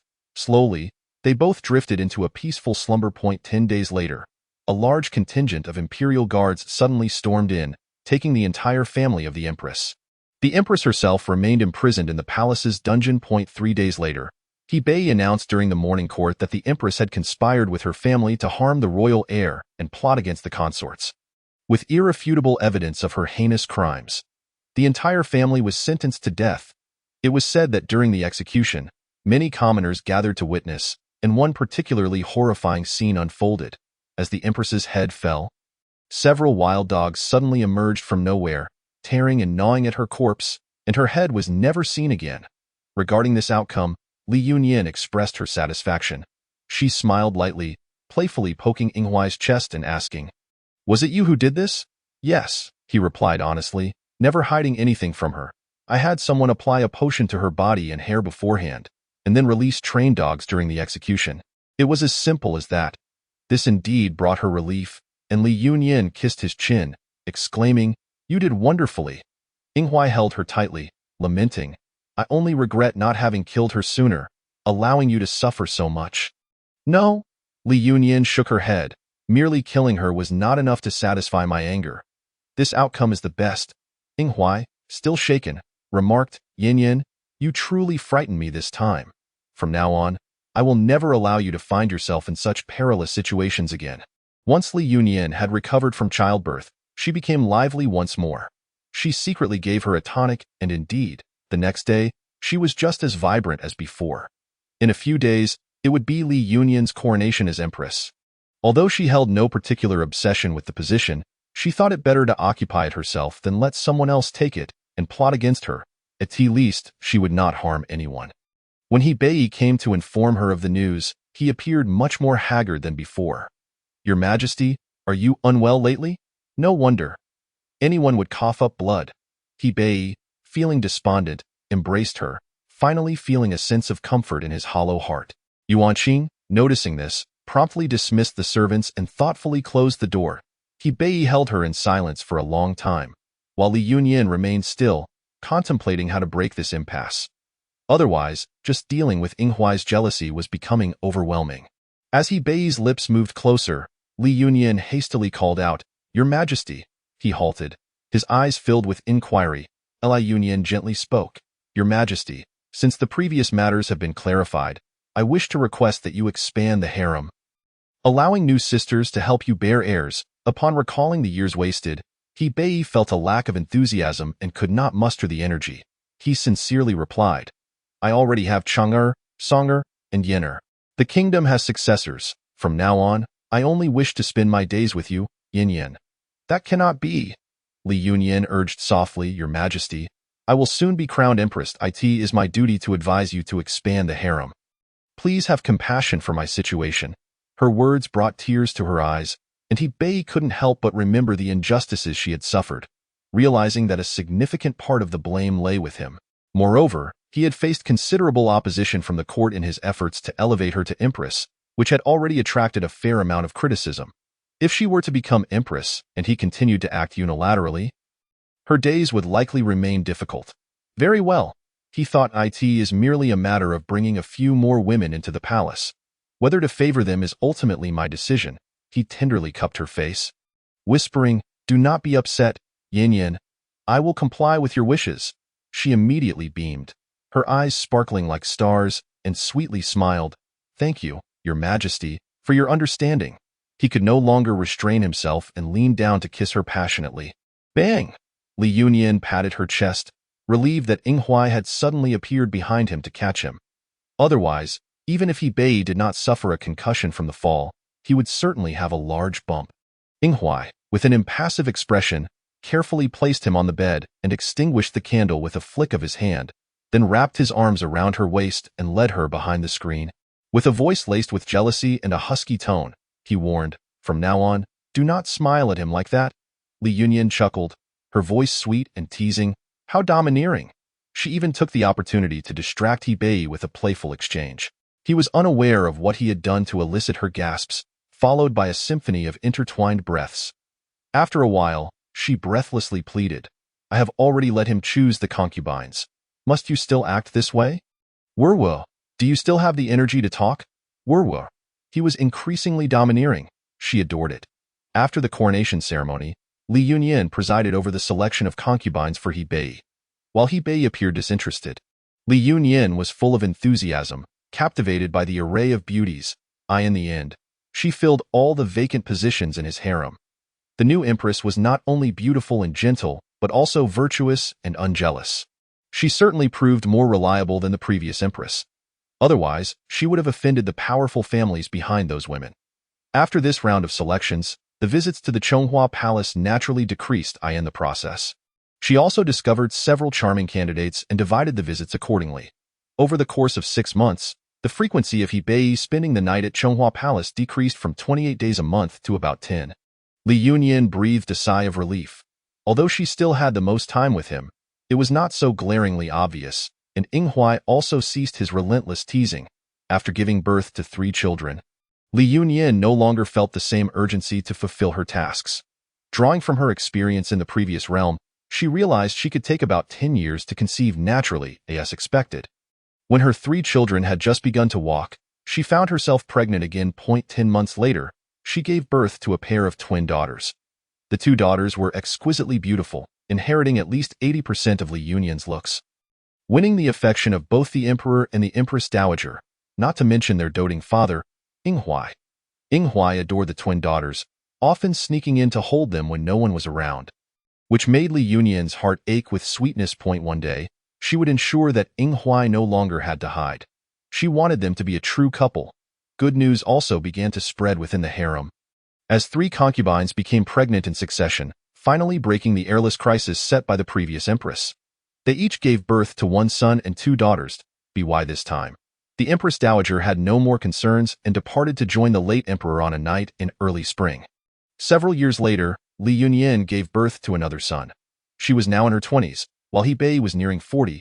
Due to earlier hardships and blood loss, Hebei aged rapidly, laboring over state affairs.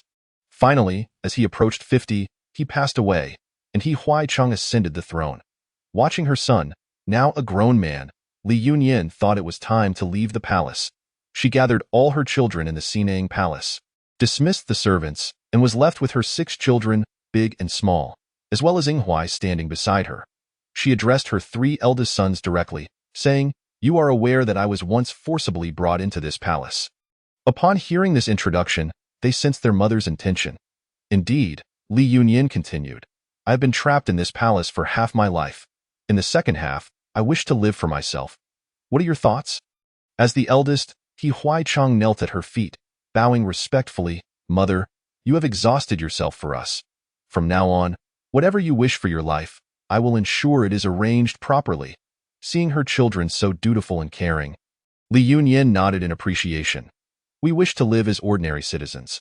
Should you leave the palace, you are welcome to visit us. If there are no pressing matters, there is no need to come. We can support ourselves." She spoke of we rather than I, and the children glanced at the figure standing silently behind Li Yunyin. Their resemblance was so striking that they could hardly miss the unspoken truth. He Huaicheng bowed again, stating, "Mother, I wish to pass the throne to Shengdi. Shenger was Hebei's youngest son, his biological child." Li Yunyin understood, and the last trace of guilt in her heart vanished. "You may decide for yourself, but whatever you do, always take care of your younger siblings and be forever happy. I will heed Mother's teachings." That night, Empress Dowager Li Yunyin passed away due to illness, plunging the nation into mourning. Chapter 64. The mysterious guest versus the escaping concubine. Went along a rural path. Li Yunyin leaned against the carriage, her heart brimming with excitement as she gazed at the vast expanse of the world outside. She had finally emerged from the confines of the palace. She was free. Ying Huai, driving the carriage, glanced back occasionally, his eyes sparkling with joy. "Husband, are you happy?" Upon hearing her affectionate address, a glimmer of emotion flickered in Ying Huai's eyes, quickly replaced by a gentle smile. "My lady, I am indeed very happy." Later, Li Yunyin gave birth to a pair of twins, a son who bore a striking resemblance to him, and a daughter who was nearly a mirror image of Li Yunyin herself. They nurtured their children with utmost care, teaching them the arts of martial combat and the intricacies of medicine and poison. When Li Yunyin reached the age of 96, she passed away peacefully. Amidst a landscape of lush green mountains and flowing waters, aboard a gently swaying boat, she closed her eyes in Ying Huai's now frail embrace. Grasping her aching chest, tears streamed down her cheeks. "System, quickly, shield my emotions." Emotional shielding in progress. In the next moment, the sharp pain in her chest subsided, leaving only a lingering sadness in her eyes. She sighed with relief. System. This function is particularly excellent. I shall give it a good review. Thank you, dear. Let us proceed. On to the next little world. As Li Yunyun opened her eyes, she was struck by an overwhelming darkness. After several seconds of adjustment, she discerned, by the moonlight, that she stood before a house constructed of green bricks. A glance around revealed she was in an ordinary courtyard, unadorned and lacking in luxury, suggesting she was not in the residence of any high-ranking official. System, transmit the plot. Plot transmission in progress. Moments later, Li Yunyun was fully informed. She was now in the home of a rural landlord, assuming the identity of his 13th concubine. Today marked the day the landlord would take her into his household. The original owner of this body had been sold to the landlord by her drunken father for 10 taels of silver. The original owner was strikingly beautiful, and upon seeing her, the landlord immediately agreed to the price and signed the contract.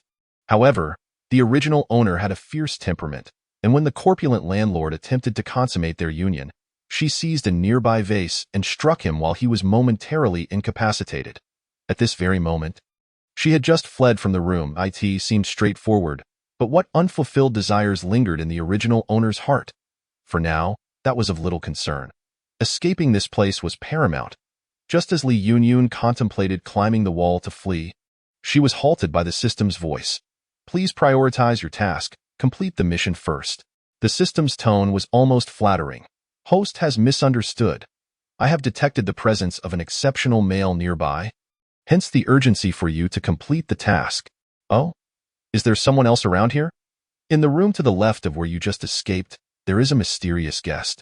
Show me a picture. As the image materialized in her mind, Li Yunyun felt a surge of confidence. A chiseled, handsome face, deep, dark eyes, thick eyebrows, a prominent nose, and sensuous lips, all exuded nobility and an imposing aura. Jiu Yingji, the Prince of Qingyang. Aged 19, standing at 190 centimeter, a prince, no less. What could possibly bring a royal to this place? Host, the system has detected that he is currently under the influence of an aphrodisiac and is attempting to suppress its effects in his room. Please hurry. Isn't this a bit much? Just to barge in? It felt somewhat awkward. However, this also spared her considerable time in her attempts at seduction, at least ensuring her safety. All right, let me think. System, keep a close watch. If he intends to harm me, you must alert me immediately. I have no desire to lose my life. Understood, host. Li Yunyun was now a seasoned actress. Within mere moments, she devised a plan. First, she would consume the drug. She glanced at her pink wedding gown, her expression shifting as anxiety coursed through her. She had overheard the commotion from the adjacent room and understood that the woman before her was the concubine of the man next door. Having fled in a panic during their coupling, could it be that he had discovered her? He held his breath, desperately suppressing the effects of the aphrodisiac, his hawk-like gaze fixated on her delicate figure. Li Yunyun sniffled and, rather than approaching the bed, began to frantically search the room for a piece of clothing. Then, she began to undress. The moonlight outside cast a hazy glow upon her silhouette, evoking a sense of grace. Jiu Yingji felt his breath quicken as he observed her shedding her garments, hastily donning the one she had found, spreading her discarded clothes across the floor, and systematically placing various items on the ground. Her voice, a blend of panic and allure, trembled as she pleaded, I'm sorry. I didn't mean to harm you. I promise, once I earn some silver, I will repay you in full. So, she had simply entered the wrong room. Did she mistake him for the unconscious old man in the neighboring bed? Guingji relaxed his guard, unable to suppress a smile. What a foolish woman. Once discovered, her fate could be dire. As Li Yunyun felt her clothing becoming increasingly cumbersome. She tied it up and, recalling something, nervously approached the bed. Jiu Yingji's muscles tensed, apprehensive as he watched her climb onto the bed. A delightful fragrance wafted into his nostrils, instantly easing his discomfort. Her delicate hands began to explore him, causing him to shiver. As her touch grew bolder, their proximity heightened. He caught a glimpse of the alluring figure beneath her hastily donned attire. His breath quickened, and the next moment, Li Yunyun felt the world spin around her. Chapter 65. The Mysterious Guest versus the Escaping Concubine. 2 Wu. Let go of me. Li Yunyun found herself pinned beneath him, struggling fiercely. You're alive. Let me go. Guingji nearly faltered as he fought against the resurgence of the drug's effects, which had been subdued only moments ago but now surged forth like a raging fire. He had always kept his distance from women. Never had he contemplated seeking one for the antidote. If only he had a little more time, he could suppress the effects entirely. But now, he gazed at the woman beneath him, her struggles intensifying, his eyes darkening, breath growing more erratic. It felt as if he could no longer maintain control. With a sigh, he murmured, "I'm sorry," and relinquished his restraint. Jiu Ingji was aware that the effects of the drug had dissipated. Yet, inexplicably, he found himself unable to release her. As dawn approached, he finally beheld her countenance in full clarity. It was a face that could stir one's heart. Her skin was as fair as snow, her brows like distant mountains, her soft, full lips exquisitely shaped for kissing. Her slender waist was soft and delicate, just waiting to be embraced. But he was already betrothed. Next month marked his wedding day. Though he felt no affection for the bride-to-be, this union had been arranged by his mother and father. And he could not go back on his word. This moment, he could not take responsibility for her. Seeing the remnants of tears on her lovely face stirred a wave of compassion and guilt within him. Unable to take her as his own, he resolved to offer her a greater compensation. Wrapping her in a quilt, Guingji rummaged through the adjacent room and retrieved her contract. So, her name was Li Yunyun. Committing her name to memory, he took one last look at her face, then leaped away, disappearing from the small courtyard in a few agile bounds. Upon awakening, Li Yunyun found herself lying on a pristine bed. The room was empty. Propping herself up, she let out a soft hiss, inwardly cursing, "That scoundrel." Her keen eyes spotted a stack of papers beside her, and upon inspection, she gasped. The top sheet was her contract, and beneath it lay a plethora of silver notes, both large and small denominations, adding up to over 2,000 taels. It seemed he had emptied his pockets entirely. Humph! At least he had a conscience. Her efforts were not in vain. Alongside these treasures was a set of clean clothing, evidently prepared for her. Li Yunyun tossed aside the quilt, discovering she was already clean and refreshed, clad in a simple white undergarment. She dressed in the new attire and approached the window. Pushing it open, a cacophony of sounds filtered in from below. She realized she was in an inn. Across the street were tea houses, taverns, pawn shops, and workshops, while vendors with large umbrellas occupied the open spaces along the road. The street bustled with life. People hurried by, carriages traversed the thoroughfare, some carried burdens on their shoulders, others strolled with children, haggling over prices or paused to admire the riverside scenery. It was a vibrant tapestry of humanity. In her previous life, she had adored this lively atmosphere, having spent over 20 years with Ing Huai in a quaint town. Li Yunyun closed her eyes, basking in the sunlight, inhaling deeply. A smile crept across her lips. She was quite fond of this beginning, now that she possessed wealth and was under no time constraints. She took her time, residing in the inn for nearly 10 days. During this period, she immersed herself in the local culture, shopping, savoring local delicacies, experiencing the customs of this small world, and discovering her current location was not too far from that little village.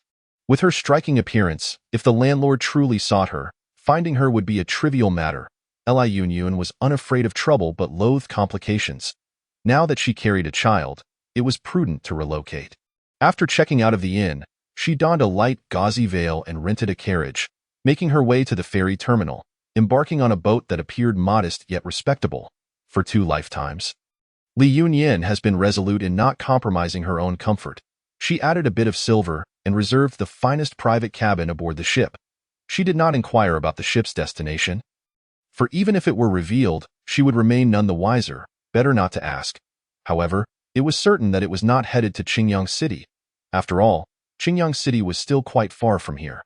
Merely taking the boat would not suffice, as she would need to endure several days' journey by horse-drawn carriage to arrive. The individual in question was the Prince of Qingyang, and Qingyang City undoubtedly belonged to him. She had no intention of seeking him out at present. With countless men in the world, why should she cling to one who had fled, clearly unwilling to take responsibility? After enjoying a lunch on board and indulging in a nap, Li Yunyun, feeling quite bored, stepped out of her cabin. This particular cabin was located at the top of the ship, with only 2 guest rooms on the entire deck. Upon stepping outside, she immediately caught sight of a tall and handsome figure. Clad in white, with ink-black hair cascading to his shoulders, he stood alone by the ship's railing, gazing intently at the water's surface. Hearing her footsteps, he suddenly turned around, and a gentle breeze stirred, causing his white robe to flutter. Ding! Exceptional male detected. Host should prioritize the mission. Could you be quiet for a moment? Li Yunyan inwardly cursed. My child isn't even a month old yet. Must you make me search for a stepfather for them? Hee, professional habit. I had forgotten.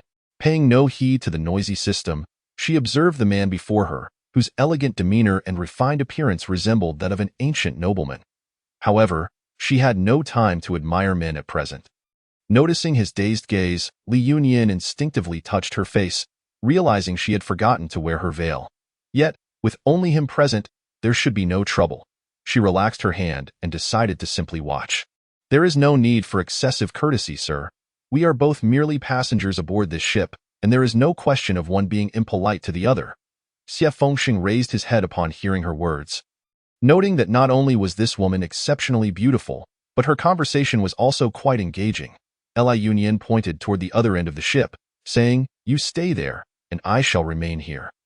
We shall enjoy our own company without disturbing one another, shall we?" Xie Fengxing offered a polite smile, replying, "Then, as you wish." Li Yunyan returned his smile and leisurely made her way to the opposite side of the ship. Chapter 66. The Mysterious Guest versus the Escaping Concubine 3. Leaning against the ship's railing, Li Yunyan savored the surrounding scenery. The vessel was currently gliding across a wide river, its surface shimmering under the sunlight. Flanked by towering green mountains, the azure sky and white clouds, the verdant mountains and flowing waters, such beauty was breathtaking. At that moment, feeling an unexpected tranquility within, Li Yunyan experienced a yearning to settle down in this place. Turning her head, she called out to the other side of the ship, "Sir, do you happen to know the destination of this ship?" Xie Fengxing, taken aback, turned around to see her bright eyes and radiant smile. Her skirt billowing, exuding an enchanting glow as she focused intently on him. His heart skipped a beat before he composed himself to respond. "Did you not know before boarding, my lady?" Li Yunyan laughed carefreely. "I simply chose a ship at random. To me, the whole world can be home." What a delightful sentiment, he thought, admiring her spirit, and replied earnestly, "This ship's destination is Lianjiang City." He gestured toward the river.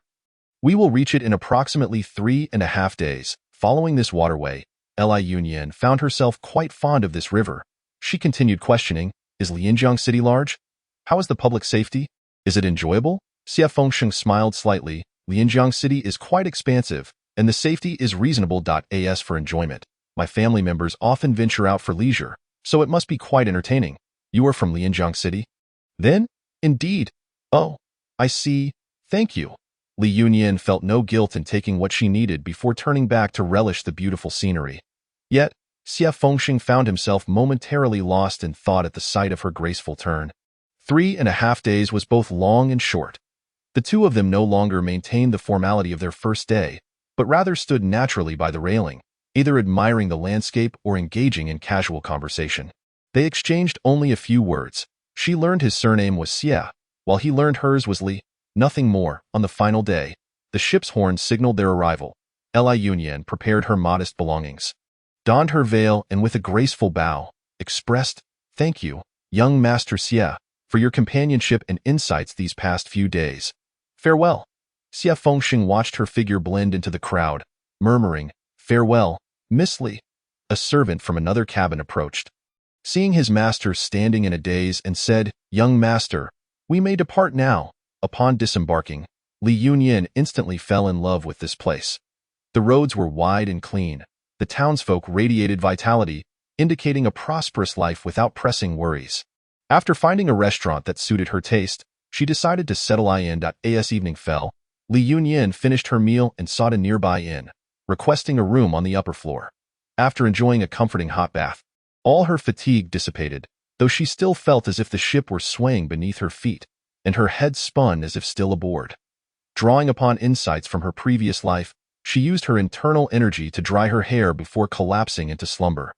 The next day, Li Yunyan began her search for a residence. With the innkeeper's recommendation, She visited a trustworthy brokerage and quickly settled on a small courtyard facing the street. The front could serve as a clinic, while the back would be her and her child's future abode. After paying the required silver, she obtained the property deed, establishing her fixed residence in Lianjiang City. Over the course of 4 days, she prepared everything necessary for the rear courtyard and then moved in from the inn. She also hired a little maid, naming her Xiangxia. After nearly a month of renovating the front shop, stocking up on herbs, she finally opened the clinic. Since it was a new establishment, Li Yunyan donned her veil while working, and many customers hesitated to enter upon seeing a female doctor, resulting in a lack of business. Li Yunyan was unfazed.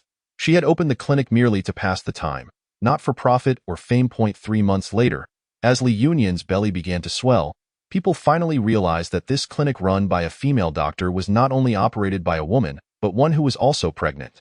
How could she be out practicing medicine when she herself required care? It seemed she truly could not manage on her own. The neighbor, Madame Jiang, was a warm-hearted woman.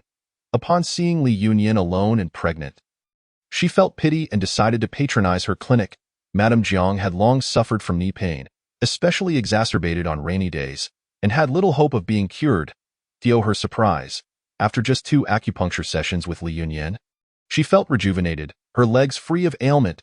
Thanks to Madame Jiang's enthusiastic recommendations, Li Yunyan's business gradually improved. After 6 months of pregnancy, she hung a sign at the entrance indicating that she would not be seeing patients. This rather peculiar rule unexpectedly bolstered her reputation. A female doctor who was sought after for treatment, yet maintained such an air of exclusivity. Naturally, people were curious to see what kind of doctor she was. However, once they entered the clinic, they found it hard to be critical. It was no small feat for someone so heavily pregnant to be attending to patients. After experiencing her skilled treatment, they were soon won over. Gradually, Li Yunyan gained a reputation as a renowned female physician in Lianjiang City. Xie Fengsheng had anticipated that Li Yunyan would settle in Lianjiang City, yet given their brief encounter, he felt no grounds to seek her out. However, he would occasionally pay attention to the passing women donning veils as he walked through the streets. Yet, countless veiled women passed by, none of whom were her.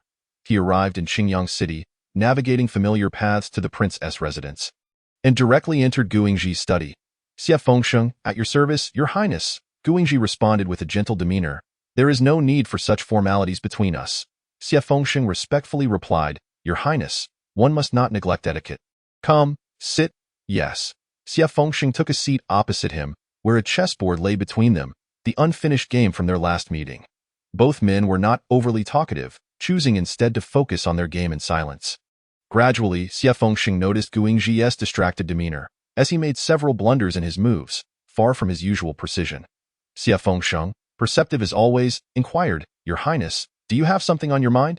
Guingji's expression turned serious. Before a friend, he felt no need to conceal his thoughts. He dropped his chess piece and spoke with a complex tone. You know I married a few months ago. Xie Fengsheng nodded. I am aware. I attended the celebration. Guingji paused, looking directly at him, waiting for the next words to come. A hint of embarrassment crossed his features as he hesitated before saying, to this day, I have not touched her. Chapter 67. The mysterious guest versus the escaping concubine. Xie Fengsheng was taken aback by this revelation and fell silent for a moment before asking, your highness, do you perhaps have an ailment? Would you like me to seek out a skilled physician? Not at all, Guingji swiftly denied. After a moment of thought, he continued, previously, while in Taoyuan County, by chance, I encountered a woman. Xie Fengsheng's eyes widened slightly, but he refrained from interrupting, quietly listening. Guingji went on. That woman was stunningly beautiful, and ever since that encounter, I have often dreamed of her. Each time I awaken, I feel quite disheveled. Xie Fengsheng, being a man himself, understood the implication of disheveled. He remarked, your highness, with such a noble status, why not take her as your wife, if she occupies your thoughts so? To avoid being consumed by worry, this is where my regrets lie. So that is the case. But that is not all. Guingji's expression grew even more awkward. On the day of the grand wedding, when alone with the princess, her shadow lingered in my mind. Refusing to dissipate, I realized that I felt not a shred of affection for the princess. Xie Fengsheng was uncertain whether to continue listening to the unfolding narrative. He heard him continue. I discovered that the princess sought to remove her garments. and in a panic, I fled through the door. Even now, the sight of her makes me want to hide, my heart laden with guilt.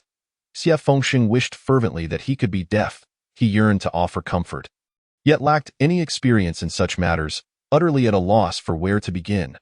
The thought of the young Lady Li, with whom he had a fleeting encounter, echoed in his mind. She was indeed someone he longed to find. Yet she remained elusive. His gaze dimmed, sharing a sense of mutual sympathy with Guingji. Unintentionally, Guingji noticed his expression and raised an eyebrow. Have you also found someone to cherish? Xie Fengxing's eyes flickered, and he replied helplessly. It was but a chance meeting, a mere glimpse. Who knows if we shall ever cross paths again? Jiu Ingji drained his cup of tea and urged, cherish the present. Should you have another chance to meet that lady, seize it well, lest you find yourself lamenting as I do. May the words of the prince be auspicious. 3 years later, Li Yunyan's medicinal clinic, like smoke, had become a sensation, renowned throughout Lianjiang City, with lines forming at dawn each day. Though she had 2 sons and a daughter, suitors continued to flock to her, only to be driven away by the feisty little maid in the clinic. Mother! Mother! Mother! Li Yunyan gazed down at the trio of small bundles of joy, noting that only her youngest daughter bore a resemblance to her, while the others were unmistakably like that scoundrel of a man.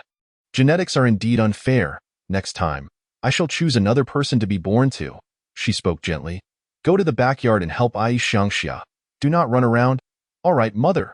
The 3 little ones scampered off. Today, Xie Fengxing was tasked by his mother with a mission.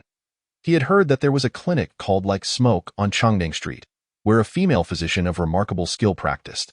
However, for 3 years she had refrained from house calls, merely attending to patients at her clinic, and no amount of persuasion could coax her out. His assignment was to ensure that this physician would visit their residence. Come what may. As the carriage entered Chang'an Street, the servant Changji remarked, Young master, there are too many vehicles ahead. We cannot proceed. He peered out of the carriage and indeed saw a congestion of carriages ahead. Get down and inquire what has happened? Yes, young master. Young master, it appears everyone is queuing at the Like Smoke clinic. I overheard that the clinic treats all patients equally, regardless of status. If we wish to join the line, we must disembark and walk there ourselves. Upon hearing this, Xie Fengxing praised. A healer should indeed be so. He stepped down from the carriage, adjusting his long robe, and declared, Let us go and queue. Standing at the end of the crowd, Xie Fengxing cast a glance at the legendary Like Smoke clinic. That fleeting glimpse ensnared his gaze, as a figure lingered in his heart, entwined for over 3 years. Even with her veil, he recognized her instantly. His heart surged with joy, silently shouting, Lady Li, may you be well.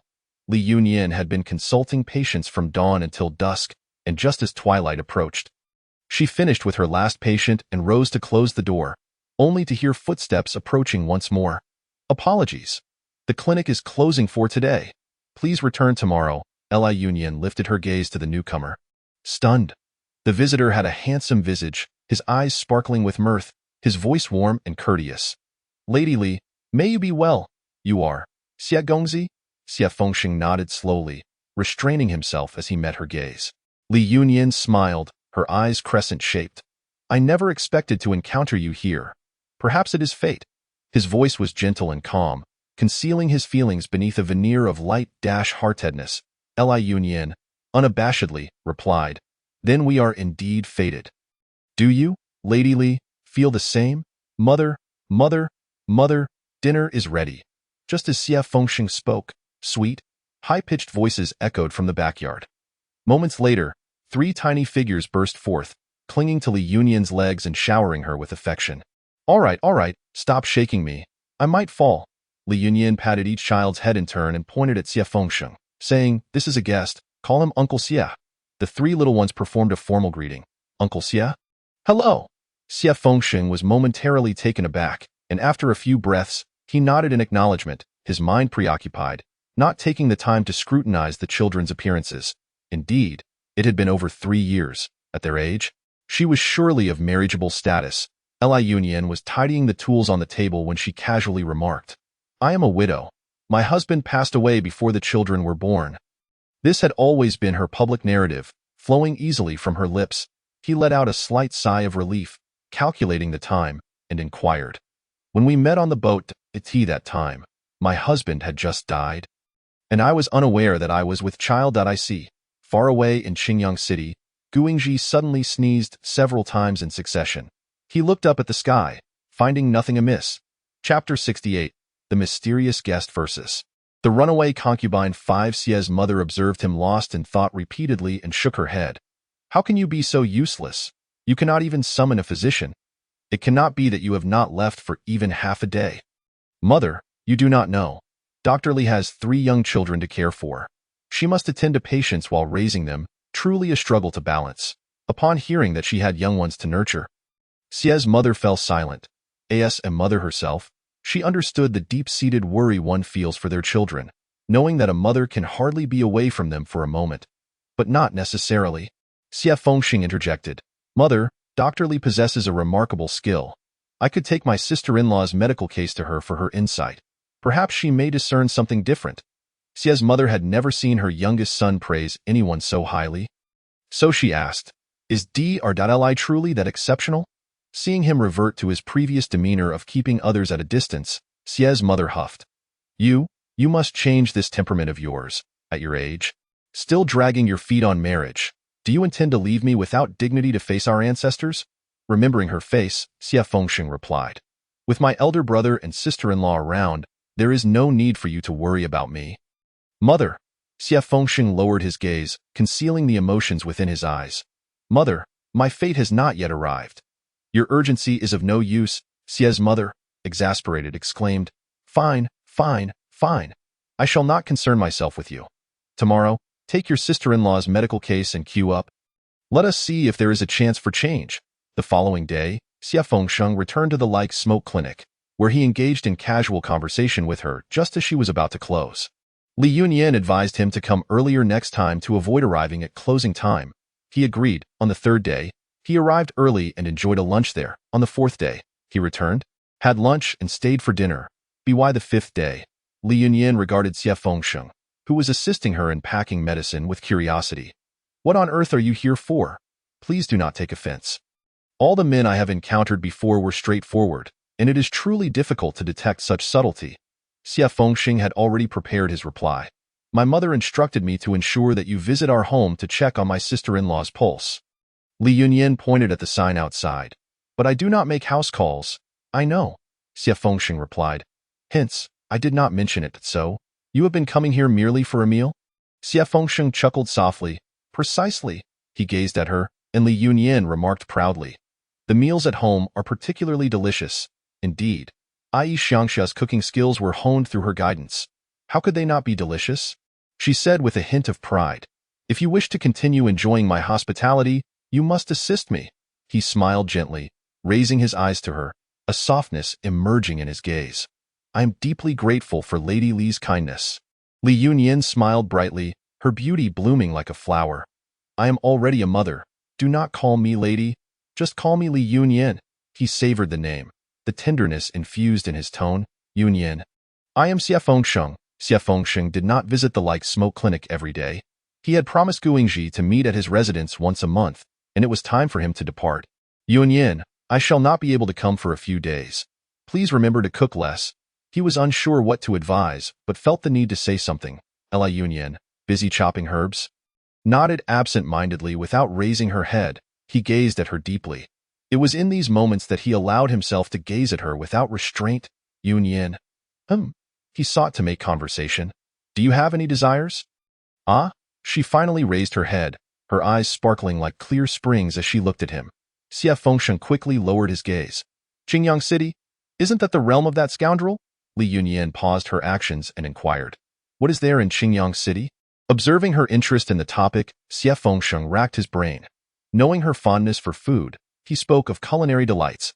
There is a renowned candied fruit shop in Qingyang City, famous for its delicacies, with lines forming daily, and there is a pastry shop known for its pine nut milk crisp, a unique treat not found elsewhere. The signature dishes at Xiangmenlu are quite delightful as well. However, the distance from Lianjiang City renders them inconvenient for transport. In the future, should I accompany you to Qingyang City, I shall be sure to take you there. As he uttered the last sentence, his heart raced with fervor. Li Yunyan had not heard about that scoundrel, but it mattered little. At present, she had no desire to visit Qingyang City.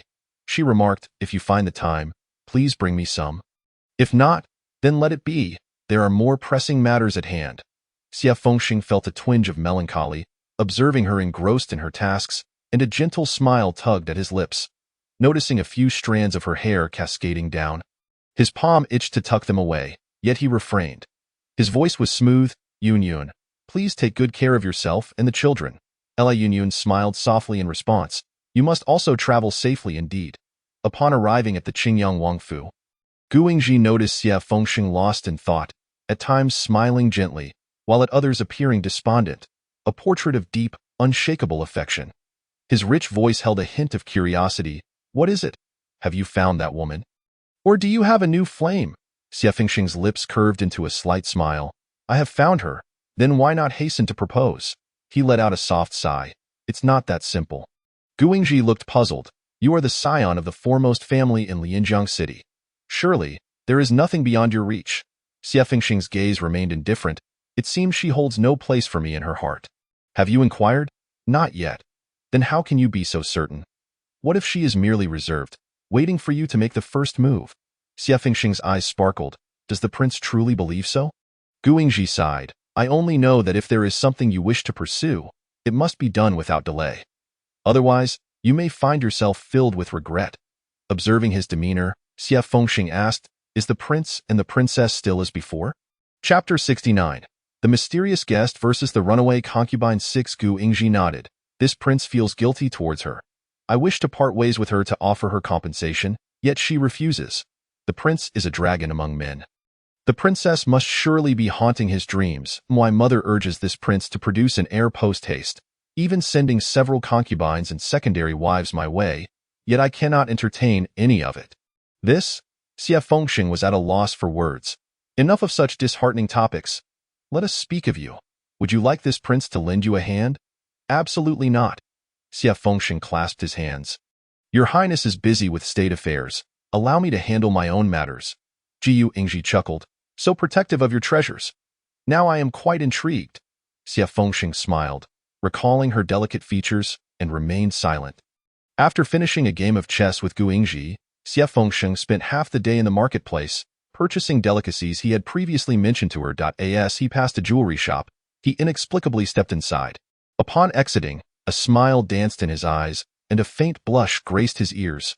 Arriving at her medical clinic, he found it was already late at night. He stood gazing at her sign and the delightful yet peculiar customs. A wave of sweetness washing over him. Repeatedly whispering her name in his heart, the anticipation of seeing her the following day caused his lips to curve into a smile, and he chuckled softly at the entrance of her clinic. As soon as Li Yun opened her clinic, she found Xie Fengxing waiting at the front of the line. He gazed deeply at her for a moment before donning a casual smile. "Ah, I happened to be passing by and thought to bring you some snacks." He raised the 2 food boxes in his hand and placed them on her counter. Li Yun opened one of the boxes and popped a candied fruit into her mouth. Initially tart, its sweetness gradually revealed itself, and her almond-shaped eyes narrowed in delight. Reminiscent of a lazy cat. "Is this what you meant by the candied fruits of Qingyang City?" she asked, her cheeks moving slightly. He lowered his gaze, admiring her expression, and gently nodded. "There are also some pastries in the other box. Do give them a try. I just had breakfast, so I shall save them for later to share with the children." "Very well." Xie Fengxing closed the lid, then skillfully assisted her in preparing medicine packets, while Li Yun sat at the table, ready to begin her day's work. Just then, a few boisterous ants clad in vibrant attire squeezed in through the queue. The moment Li Yun saw them, her mood soured, and she sighed in annoyance. Xie Fengxing, noticing her distress, silently inquired with his gaze. Li Yun winked at him, signaling him to watch the unfolding scene. The ant at the front spoke first. "Miss Yun, have you given any thought to that matter I mentioned last time?" Without looking up, Li Yun replied, "I haven't considered it. I refuse." "Oh, please don't say that. That Zhang Yuanwei is genuinely interested in marrying you. And he offers a generous bride price." Only then did Xie Fengxing realize these women were matchmakers, and a surge of anger welled within him. The second matchmaker, with a flattering tone, pushed aside the first. "Miss Yun, the Wang boss holds you in high regard. You would be his second wife. Just think of the prestige." I refuse. The third matchmaker chimed in. Miss Yunyun, you work tirelessly from dawn till dusk, and it is too taxing. Our Lord L has promised that if you marry him, you would wear gold and silver daily, suffering not a bit of hardship. I refuse. Enough. Li Yunyun looked up in surprise, not expecting Xie Fengsheng to suddenly become angry. This was hardly the extent of the matter. She had not even expressed her irritation yet. Xie Fengsheng spoke in a low voice. You all, get out. Though his tone was not raised, it carried an undeniable authority, reminiscent of someone accustomed to high office, casually issuing commands. However, the matchmakers were a group often scolded, and while they felt a twinge of fear at his imposing presence, the prospect of the money was paramount, and they mustered their courage. Who do you think you are to order us around? We are here to propose to Miss Yunyun. What does it have to do with you? Exactly. Who are you to interfere?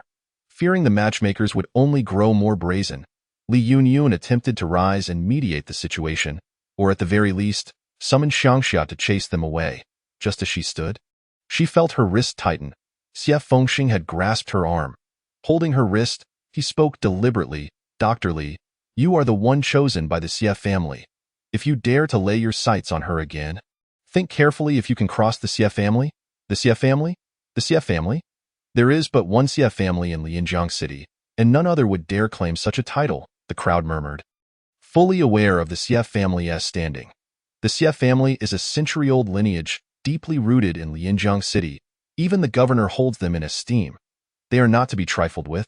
So, this Dr. Li has been looking down on others because she is connected to the Xie family. The matchmakers, now dejected, bowed respectfully to him and left in defeat. Once the matchmakers had departed, Xie Fengsheng released Li Yunyun's wrist and placed his hands behind his back, apologizing. I am sorry. I was too abrupt. Li Yunyun shook her head. Thank you for your help just now. He gazed earnestly into her eyes. Do you not blame me for ruining your prospects? What prospects are those? Merely rotten peaches. They are unpleasant to behold, tiresome to hear, and I cannot even eat. Amused by her fierce demeanor, Xie Fengsheng remarked. I merely believe they are unworthy of you. Li Yunyun nodded solemnly. I believe so as well. Xie Fengsheng felt the brocade box in his pocket burning with anticipation, his fingers gently kneading it behind his back. And he spoke softly, Yunyun. After closing, I have something to give you. Very well, Li Yunyun agreed, then called out to those waiting outside. Those in line may come in, one at a time. This day felt interminable to Xie Fengsheng. Never had he experienced such a lengthy day. At long last, when the shop closed, he affixed the door panels, leaving only a small entrance. Li Yunyun tidied her workspace, and as she saw Xie Fengsheng approach with a serious expression, she felt a sense of foreboding. Although she had never experienced such subtle emotions, his earlier anger, alongside the jealousy reflected in his eyes, was unmistakable. It seemed Xie Fengsheng had developed feelings for her. Chapter 70. The Mysterious Guest versus the Runaway Concubine. 7 Yunyun. Xie Fengsheng's voice was tender and lingering, causing Li Yunyun to feel a flutter of nervousness. He stood before her, graceful as a bamboo swaying in the wind, tall and poised like a pine tree, approaching her with calm confidence. He produced the sandalwood box he had cherished throughout the day, opening it slowly to reveal a pure white jade hairpin adorned with a blossoming pear flower, delicately engraved with the character for wind at its tip. His typically clear voice now held a hint of hoarseness. Yunyun, I wish to present this to you. The gravity of his expression made Li Yunyun's heart race. She softly asked, Xie Fengsheng, do you like me? Gazing into her candid and clear eyes, which reflected his own image, Xie Fengsheng's heart swelled, and he replied with unwavering certainty, yes. Li Yunyun's eyes flickered. She was acutely aware that her feelings for Xie Fengsheng did not extend to romantic affection. However, romantic entanglements had never been her foremost concern. After all, the emotions of the previous 2 lifetimes were nurtured through the intimacy of sleep, deepening with each encounter. Yet, upon witnessing Xie Fengsheng's earnest confession, Li Yunyun felt a pang of reluctance. Accepting him in such a manner would indeed be a form of desecration to this affection. Li Yunyun solemnly inquired, Xie Fengsheng, if I were to accept, would it mean I must marry you immediately? Xie Fengsheng chuckled softly, the tension within him easing somewhat at that moment. He longed to reach out and caress her soft hair, struggling to suppress the yearning in his palms. He cleared his throat and replied gently, there is no need for that. If you can accept, I would be overjoyed. If you choose not to, I have no regrets. Li Yunyun raised her hand and took the box from him. Just as he was about to be swept away by joy, she softly said, Xie Fengxing, could you allow me some time to consider? The delight in his eyes dimmed slightly, yet he maintained his smile. Of course, however, during your contemplation, would you mind not avoiding me? His words were always courteous, and he had maintained a respectful distance, never overstepping his bounds. He was indeed a true gentleman. Li Yunyun met his gaze and nodded. Xie Fengxing exhaled a sigh of relief, momentarily at a loss for words. After pacing a couple of circles, he realized time was slipping away and stammered to Li Yunyun, Yunyun, I doubt I shall take my leave now. Li Yunyun smiled in return, pondering how blissful it would be to have such a person as a partner. She resolved to cultivate her feelings for him. Every day, Xie Fengxing visited the clinic, bringing Li Yunyun delightful treats, sometimes a box of pastries, a selection of candies, some fruits, a bowl of wontons, freshly fried meatballs, or sweet candies from under the bridge and crispy chicken from the tavern. Each day was a new surprise. Li Yunyun eagerly accepted them, savoring every bite. She never hesitated to offer him her radiant smile, and whenever she caught him staring at her with a dazed expression, she would stifle a giggle. Only then would he realize his lapse, his ears turning crimson as he sought an excuse to retreat. In such moments, Li Yunyun often recalled a saying she had come across. Love is restraint. The love she had previously experienced was one of possession. She was curious to discover the extent to which love could exercise restraint. Xie Fengxing was like a free-spirited attendant in her shop, undeterred by rain or shine, dutifully attending to his tasks without the need for a salary. After finishing lunch, the hour when Li Yunyun closed the clinic for an hour to send the children for their naps was Xie Fengxing's favorite time of day. It was then that he could linger in the clinic, quietly observing her prepare the medicinal herbs needed for the afternoon. Li Yunyun was currently slicing ginseng. For the common folk, ginseng was a precious medicinal ingredient. She was meticulous in her cutting, careful not to apply too much pressure lest it shatter, yet not too lightly either, so as not to fail in cutting through. She gently bit her lip, striving to control her strength. Xie Fengxing involuntarily halted his actions, his gaze drawn to her lips, which were full and crimson, made even more so by her delicate teeth. He found himself stepping closer. Blocking the light from her, Li Yunyun looked up, slightly annoyed. You are blocking my light. Her tightly pursed lips released their grip, revealing clear imprints of her teeth and a glistening sheen that quickened his heartbeat. Xie Fengxing slowly extended his hand, under her watchful gaze, and gently tucked a loose strand of hair behind her ear, not daring to touch her skin. She gazed into his eyes, which brimmed with deep affection, the emotions swirling within starkly contrasting with his restrained demeanor.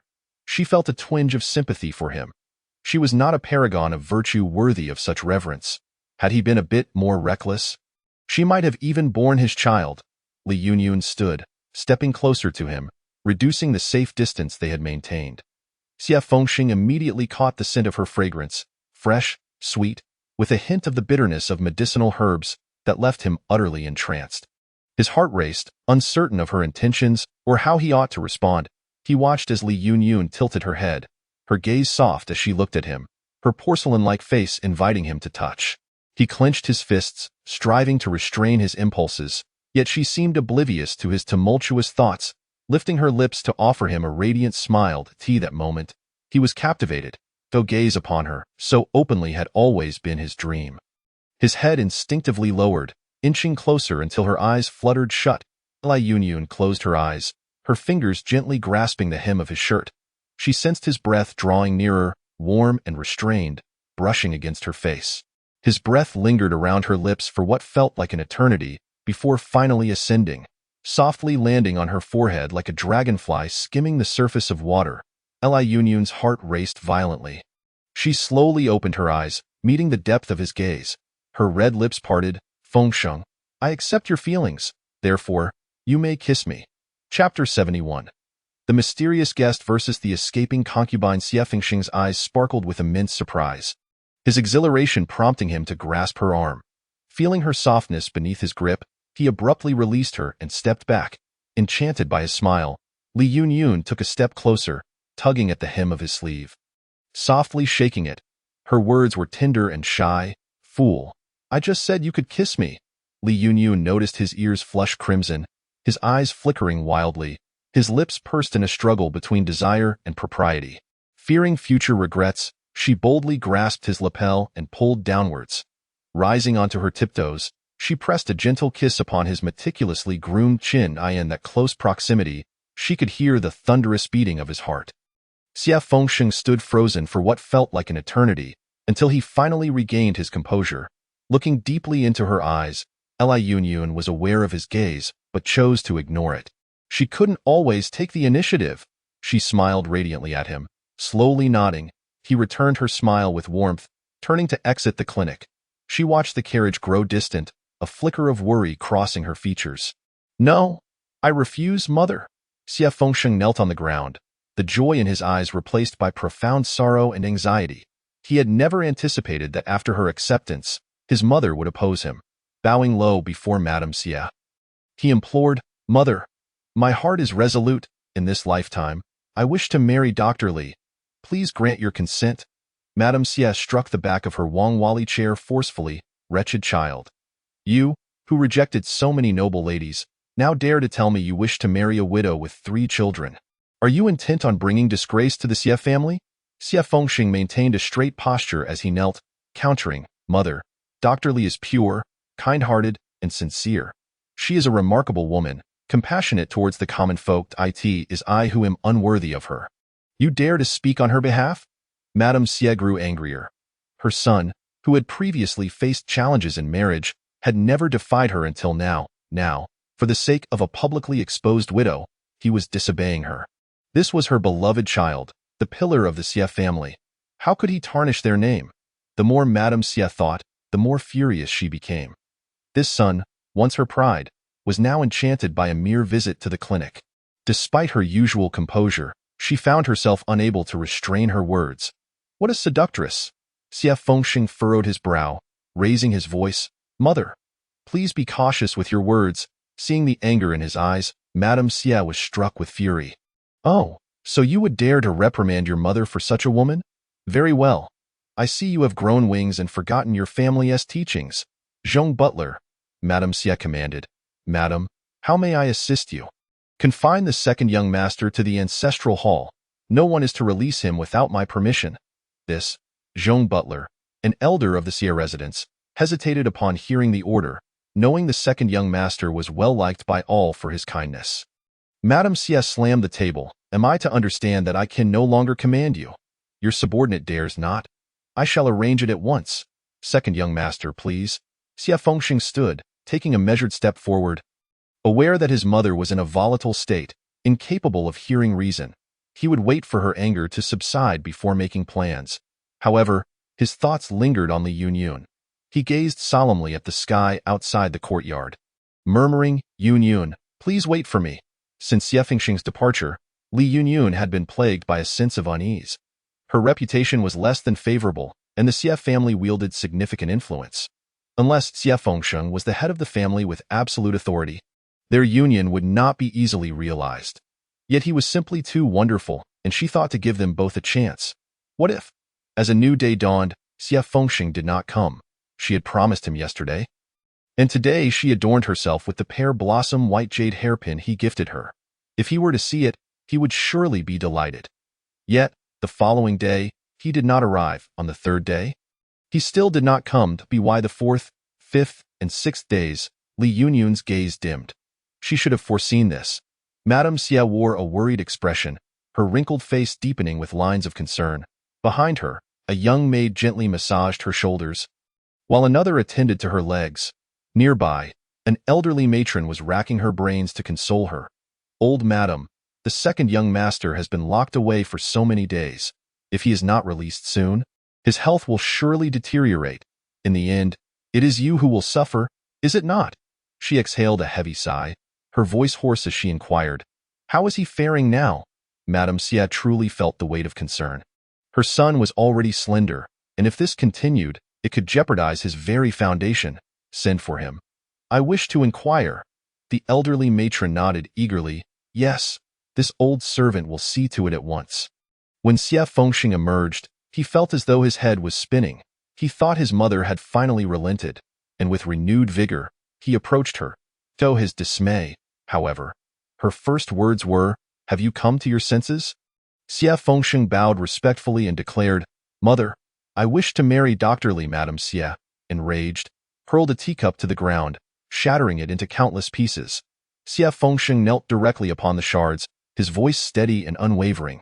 "I beseech you, Mother, grant me permission to wed Dr. Li, and what if I refuse? What then? Then I shall remain unmarried for life." His tone was light, yet his resolve was unshakable. Wretched son, wretched son. Xie Fengsheng held his neck high, his gaze unwavering as he met her eyes. "If you wish for the daughter-in-law you have chosen to live as a widow for eternity, then by all means, arrange for it." You, Madame Xie, incensed, swept the tea tray from the table, exclaiming, "You wretched child! Should you persist in this folly, do you believe I cannot make your beloved disappear from Lianjiang City altogether?" A flicker of panic crossed Xie Fengsheng's eyes, yet he stood tall, his countenance resolute. "If you force her away, then prepare to collect my remains." You, the elderly matron, sensing the escalating tension, desperately sought a way to quell the discord between them. Suddenly, she called out, "Second young master?" Xie Fengsheng had collapsed. "Old madam, the ground beneath the second young master is soaked with blood." Ultimately, Madame Xie was a mother. Upon seeing the blood, she became frantic and no longer able to harbor her anger. She shouted, "Shunger, quickly, fetch a doctor. Go now." Guingji had waited in the study for Xie Fengsheng all day. This rascal, not even a word of warning. He gazed at the unfinished chess game from their last encounter, his mind clouded with worry. His mother had been pressing him increasingly, threatening to leave the palace and come to Qingyang City herself. Yet he felt no interest in the women of the estate. His heart belonged solely to Li Yunyun. He had searched for her for 4 years, yet her whereabouts remained a mystery. Though he had only seen her once, she occupied his thoughts incessantly, making him feel as though he had known her for ages. He shook his head. Feeling stifled in the Wang residence, he decided to set off early to Lianjiang City for business, intending to visit Xie Fengsheng to uncover why he had broken his promise. The appearance of the Wang prince at the gates of the Xie residence startled butler Zhong. "Your servant greets the prince. I was unaware of your highness's arrival. I shall inform them at once." Having visited the Xie residence before, Guingji inquired as he walked inside, "Where is Xie Fengsheng? Is he not out on business? What has happened?" Butler Zhong fell silent. Despite Guingji's status, he could not divulge his master's private matters. Guingji strode directly into the listening pavilion, where Changji hastened to greet him. "Your servant greets the prince. Where is your master?" "Your highness, our young master just took his medicine and remains in a deep slumber." Guingji was taken aback. How could he be so gravely ill? He entered Xie Fengsheng's chamber, immediately overwhelmed by the pungent scent of medicine. Seeing his pallid face on the couch, he realized he had become alarmingly emaciated. How could this happen? What did the doctor say? What could possibly have led to this? Why hasn't he eaten? Changji struggled to articulate the situation, unwilling to betray his young master. "Your Highness, it is best to wait until the young master awakens to discuss it with you." The servants of the Xie residence were tight-lipped, and Guingji, sensing their reluctance to speak further, refrained from pressing the matter. He noticed Xie Fengsheng's lips moving, and as he drew closer, discerned the faint murmurs of incoherent words. "What is it?" "I am Xie Shan. I wish to pay my respects to the Wang of Qingyang." Madame Xie rushed in upon hearing the butler's report. With the prince personally visiting, she could not afford to feign ignorance. Understanding that the Wang of Qingyang was a friend of her son, she felt no need to conceal anything that a widow. Guingji's pupils dilated in surprise. He had not anticipated that Xie Fengsheng would conceal such information from him. He had never mentioned that his beloved was a widow. Madame Xie nodded. "Shinger is determined to marry this woman. I had no choice but to confine him at home. Since the prince is an old acquaintance of my son, I implore you to advise him." "Perhaps your words will resonate with him." Guingji nodded slightly. "Rest assured, old madam. Once Xiesheng awakens, I shall have a thorough discussion with him." "Thank you, Your Highness." Madame Xie continued, "Your Highness must be weary from your travels. You should rest for a while. No need. I have a retreat in Lianjiang City. I will return once Xiesheng awakens." "Very well. I shall take my leave." After Madame Xie departed, Guingji lingered in Xie Fengsheng's chamber for a brief moment. But seeing no signs of awakening, he left the Xie residence, Guingji sat in the carriage heading to his retreat. He suddenly felt an inexplicable urge to pull back the curtain and gaze outside. "Stop the carriage!" he exclaimed urgently. The coachman, well-trained, halted immediately. "Your Highness!" Guingji rushed to the bustling clinic, pushing through the crowd until he spotted a figure clad in a green cloak, her face obscured by a veil. With a swift motion, he pulled down her veil, revealing the exquisite visage he had long yearned for. "It really is you." His tone remained cold, yet if Xie Fengxing had been present, he would have detected the underlying joy.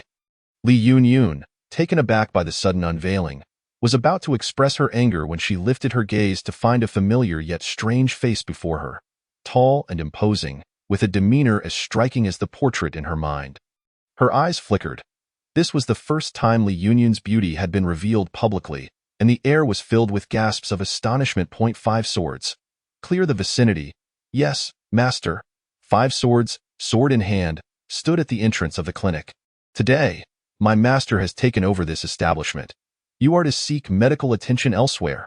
"On what grounds?" "Exactly. We have been waiting in line for ages. How can you simply dismiss us? Are you scoundrels trying to make trouble for our Dr. Li?" Listening to the clamor, Guingji furrowed his brow. Sensing the prince's displeasure, 5 swords swiftly resolved the matter. Producing a pouch of silver, he declared, "Consider this payment for your places in line. Follow me to the side and use this silver to seek your treatment elsewhere." With that, he brandished his sword, his expression fierce. "I advise you to comply. Do not provoke my master's wrath." The throng finally dispersed, leaving the clinic eerily quiet. Li Yunyun busied herself organizing her workspace, her tone professional yet distant. "Is this gentleman here for a consultation? Please extend your wrist." Jiu Ingji noted the fleeting look in her eyes, suppressing his excitement as he spoke in a hushed voice. "Have we met?" "Never," she replied swiftly. "But your gaze just now clearly indicated otherwise." Li Yunyun was taken aback by his keen observation, and she steeled herself to respond. The unexpected intrusion and his audacity would bewilder anyone. "Is that all you're feeling?" "I know you." Guingji's intense gaze bore into her. Li Yunyun's heart raced, and she smiled demurely. "Your approach to flirting is rather outdated. You should refine your methods when addressing other women." His frustration was palpable. He had spent 4 years searching for her, and yet upon their reunion, she treated him as a stranger. Containing his anger, he spoke gently. "May I inquire your name?" "Doctor." "You may call me Dr. Li." "Dr. Li, I am Guingji." Li Yunyun nodded casually. "If you are not here for a consultation, I kindly ask you to take your leave, as the clinic is quite busy." Guingji had never been treated with such coldness before. He gazed at her face, suddenly breaking into a smile. He lifted his hand and placed it upon the pulse pillow before her, his eyes glimmering with intrigue. "Dr. Li, please take my pulse." Li Yunyun glanced up at him. Unsure of his intentions, she had no desire to entangle herself further with him. For now, she could only take things one step at a time. She rested her delicate, jade-like fingers on his wrist, lightly touching it before withdrawing after just a moment. With calmness, she declared, "Young master, you are in perfect health. You may take your leave." Once again, she dismissed him. Yet, he had no intention of departing. His dark eyes glinted as he replied in a leisurely manner. "But I feel quite unwell, though I cannot pinpoint the source of my discomfort." Li Yunyun rolled her eyes internally, thinking him quite mad. She maintained an indifferent expression and, locking her gaze with his, stated clearly, "Young master, you are in excellent health. If you insist on identifying something amiss, it would be that your internal heat is excessive. You ought to cool it down." Guingji's face flushed crimson. He gritted his teeth and said, "You audacious woman, how dare you speak so freely? As a doctor, should you insist that I speak? I can only tell you everything, without reservation." Jiu Ingji found himself vexed by her audacity. He had never anticipated her temperament to be so infuriating. "Li Yunyun, you dare? How does young master know my name?" He touched his nose, feeling careless. "Ahem. I overheard someone mention it outside." Li Yunyun began to wipe the table, deliberately making a show of it as she waved the cloth in front of him. "If young master has no further business, please take your leave." Within mere moments, she had dismissed him for the 3rd time. After all his efforts to find her, how could he leave so easily? Guingji was not one to relent until he achieved his aims. After a brief contemplation, he resolved to confront her. Suddenly, three little heads popped up from under the table. Mother, Aunt Xiangxia sent us to ask what you would like to eat tonight. Mother? Gu Yingji exclaimed in astonishment, incredulous as he looked at Li Yunyan. These are your children? Mother, this uncle is so fierce.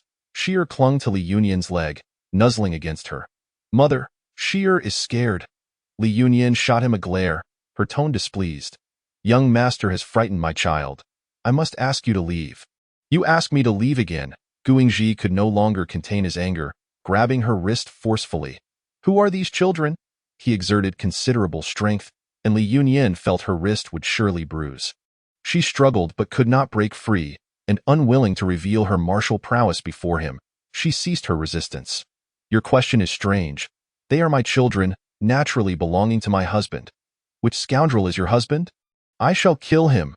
His expression darkened, a storm brewing within. He could not believe she had already married and borne children. What had all his years of searching amounted to? Scoundrel? Li Yunyan savored the word, letting out a light laugh. Well said.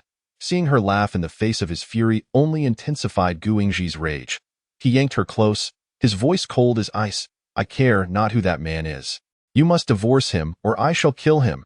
Hearing his menacing words, Li Yunyan's mind unwittingly conjured the image of that gentle figure. Had it been him, he would never utter such threats. She lowered her gaze, her voice icy and detached. That scoundrel is already dead. If you wish to kill him, you might as well end your own life first. Being told to die by her, Gu Yingji felt no offense. Rather, the news of that scoundrel's demise brought him a sense of relief. If she was not angry with him, he might even regard these three children as his own. Looking at the trio, Gu Yingji felt a strange sense of familiarity. He racked his brain for anyone he knew who resembled them, but to no avail. Li Yunyan shifted her wrist, letting out a soft hiss. Gu Yingji's gaze fell upon their joined hands. Showing no intention of releasing her, that scoundrel, she urged him coldly, young master, our clinic is about to close. The dismissal was unmistakably clear. Gu Yingji, having been urged to leave multiple times, found himself devoid of patience. One thought consumed him. Despite her past marriage and children, from this moment on, she could only belong to him. He looked down at her, her furious little face still stunningly beautiful, a stark contrast to the passive image he recalled. Now, she was vibrant, unfamiliar, and prickly. She bore a hook that enticed him to conquer. Yin Yin, you should rest early. I shall return tomorrow. With that, he released her hand and strode out the door. Li Yunyan, rubbing her wrist, shouted after him, Hey, I warn you, do not call my name so recklessly in the future. Gu Yingji, hearing her furious exclamation, couldn't help but smile, a low chuckle escaping his lips as he walked away in high spirits. The next day, he indeed returned. He casually pulled up a chair beside her, his eyes fixed upon her without a moment's distraction. Since she had been uncovered by him the previous day, Li Yunyan had forsaken her veil. After all, so many had seen her face. There was no need for her to wear it again. The weather was hot, and wearing a hat only added to her discomfort. Fortunately, thanks to Xie Fengsheng's prior warning, it was now common knowledge that she was under the protection of the Xie family, deterring any ruffians from causing her trouble, thus sparing her much hassle. Li Yunyan felt uneasy under his unwavering gaze and shot him a fierce glare. What does young master wish to do today? Gu Yingji raised an eyebrow, a smile playing on his lips. Yin Yin, do you remember me? She rolled her eyes. I have told you, do not call me that. Then how should I address you? Yinner? Little Yin? Be quiet. Seeing him unperturbed, Li Yunyan decided to drop the pretense. Jiu young master, not only do I remember you, but I also know your identity. Therefore, I kindly ask you not to amuse yourself at the expense of us common folk. Chapter 74. The Mysterious Guest versus the Runaway Concubine. 11. Gu Yingji's eyes narrowed slightly. Oh? You know my identity? Li Yunyan did not wish to play coy. After dismissing a patient, she turned and lowered her voice. Young master mentioned your name yesterday. There should only be one person in the world with that name. How astute of her. Gu Yingji's interest piqued. If you know my identity, why are you still so impolite to me? He leaned closer, his voice low and husky. Are you not afraid I might accuse you of grave disrespect? You disrespected me first, she replied fearlessly, meeting his gaze. His eyes flickered. Yin Yin, how have I disrespected you? Li Yunyan maintained a serious demeanor. First, you removed my veil in public without my permission yesterday, causing inconvenience to my practice and life. Second, you, being perfectly healthy, persist in coming to my clinic to cause trouble, disrupting my business. Third, your current attitude may lead me to believe you harbor inappropriate intentions towards me, which could tarnish my reputation. Gu Ingji smiled lazily, offering no rebuttal. First, I admit my actions were rash yesterday, but I do not regret them. Second, I came to the clinic to see you. Third, indeed, I harbor inappropriate intentions towards you.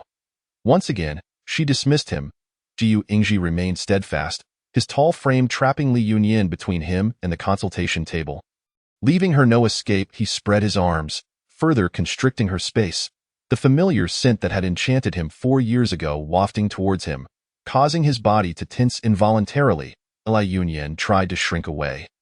Glaring at him in anger, he then spoke in a steady voice, "Yin, did you not hear? I have inappropriate intentions towards you." Li Yunyan remained unfazed, her voice icy. "If I recall correctly, your highness is already married?" Upon seeing his expression darken, she continued, "Though I am but a commoner, I hold no interest in another's husband. I kindly ask your highness to reconsider and spare me, damn it." Gu Ingji's expression soured completely. His demeanor taut, his gaze icy, he now appeared frighteningly dark, exuding a natural royal aura that sent shivers down the spines of those waiting nearby. Many citizens in line subtly distanced themselves, having encountered imperial majesty before. Li Yunyan felt no fear of a mere prince. Her beautiful eyes bore into his, and she wore a sardonic smile. "If your highness seeks to enjoy the pleasures of a shared life, perhaps you should seek another partner." In the next moment, he seized her wrist, pulling her towards him with slightly excessive force. Li Yunyan's wrist, already bruised from yesterday, throbbed anew at his grip, prompting a soft hiss of pain. Angered, she began to beat against his chest with her free hand. "Let go of me, you brute!" Gu Ingji grasped her other wrist, drawing her closer. Still, Li Yunyan had no choice but to tilt her head back and meet his stormy gaze. His lips were pressed tightly together, grappling with the most troubling of thoughts. He felt a surge of frustration but struggled to find words of defense. "I did not," he managed to utter. "What did you not do?" Li Yunyan felt the distance between them was too close. He spoke so near that she could feel his breath mingling with her own. She struggled again. "You scoundrel! Let go of me!" He remained unwilling to let go, though the force with which he grasped her softened slightly. Leaning closer to her ear, he whispered, "I have not touched them. What does that have to do with me? You are the one who is deranged." Rising abruptly, she turned, utilizing his grip to break free from his hold. "I have nothing to discuss with you."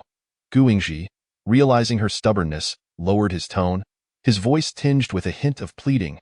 "Yin, I genuinely have something to say to you. Could you please allow me to finish?"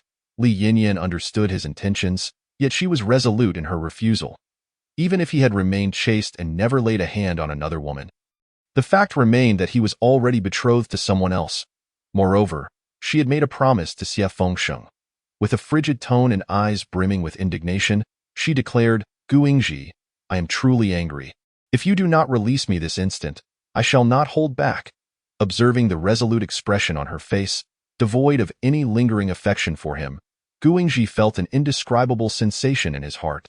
Although he was not afraid of her wrath, he feared her anger. Suddenly, he relinquished his hold on her. Clenching his fist tightly, suppressing the turmoil within, he spoke with a hint of bitterness. "Yin, please calm down. I shall come to see you again another day. I only ask that you do not return." He pretended not to hear her heartless words and, with a solemn expression, exited the Ru Yin Medical Hall. The 5 swords, noticing the prince's emergence, hurried to greet him. The commotion from their earlier argument had attracted quite a crowd, which he had only just managed to disperse. Ever since the prince had met this female physician, he had exhibited increasingly erratic behavior, irritable, capricious, and persistently clinging to a woman, a stark contrast to his usual demeanor within the royal residence. Gu Ingji's emotions had since been reined in, and his tone returned to its customary coolness as he headed to the Xie residence. Chang Ji had just seen off the physician when he spotted Gu Ingji striding in with purpose. "This servant greets the prince," Gu Ingji inquired directly. "Has your master awoken?" "The young master has just regained consciousness. The physician has only just taken his pulse." "Very well. I shall go in to see him." Inside, Xie Fengxing had already heard Gu Yingji's voice and, moments before his arrival, had struggled to rise, performing a proper bow. Do not mistreat yourself any further. Get up. Look at what you have become. His voice was weak. If I had not come, how would I have known you intended to marry a widow? Xie Fengxing cast a reproachful glance at Chang Ji, who promptly shook his head. I did not utter a single word. Chapter 75. The mysterious guest versus the escaping concubine. Xie Fengxing could not bear to hear anyone refer to her as a widow and quickly retorted. She is remarkable. She is the finest woman in this world. Having just recovered from a severe illness, he was now breathless after speaking so many words. Ji Yingji, concerned he might become winded, quickly interjected. All right, I understand. She is indeed wonderful. But have you spoken to her? I have. He recalled the moment, a faint blush rising to his pale cheeks, involuntarily smiling and nodding. Such deep feelings. Gu Yingji recognized that once Xie Fengxing's heart was engaged, it would be an unstoppable blaze. Truly wishing for his happiness, he expressed genuine concern. What about your mother? What do you plan to do? I will find a way to persuade her. Upon seeing his determination, Gu Yingji nodded slightly. Is there anything I can assist you with? Xie Fengxing raised his gaze. As a matter of fact, there is. Oh? Gu Yingji looked at him, awaiting his elaboration. I wish to see her. However, my mother does not allow me to go out. I would greatly appreciate the prince's assistance. Gu Yingji pondered briefly. This is easily arranged. I happen to be going near Lianjiang City tomorrow on business. I shall speak to Lady Xie and request that you accompany me. Xie Fengxing was overjoyed. Thank you, my prince. Yet, remembering her heartlessness, the smile vanished from his face. His tone turned complex. Xie brother, I have also found her. Xie Fengxing perked up. Prince, are you saying you have found that woman from years ago? Indeed. Gu Yingji nodded gently, though his expression was devoid of joy. If you have found her, why the lack of happiness? Gu Yingji's demeanor darkened. She has no recollection of me whatsoever, and moreover, she is quite averse to my presence. She has no recollection? But didn't you say that at the time? Gu Yingji uncomfortably rubbed his nose and coughed lightly.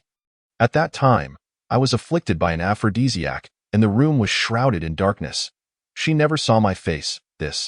Contemplating this statement, Xie Fengxing felt that there was much left unsaid. Xie brother, you are always astute. Please help me devise a plan to expel all the women from my residence in the shortest time possible. Xie Fengxing sensed that the prince's mental state became somewhat unstable whenever the subject of that woman arose.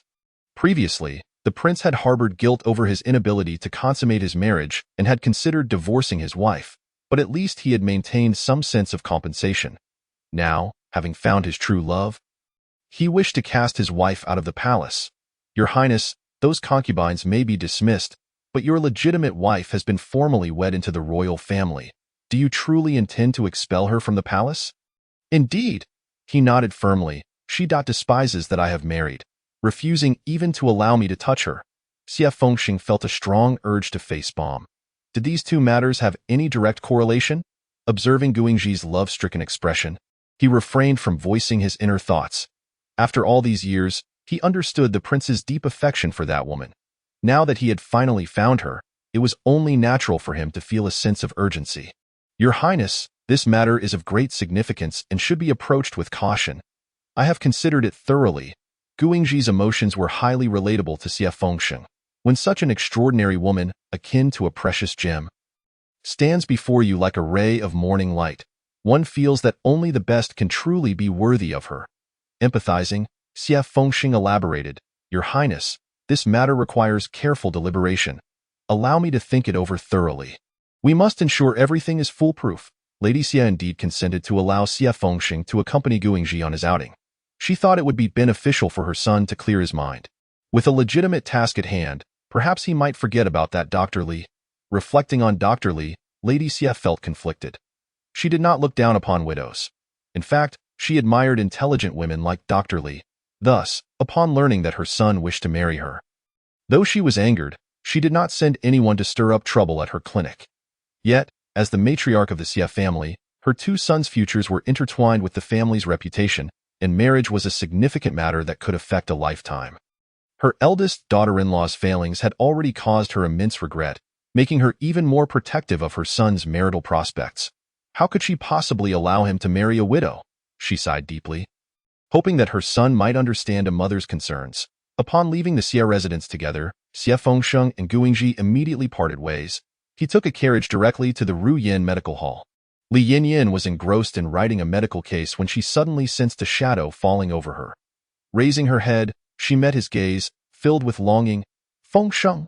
Li Yinyin set down her pen, scrutinizing him closely and noting his pale complexion, the prominence of his cheekbones, and how much more fragile he appeared than usual. Why have you lost so much weight? Her eyes instantly reddened, her voice catching in her throat. She stood and guided him to a chair, addressing the line of patients at the door. I apologize. I must suspend consultations today due to family matters. Afterward, she called out to the back, Xiangxia, please come out and close the shop. I will close the door, Xie Fengsheng offered, his voice gentle. She pressed her hand on his shoulder, preventing him from rising. Oh, not move. Let me check your pulse. Xie Fengsheng, overwhelmed with longing, felt both warmth and sweetness upon hearing her concerned words. He gazed at her intently as she lifted his wrist. Xiangxia emerged from the back, having washed her hands, and began to secure the shop's doors, leaving a small opening out of habit, secluded room with only a man and a woman. It was prudent to keep the door ajar. Li Yinyin took a moment to look up. Prepare another pot of ginseng chicken soup? Yes, ma'am. After taking his pulse, she realized how severely depleted his health was. How could you allow yourself to become like this? You are not only weak but also have stomach issues. This is unacceptable. That physician must be lying. In your current state, you are bound to suffer lasting damage. Li Yinyin felt a mix of anger and concern, wanting to scold him for neglecting his health yet fearing that she might inadvertently harm him.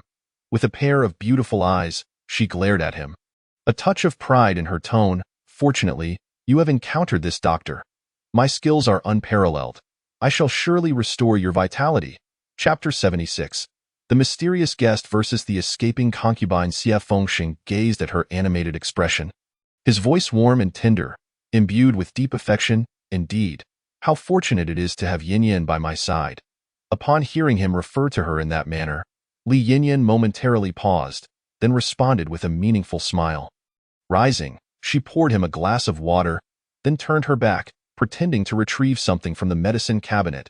From her system, she produced a complete revitalization pill, unwrapped it, and offered it to him. Take this. Without a moment's hesitation, he accepted it and swallowed it down. The pill melted upon entry, and immediately, Xie Fengsheng felt a surge of warmth coursing through his body, invigorating him with a newfound vitality. Moments later, his anxiety and shortness of breath dissipated entirely, his strength returning and the dizziness vanishing.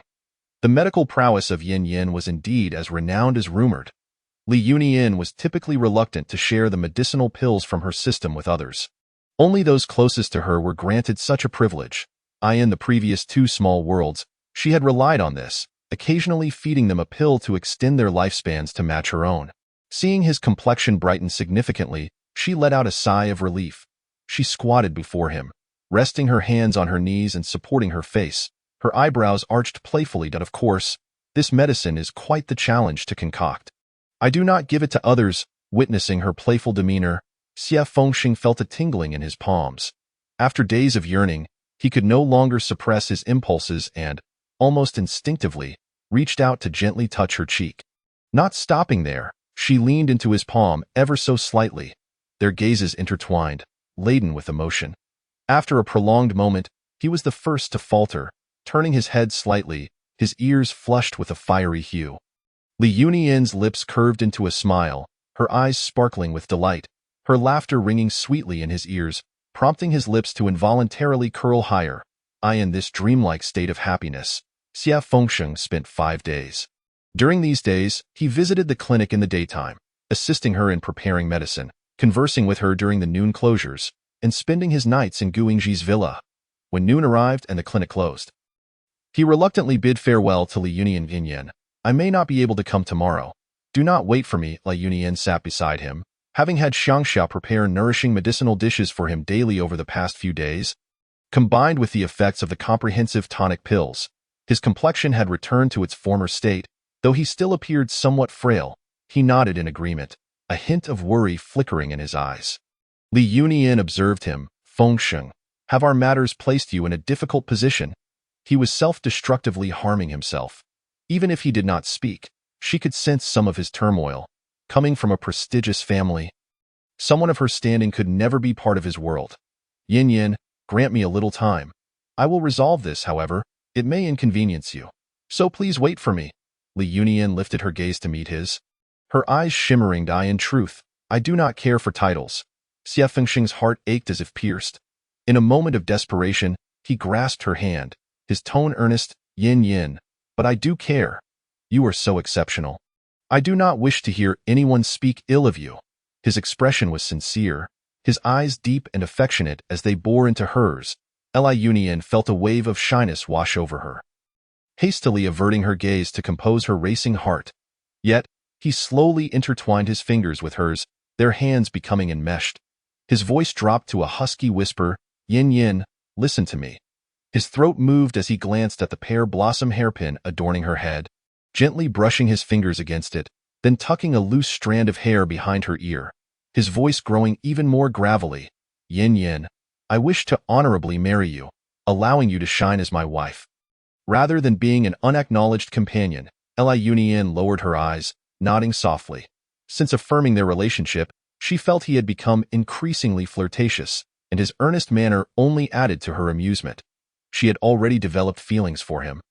Feeling no guilt in her fantasies, yearning to breach his defenses, truly. How she longed to see a poised gentleman lose his composure, captivated by her.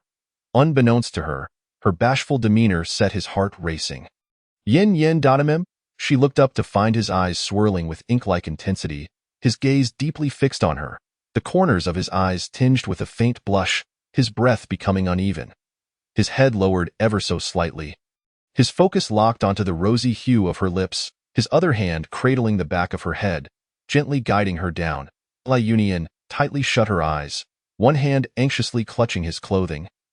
Feeling his presence draw nearer, their entwined fingers tightened as they both trembled slightly. Finally, she felt his soft lips pressed against hers, tenderly caressing her. Li Yunyan felt her limbs weaken, just as she was about to release her grasp on his garment to wrap her arms around his neck. What are you doing? A furious shout echoed from the doorway. Startled by the voice, Li Yunyan instinctively pulled away from him. Xie Fengxing immediately enveloped her in his embrace, casting an irritated glance towards the entrance. The clinic only had a small door meant for single entry, and such an entrance would never allow an outsider to intrude unless they were familiar. Thus, he had felt at ease, however, upon seeing the newcomer. His pupils dilated in surprise. Your Highness, upon hearing this title, Li Yunyan lifted her head from Xie Fengxing's embrace. Why had that rogue man returned? Had he not left? Guingji, visibly agitated by the earlier scene, strode forward, forcefully separating the two. He then struck Xie Fengxing squarely in the face. Xie Fengxing, what were you just doing with her? In the next moment, both Li Yunyan and Xie Fengxing exclaimed in unison. Do you know each other? Chapter 77. The mysterious guest versus the escaping concubine. Li Yunyan rushed to examine Xie Fengxing's face. He had just recovered from a severe illness, and Guingji, being the brute he was, would likely inflict serious harm with just a few punches. A nameless fury blazed within Guingji as he struggled to comprehend that his friend had just kissed his woman. His eyes and voice turned icy as he roared, Li Yunyan, what is your relationship with him? Li Yunyan forcefully shook off his grip, her tone a mix of anger and indifference. What does it matter to you, you madman? Let go of me. What does it have to do with you? She hesitated momentarily, uncertain if she should continue the charade. She genuinely wished to sever ties with him.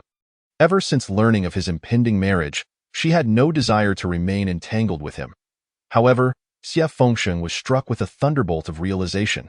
His Yin Yin was the very woman Guingji had been desperately searching for over the past 4 years. It turned out that both of them had been tormented by love, seeking the same woman all along. How coincidental! How absurd!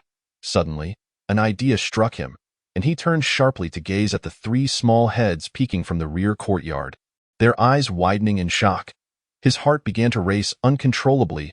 Previously, when his mother had opposed their marriage, he had merely felt anxious. He was certain that Yin Yin would wait for him, but now. He looked at Guingji's face, twisted with madness and flushed with rage, uncertainty gnawing at him. The Prince of Qingyang was known for his ruthless determination to achieve his goals. He stepped forward, seizing Guingji's uncontrollable hand. Your Highness, let her go. Your actions may harm her. Seeing Xie Fengsheng's face reignited Guingji's fury, and he shouted, Xie Fengsheng, how can you betray me? Xie Fengsheng evaded his punch.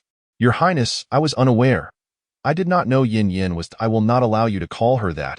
He grew more furious, unleashing a flurry of blows towards Xie Fengsheng. Guingji, cease your madness. Li Yunyin decided to drop the pretense. She forcefully pushed him aside, positioning herself in front of Xie Fengsheng, gazing intently at him as she spoke each word with conviction. Guingji, from the moment you left me at the inn 4 years ago, there was no possibility for us. Guingji, true to form, shifted his focus away from Xie Fengsheng, his reddened eyes fixated on Li Yunyin. Yin Yin, you recognized me? Now that you have recognized me, why do you pretend not to know me? Because we are not of the same kind. Guingji, when you abandoned me, did you not think the same? Why now do you wish to entangle me again? Guingji faltered, acknowledging that he had indeed harbored such thoughts when he left her at the inn. Panic surged within him, his tone softening unconsciously. Yin Yin, I was wrong to leave you. Will you grant me another chance? Impossible! Li Yunyin flung his hand away. Why would I want a man who has abandoned me once? Her cold and heartless words pierced Guingji's heart, and for the first time, he felt deep regret for his past actions. He once again attempted to grasp her wrist, his voice pleading, Yin Yin, grant me one more chance. I will not abandon you again. Will you drive me away again? This was the first time Guingji had ever lowered himself to plead. Yet she dismissed him as if he were nothing, igniting the nameless fury within him once more. He pointed at Xie Fengsheng, shouting, why does he have the privilege to indulge in sweet nothings with you, while I am met with your disdain each time I approach? Li Yunyin, this is utterly unfair. However, Li Yunyin disregarded his anger, calmly explaining, Your Highness, matters of the heart are neither fair nor unfair. Fengsheng is the one I have chosen, whereas you are merely a passerby in my life. What is past is past. Let it be forgotten. A passerby? Enraged, he seized her wrist again, his words tumbling out in a disjointed manner. Do you treat every passerby in your life this way? Did you forget that fateful night 4 years ago, when you were beneath me?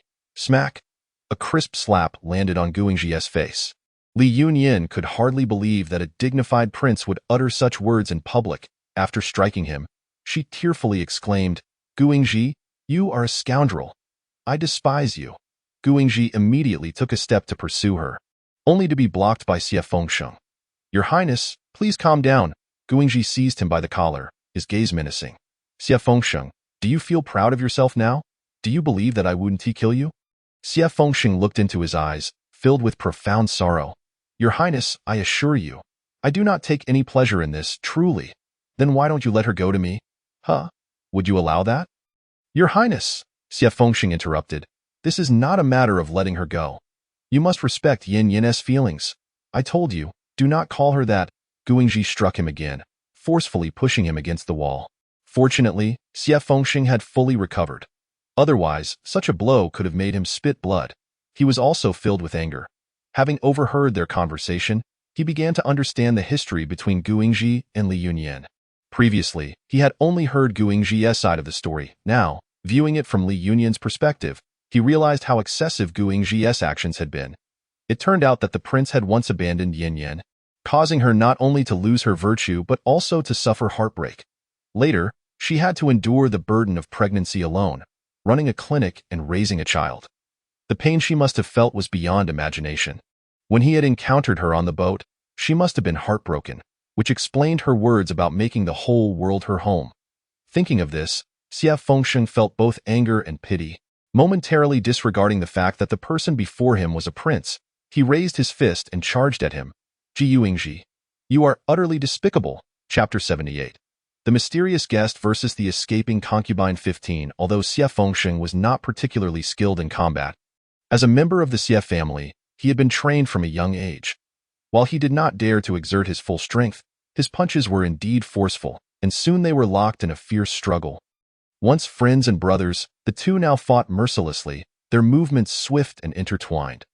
After an unknown duration, they grew weary, both men bearing bruises and panting heavily as they sat on the ground. Remarkably, they had not disturbed any items in the clinic. Not even a teacup had been knocked over. With Gu Yingji's fury vented, he had regained much of his composure. Looking at Xie Fengsheng, his gaze returned to its previous calmness. Now tell me, what must I do to win her over? Xie Fengsheng was somewhat speechless. After their brawl, Gu Yingji still clung to this question.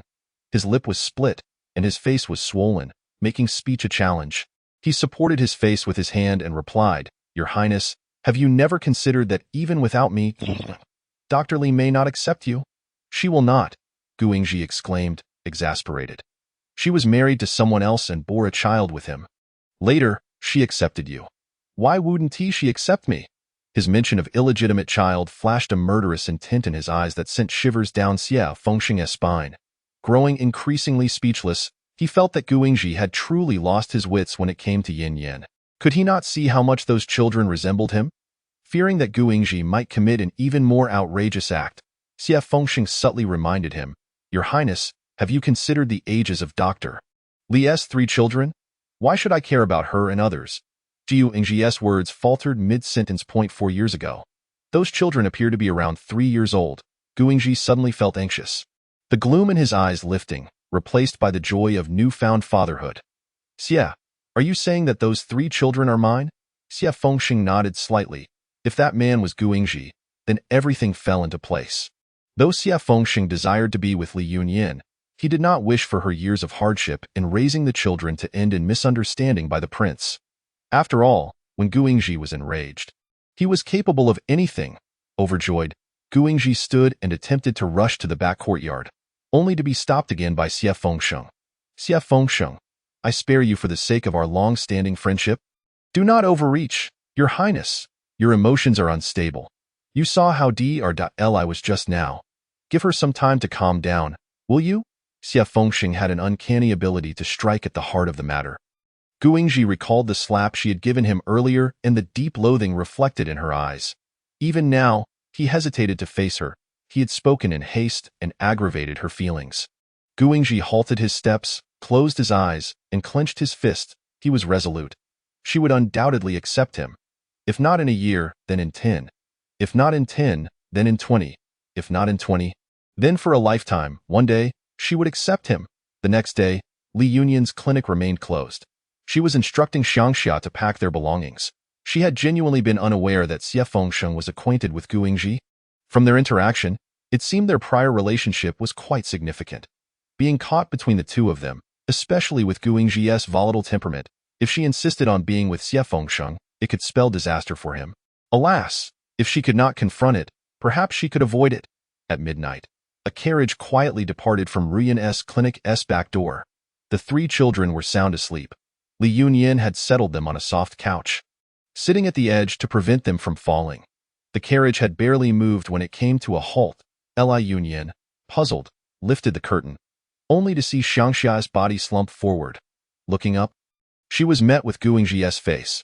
His dark eyes held a cold tone as he asked, Yin Yin, where are you going? Xiangxia. Li Yunyan immediately checked her pulse. Thankfully, she was merely unconscious. Li Yunyan had not anticipated that he would be watching her. With her plan exposed, her mood soured. What business is it of yours where I go? Gu Yingji braced himself against the carriage door. Yin Yin, if you wish to flee with my children, you ought to inform me. Their father.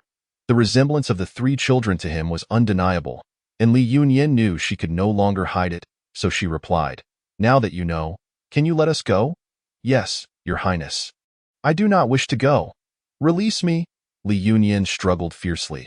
Were it not for the children, she would have preferred to drug him and escape alone. However, she could not abandon the children and Xiangxia.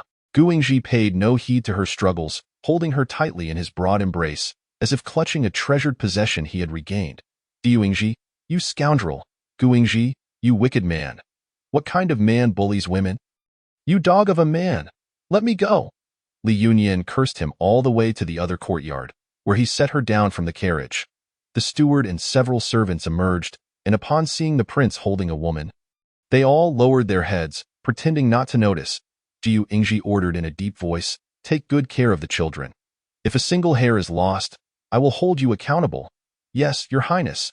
Seeing that she could not break free, Li Yunyan quickly added, And my maidservant. Noticing her still attempting to bargain, Gu Gu Yingji's lips curled into a slight smile. His mood lifted a bit. As long as Yin Yin behaves, I will grant you anything. Gu Yingji strode forward, carrying her through the front courtyard, beneath the drooping flower gate, and along the winding corridor until they finally entered a spacious and exquisite courtyard. He laid her gently on the bed and closed the door. Li Yunyin seized her chance and pushed him away, her expression guarded as she regarded him. Yu Yingji, what do you intend to do by bringing me here? He appeared relaxed, with a hint of mischief in his demeanor. Chapter 79. The Mysterious Guest versus the Escaping Concubine. 16. Li Yunyin watched in disbelief as he removed his outer robe and began to untie his garments, her feelings swirling in complexity. She did not inherently oppose this, but at that moment, she did not want to, and she did not wish to be with him. Gu Yingji, have you lost your mind? This is abduction. Having undone his inner robe, he revealed his strong, muscular chest. It had been 4 years, and he had longed for her since the moment he had laid eyes on her again. Even if I am abducting you, who would dare to question me? He advanced towards her, intending to tear her outer garment as he had 4 years prior. However, Li Yunyin swiftly drew a hairpin from her hair and pressed it against her throat, her expression resolute. Gu Yingji, if you wish to bully me, I will die before your eyes. Gu Yingji halted. Yin Yin, do you truly despise me so? Her long, inky hair cascaded down her shoulders, her contrasting black and white eyes glistening with unshed tears. As if on the brink of shattering, she choked out, for years ago, you bullied me in this manner. Do you wish to do so again? Hearing her lament, Gu Yingji recalled the grievances she had endured. And suddenly, his heart softened. He withdrew his palm that had been resting on her, softening his tone. Yin Yin, don't cry. I swear I won't touch you. Just put down the hairpin.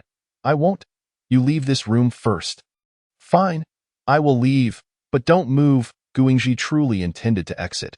After all, he had plenty of time to endure her resistance, without urgency. Unexpectedly, his gaze inadvertently fell upon the hairpin she held. A pure white pear blossom pin. The jade was of exquisite quality, yet what captivated him most was the tiny character for wind engraved beneath the blossom. His eyes suddenly burned with anger, memories of their kiss in the clinic flooding back. The long-suppressed jealousy erupted in that instant. He snatched the hairpin from her grasp and hurled it to the ground with force. The pin shattered into several pieces upon impact. All of this transpired in the blink of an eye. Li Yinyin barely had time to react before he pressed her onto the bed. His voice was steeped in menace. Is your reluctance due to Xie Fengsheng? If it were him pinning you down now, would you be more willing? You're insane. You lunatic. Li Yinyin pushed against his chest with all her might, but he remained immovable then.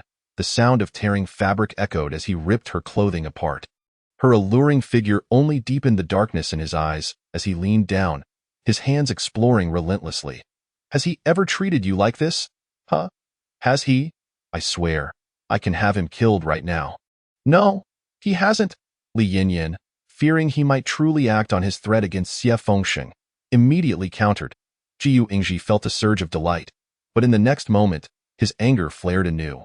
You fear I might kill him, don't you? You care about his life that much? Li Yinyin sensed that Gu Yingji's mental state had spiraled beyond normal discourse, and no matter how she spoke, it would be wrong, so she opted for silence. A drug had been placed in her mouth. If Gu Yingji kissed her, he would collapse immediately.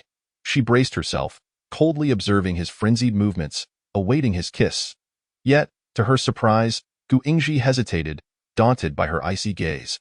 For it made him feel like a beast. He flipped her over, just as he had done 4 years prior. That wretched man. She bit her lip fiercely, suppressing any sound. Gu Yingji became even more fervent. Yin Yin, you clearly have feelings for me. I know you do. Why must you be so heartless towards me? Li Yinyin squeezed her eyes shut, her mind awhirl, and as she fainted, she barely managed to instruct the system. System, please don't let me get pregnant. When Li Yinyin awoke, Gu Yingji was no longer in the room.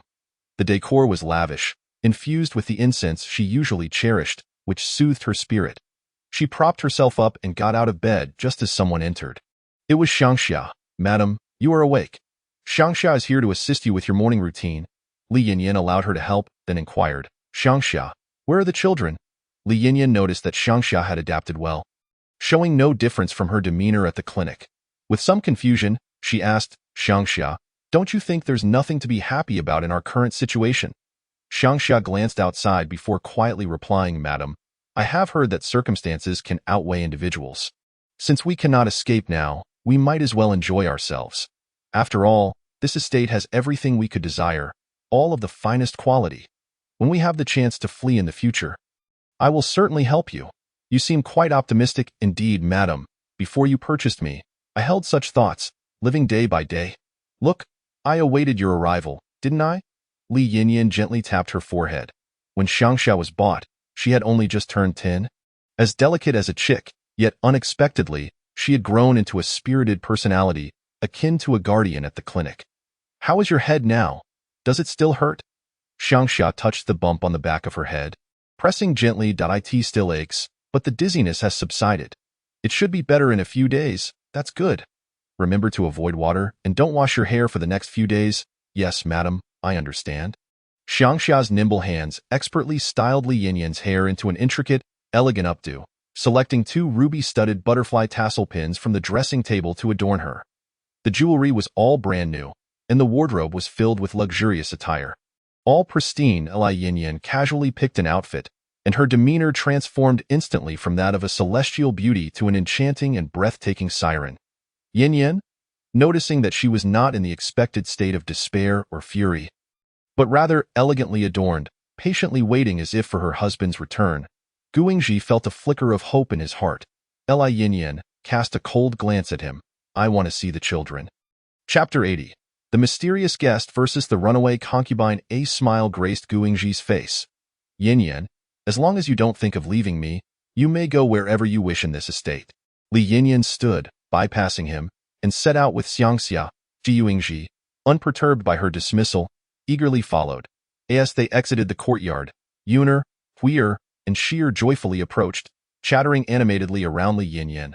"Mother, you're finally up. We've been waiting for you for so long. Mother, this place is so much fun. Mother, I'm hungry. Let's go eat." Guingji bent down, lifting Sheer with affection. "Come, Daddy will take you all to eat."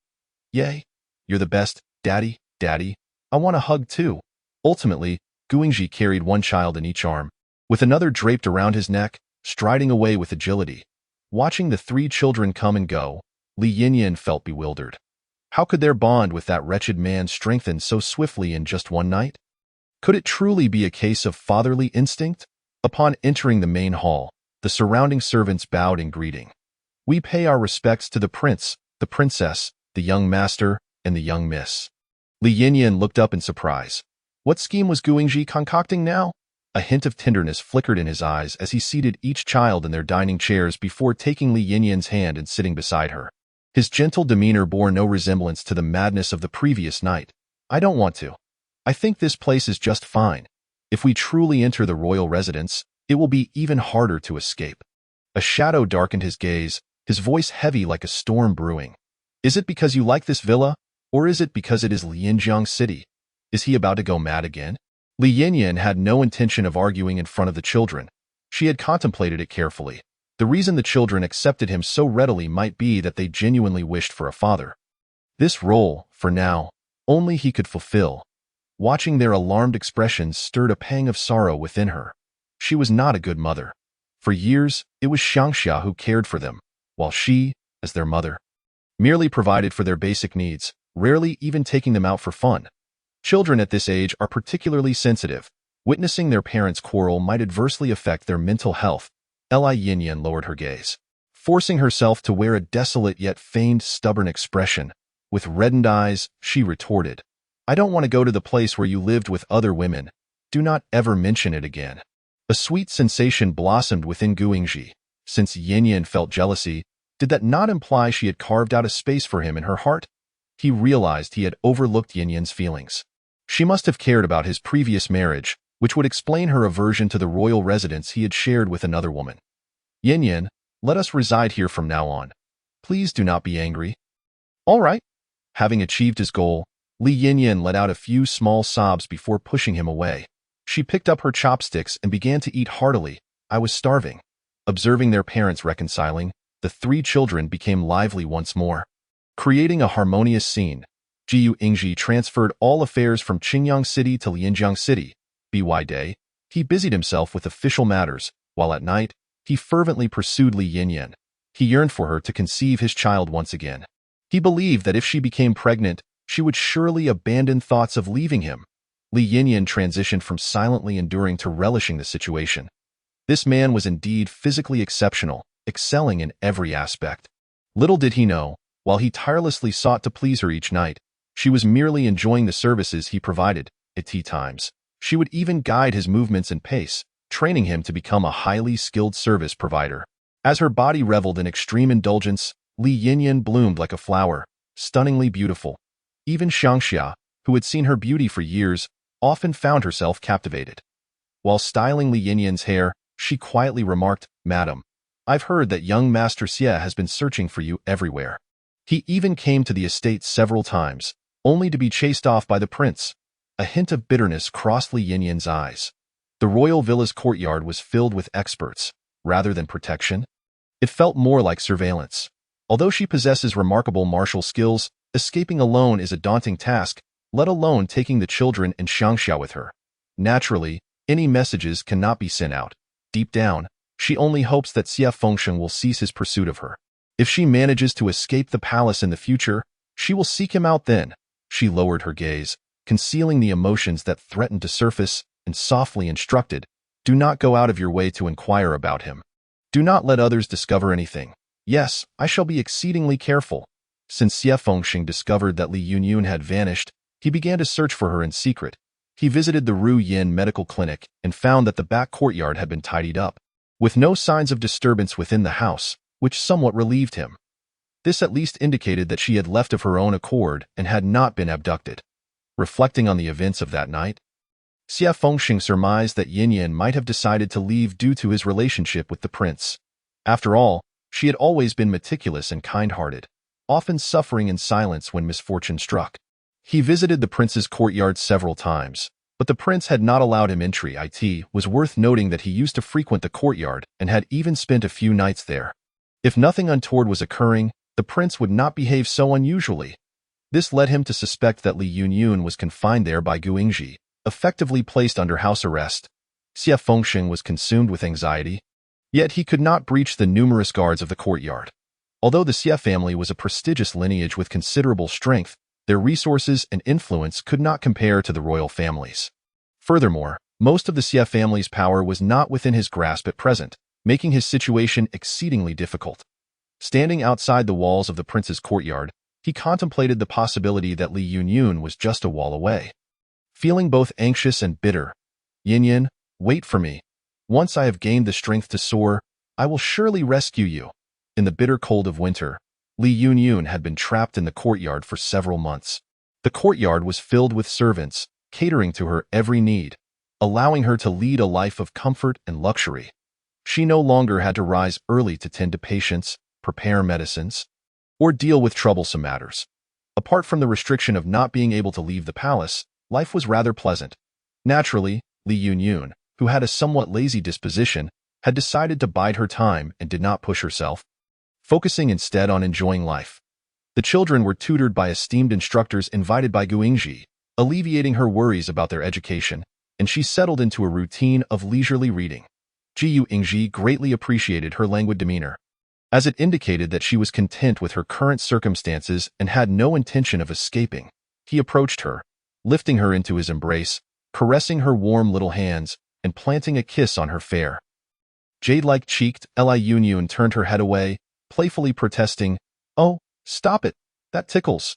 Gu Ingji was always domineering in his actions. Once he desired to kiss her, he would not relent until he had done so.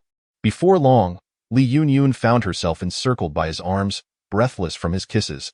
He held her close, his voice laced with delight as he said, "Yin, in a few days, Mother Empress may arrive, so prepare yourself." Li Yunyun looked up in surprise. "Your mother? The Empress? How can she leave the palace?" Gu Ingji playfully tapped her nose. "Father has always cherished Mother Empress. When she expressed a desire to come out and see her grandchildren, Father agreed. Do they know about the children? Yes, but worry not. Only Mother Empress and Father are aware. Nothing will go amiss." Li Yunyun's heart, previously filled with trepidation, finally eased. After all, they were your own children, and you must take responsibility for their protection. Of course, Guingji felt a surge of joy at her words, holding her even tighter. One hand gently rested on her abdomen. Yin Yin, why is it that despite my efforts to pamper you, there is still no news from your belly? Li Yunyun lowered her gaze, contemplating. Even if you were to exert 100 times more effort, there would still be no news. After all, it was a product of the system. Yet, her face reflected sorrow. In the past, I bore 3 children, and my body suffered greatly. Perhaps I was injured then, and it may be that I can no longer conceive. Upon saying this, she pushed him away with force, her tone filled with indignation. If you still desire children, seek another woman to bear them. Do not come looking for me again. With that, she turned away in a huff. His heart ached with compassion. It was his impatience that had overlooked these considerations. For an ordinary woman, merely conceiving and giving birth to a single child is akin to traversing the gates of hell, let alone 3 at once. Moreover, at that time, she had only Xiangxia by her side, with no one to help her recover. The fact that she managed to safely deliver 3 children was a testament to heaven's protection. He had been too greedy. Gently patting her back, he coaxed her with familiarity. Yin Yin, do not be angry. It is my fault. I shall never bring it up again. All right? Li Yunyun turned her head, ignoring him, whimsically indulging in her little tantrum. Jiyu Ingji continued to embrace and shower her with affection. Yin Yin, next spring, I will take you and the children out for a spring outing. How does that sound? Really? Li Yunyun turned to him, her eyes sparkling with joy, shimmering like stars. His heart swelled with a bittersweet ache. Indeed, with that, he pulled her tightly into his embrace, his voice low and pleading. Yin Yin, please smile at me more in the future, will you? Li Yunyun quietly nestled against him, neither agreeing nor refusing. The Empress Dowager arrived 2 days later. The grand and exquisite palanquin halted before the courtyard, and 2 matriarchs assisted a dignified lady down from the carriage. Diu Ingji had been waiting at the door, and as soon as the carriage came to a stop, he approached and bowed respectfully. Son greets Mother Empress. The Empress Dowager placed a hand on his wrist, her tone slightly hurried. Quickly take me to see my little grandchildren. Do not fret, Mother Empress. The children are waiting for you inside. As she hurriedly walked, the Empress Dowager exclaimed, How can I not be anxious? Other princes of your age have already had numerous children. Yet here you are, leaving me to merely watch as others indulge in their grandchildren. Which is quite torturous. Guingji, observing his mother's fiery temperament, felt reassured, knowing that his father continued to dote on her. He whispered, Mother Empress, when you meet Yin Yin, do not show her any displeasure. The Empress Dowager shot him a glare. Previously, her son had shown indifference towards other women, but now he was behaving like a lovesick youth, fiercely protective of one woman, which vexed her immensely. Understood. For the sake of the 3 grandchildren she bore for me, I shall not treat her poorly. Upon entering the second gate, Li Yunyun and the 3 children had been waiting for quite some time. When they saw Guingji supporting a beautiful lady into the room, they knew this must be the Empress Dowager. The Empress Dowager had been the emperor's favored consort for over 20 years, enjoying continuous favor, which attested to her exceptional character and beauty. Commoner Li Yunyun pays respects to the Empress Dowager. Grandchildren Gu Qinyun Gu Qinwei Gu Qinxi pay respects to their grandmother. Good, good, good. Rise. The Empress Dowager hurriedly approached them, carefully studying each of the 3 lovely children. They resemble him, truly resemble him. The matron beside her chimed in. Your Highness, the 2 young lords look just like the prince did as a child. Indeed. They are like replicas. The Empress Dowager's eyes glistened with tears as she bent down, embracing one child after another. Finally, she scooped the cherubic Gu Qinxi into her arms, affectionately calling out, Our little Sheer has inherited some of Ingji's looks. Come let your grandmother hold you. Gu Qinxi wrapped her soft arms around the Empress Dowager's neck, calling out sweetly, Grandmother. Oh, oh, so well behaved. Seeing Li Yunyun standing quietly by with lowered eyes, Guingji felt a surge of tenderness and softly called out, Mother Empress. The Empress Dowager, noticing the look in his eyes, shot him an admonishing glare. She then turned her gaze back to Li Yunyun. Lift your head. Her voice was gentle yet carried an undeniable authority. Li Yunyun had once been the Empress Dowager herself, so she was not afraid, but she needed to play her part. She slightly raised her head, met the Empress Dowager's gaze, and then promptly lowered her face again. The Empress Dowager had already developed a fondness for Li Yunyun due to the children, and now seeing her exquisite appearance, she understood why Ingji was so captivated by her. Even accustomed to the beauty of the harem, the Empress Dowager could not deny that this lady was extraordinarily beautiful. Without a single flaw to be found, if one were to nitpick, it could only be said that her demeanor was somewhat aloof, appearing rather distant. Perhaps her son simply favored this type. No wonder he had not even touched the concubine sent to him. She cast Guingji another glare before turning to Li Yunyun, smiling warmly, "You are a good woman. I promise you will not be treated poorly while by Ingji's side." Li Yunyun performed a graceful curtsy, her voice melodious. "Yes, this commoner understands." The Empress Dowager nodded, leading her son into the room for a private conversation. She furrowed her brow and asked, "Ingji, why does this Li family member still refer to herself as a commoner? Do you not intend to grant her a proper title?" "Mother, I wish to bestow upon her the title of primary consort." "What? Her ambitions are so grand." The voice of the noble consort nearly faltered. "This woman, seemingly delicate and fragile, dares to aspire for the esteemed position of primary consort." "No." Guingji immediately countered, "It is I who wish to grant her the title of primary consort." "Mother, I wish to part ways with Du Qingyao." "Absurd!" the noble consort exclaimed. "Qingyao hails from a prestigious lineage, well-educated and refined. She is a daughter-in-law favored by both myself and your father. How can you simply declare a separation? Yet, I hold no affection for her." "You?" The noble consort pointed a finger at his forehead, whispering, "There are many in the royal family who do not favor their primary consort. Have you seen anyone who is separated? If you truly favor this Li, then simply elevate her to a secondary consort. The position of primary consort is out of the question." Guingji raised his head. "Did Du Qingyao not speak to you?" "Speak of what?" "Upon my departure from the palace, I went directly to Lianjiang City. I have yet to visit Qingyang City." Guingji pondered for a moment and decided to speak candidly. "Mother, I have yet to consummate my marriage with Du Qingyao." "What?" The noble consort could no longer restrain her voice, which rose sharply. She coughed, incredulously stating, "Ingji, have you lost your mind? You have been married for 4 years, and you still have not consummated your union? Does Qingyao not resent you for this? Indeed, I am truly remiss towards her. However, I have no feelings for her, now or in the future." Guingji gazed sincerely at the noble consort, saying, "Mother, I may only have these 3 children in the future. If Du Qingyao continues to hold the position of princess, then Yuner and Huir, silence." The noble consort quickly interjected. She could not bear to hear anyone speak ill of her grandchildren. She was acutely aware of the hidden troubles within the inner palace. If Du Qingyao remained unappreciated and bore no offspring, even the best of natures could turn to jealousy and resentment. If she were to harm my precious grandchildren, no, such a thing must not come to pass. The noble consort, in a fit of anger, struck him lightly. "You wretched child. How can you be so troublesome? You have utterly offended the Du family." Guingji bowed deeply. "I implore you, mother, assist me." The noble consort shot him a fierce glare. Massaging her temples, "This is a grave predicament. Let me ponder this." Ingji observed his mother's distressed expression and felt a pang of guilt. "Mother has traveled far.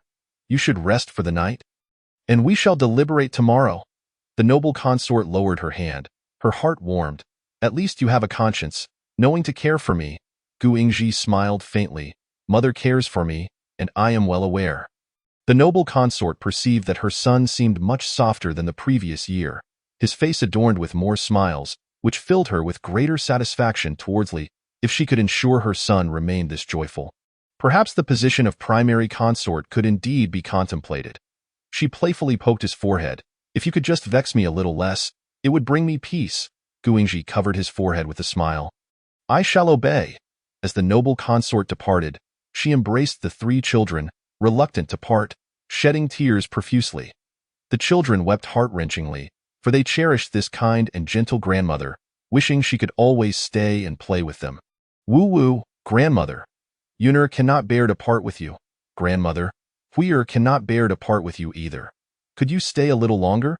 The noble consort dabbed at her tears with a handkerchief, for how could she bear to leave? She had only spent 10 days with such obedient grandchildren. Her resolve to have them recognized as her own grew stronger, and she would surely implore the emperor to allow them to reside in the palace with her. After the noble consort's departure, the children appeared listless for several days, and even Guingji fell into a melancholic state. Li Yunyan, rarely throwing a tantrum, allowed him to indulge her whims. Jiu Ingji found her compliance quite pleasing, embracing her from behind and repeatedly calling her name, Yinyan, Yinyan. Then came the new year. This was the first new year that Guingji, Li Yunyan, and the children would celebrate together, and he was deeply invested. The entire villa was adorned festively, with bright red lanterns and intricate carvings enhancing the already opulent surroundings. The five of them donned outfits of matching hues, welcoming the arrival of the new year amidst the swirling snow on New Year's Eve. Guingji organized a splendid fireworks display, and the children were utterly mesmerized. It was their first encounter with fireworks, and they reveled in the joy of the celebration. Observing the innocent smiles of the children, Li Yunyan felt even more guilt. Indeed, she was not a good mother. Guingji and Li Yunyan stood atop the pavilion, releasing sky lanterns together. Eye in her heart, Li Yunyan made a wish, vowing that although she might not be a good mother, she would strive to accompany her children until they reached adulthood. Jiu Ingji gazed down at her face, illuminated by the moonlight and lanterns, her beauty so ethereal that it seemed she might vanish at any moment. Suddenly, he grasped her hand, softly inquiring, Yinyan, what did you wish for? Li Yunyan shook her head. If I say it, it will not come true. She then asked him, what about you? Guingji slowly replied, I hope that in the new year, you might love me a little more. After he finished speaking, Guingji looked at her, his smile somewhat forced. Now that I have said it, does that mean it will not come true? Chapter 83. The Mysterious Guest Versus. The runaway concubine, his eyes gleamed with hope and desire, fixed intently upon her. That gaze was so humble that Li Yunyan suddenly felt a pang of compassion. Ultimately, the root of all this was her. Had she not intruded upon his chamber that night, none of this would have transpired. Having drawn him into this intricate web of fate, she ought to take responsibility for his feelings, at the very least. While in his presence, she would strive to love him. Li Yunyan's gaze flickered as she looked into his eyes, a gentle smile gracing her lips. In a soft voice, she said, then from now on, before you do anything, you must seek my consent. Otherwise, I shall be displeased. Her eyes sparkled as she gazed at him, no longer carrying the indifference of the past. This was her first time displaying such a tender side to herself, and Guingji suddenly felt nervous and unsure. His heart raced wildly. Did this mean Yinyan accepted him? He fumbled, his deep-set eyes tinged with a hint of red, asking, Yinyan, have you agreed? Li Yunyan tilted her head, smiling with crescent-shaped eyes, then gently nodded. He embraced her tightly, and in that moment, amidst the dazzling fireworks, the often domineering and assertive prince of Qingyang shed tears of joy. Yinyan, I will no longer be a scoundrel. I will heed your every word.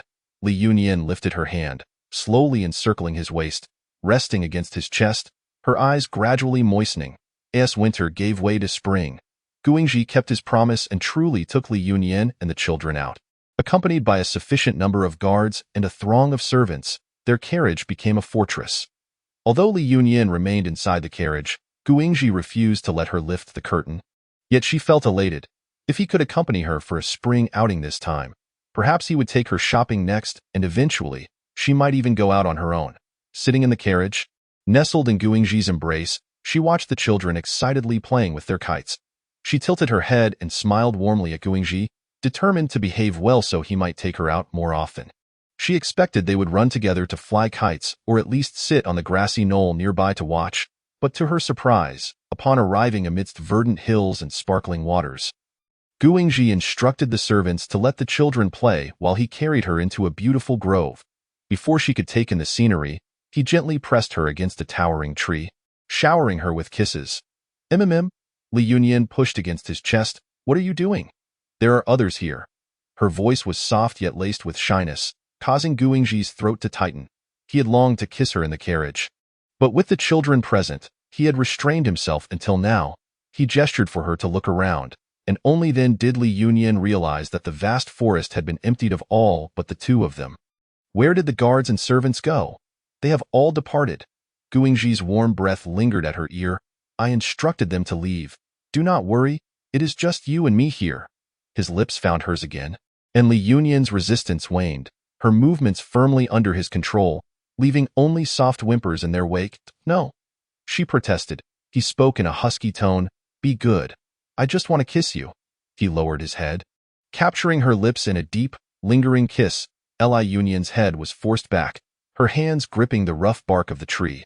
Astonishingly, they had stumbled upon a natural hot spring, immersed in the warm waters. Wrapped in waves of tranquility, Li Yunyan sighed contentedly. Jiu Ingji brought forth a cloth, its magnetic allure resonating with a captivating charm. Yin Yan, having toiled so hard on the mountain today, allow this king to assist you in bathing and refreshing yourself. Li Yunyan's lazily opened her eyes, only to find him submerged in the water, adorned in a pristine white undergarment, its belt unfastened, clinging to his form in a semi-transparent embrace, revealing his strikingly well-defined chest muscles. His physique was impeccably maintained, leaving her in wonder about his training regimen. Li Yunyan's cheeks flushed a deeper hue. Her gaze lowered, yearning to discern his robust abs through the misty water vapor as he drew ever closer, gradually allowing her to see his sculpted V-line clearly. Suddenly, he enveloped her in his warm embrace. He tenderly and meticulously caressed her skin, his expression devoid of any suggestive intent, which made Li Yunyan's wish to push him away. Fearing that her thoughts were merely products of her imagination, she trembled slightly, her hands instinctively clutching his muscular arms, her voice trailing off with a teasing lilt. Thank you. But it's quite all right, I can manage on my own. He chuckled softly, deliberately brushing his nose against her delicate neck, his voice dripping with sensuality. Given your fatigue today, it is only right that this king attends to you. Li Yunyan's gritted her teeth. Feeling his increasingly audacious hands, her body growing weaker and more languid, with indignation, she glared at his seemingly earnest, handsome face, biting down heavily on his chin in frustration. Jiu Ingji seized the moment, silencing her restless lips with his palm gliding slowly across her smooth back before lifting her effortlessly. The water in the hot spring ebbed and flowed, cascading in layers, ultimately drifting away into the unknown. The accompanying servants all averted their gazes, pretending not to witness the scene, while the three children, accustomed to seeing their father embrace their mother, remained unfazed. They reveled in their play, chattering excitedly and sharing amusing tales from their day with Li Yunyan's. Exhausted, she struggled to keep her eyes open, forcing herself to engage in their conversation. Her eyes barely parted, revealing her weariness, which stirred a protective affection within Gu Ingji. He gestured for the children to be quiet, repositioning Li Yunyan's into a more comfortable sleeping posture, gently patting her to lull her into slumber. Ultimately, she succumbed to his tender ministrations, gradually drifting into a peaceful dream. Chapter 84. The Mysterious Guest Versus. The escaping concubine. When Xie Fengsheng finally arrived, he could only see the departing carriage and a throng of figures. He was once again a step too late. With each delayed step, he felt as if he were perpetually trailing behind Li Yunyan's. Regret washed over him as he pondered whether things might have been different had he been more proactive in the past, had he been more assertive in front of his mother. Yin Yin, he called her name, fixating on the distant procession. Xie residence. He bowed respectfully before his mother. Mother. Xie Mu was elated, grasping his hand as she exclaimed, Sheng'er, I have wonderful news, your sister-in-law is with child. The physician who examined her has just departed. She is already over a month along. Indeed, it is of no concern. I have nothing pressing, so let my brother focus on accompanying his wife. Ah, finally, after all these years. Your sister-in-law has good news. I can finally face the ancestors of the Xie family without shame, and those medicines you previously gave her. Xie Mu abruptly realized her slip and quickly changed the subject. I must find a few experienced elder women for your sister-in-law, and yes, we must choose a wet nurse soon to raise her, she rambled on, while Xie Fengsheng stood silently, not daring to interject. Sheng'er, you are not young anymore. Mother, I have matters to attend to, so I shall take my leave. A flicker of disappointment crossed Xie Mu's face. Very well, go on then. Son takes his leave. Xie Fengsheng turned away, his expression neutral. Qingyang City. Qingyang Prince's residence. She clutched the handkerchief tightly, her eyes welling with humiliation and resentment. Although the prince had often disregarded her, he would send her a congratulatory gift if he happened to be in the residence on her birthday. He would make a point to attend her birthday banquet, pretending to be a loving couple in front of others. This was her sole comfort on their wedding night, when he did not consummate their union and instead fled. She felt wronged and had cried and protested, harboring resentment, questioning why he had married her if he held no affection. Later, when her mother-in-law gifted the prince several beautiful women, jealousy consumed her thoughts, leading her to secretly eliminate them whenever the prince was away. Initially, she succeeded with a few, but soon more would arrive. After secretly dealing with 2 rounds, she heard an astonishing revelation from a dying concubine. The prince had never touched these women. A sudden realization dawned upon her. The prince's lack of intimacy with her might not stem from disdain but perhaps from an affliction. A man of his stature, such matters would undoubtedly be a source of shame for him. As his wife, she ought to understand, embrace, and conceal the truth for him. No longer would she secretly eliminate concubines. Instead, she would feign being the favored one, basking in the illusion that his love for her was so profound that he could not touch others.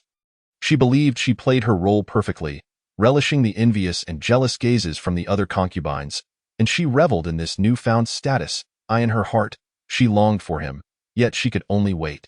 As the prince's wife, it was her duty to manage the household in his absence, fulfilling her responsibilities as a princess. Before last year's New Year, she learned that her mother-in-law had gone directly to Lianjiang City, only to discover that the prince had been residing there for months.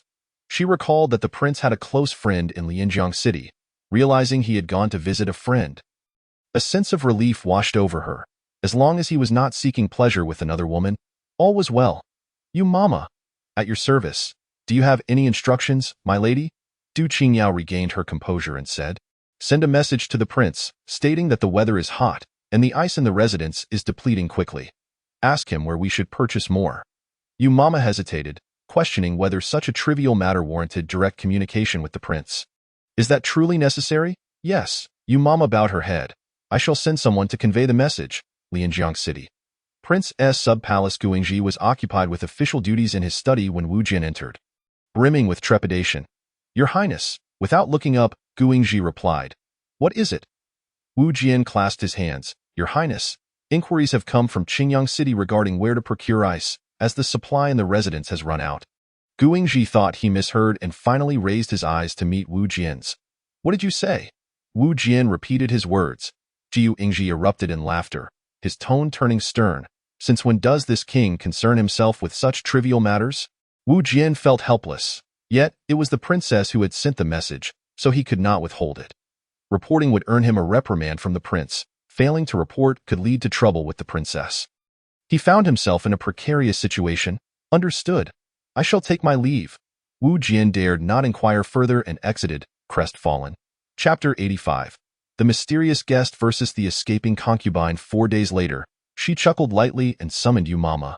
"Mama, I recall there is a concubine in the rear courtyard, sent by my mother-in-law last year, named Binger or something. Your Highness has an excellent memory. Her name is Binger. She is a stunning beauty. Said to be exceptionally skilled in dance. That's the one." Du Qingyao grinned slyly, her tone turning icy. "Break her legs, then send a message to the prince, stating that the beauty bestowed by my mother-in-law had an unfortunate accident, and whether he wishes to summon a physician for her treatment." "Yes, Your Highness." The news reached Lianjiang City, and a flicker of wrath flashed in Guangxi's eyes. He would not be so easily manipulated. Understood. When Du Qingyao saw the elderly physician sent by the guards, her eyes sparkled. Although the prince appeared cold and unfeeling, he still possessed a soft heart. As long as he cared, there were ways to manipulate him. Upon hearing the guards relay his response regarding her punishment, Du Qingyao tightened her grip on the handkerchief. Why was the prince willing to show compassion for a lowly concubine, yet showed her none? What had she done to deserve this? Days passed, and Binger's leg showed significant improvement. She limped into Du Qingyao's presence, supported by a maid, to express her gratitude. Observing Binger's lovely face, Du Qingyao's mind whirled with a new scheme. The prince might be indifferent, but he was still a man. Her gaze lingered on Binger's features. "You may leave now to recuperate." Once Binger departed, Du Qingyao inquired of Yu Mama, "Mama, how many women remain in the rear courtyard of the prince's residence?" A smile spread across Du Qingyao's face.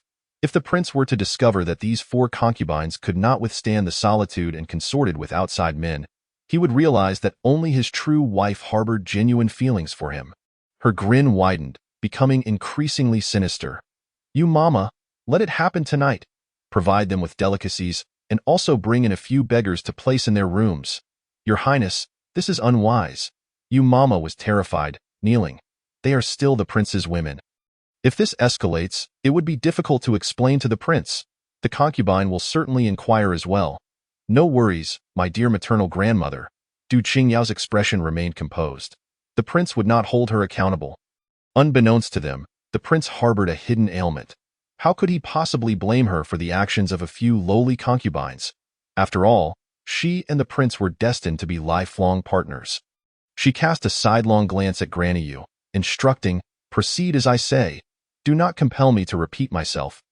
Granny Yu had no choice but to acquiesce. Yes, the several concubines, feeling unworthy to face the prince again, took their own lives that very night. The news reached Lianjiang City, shocking Guangxi to the core. The prince's residence was heavily guarded. How could a few beggars so easily intrude? Did Du Qingyao take him for a fool? Such a venomous woman must be divorced. 5 swords, prepare the ink. I shall write a letter to mother. Yes, in Qingyang City, at the fragrant full building, Xie Fengxing occupied a window seat on the 2nd floor. Before him lay the establishment's signature dish, fragrant crispy duck. He had previously promised her that if the opportunity arose, he would bring her to savor this delicacy. A smile graced his lips. She adored gourmet food, and this fragrant crispy duck would surely delight her. Perhaps she would even eat to the point of puffing out her cheeks, shaking her head adorably. In addition to the crispy duck, the table was adorned with 2 desserts, pine nut milk skin pastry and candied fruits. His slender fingers picked up the chopsticks, sampling the dishes lightly. A group of individuals ascended the stairs, and as they approached the private room, the leading lady halted in her tracks. Du Qingyao, having dealt with the women in the back courtyard, felt quite elated and had brought a few servants out for a leisurely stroll. Passing by the fragrant full building, she decided to rest her feet. To her surprise, she encountered a familiar face. Xie Gongzi? Xie Fengxing paused his meal, looking towards the newcomer. He rose to greet her. Qingyang Wangfei. Du Qingyao furrowed her brow. Wasn't the prince in Lianjiang City? Why was Xie Fengxing not by his side, but rather here in Qingyang City? It made sense, after all. The Xie family was prosperous and had numerous enterprises in Qingyang City, so it was quite normal for him to be here on business. Du Qingyao did not suspect anything amiss and merely inquired, how is the prince these days? The prince is doing well. Xie Fengxing felt a pang of sorrow within. Had he been able to offer advice, he would have done so long ago. He clasped his hands. Wang Fei, please forgive me. I was unaware. Humph. The prince's friends share his character. Ask 10 questions and receive but 1 answer. Truly a bunch of blockheads. Du Qingyao intended to turn away but suddenly recalled something. She lowered her gaze, scrutinizing the respectful Xie Fengxing. He was a dashing figure and a close friend of the prince. His significance in the prince's heart was surely unparalleled. If anything were to happen to him, a cold smile crept upon her lips, and her gaze held a profound meaning.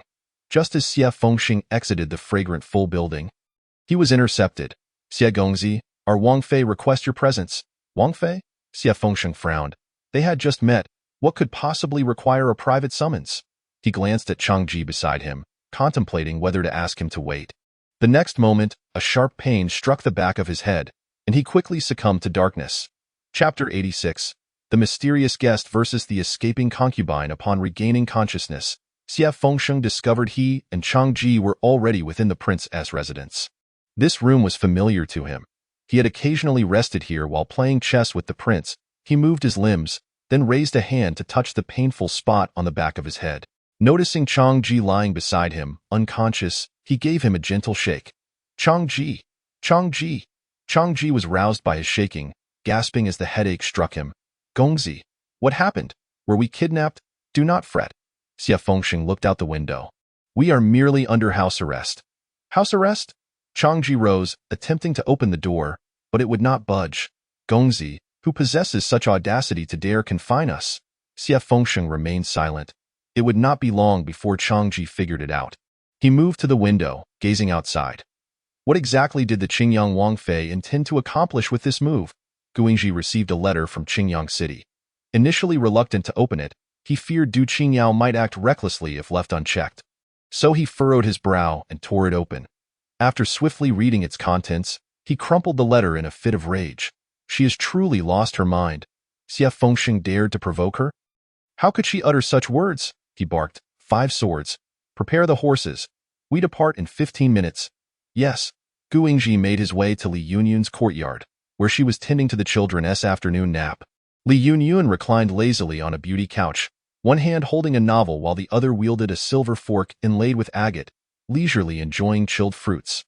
Ice basins adorned all 4 corners of the room, creating a refreshing atmosphere akin to air conditioning. The 3 children lay sprawled across her couch, their little bellies protruding as they slept soundly.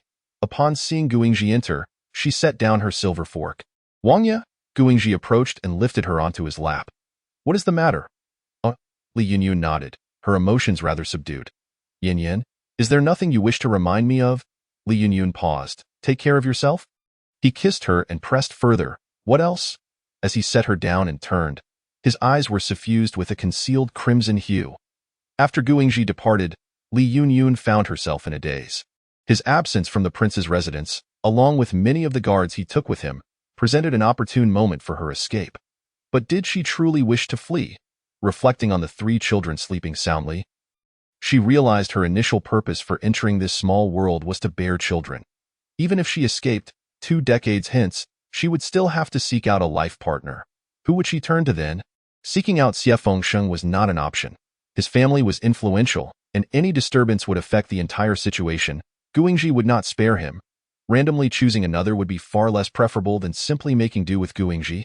She pondered until nightfall, yet remained undecided. Standing atop the wall, gazing longingly at the freedom within reach, her mind was a blank slate. Mother, mother, what are you doing? A soft, sweet voice drifted up from below the wall. Li Yunyun looked down to see the 3 children, hand in hand, gazing up at her. Mother, can you fly? Shir innocently asked. Can you take Shir with you to fly? Yun'er tugged at Shir's hand. You re too heavy, how could mother possibly carry you? He looked up at Li Yunyun. Mother, could you perhaps wait a few years before flying?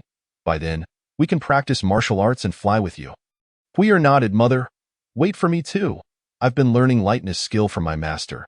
He praised me just yesterday. Li Yunyun could not help but laugh at their words as she leaped down from the wall. Crouching, she patted their heads one by one. Mother ist flying.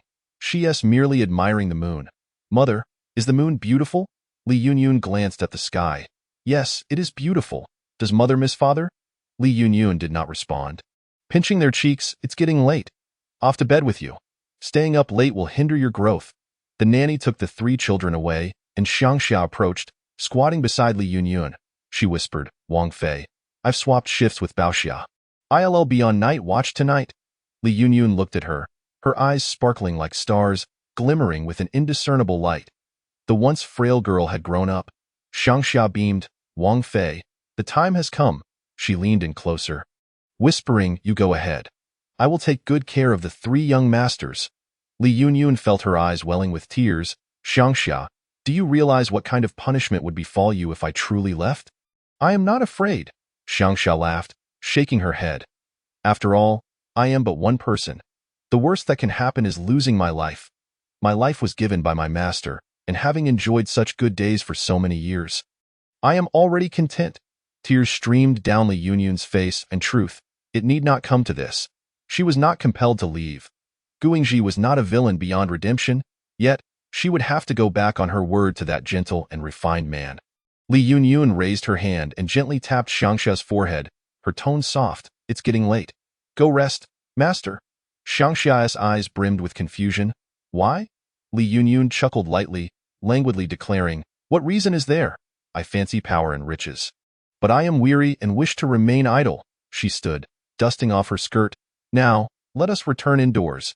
In Qingyang City, Gu Yingji rode swiftly, arriving early the next day. Wangya, we welcome your return. Gu Yingji cast a cold glance at her.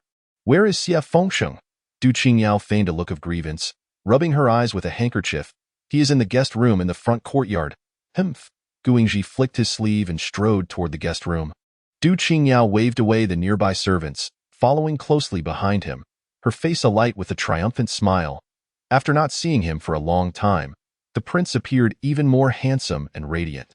This time, she would not allow the prince to be away for such an extended period again. Chapter 87. The mysterious guest versus the escaping concubine. Upon reaching the guest room where Xie Fengsheng was held under house arrest, Gu Yingji bellowed at the two guards at the door, "Get out!" The guards, hearing his voice, faltered and hastily retreated. Gu Yingji kicked open the locked door with a single motion. As Xie Fengsheng encountered him once more. Their gazes locked, and an inexplicable sense of the passage of time enveloped them. With a respectful gesture, he greeted the prince. Gu Yingji scrutinized him from head to toe, inquiring, "Are you injured?" "I am not." Xie Fengsheng replied, lifting his gaze to meet the prince's. "Your Highness, regarding that yin." His brow furrowed, hoping it was not a ruse to lure him away. Du Qingyao, witnessing their formal exchange, felt a surge of indignation. "What is wrong with the prince? I've already told him that Xie Fengsheng has been teasing me. Why does he appear so indifferent? Does he truly enjoy being made a cuckold?" "Your Highness," she exclaimed, pointing an accusatory finger at Xie Fengsheng, her voice tinged with a sob. "It was him. The other day, upon seeing me at Xiangmenlu, he deceived me into a private room, claiming you had something to discuss. Once I entered, he attempted to tease me. How can he still be your friend?" The moment her words fell, Xie Fengsheng was taken aback, only to breathe a sigh of relief moments later. Thankfully, it was a plot against him, not a scheme to draw him away. Gu Yingji, after hearing Du Qingyao's accusation and observing Xie Fengsheng's expression, could not help but laugh. Xie Fengsheng teasing Du Qingyao? That was, without a doubt, the most ludicrous joke he had ever heard. With such a splendid yin, how could Xie Fengsheng possibly be interested in Du Qingyao? At that moment, the two men exchanged knowing glances, recognizing the mutual disdain reflected in each other's eyes. And they shared a smile. Xie Fengsheng did not bother to defend himself, nor did the prince erupt in anger. They were both laughing, and that laughter carried an unmistakable irony. Du Qingyao was bewildered. Their reactions were anything but ordinary. "Enough!" Gu Yingji's voice rang out, laced with impatience and warning. "Du Qingyao, cease your words." As she reached to pull at his sleeve, he brusquely shrugged her off. "Your Highness, do you not believe my words? I command you to be silent." Gu Yingji finally snapped. "Du Qingyao, have you not looked in the mirror?" "What do you mean?" Du Qingyao touched her face, wondering if the prince insinuated that she was unattractive. "Enough?" "Yes." Wu Jian, relieved to no longer be the intermediary between the two, promptly summoned two sturdy matrons from outside to escort Du Qingyao away. She was seized by the arms, unable to move, attempting to argue further. A gust of air from Gu Yingji sealed her silence. At last, there was peace. Gu Yingji turned to the composed Xie Fengsheng and raised an eyebrow. "Shall we drink?" Xie Fengsheng glanced around the surroundings. "Here? To the study." "Very well." That I in Gu Yingji's study. The two men sat across from each other, reminiscent of old times, though this occasion was marked by drinking rather than a game of chess. Since that incident, this was their first opportunity to converse calmly. Both felt an undeniable bitterness in their hearts. The last time they sat here, they had shared thoughts of their beloveds, only to discover that they were, in fact, enamored with the same person. Gu Yingji chuckled awkwardly. "Had I known who your beloved was, I would have refrained from offering you advice. And you fancy a widow? Ha! I am still alive." Xie Fengsheng took a sip of wine. "I ought to have been more proactive to prevent the prince from seizing the opportunity." "What opportunity? She was always meant to be mine." Xie Fengsheng regarded him, wondering if the prince displayed such temperament before Yin. "How could I dare?" Gu Yingji cleared his throat. "I have already stated, you shall not refer to her in such a manner." Xie Fengsheng chose not to argue. Taking another sip of wine, the wave of bitterness surged within him. Regardless of her choice, he would respect her decision. Shaking his head, Gu Yingji filled his glass to the brim and drained it in one go. A jug of wine quickly diminished, prompting him to order another. They continued to drink, toasting until dawn. The following day, Xie Fengsheng departed. Before leaving, Wu Jian presented a substantial dossier of investigations. Each entry detailed the misdeeds Du Qingyao had committed within the royal residence. With this evidence, he could indeed seek a divorce from the princess. Gu Yingji's countenance darkened, as he instructed Wu Jian. "Inform Du Qingyao that if she wishes to spare the entire Du family from ruin, she should agree to the divorce." "Understood." As he rode back to Lianjiang City, Gu Yingji proceeded at a slow pace, fearing he might not be able to bear the outcome. Yet, He arrived at the gates of the royal villa. Standing outside, he felt a pang of trepidation. "Your Highness, why do you not enter?" Wu Jian inquired. Clenching his fists, Guingji struggled to maintain his composure, yet his legs would not move. The steward, sensing the disturbance outside, opened the door to investigate. "Your Highness?" Guingji scrutinized the steward's expression and asked, "Where is the princess?" The steward glanced at the sky. "Your Highness, at this hour, the princess should be within." Guingji's eyes widened in excitement, and he dashed inside. He hurried through the halls, even employing lightness techniques to reach Li Yunyan's door. Hearing her gentle breaths from within, he flung the door open. Li Yunyan turned in surprise, only to be enveloped in his embrace. "Yin Yin," Guingji's voice brimmed with the exhilaration of reunion. "How wonderful! You are still here." Li Yunyan struggled to catch her breath, pushing against him. "You are suffocating me. Let go." "I will not." Guingji's face radiated with joy. "Yin Yin, I am overjoyed. From this moment forth, I shall never let you go." "What are you so happy about?" Li Yunyan, unable to shake him off, resorted to stepping on his foot. "If you do not release me, I shall tread on you. I truly shall." Yet the next moment, her foot found no purchase, for Guingji silenced her incessant chatter with a fervent kiss, sweeping her into the inner chamber. He placed her upon a newly crafted rocking chair. And Li Yunyan gasped in surprise. Chapter 88. The Mysterious Guest versus the Escaping Concubine. 25. The rocking chair was plushly padded, offering exquisite comfort. She clutched the armrests tightly, fearing she might be jostled off balance. Gu Yuji, with a mischievous tone, gently rocked her. "Yin Yin, do you like this rocking chair?" "Not at all. It makes my head spin." She pushed against his arm with her feet, signaling him to cease. His laughter resonated softly. "I had the craftsman make this specifically for you. Oh, you not enjoy reading novels? Lying here while reading will be quite pleasant." Li Yunyan traced the texture of the rocking chair, nodding with a hint of pride. "Well, it is acceptable." With tears in his eyes, he gazed at her smiling face, leaning down to kiss her. "Yin Yin, I love you. You are the sole occupant of my heart. Shall we be together henceforth?" Yes. This time, he successfully divorced Du Qing'aod. Li Yunyan had initially anticipated a retaliation from the Du family, only to be surprised when they, having received Guingji's subtle hint, proactively petitioned the emperor for the divorce. It seemed that the interests of the family took precedence over those of the daughter. 3 months later, the Imperial edict officially bestowed the title of Qingyang Princess upon Li Yunyan. By now, she had come to understand that she and Xie Fengsheng were no longer fated to be. Liu Yingji was, in truth, a commendable man, and she gradually found herself moved by him. Her lingering attachment to Xie Fengsheng diminished day by day, transforming into genuine blessings for him.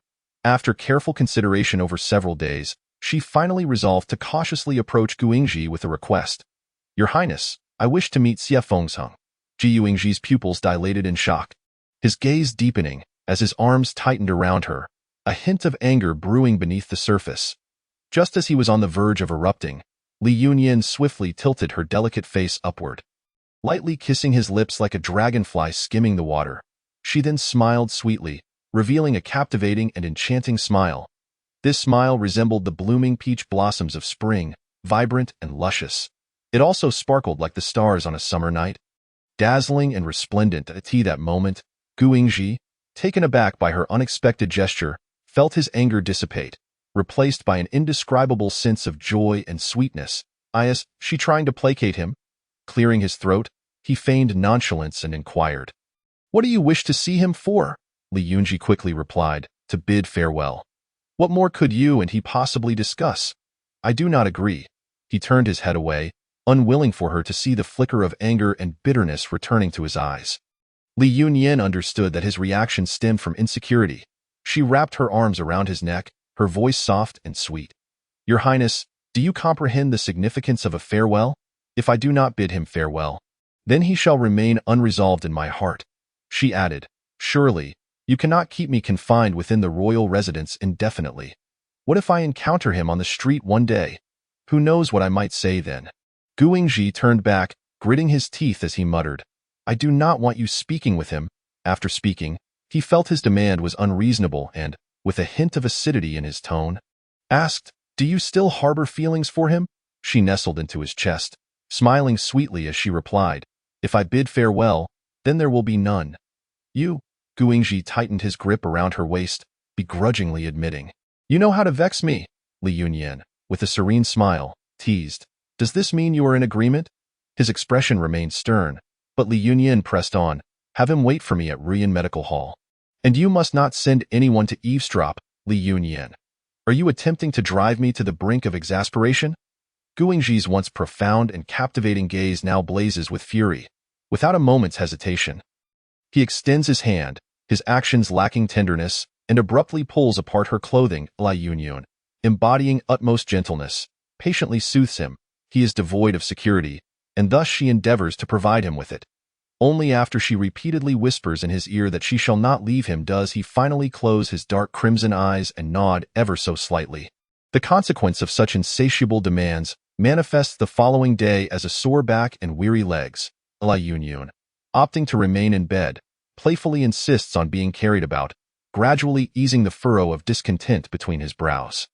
Regardless of Guingji's willingness, having promised Li Yunyan, he fulfills his obligation. On the designated evening, he personally drives the carriage, escorting Li Yunyan to the entrance of the Ruyan Medical Hall. The hall, shrouded in darkness for some time, flickers with the gentle glow of candlelight. After assisting Li Yunyan down from the carriage, he bestows a fervent kiss upon her lips before reluctantly reboarding the carriage. I shall await you at the intersection ahead. You mustn't linger too long. His gaze bears a warning, laced with profound displeasure. Li Yunyan nods with a smile, softly teasing, understood. You jealous tyrant. Satisfied to a degree, he casts a glance at the medical hall before cracking the whip. The carriage gradually receding into the distance. Taking a deep breath, Li Yunyan finally steps inside. The Ruyan Medical Hall is her personal domain. Although she is currently not in operation, the sign remains, and all items within are undisturbed. A small door remains, through which Li Yunyan, slender in stature, effortlessly enters. Xie Fengxing occupies the position he used to frequent, a pot of tea and 2 plates of pastries already prepared at his side. Have you been waiting for long? Li Yunyan approaches and naturally takes a seat beside him. I arrived not long ago, he replies, his voice as melodious as ever, effortlessly pouring her a cup of tea. They have not met for quite some time, yet their reunion does not necessitate formalities. Li Yunyan surveys him with an unguarded gaze. Over the span of 2 years, he appears more composed, though his physique remains as slender as ever. Extend your hand, she requests. Xie Fengxing instinctively complies, but as he perceives her intent to take his pulse, he places his wrist on the table, attempting to obscure the truth. I have adhered to your advice, consuming 3 meals daily and ensuring my knees remain warm. Upon observing his pallor, Li Yunyan discerns something amiss with his health and directly flips his wrist, probing with her fingers. Moments later, her voice, laced with concern, queries, Are you unable to find rest at night? Xie Fengxing's gaze flickers momentarily before he calmly responds, Family matters are demanding. At times, I become so engrossed that I neglect sleep. After speaking, he lowers his gaze, his long eyelashes casting shadows that meld with the dark circles beneath his eyes. Li Yunyan grapples with her emotions, contemplating whether family affairs could truly consume one to the extent of sacrificing sleep. Does he not have an elder brother to assist him? Nevertheless, she hopes his words ring true, believing that once the chaos subsides, his sleep will normalize. Turning her back to him, she rummages through her supplies. And upon facing him again, she holds a handful of pills. She unwraps a restorative pill, offering it to him. Eat this. Xie Fengxing recognizes the familiar remedy, accepting it and savoring its dissolving warmth, feeling his weary body surge back to life. Li, your medical skills are unparalleled, he praises with a smile. She hands him the remaining pills, earnestly advising, the restorative pill should be taken when you feel overwhelmed. The sleep aid will ensure you slumber until dawn. Thank you. He carefully accepts the pills, treating them with reverence as he places them in his pocket. Once he has accepted them all, Li Yunyan admonishes him again. These medicines are solely for you. Do not share them with anyone. Her frugality stems from a desire not to waste the valuable items within her supplies. Yet Xie Fengxing chuckles at her words. He smiles charmingly. Indeed, I shall heed your counsel. Dearly, Li Yunyan, racking her brain for additional remedies to alleviate her feelings of guilt, hears his gentle voice inquire. I hear you are to become the princess of Qingyang? Yes, she nods slightly, her heart heavy with remorse. "Congratulations," he says sincerely. "Thank you. Are the 3 children well?" "They are thriving and have now begun their studies." "That is splendid to hear." An uncomfortable silence envelopes them as he gazes at the teacup before him. Lost in thought, Li Yunyun, unsure of what to say, sips her tea in silence. Just as she prepares to bid him farewell, Xia Fengsheng breaks the stillness with a light laugh, adopting a teasing tone. "You know, when I learned I could meet you today, I inadvertently made a fool of myself." Li Yunyun watches him quietly, waiting for him to continue. He chuckles. "Although I knew it was impossible, I couldn't help but think, what if you wanted me to take you away?" Realizing he has drifted off, he smiles faintly. "I was quite excited, preparing many things, though it seems they shall go unused now." Li Yunyun's heart clenches, and she quickly lowers her gaze. She once entertained such thoughts, imagining a daring escape from the courtyard, whisking him away to roam the world together. Yet, ultimately, she failed to keep her promise. Xia Fengsheng turns to her, his eyes filled with tenderness. "Yin Yin, do not be sorrowful. Witnessing your happiness is enough for me. 2 years ago, I was too weak to protect you. Had you followed me, you would have endured great suffering. The prince is a man far more suited to you. From the moment I saw him enter that room, I knew I had lost. Yin Yin, it is not your fault. I simply was not worthy of you."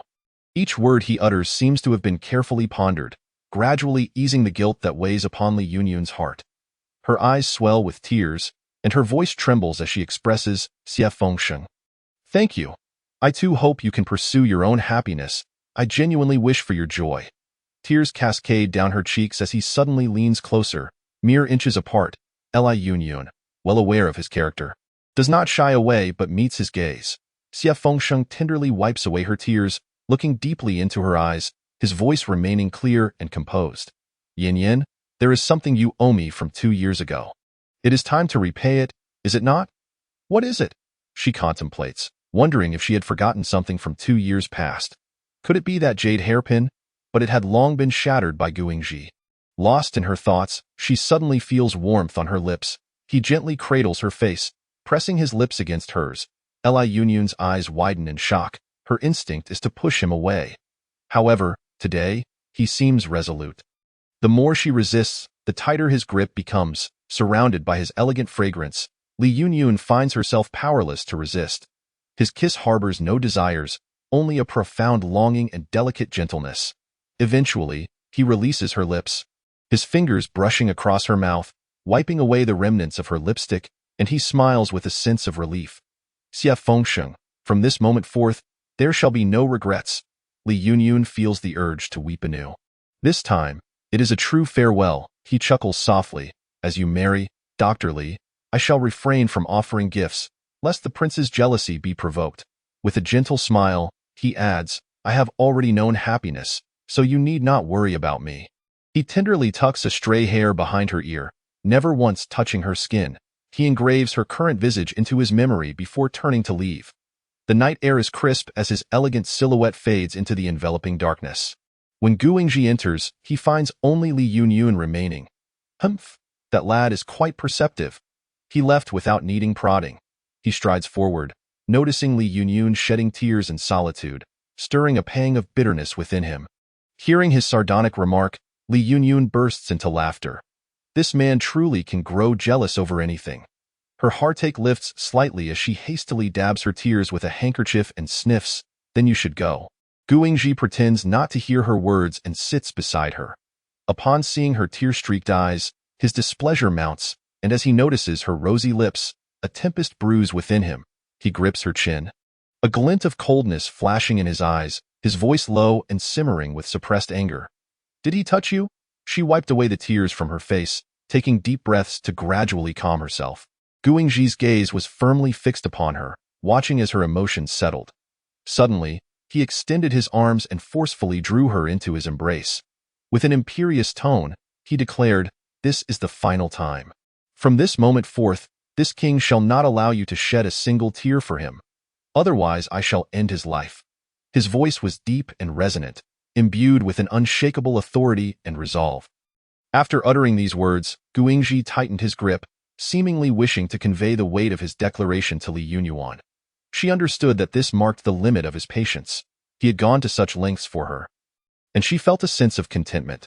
Not wishing to test his boundaries, she tilted her head back in his arms and smiled alluringly at him, exclaiming, "I shall heed my husband." Guingji was caught off guard by her call of husband and immediately lowered his head to claim her lips in a fervent kiss. This kiss was like a tempest, relentlessly invading her. Li Yunyuan found her back pressed against the cold, hard chair, discomforting her. She pushed against him, murmuring, "No, it hurts." Guingji was well aware of her delicate nature. If the surroundings were uncomfortable, she would not acquiesce. He suppressed the fire within him and carried her out of the clinic that had witnessed so much between them. Qingyang City still required Guingji's governance. Neither the emperor nor the imperial concubine would permit him to abandon his fief and reside elsewhere. Aware that she disliked the former Qingyang prince's residence, he sought out a splendid location within Qingyang City, determined to craft a brand new mansion solely for the two of them. This land lay nestled between verdant mountains and clear waters, its serene environment reminiscent of a paradise. Surrounding it were lush trees and vibrant blossoms. A gentle breeze wafting in, carrying refreshing scents. Nearby, a crystal-clear stream flowed, its surface shimmering with glistening lights. Such beauty was invigorating, perfectly aligning with Guingji's thoughts. Only a place as ethereal as this could be worthy of the woman he cherished. The entire mansion was grand in scale, exuding a majestic aura. The main structure adopted a traditional Chinese style, with flying eaves and intricate bracket sets, showcasing an ancient elegance. The courtyard cleverly incorporated elements of Jiangnan gardens, with pavilions and towers arranged in harmony, winding paths leading to secluded spots, exuding a unique charm. The wedding ceremony between Li Yunyuan and Guingji was held within this brand-new mansion. The residence was adorned with festive decorations, radiating joy and happiness throughout. Meanwhile, Yuner, Huir, and Shir were ecstatic, their faces beaming with radiant smiles as they sat at the high table, led by the noble consort, receiving the guests who came to celebrate. The rooms for the three little grandchildren were prepared, while the son and daughter-in-law were encouraged to enjoy their new life in their mansion, hoping they would soon present her with more grandchildren. As night fell and the lights twinkled, the once bustling mansion gradually returned to tranquility. At that moment, Guingji, clad in a striking red wedding attire, stepped firmly into the bridal chamber. His stature was as upright as a pine tree, his handsome countenance exuding a rugged charm, as if he had stepped out of a painting. Inside, Li Yunyuan sat quietly on the edge of the bed, adorned with a red veil, resembling a blooming flower in all its splendor. The room was infused with a faint fragrance, the red candles burning brightly, casting a warm and romantic glow throughout the space. In the flickering candlelight, their silhouettes danced, creating a picturesque scene before their eyes. They gazed into each other's eyes, and through the delicate veil, it seemed they could feel each other's fervent gaze. Time appeared to stand still in that moment. Everything else faded into insignificance, leaving only the two of them. Guingji eagerly lifted her veil, revealing a face more radiant than a flower. Smiling sweetly at him, he held her tightly, as though wishing to merge all his emotions into that embrace. His voice trembled slightly, filled with boundless joy and excitement. "Yin Yin, I have finally fulfilled my wish of bringing you home. You have truly become my princess." At that moment, his heart overflowed with happiness and contentment. She had once struck him, bitten him, scolded him, and hated him. Yet now, clad in a magnificent bridal gown, she sat willingly upon their wedding bed, smiling at him. This could only evoke unparalleled delight. His embrace was so tight that Li Yunyuan felt as if he were trying to meld her into his very being. She gently pushed against him, gasping, "Let go. I can't breathe." Reluctantly, Guingji released her, only to see Li Yunyuan supporting her head with her hand, appearing as if she might faint. "Yin Yin, what is wrong?" Li Yunyuan replied. "Hurry, help me take this off. It's so heavy." Such words were not deemed appropriate on the wedding day, yet Li Yunyuan had always been straightforward. Guingji chuckled softly as he helped her remove the jewelry from her head. "Is it better now?" Li Yunyuan felt as though her head had suddenly lightened by several pounds. She joyfully twisted her neck and then pulled out the last pin securing her hair. Her lustrous black hair cascaded down to her waist like a waterfall, gently brushing against her snow-white skin, enhancing her already exquisite beauty. Even though Guingji was accustomed to her presence, he was still captivated by her allure. Li Yunyuan exhibited no shyness befitting a new bride. She shed the cumbersome decorations and made her way to the adjoining hot spring bath, yearning for a refreshing soak. Jiu Ingji's eyes lit up instantly as he followed her inside. As Li Yunyuan stepped into the bath, she couldn't help but marvel at its opulence.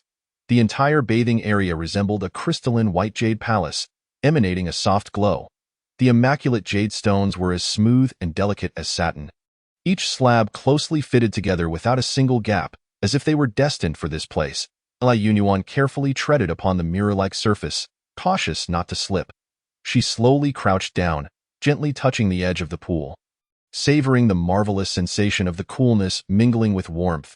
The moment her fingertips brushed against the surface, an indescribable comfort enveloped her, and she could hardly wait to immerse herself in the water.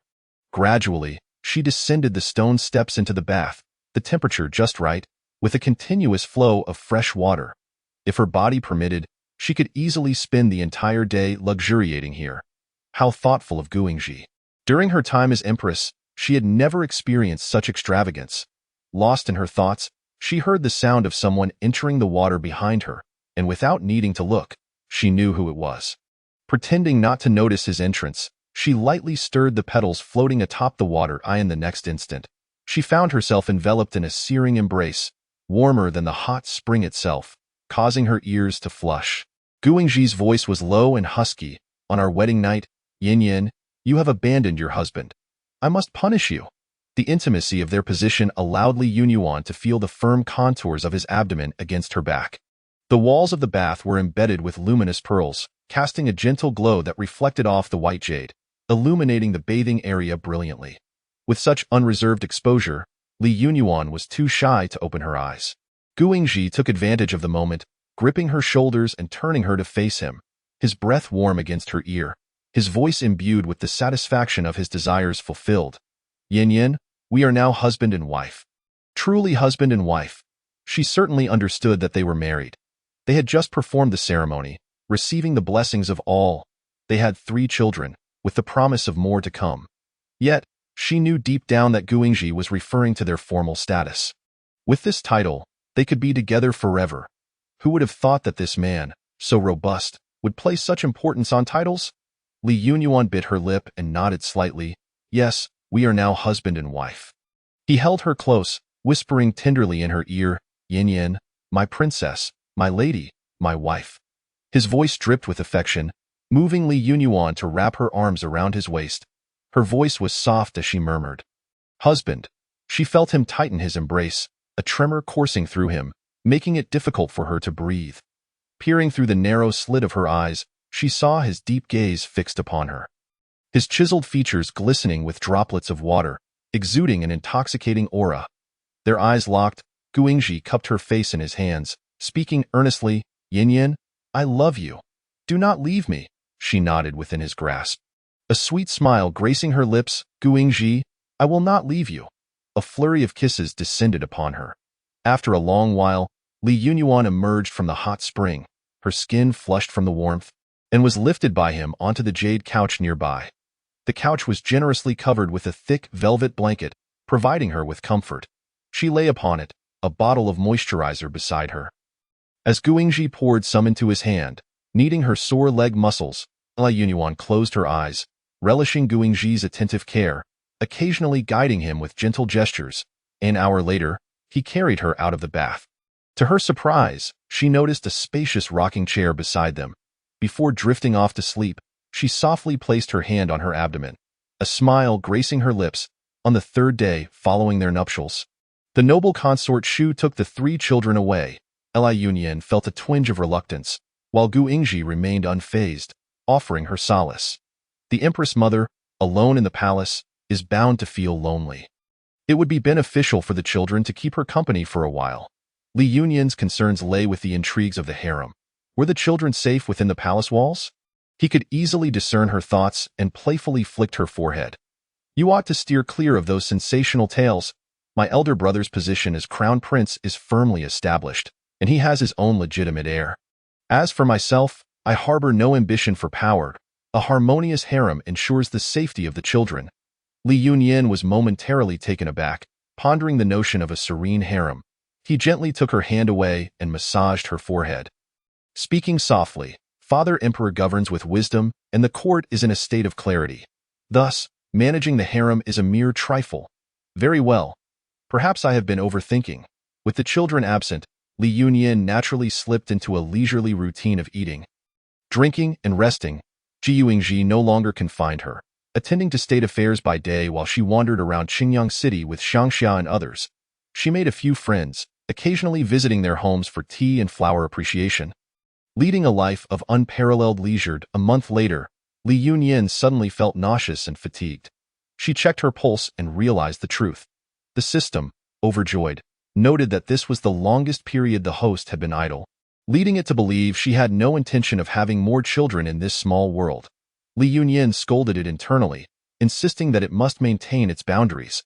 The first child was born for survival, while subsequent births depended entirely on whether she found the right partner. If there was no one she cherished, what was the point of prolonging her existence in this small world? So, the host was hesitating whether to continue having children with Gu Yingji or to pursue Xie Fengsheng. Is that why it took so long? One could say that, she replied. But rest assured, dear system, I cherish every life I bring into this world and will not squander it. Regardless of the world I inhabit, I shall strive to accomplish my tasks and love wholeheartedly. The system is overjoyed. You are truly the best host I have encountered. Li Yunyin raised an eyebrow and inquired, then can you tell me if there are any hidden tasks in this small world? Hee. The system deliberated before responding, Host, the hidden task in this world has already been completed in advance by Gu Yingji. Oh? What task is that? The hidden task is to fulfill the original owner's wishes. There are 3 wishes. First, to escape from the landlord's household. Second, to take revenge on her drunken father. Third, to lead a happy life. She could understand the first and third wishes, but the second. During dinner, Li Yunyin tugged at Gu Yingji's sleeve and asked, Have you done something behind my back that you haven't told me? Gu Yingji's eyes flickered with a mix of emotions. This was indeed a loaded question. He contemplated kissing her to deflect, but Li Yunyin blocked his lips. Her voice was laced with temptation. If you tell me, I shall share a piece of good news. His eyes sparkled with curiosity. What good news? Li Yunyin turned her head away. If you don't tell the truth, that good news may very well transform into bad news. The allure was too strong. Gu Yingji scratched his head, ultimately conceding. All right, but you must promise not to be angry. Very well. I won't be angry. After a moment of hesitation, Gu Yingji confessed, I have expelled all of Xie Fengsheng's influence from Qingyang City. Li Yunyin's brows lifted in surprise. This was an unexpected delight. She maintained her composure and prodded, and what else? Also, I have purchased all those shops you frequently visited, and, he racked his brain, for those who dared to leer at you. I had them beaten up. Does that count? Li Yunyin rolled her eyes, uninterested in his foolish endeavors. Focus on the past? The past? Oh, when we were in Lianjiang City, I dealt with all those unsavory suitors who expressed interest in you. I took care of them personally. Seeing that she was not upset, Gu Yingji grew increasingly proud of himself. Li Yunyin, realizing he had nothing useful to offer, directly inquired, What have you done about my drunken father? Gu Yingji's expression shifted slightly. After all, he was her biological father, and she might hold him accountable. Li Yunyin leaned on the table, resting her chin in her hands, her eyes sparkling with mirth. Speak freely. I won't blame you. I simply wish to know if he received his due retribution. He studied her for a moment and, finding no trace of reproach, spoke boldly. He is a drunkard. When I found him, he was boasting about selling you for a good price, claiming that if he ran out of money, he would come to you for more, and if you refused, he would sell you again. I took him in and questioned him about you, but he seemed utterly indifferent to his daughter. And then you killed him? Not quite. He is, after all, your father, so I tossed him into a brothel instead. Since he loved to drink, I had someone accompany him with drinks day in and day out. Eventually, he glanced at her expression. Eventually, I received word that he had drunkenly passed away. Li Yunyin chuckled. A drunkard who loved to drink should indeed meet his demise in a vat of liquor. This method resonated with Gu Yingji's wild and reckless style, with laughter dancing in her eyes. She spoke softly, Husband, thank you. You have fulfilled my wish. Gu Yingji embraced her. At that moment, I merely wished to avenge you. When I learned of his death, I feared you might blame me. She nestled into his chest. You avenged me. How could I possibly blame you? He tightened his hold around her. Yin Yin, you have asked me everything. So what is your good news? Li Yunyin grinned widely, sitting up and gently placing his hand on her abdomen. Gu Yingji initially misunderstood, asking, Is your stomach hurting? Or is it that time again? Li Yunyin laughed at his foolishness, her eyes gleaming with excitement. Take another guess. He pondered seriously, connecting it to matters of her stomach, and his eyes began to shine brighter. However, recalling her previous mention of her health issues, he hesitated to voice his thoughts. Li Yunyin playfully nipped at his chin, refusing to keep him in suspense any longer. You fool! I am with child. Really? His previously calm eyes ignited with immense and fervent joy, transforming him into a figure trembling with exhilaration. His voice involuntarily rose an octave. Yin Yin, is it true? You are really pregnant again? He seemed unable to comprehend the news, staring at her wide-eyed, hoping to find even a hint of jest or deceit on her face. Yet, when he met Li Yunyin's gentle and resolute gaze, the last shred of doubt in his heart evaporated. At that moment, boundless joy surged within him like a tidal wave, leaving him almost breathless. This news was the most precious gift bestowed upon him by the heavens. He held her tightly, his voice slightly choked. Yin Yin, you previously mentioned your health was compromised. I never considered we would have another child. Li Yunyin had already prepared her response. I have been nurturing myself for the past few years. In the other courtyard, everything I needed was at hand, and my health has significantly improved. Will this pregnancy endanger your health again? If so, Li Yunyin quickly covered his mouth, shaking her head firmly. No. Have you forgotten I am a physician? Both the child and I will be safe and sound. Very well. He embraced her again, vowing, Yin Yin, this time, I will not leave your side for even a moment. I shall ensure you do not face any hardships alone. I will protect you and guarantee your peace of mind during childbirth. She nodded gently in his arms. I know. I trust you. Gu Yingji indeed kept his promise, remaining ever by Li Yunyin's side, even conducting state affairs within the confines of her chamber. Whenever Li Yunyin expressed a desire to venture out, he would be on high alert, providing close protection and dispatching a team of guards to escort her, causing the townsfolk to tread cautiously. 3 months later, Li Yunyin's abdomen swelled as if inflated, once again bearing triplets. With the Empress Mother's arrangements, Gu Yingji's spirit relaxed somewhat, allowing him to sleep more soundly at night. Li Yunyin, feeling guilty for previously scaring him, resolved to comfort him properly. Yet, the ever-demanding Gu Yingji stubbornly resisted any advances, sweating profusely without daring to touch her, leaving Li Yunyin feeling frustrated and eager to bite him. Chapter 93. The Mysterious Guest versus the Escaping Concubine. 30. Under the impenetrable protection and meticulous care, Li Yunyin safely delivered 2 daughters, and ASO and IT. Had been a long time since she had seen the 3 children. Upon their reunion, she felt they had grown taller, more sensible, and far more disciplined. The Empress Mother had truly educated them well. The noble consort Shu joyfully cradled her 3 freshly born grandchildren, showering them with affectionate kisses. While humbly stating, these 3 are inherently well-behaved, it has been effortless for me to care for them, and even His Majesty holds a fondness for them, frequently requesting that I take them to the study for his delight. With a playful tap, Consort Shu admonished him, You are already a father of 6, yet you speak so thoughtlessly. Be wary, lest your father discover this and impose punishment upon you. Gu Yingji rubbed his head and chuckled foolishly, genuinely believing that with so many children, Yin Yin's gaze was solely fixated on the little ones, leaving no room for her husband. Consort Shu shook her head in exasperation and engaged in light-hearted conversation with Li Yunyin, saying, In the days before Yingji had children, I was constantly troubled, fearing he would live out his days in solitude. Thankfully, with your arrival, you have brought me 6 delightful grandchildren, and now I have no worries whatsoever. It is merely luck that my daughters-in-law are doing well. Moreover, I owe much to the care of the Empress Dowager. The experienced nurses you arranged have taken excellent care of them, thanks to their assistance. My daughters-in-law were able to deliver so smoothly, Li Yunyin exclaimed, then took Gu Yingji's hand and showered him with praise, and the considerate care of the prince has granted me a profound sense of security throughout my entire pregnancy. Each day has been filled with happiness, free of worries. Both Guingji and consort Shu beamed with delight from her compliments, laughing as they bent down to play with the children. The atmosphere was suffused with warmth and joy, as if the very air had become sweetened. Observing the concern on her face, Li Yunyun devised a solution.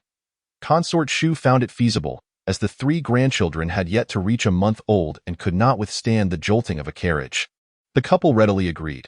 However, as the new year approached, Li Yunyun suddenly felt unwell, and upon taking her pulse discovered she was pregnant once more.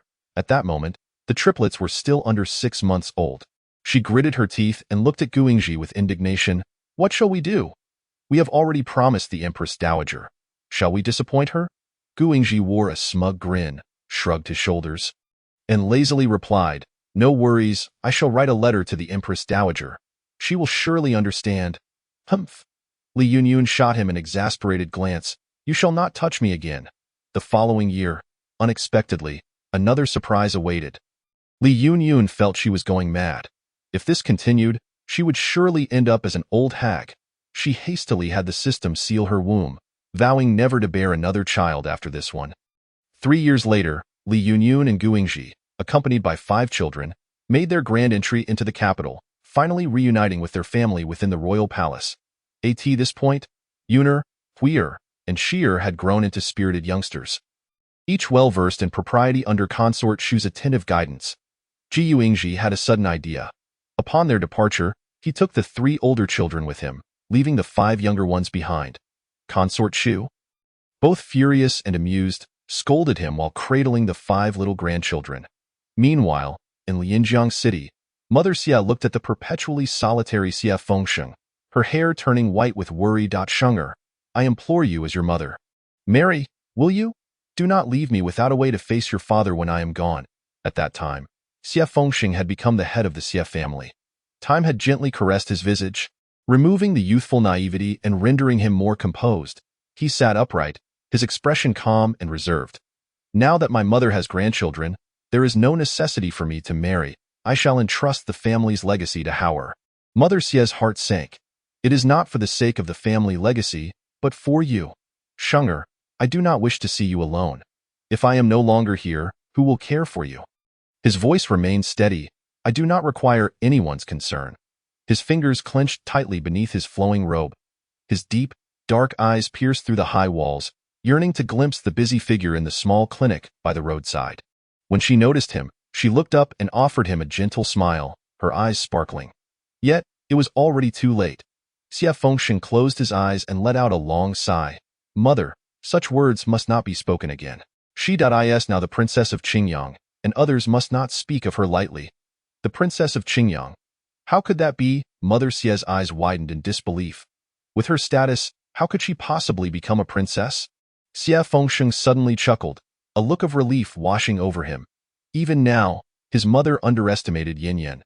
If she had truly followed him, he gazed at Mother Xia, his expression devoid of sorrow or joy. "Mother, I have said it before. She is wonderful, and it is I who am unworthy of her. How can this be?"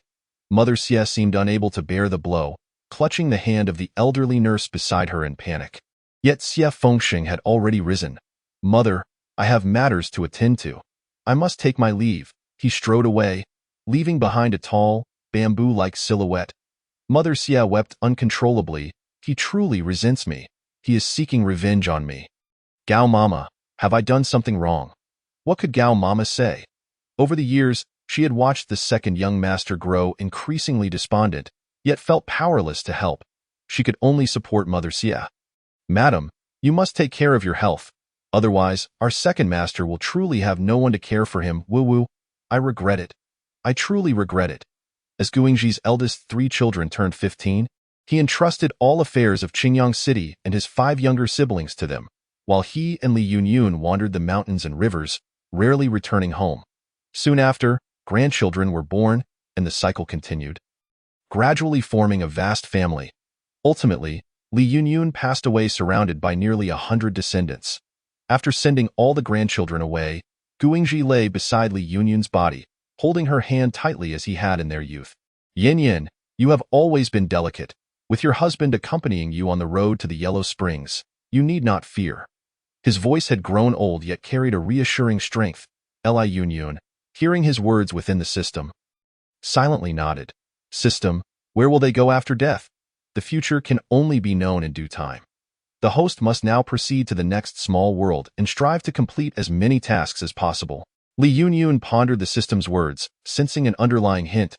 She and the system were in the same boat, and its encouragement for her to complete more tasks must have its reasons. System, please disable my emotions. Emotion shielding in progress. Shall we proceed to the next small world? Li Yunyun's gaze gradually regained its tranquility. Yes. Chapter 94. My husband is 9,000 years old. Li Yunyun slowly opened her eyes. A blinding beam of sunlight piercing through, momentarily rendering her vision a haze of white. She instinctively furrowed her brow and raised her hand to shield herself from the glaring light. Squinting, she endeavored to acclimate to the sudden brightness. Attempting to discern her surroundings, that little palace maid. Come here, a palace maid?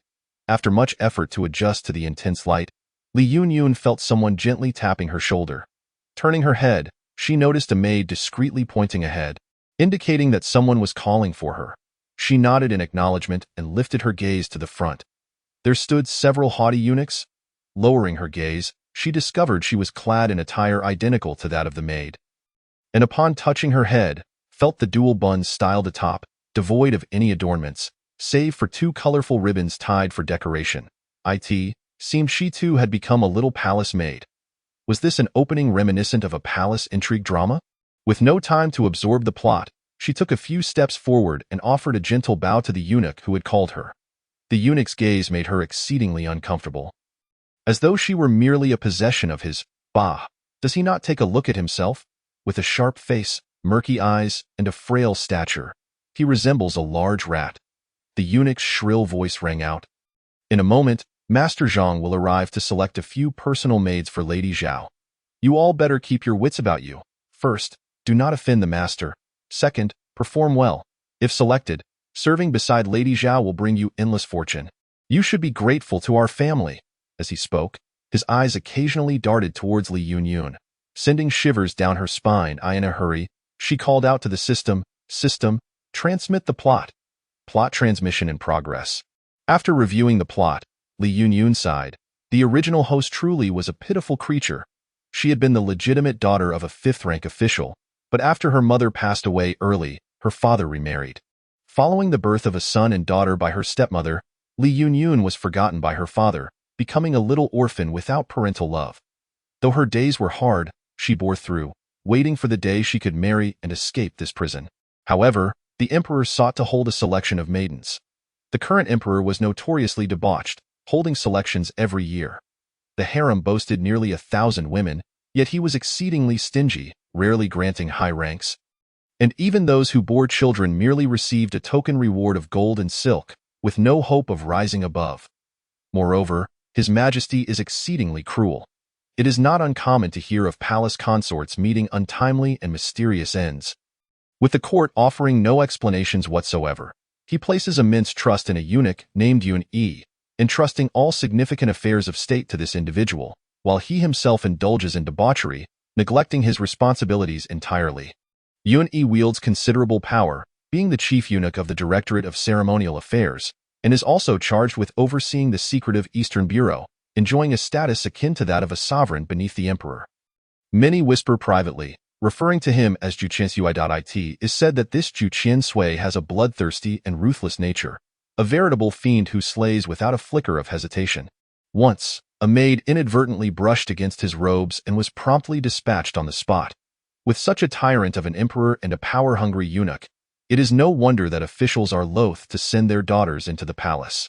This time, it was the turn of Li Yunyun's family. Her half-sister was unwilling to participate in the selection, which brought her elder sister to mind. However, they feared that Li Yunyun, with her beauty, might win the emperor's favor and subsequently turn against them. Thus, they bribed the eunuch responsible for the selection to ensure that Li Yunyun was eliminated before her audience with the emperor. Those who failed in this round of selection would not be allowed to return home but must remain in the palace as maids. They were also apprehensive that if Li Yunyun performed well as a maid, she might be chosen by the favored Zhao Beauty. Zhao Beauty is currently the emperor's most beloved consort, known for her narrow-mindedness and malice. She cannot abide anyone more beautiful than herself, and the maids in her service are all of mediocre appearance. Consequently, the original owner of Li Yunyan's identity was condemned to a life of darkness within the palace. Forced to undertake the most arduous and menial tasks, perpetually hungry and poorly clothed, ultimately tormented to death by various eunuchs, Li Yunyan furrowed her brow, suppressing her inner fury, and calmly surveyed her current predicament. She realized that she had just been summoned by that eunuch and was now standing foremost among the assembly. If the chief eunuch were to arrive, he would see her at first glance. This was hardly the time to occupy the center stage. Li Yunyan quietly shifted her feet back, attempting to retreat to her original position. The eunuch emitted a disdainful grunt. How ridiculous! Standing in such a prominent position, even if she wasn't selected, she would surely provoke the ire of the chief eunuch. The obvious targeting made it clear to Li Yunyan, without the need for investigation, that the eunuch in question was the one bribed by her stepmother and half-sister. She etched his face into her memory. A rat spirit. Just wait, you scoundrel. As Li Yunyan seethed with vengeful thoughts, she heard two voices point. One was high-pitched and sharp. The chief eunuch has arrived. The other emanated from the depths of her mind. Ding. Outstanding mail detected. Please prioritize your mission, host, and actively fulfill your tasks. While Li Yunyan bowed alongside the others, she cursed inwardly. System, your lack of boundaries is becoming increasingly evident. Even eunuchs are not spared. The system promptly flashed a photo before her, explaining, Host, Yun E is a false eunuch. What a revelation! She gazed at the image presented by the system, revealing a strikingly handsome figure with a cold, pale complexion, his ice-cold gaze and thinly pressed lips, along with a neck that was meticulously concealed, exuded an aura of restraint. This was a type of dish she had never encountered before. Li Yunyan unconsciously raised her hand to touch her lips. Hoping she hadn't, he drooled. Yun E, sensing her subtle movement, cast a displeased glance in her direction. This maid was standing too prominently and lacked decorum, making it difficult to ignore her. Raise your head, commanded a voice that was both smooth and haughty, far more melodious than the croaky tones of other eunuchs. Li Yunyan, still lost in her thoughts, did not realize the command was directed at her. As she remained preoccupied with her mental musings, then she noticed a pair of black, gold-embroidered boots at her feet, which lifted momentarily to nudge her leg. You? Raise your head. Chapter 95. My husband is Ju Qian Sui Tu. Li Yunyan, having been singled out, remained unfazed and slowly lifted her gaze to meet his face. Yun E was even more handsome than in the photograph. His eyes were elongated, lips a vivid red, and a beauty mark at the corner of his eye stood out against his pale skin. Clad in a deep purple robe and adorned with a jade crown, he looked down at her with an air of superiority. Yun E regarded Li Yunyan's face with surprise, looking into her clear and innocent eyes. He frowned slightly. How could someone with such beauty be eliminated? The eunuch Yuanan, standing beside him, spoke, Everyone, please rise. Li Yunyan, unable to maintain her kneeling position, immediately stood up. The group of maids behind her gradually rose as well. Yun E felt a delicate fragrance wafting into his nostrils and discreetly took a step back. He raised his hand, casually pointing to several maids in the front row. When his finger brushed past Li Yunyan, it hesitated briefly before skipping over her and pointing to the next.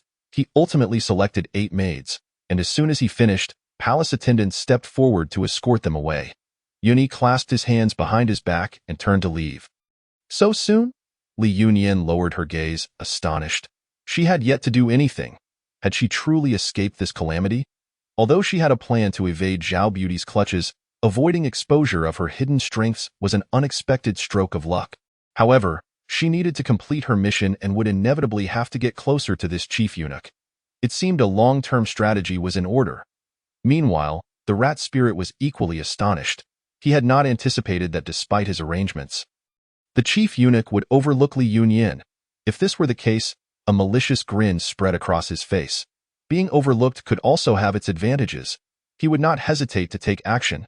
Li Yunyan felt nauseated by his gaze and thought, perhaps I should poison him tonight to incapacitate him? Just then, individuals approached from the direction the rat spirit had just departed. He hurriedly welcomed them with a sycophantic smile. Yuan An, does the chief eunuch have any further instructions? Yuan An's gaze landed on Li Yunyan, his emotions complex. This maid was to be taken by the chief eunuch. Without waiting for the rat spirit to respond, he directly instructed Li Yunyin, "Come with me." Li Yunyin was elated, bowing slightly before promptly following Yuan, and the rat spirit was left in place, stunned and somewhat panicked. It was common knowledge throughout the palace that the chief eunuch never required the services of maids. Why had he chosen Li Yunyin today? With her exceptional beauty, could it be that the chief eunuch had taken a liking to her and wished to share a meal? His heart raced, grateful that he had not yet had the chance to act against her. Otherwise, should she gain power, he would surely suffer the consequences. The chief eunuch's chosen one was someone he could no longer afford to target. And as for the silver he had collected from the Li family, he had no intention of returning it.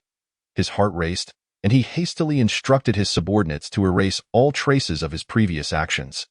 Li Yunyin followed Yuan until they arrived at a magnificent palace. The Ziyun Palace? It appeared grand and opulent. She wondered which master of the palace resided here. Could it be that the chief eunuch intended to gift her to another consort as a maid? Upon seeing Yuan, the servants within the Ziyun Palace bowed in respect. When they caught sight of Li Yunyin behind Yuan, they exchanged surprised glances, yet none dared to speak, quickly averting their eyes. Li Yunyin took note of the palace's layout, should she need to make a hasty exit in the future.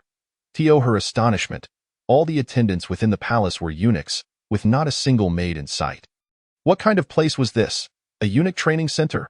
Lost in thought, Yuan led her into a main chamber, and as soon as she stepped inside, the door closed behind her. Li Yunyin felt no fear, for she saw Yuni seated within, engrossed in a small book, flipping through its pages. Observing his relaxed demeanor, could this possibly be his private quarters? How could a eunuch reside in such a grand palace? Li Yunyin approached. "Esteemed chief eunuch, this servant pays her respects."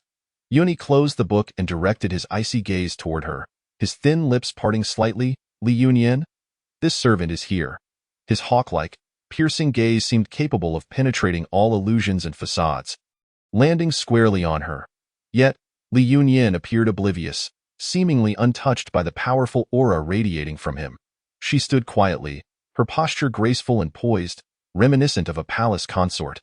After a prolonged silence, he coldly commanded, "Come closer to me." Li Yunyin stepped lightly towards him, her skirt swaying gently with her movements, exuding grace and charm.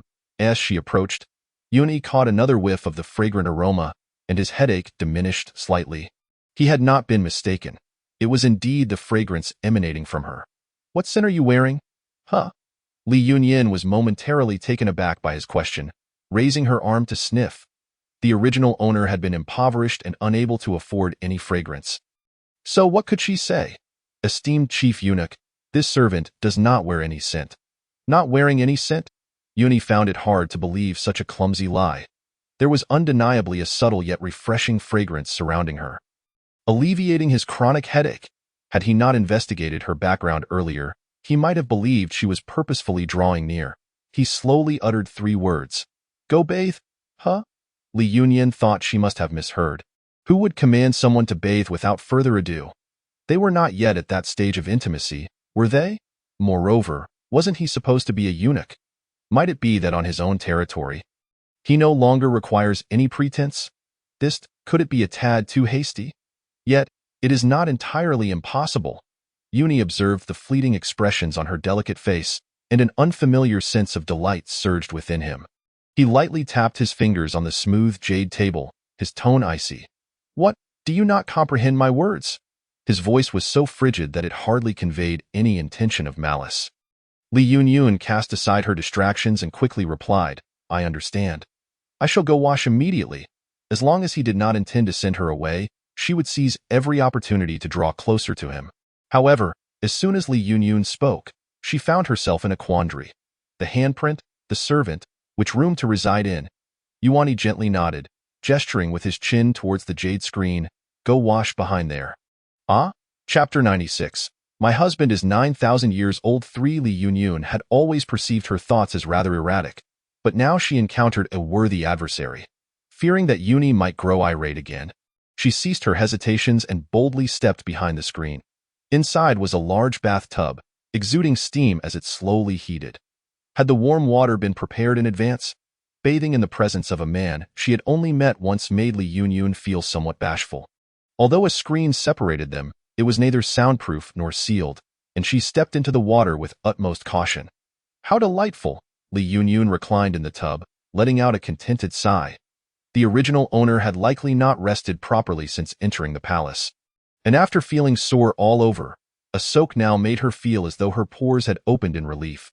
Yuani listened to the sounds from behind the screen, his long fingers rhythmically tapping on the table. Bemused to hear her enjoying herself. This little palace maid did not seem to fear him at all. Was she unaware of his identity, or was her intellect lacking? It must be the latter. For otherwise, she would not have been so woefully ensnared by her stepmother and stepsister. Feeling her bath had lasted too long, Yuan-yi could not help but voice his impatience. I did not summon you here for leisure. Oh, yes, master, I shall be quick. Li Yunyun, as if awakening from a dream, nearly forgot the task at hand. She stepped out of the bath, intending to retrieve her earlier discarded palace-maid attire, but her grip faltered. The garment fell into the bath, becoming soaked. With a small gasp, she became flustered. Yuan-yi, growing increasingly impatient, called out, Why are you taking so long? Just then, a head still steaming emerged from behind the screen, trembling slightly as she spoke in a hushed tone, Master, my clothing is wet. I have no other garments to change into. Yuan-yi closed his eyes, realizing he had overlooked this detail. The Ziyun Hall lacked spare clothes for palace maids. Sighing, he resigned himself to the situation, standing to retrieve a set of sleeping garments from his wardrobe. Approaching the screen, he raised his hand. Take this, thank you, master. Yuan-yi's attire was somewhat oversized for Li Yunyun's frame. She struggled to don it, cinching the waist and trouser ties tightly, then folding the sleeves and pant legs several times before it was bearable. Lowering her head, she stepped out from behind the screen, her voice barely above a whisper, Master, I am ready. Seeing her clad in his garments, Yuan-yi felt a peculiar sensation within him. It was not unpleasant, yet quite awkward. He lowered his head, leaning closer to her side to inhale her fragrance. It was still that enchanting scent. One more breath. Li Yunyun thought that at this moment, Yuan-yi resembled a pervert, and she dared not move, contemplating whether to simply pounce on him. Yuan-yi felt an unprecedented lightness in his head as he opened his cold eyes once more. Confirming, you truly have not used any perfume? No. Li Yunyun shook her head, her innocent eyes gazing at him. In that case. Yuan-yi slowly straightened, his tall figure towering over her. He casually remarked, then from now on, you shall be responsible for keeping me company at night. What? Li Yunyun felt as though she had exhausted all her surprises for a lifetime in that moment. Accompany him at night? What sort of development was this? Yuan-yi walked over to the intricately carved Wangwali wooden bed, gesturing with his chin, You lie down inside. Right now? Do not make me repeat myself. His voice rose slightly, as if to suggest that disobedience would not be tolerated. Oh! Li Yunyun hurriedly rushed to the bedside, removing her embroidered shoes and climbing into the bed. Unfortunately, there was but one pillow and one quilt on the bed. Li Yunyun did not dare to touch his pillow. Lying in the corner instead, attentively watching his expression, her fingers stealthily pulling the quilt to cover her abdomen. Seeing she was settled, Yuan-yi lay down beside her, his posture remarkably proper.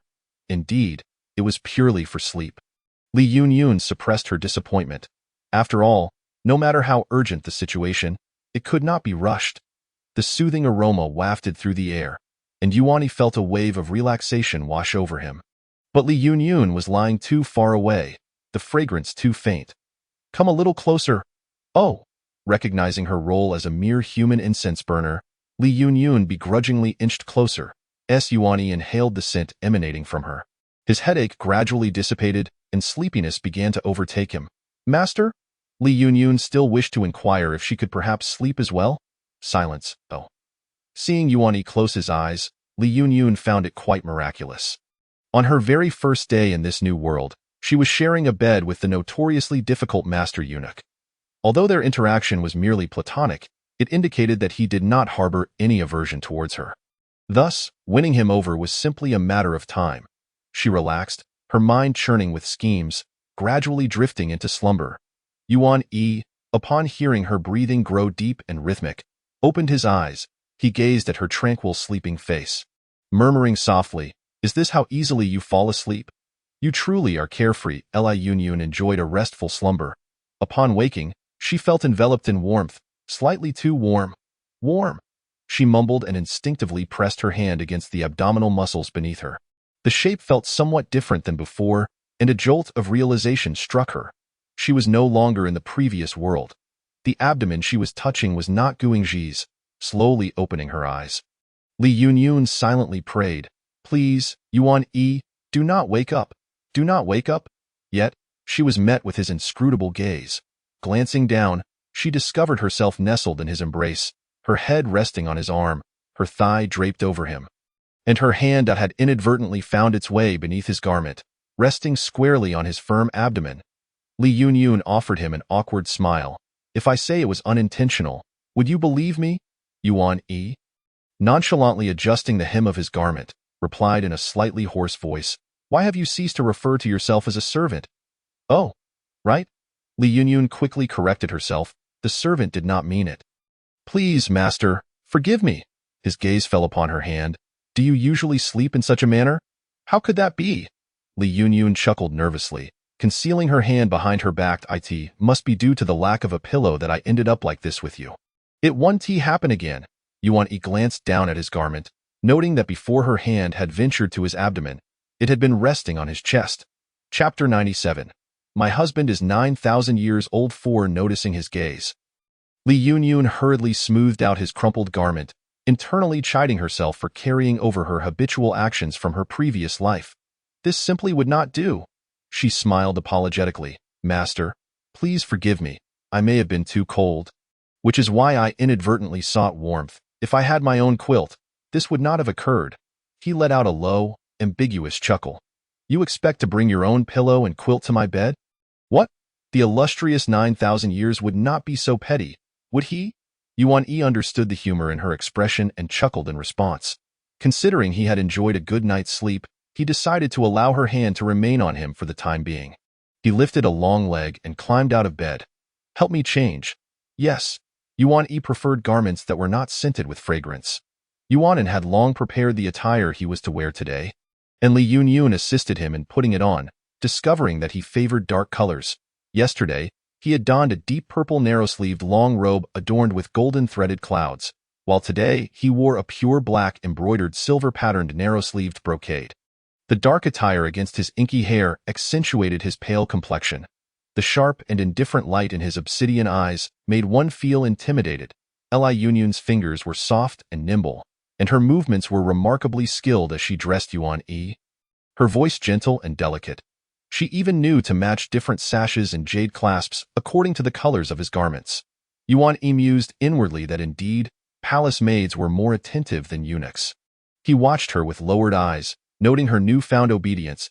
Li Yunyun beamed with delight. "Master, you flatter me. Serving the master and changing attire is my duty." Her smile lit up her face, her eyes sparkling with life, and a sense of pride radiated from her. Yuan Yi had never encountered a palace maid so audacious. Not only did she seem unafraid of him, but she also dared to meet his gaze directly, engaging him in lively banter.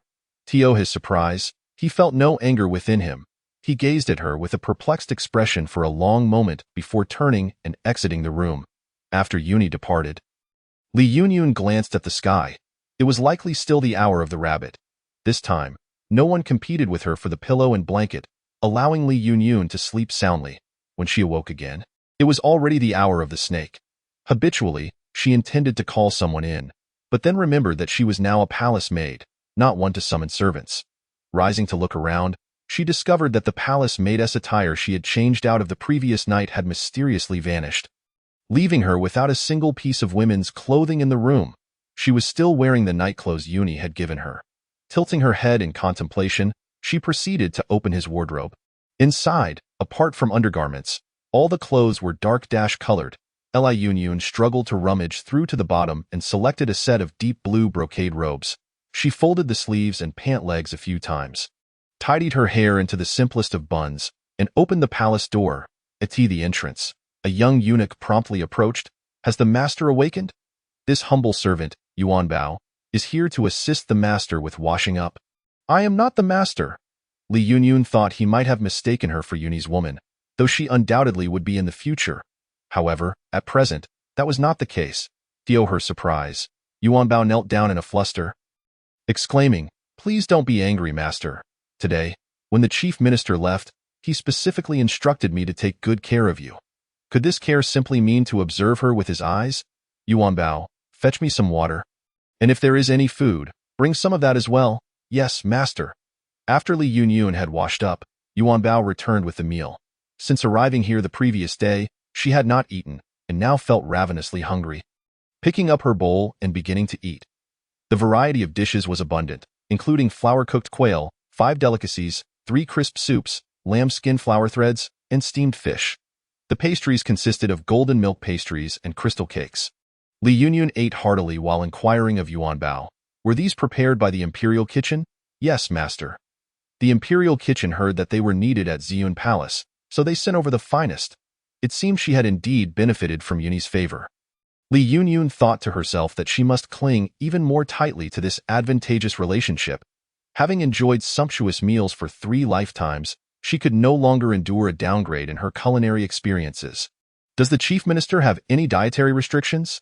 Yuanbao understood that the master wished to know the chief minister's preferences to serve him better in the future. Li Yunyun popped a cherry-sized golden milk pastry into her mouth. The palace food was exquisitely made, each pastry sized to be a single bite, ensuring no crumbs would scatter. Li Yunyun was very satisfied. After swallowing the pastry, she continued, "Are there any rules in Ziyun Palace? Are there places I should avoid?" Yuanbao pondered for a moment. The chief minister has always been lenient with the servants of Ziyun Palace.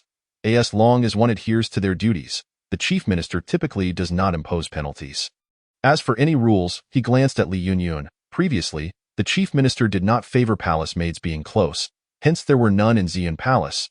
But now that you are here, it seems that rule no longer applies. Li Yunyun nodded, realizing that Yuni was not as difficult to serve as the narrative suggested. He likely just wished to conceal his secrets, thus necessitating a fade. After finishing the last bite of pastry, she clapped her hands and took a sip of tea to cleanse her palate. "Yuanbao, take me for a stroll to aid digestion, and let me explore Ziyun Palace." "Yes, master." Li Yunyun forgot that she was still clad in Yuni's garments and felt no hint of the caution and humility typical of a palace maid. She walked confidently ahead, akin to a cat surveying its domain. Her exploration quickly informed the entire Ziyun Palace of the arrival of a new mistress, one favored by the chief minister, even to the extent of wearing his clothing. Chapter 98. My husband is the 9,000 years old. Her tone was so natural that Yuni felt a twinge of guilt. Was it somewhat impolite to be angry now? He sighed inwardly, observing her for a while before furrowing his brow and asking, "What are you collecting the petals for?" Li Yunyun lifted the silver tray, smiling as she replied, "Oh, this? I'm going to brew pear blossom wine, and once it's ready, I'll let the chief minister have a taste." Her manner of speaking was quite informal, alternating between you and I, causing eunuch Yuanan to furrow his brows. He carefully gauged Yuni's expression, uncertain whether to reprimand her. Yet, Yuni was not angered, responding leisurely, "You certainly are at ease." Her eyes, bright and expressive, sparkled in the glow of the setting sun. Yuni decided not to dwell on it today. Merely giving a non-committal sound, she beamed, her eyes crescent-shaped with joy, and playfully ushered him into the room. The table was already set with dinner, all prepared in advance by the Imperial kitchen. After Yuni took his seat, Li Yunyun plopped down beside him, eagerly picking up her chopsticks and gazing at him with bright, eager eyes.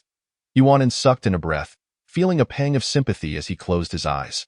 Contrary to the anticipated chaos, only the sound of chopsticks clinking against dishes filled the air. Seeing Yuni begin to eat, Li Yunyun joyfully joined in. The culinary skills of the Imperial kitchen were commendable. Each dish a feast for the senses, with not a single unpalatable item among them. As Yuni inhaled the delightful fragrance wafting from her, the fatigue of the day seemed to dissipate. He had slept well the previous night, and with the headache lessening during the day, his mood naturally improved, leading him to indulge Li Yunyun somewhat. What he rationally justified, Yuanan viewed as the chief minister's evident fondness for Li Yunyun. Determining that he must henceforth regard her with the respect befitting a mistress, Li Yunyun's manner of eating was always appetizing, and although Yuni did not typically indulge in excessive culinary pleasures, with her company, He found himself consuming more than usual. Upon finishing, he noticed that she was still eating. Curiously, he watched, eager to discover just how much she could consume. However, he soon realized something was amiss. "Is that clothing you are wearing belonging to me?" Li Yunyun nodded, swallowing her food with an innocent yet unapologetic expression. "I had no clean clothes to change into, but I couldn't very well go without wearing anything. So I daringly wore the master's." This? Yuni was momentarily speechless. Her tone suggested it was somehow his fault.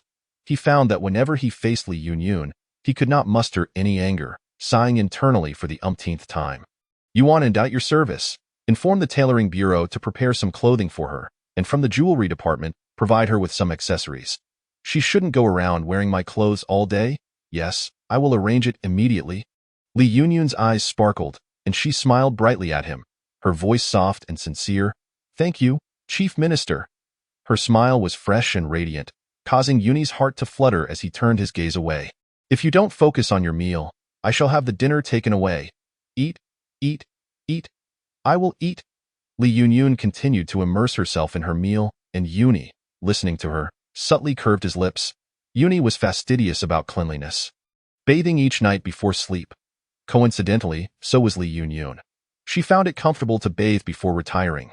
Water was changed twice in the palace, and the eunuch who entered to do so seemed overly timid. Not daring to lift his head, Li Yunyun naturally took a set of Yuni's undergarments from the wardrobe and slipped behind the screen. Yuni pinched the bridge of his nose but did not stop her. After washing her hair, she emerged with her hair wrapped in a cloth, dressed in a clean set of undergarments, and sat before the bronze mirror. "Master, may I use your jade comb?" Yuni looked up to find her seated on his stool, drying her hair with the cloth. Her movements were so natural, as if she were in her own quarters. Yuni felt any irritation dissipate, giving a casual in acknowledgement. Li Yunyun dried her hair until it was half dry, then used the comb to smooth it out, her arms growing weary.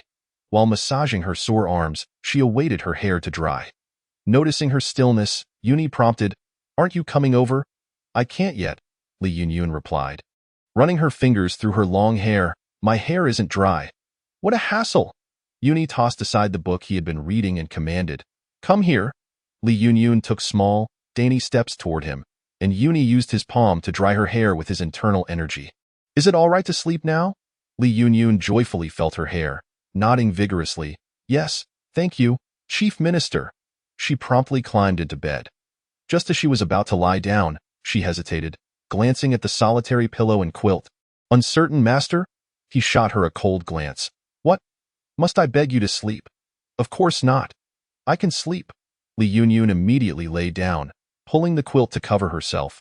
"I must cover up, or I will catch a chill." Yuni, having slept well the previous night, now lay awake despite being in bed. Soon, he heard Li Yunyun's steady breathing.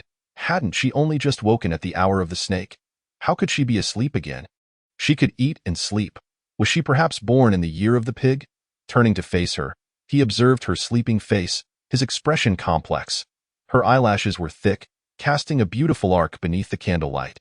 Her skin was flawless, with a delicate, straight nose, and her rosy lips gently parted, creating a mesmerizing curve with each breath, exuding an irresistible allure. Realizing he had been gazing too long, Yuni quickly composed himself and turned onto his back. However, this movement disturbed the sleeping woman beside him, causing her to murmur softly and roll over, pressing against him. Then he watched, wide-eyed, as that hand, as green as spring onions, was placed upon his well-defined chest. In the next instant, a foot was raised as well, the movement executed with such proficiency that it seemed as though it had been performed 1,000 times before. With the warmth of soft jade in his embrace, accompanied by an invigorating fragrance, Yuni was struck with a sense of panic. How many years had it been? His adoptive father had once advised him that if he wished to keep his secret hidden, he must regard himself as a true eunuch. He was to cultivate his character, neither perceiving himself as a man nor women as women. He had always believed he was succeeding splendidly, but now? He cautiously lowered Li Yunyun's hands and feet, silently reciting the classic of purity. Yet it was not long before she entwined herself around him again. With no other recourse, Yuni mimicked her actions. Lifting a leg to secure her hands and feet beneath his OWN.AT last, She lay still. Chapter 99. My husband is 9,000 years old. 6. When Li Yunin awoke, she felt her hands and feet were numb. Fortunately, she did not find herself in Yuni's embrace. She opened her eyes, discomfort as she stretched her limbs, then turned to look beside her. There lay Yuni, dark circles under his eyes, regarding her with an expression of utter disbelief. My lord, did you not sleep well last night? Ha! He could hardly dare to sleep. Li Yunin, nervous, raised her hand to scent herself, wondering if the fragrance he favored had dissipated. Was he unable to sleep? Would he dismiss her now? Yet, she could not detect her own scent.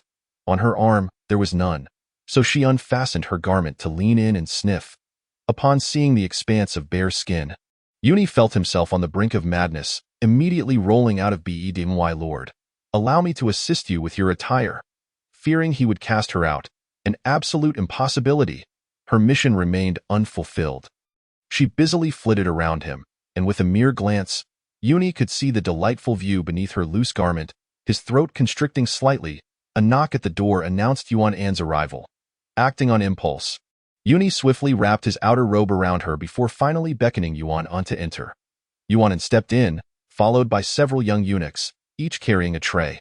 Master, Lady Li, the tailoring bureau and the Department of Treasures have worked overnight to prepare 4 sets of garments.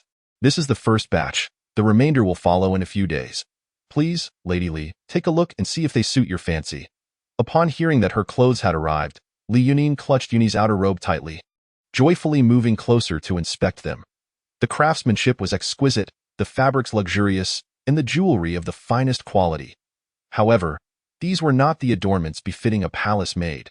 Judging by the material and workmanship, they were likely garments meant for the higher-ranking concubines of the palace.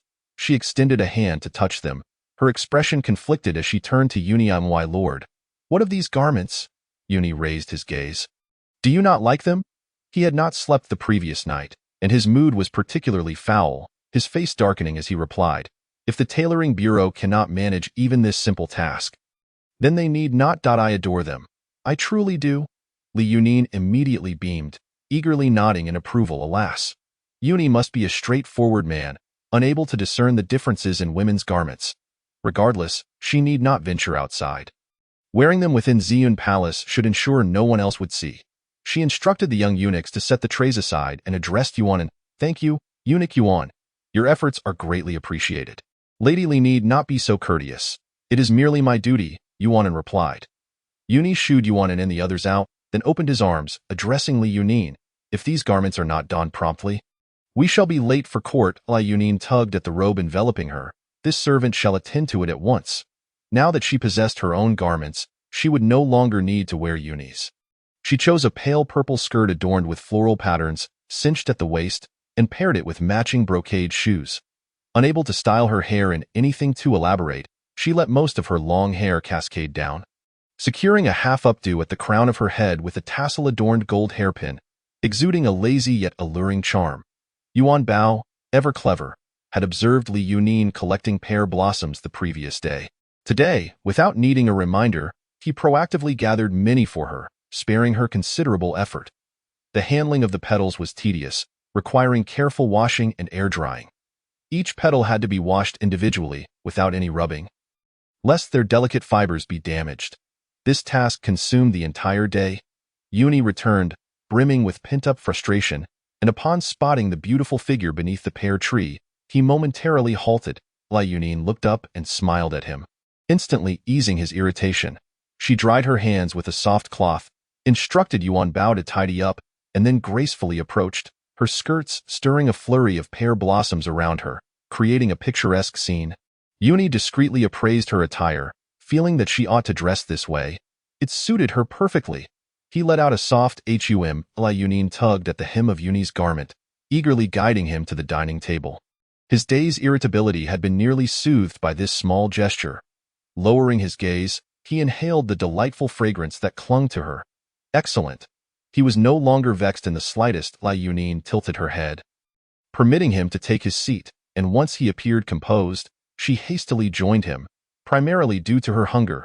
As she ate, she observed his demeanor, noting the relaxation in his brow, and boldly inquired, "My lord?" Yuni glanced at her but remained silent. "My lord, would you be able to procure some storybooks for me?"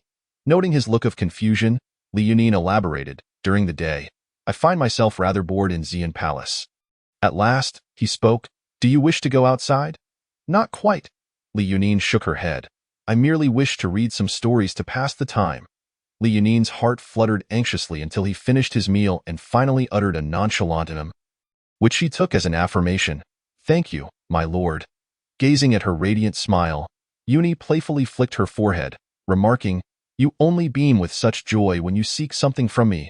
Unbeknownst to him, this gesture held a deeper intimacy. Though Li Yunin was all too aware, she chuckled inwardly, realizing the distance between them had unwittingly narrowed.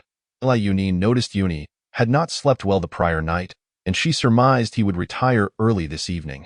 After washing the pear blossoms, she found herself perspiring, leading her to wash her hair again. Once dried, she instinctively climbed into bed, extending her head towards him with a beguiling smile.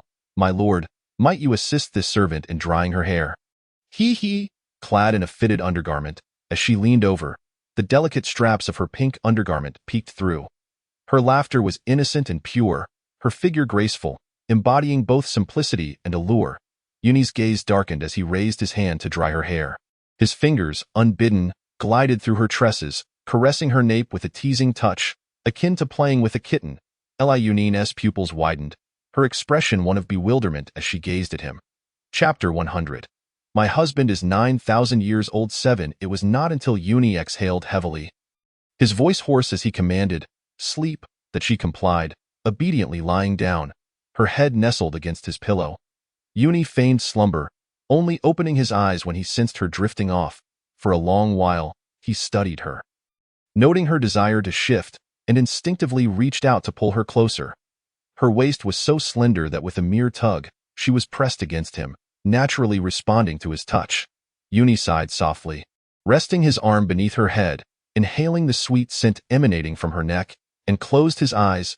Li Yunin awoke once more, this time to a sensation of heightened intimacy. One of Yuni's arms encircled her neck while the other rested on her waist. Their bodies pressed closely together, sharing an unbroken bond. Her hand had slipped beneath his clothing. Was there any difference from consummation? Li Yunin found herself at a loss, unsure whether to feign ignorance or shyness. After much contemplation, she resolved to act as though she were oblivious. She shut her eyes, a question she could not answer.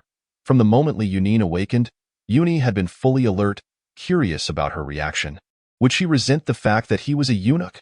Would disgust flit across her face? Watching her eyes dart around, he saw only surprise and embarrassment, and to his astonishment, she eventually fell back into slumber. Could she truly sleep so soundly? He felt her delicate hand, soft as silk, resting on his abdomen. Drawing her closer, Yuni recognized that this decision was ill-fated, yet he was curious to experiment. Life alone was simply too dull. Secrets within the palace are fleeting. Within a fortnight, the entire Imperial court was aware that the Master of the Seal was doting on a woman. He had instructed the tailoring bureau to use the finest fabrics and the most skilled embroiderers to craft garments for her overnight. He even had the Department of Treasures create exquisite jewelry and floral crowns from the finest pearls and gems. The royal kitchen provided a variety of gourmet meals 3 times a day, each meal distinct, delivering culinary delights to Xian Palace. Observant individuals noted that ever since the Master of the Seal had this woman by his side, his temperament had improved, he executed fewer executions, and his countenance was no longer shrouded in gloom. Some rejoiced, while others despaired. The servants breathed a sigh of relief, but concubine Zhao shattered several vases in the Chang'an Palace. How could there be a woman beside the Master of the Seal? "My lady, please calm your anger," her chief maid, Tao Ji, interjected.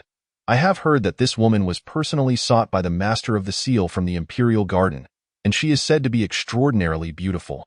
"How beautiful can it be? Is there anyone more exquisite than the Empress?" Zhao Marin exclaimed in anger. "I have never seen her, but I am certain she cannot rival your beauty, your highness. You are, after all, the most enchanting woman in the entire Imperial harem. Then why is he behaving like this?" Zhao Marin's frustration boiled over. Why would the Imperial Guardian ignore her overtures and instead dote on a mere palace maid? Tao Ji, sensing Zhao Marin's turmoil, softly consoled her. Your Highness, do calm your temper. It is merely a matter of sharing a meal together. The Imperial Guardian, being incomplete, naturally seeks companionship from a maid in moments of solitude. She had painstakingly found an excuse to have him assist her in selecting a maid, hoping to foster a closer connection with him. Yet, unexpectedly, while Yun-yi agreed and chose a maid, he carelessly sent a eunuch to deliver her, never bothering to show his face. He, a eunuch, dared to act aloof towards her. Thinking of his strikingly handsome visage, Zhao Marin clenched her handkerchief. She had never encountered a man of such striking beauty. Though he may not be a complete man, she did not mind. After all, the complete emperor was merely average, his countenance not even as fine as Yun-yi's. If she were to have Yun-yi by day and the emperor by night, would not her days be splendid? She was prepared to overlook it, only to find that Yun-yi had begun to adopt an air of superiority. What manner of woman could so captivate Yun-yi? Even to the point of offending her? Zhao Marin resolved to uncover the truth. Once she marred that woman's face, she would see if Yun-yi would continue to shower her with affection. Li Yun-yun had awakened from Yun-yi's embrace for several consecutive days, now able to do so without a change in her demeanor. Noticing that Yun-yi made no effort to resist her advances, she became increasingly bold, casually turning to her side at night and slipping her hand inside. Yun-yi admired her audacity, grasping her wrist and pulling her close to his chest, his gaze profound as a deep well, always making advances towards me. Do you not fear? Li Yun-yun met his eyes directly. Fear? The Imperial Guardian is a good man, huh? You are the first to declare me a good man. That is because I possess discernment, she replied. Raising an eyebrow, Yun-yi leaned closer, one hand cradling her neck, their noses nearly touching, their breaths entwined. Though he is a eunuch, he knows how to toy with women. Are you not afraid of what I might do to you? Her eyes sparkled with clarity, devoid of fear. From the moment she stepped into the Ziyun Palace, she was destined to belong to the Imperial Guardian, was she not? Yun-yi's gaze darkened, somewhat overwhelmed by her glistening eyes. He raised a hand to cover her eyes, his voice hoarse. Sleep. With that, he tightened his embrace, burying his head in her neck. Inhaling deeply, Li Yun-yun felt a tingling sensation from his breath, her neck growing numb, prompting her to shift restlessly, though not move. His voice was low and dangerous. With such a tone, how could she possibly obey? Li Yun-yun trembled slightly, a nervous whimper escaping her throat. His breathing grew heavier, his hand tightening around her waist. As his body heat intensified, he sighed and pressed his lips against the skin of her neck. Li Yun-yun grasped his clothing tightly, her eyes closed. Shivering, he lingered at her neck, lightly licking and sucking, leaving behind mark after mark. The Imperial Guardian, she murmured, her voice both delicate and alluring. Silence. Yun-yi fiercely sucked a few more times, growling. If you wish to live, do not utter a word. Oh. She ceased speaking, only trembling more violently, as if in fear or anxiety. The fabric of his shirt was crumpled by her tight grip. Her skin, soft and supple, was irresistible to Yun-yi. This was where her essence was most potent. He inhaled deeply, noticing the left side of her neck had turned crimson, and then shifted to the right. Li Yun-yun was extremely anxious, her body twisting uncomfortably. She bit her lip, struggling to restrain herself. Yet soft whimpers escaped her tightly closed lips, as if protesting against his actions. Yun-yi took a couple more deep breaths, then released her. What is there to fear? I shall not devour you. Chapter 101. My husband is the 9,000 years old. Li Yun-yun finally found an opportunity to breathe. She opened her moist eyes, slightly reddened and hazy, staring blankly at him. Her expression was somewhat flustered, fragile, and just a hint of alluring charm, making one desire to ravage her.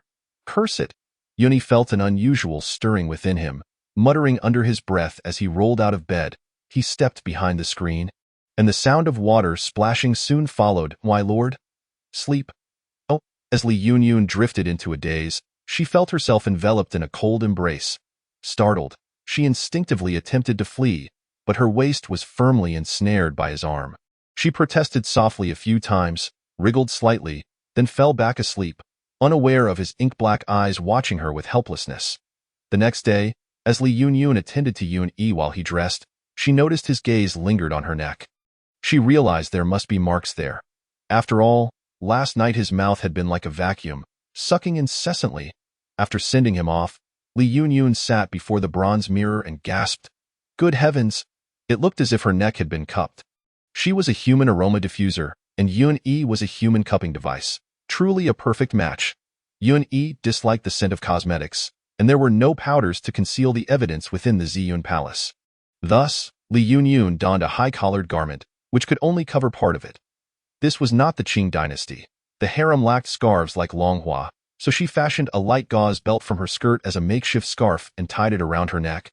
Completing it with a bow, she observed herself in the mirror and thought that if she remained still and attentive, it should go unnoticed. Just when she thought she could spend the day as usual in the palace, someone arrived in the afternoon. Yuan Bao came to announce, "My lady, Zhao Marin from Qing'an Palace requests your presence." Zhao Marin? Li Yunyun raised an eyebrow. She was her adversary. Before she could seek her out, Zhao Marin had come looking for her. However, the two had yet to engage with one another. Why would Zhao Marin think to visit her? Was she waiting outside? No, Zhao Marin had sent her maid, Tao Ji, to invite her. Did she mention the reason? The servant shook her head, adding, "My lady, Zhao Marin has always acted unpredictably. Should I send someone to inform the Imperial Guardian?" No need. Li Yunyun approached the bronze mirror to check her appearance. Donning an impeccable smile, "The Imperial Guardian is busy.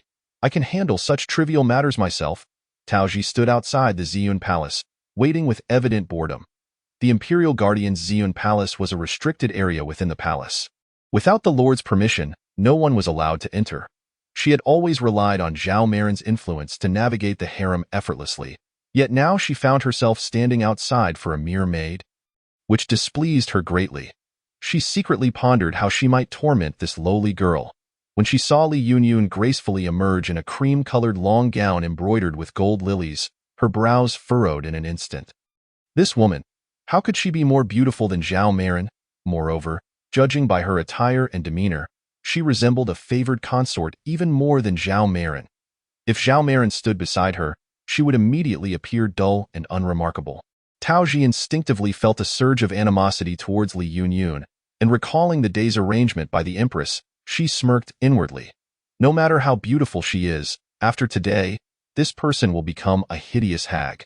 Li Yunyun paused beside her and said, "Tao Ji, was it? Lead the way."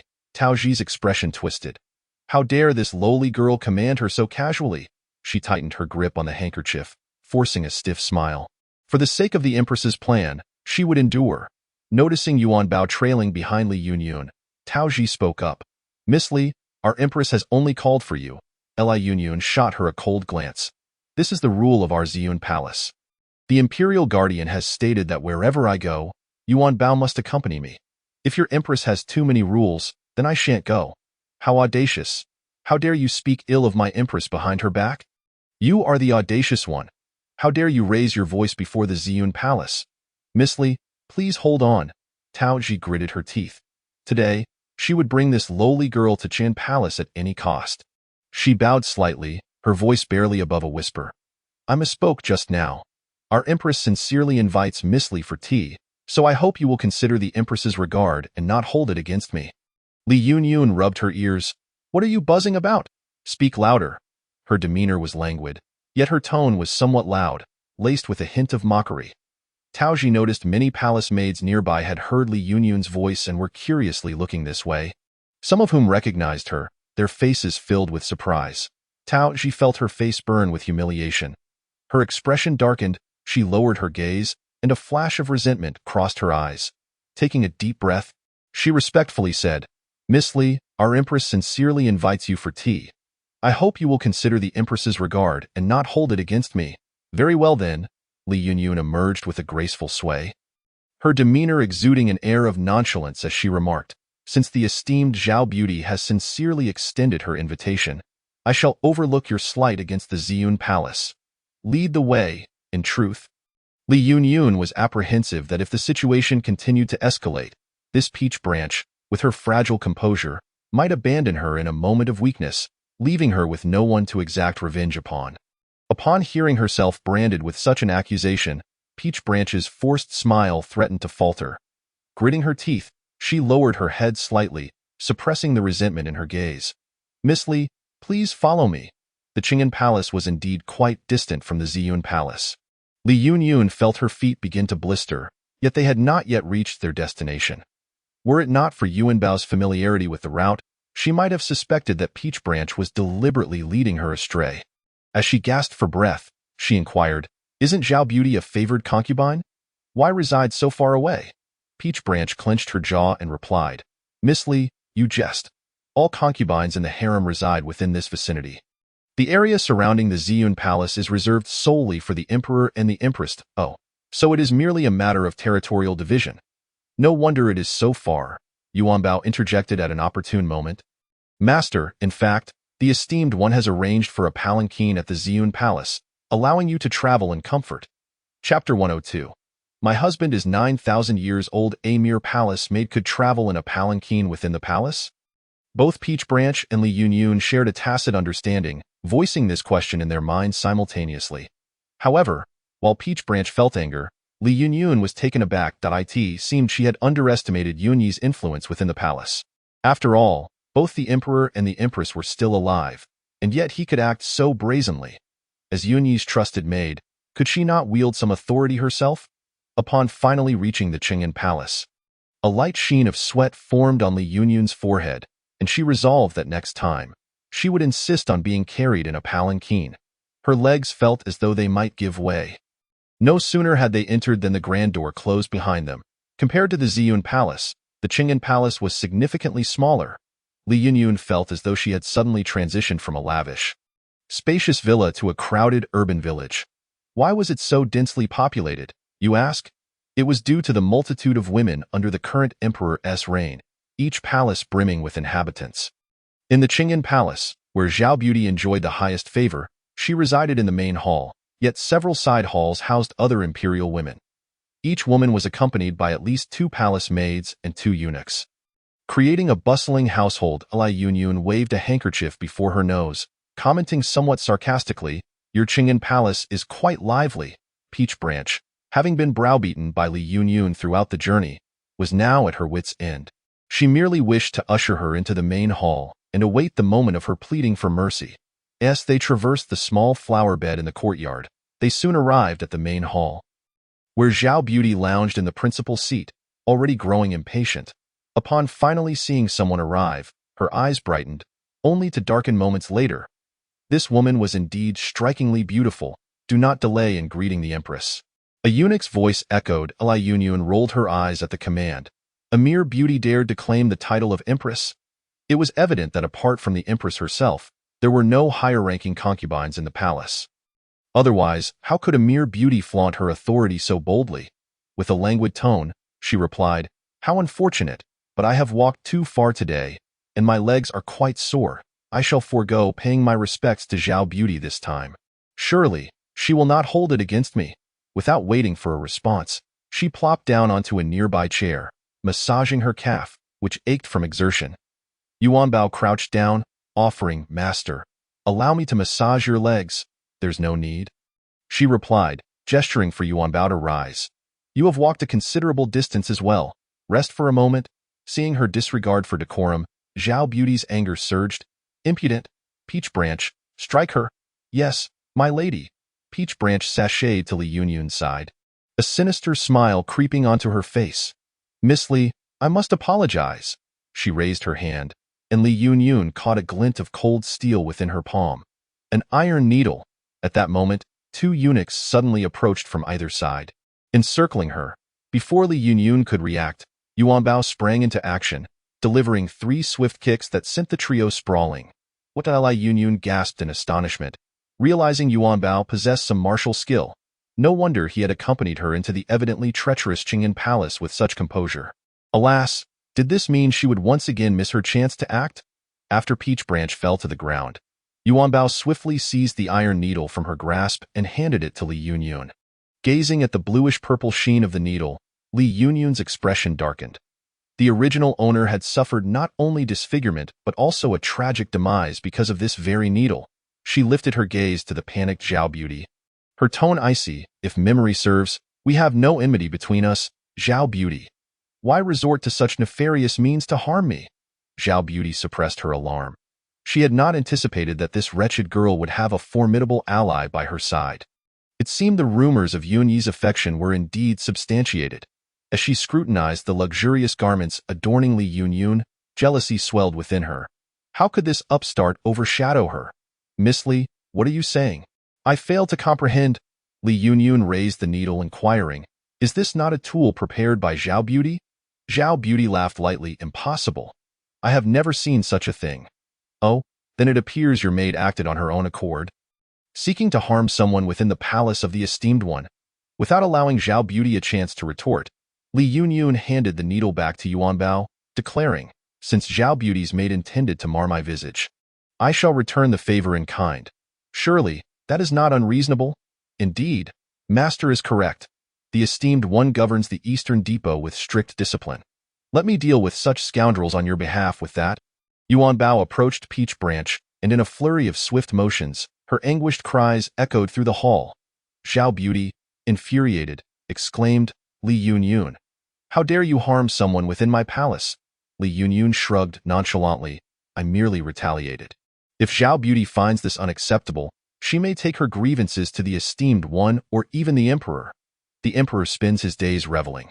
Why would he concern himself with such matters?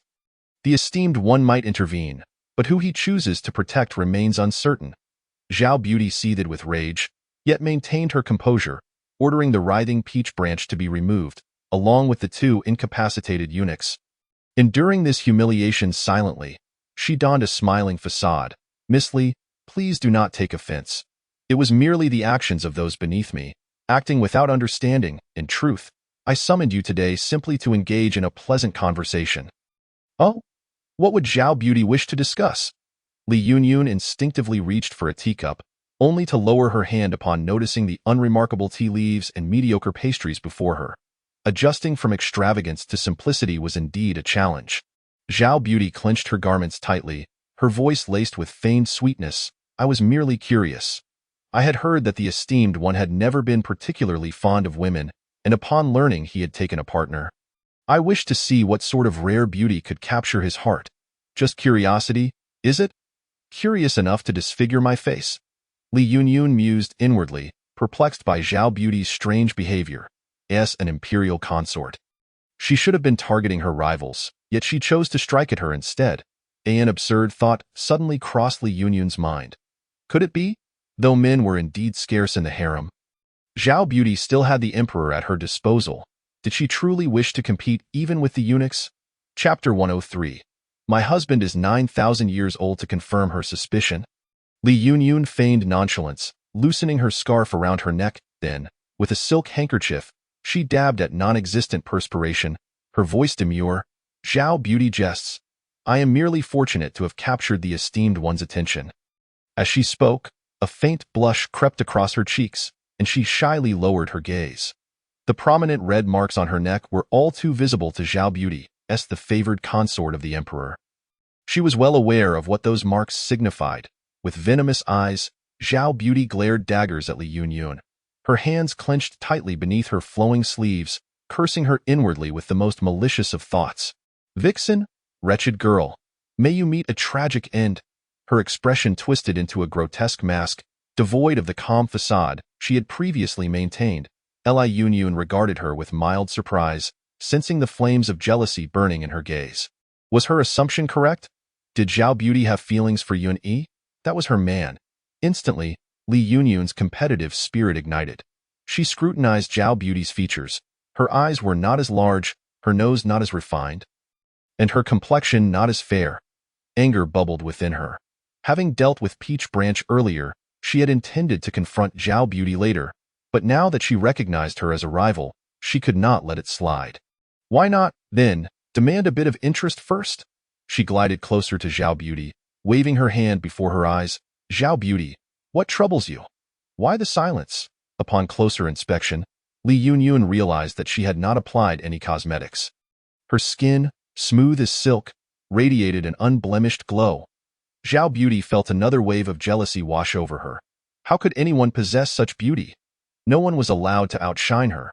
She would find a way to ruin this face. If she could not destroy it, then she would ruin the person altogether. Her hands clenched into fists, forcing a smile laced with false sincerity. I find myself a bit fatigued today. Perhaps I shall invite Miss Li for tea another day. Very well. Li Yunyan had just completed her little antics and was ready to leave. Earlier, she had sprinkled a certain powder on Zhao Marin, which would not take effect until 3 days later. By then, no one would suspect her involvement. With Yuan Bao in tow, she exited the Qingyan Palace unscathed. However, as she was halfway through, she encountered the hurriedly approaching Yuni. "Greetings, Master Zhang Yin," the servant girl said. Yuni paused momentarily, suppressing the urgency on his face, and resumed his cold and aloof demeanor. "How dare you roam about without my permission?" he said icily. Li Yunyan, already feeling a mixture of frustration and bitterness, was further disinclined to appease him upon witnessing his expression. "It's all because of you." She shot him a glare, huffed in disdain, and walked past him, leaving Yuni in a state of disarray. How dare she raise her voice at him? Yuan Bao quietly informed him of the day's events and then hurried after Li Yunyan. Since the master had assigned him to Li, she was his primary concern. After hearing Yuan Bao's words, Yuni's expression shifted. He had not anticipated that Zhao Marin would be so audacious as to extend her reach into his Ziyun hall. Casting a glance at Yuanan, he strode after her with purpose. Upon entering the room, Yuni found Li Yunyan seated at the edge of the bed, having removed her shoes and socks, gently blowing on her sore feet. "Have your feet blistered?" he inquired, moving closer to inspect. The soles were indeed reddened, with several small blisters. "Why didn't you take a soft palanquin?" Yuni felt a mix of anger and intrigue. It was the first time a woman had expressed her displeasure in his presence, and for some reason, he had no inclination to harm her. "What exactly are you upset about?" Detecting a hint of impatience in his tone, Li Yunyan's eyes brimmed with tears. She looked up at him with glistening eyes, asking plaintively, "Who is more beautiful, Zhao Marin or I?" Even though Yuni was accustomed to grand spectacles, this question left him momentarily bewildered. She sniffled and pressed on, "Master Zhang Yin, please tell me, who is truly more beautiful, me or Zhao Marin?" This was utterly unrelated.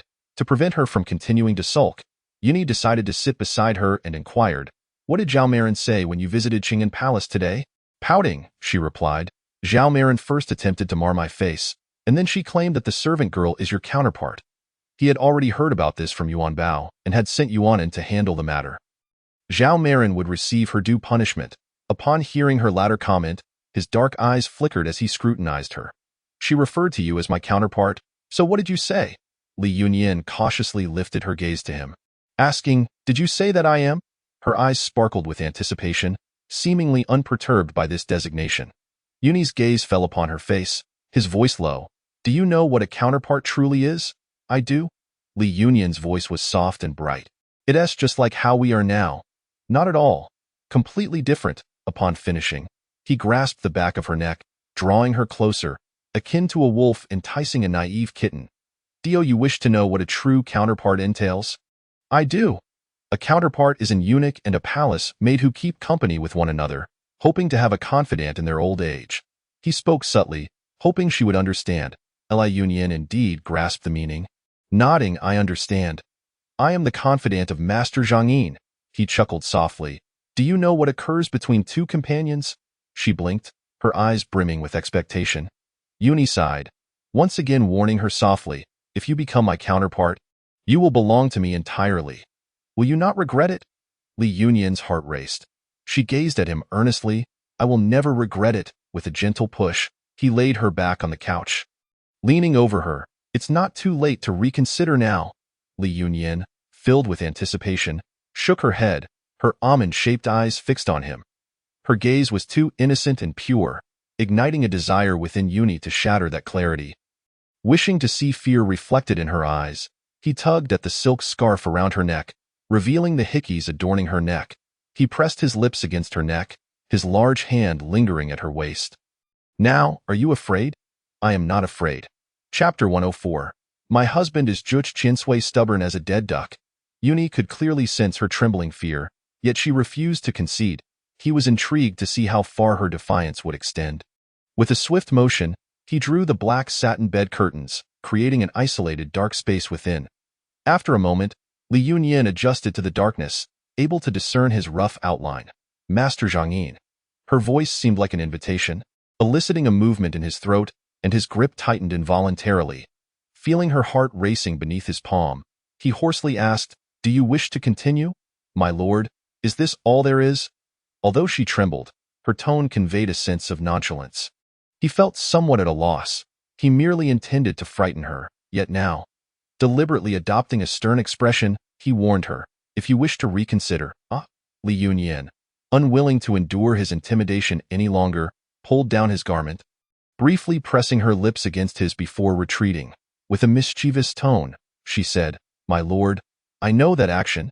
Yuni felt the fleeting softness of her lips, infused with a hint of sweetness, leading his rationality to dissipate entirely. All he craved was to experience that softness once more. In a low voice, he remarked, "Oh, are you instructing me on how to behave?" Then, without hesitation, he seized the nape of her neck and lowered his head. His kiss was quite inexperienced, and Li Yunyan passively reciprocated, emitting soft gasps.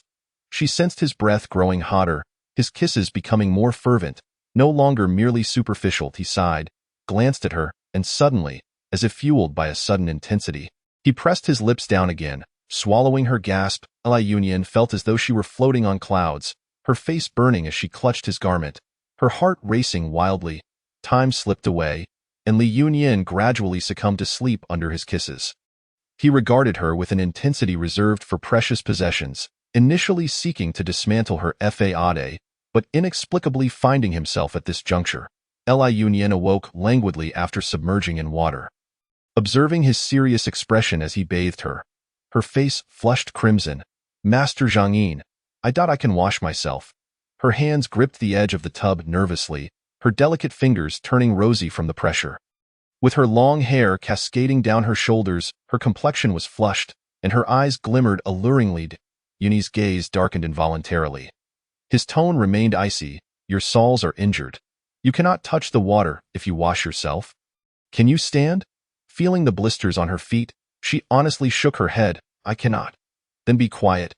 Li Yunyan, patting her belly, awkwardly smiled. "Master Zhangyin, we haven't dined yet." After lightly tapping her forehead, Yuni resignedly went to fetch the meal. Li Yunyan got up, donning a simple RU skirt. As she ate, she giggled charmingly, occasionally stealing glances at his long, elegant hands. His fingers were well-proportioned and beautiful, akin to a piece of art. Yuni felt somewhat uneasy under her gaze. After their kiss, he realized he could no longer maintain his stern demeanor. He lightly tapped her bowl with his chopsticks. "Focus on your meal." "Okay." Having eaten her fill, the sky had darkened significantly, sated and warm. She felt drowsy, and after washing up, she yawned and climbed into bed. Yuni followed her, and the bed curtains fell.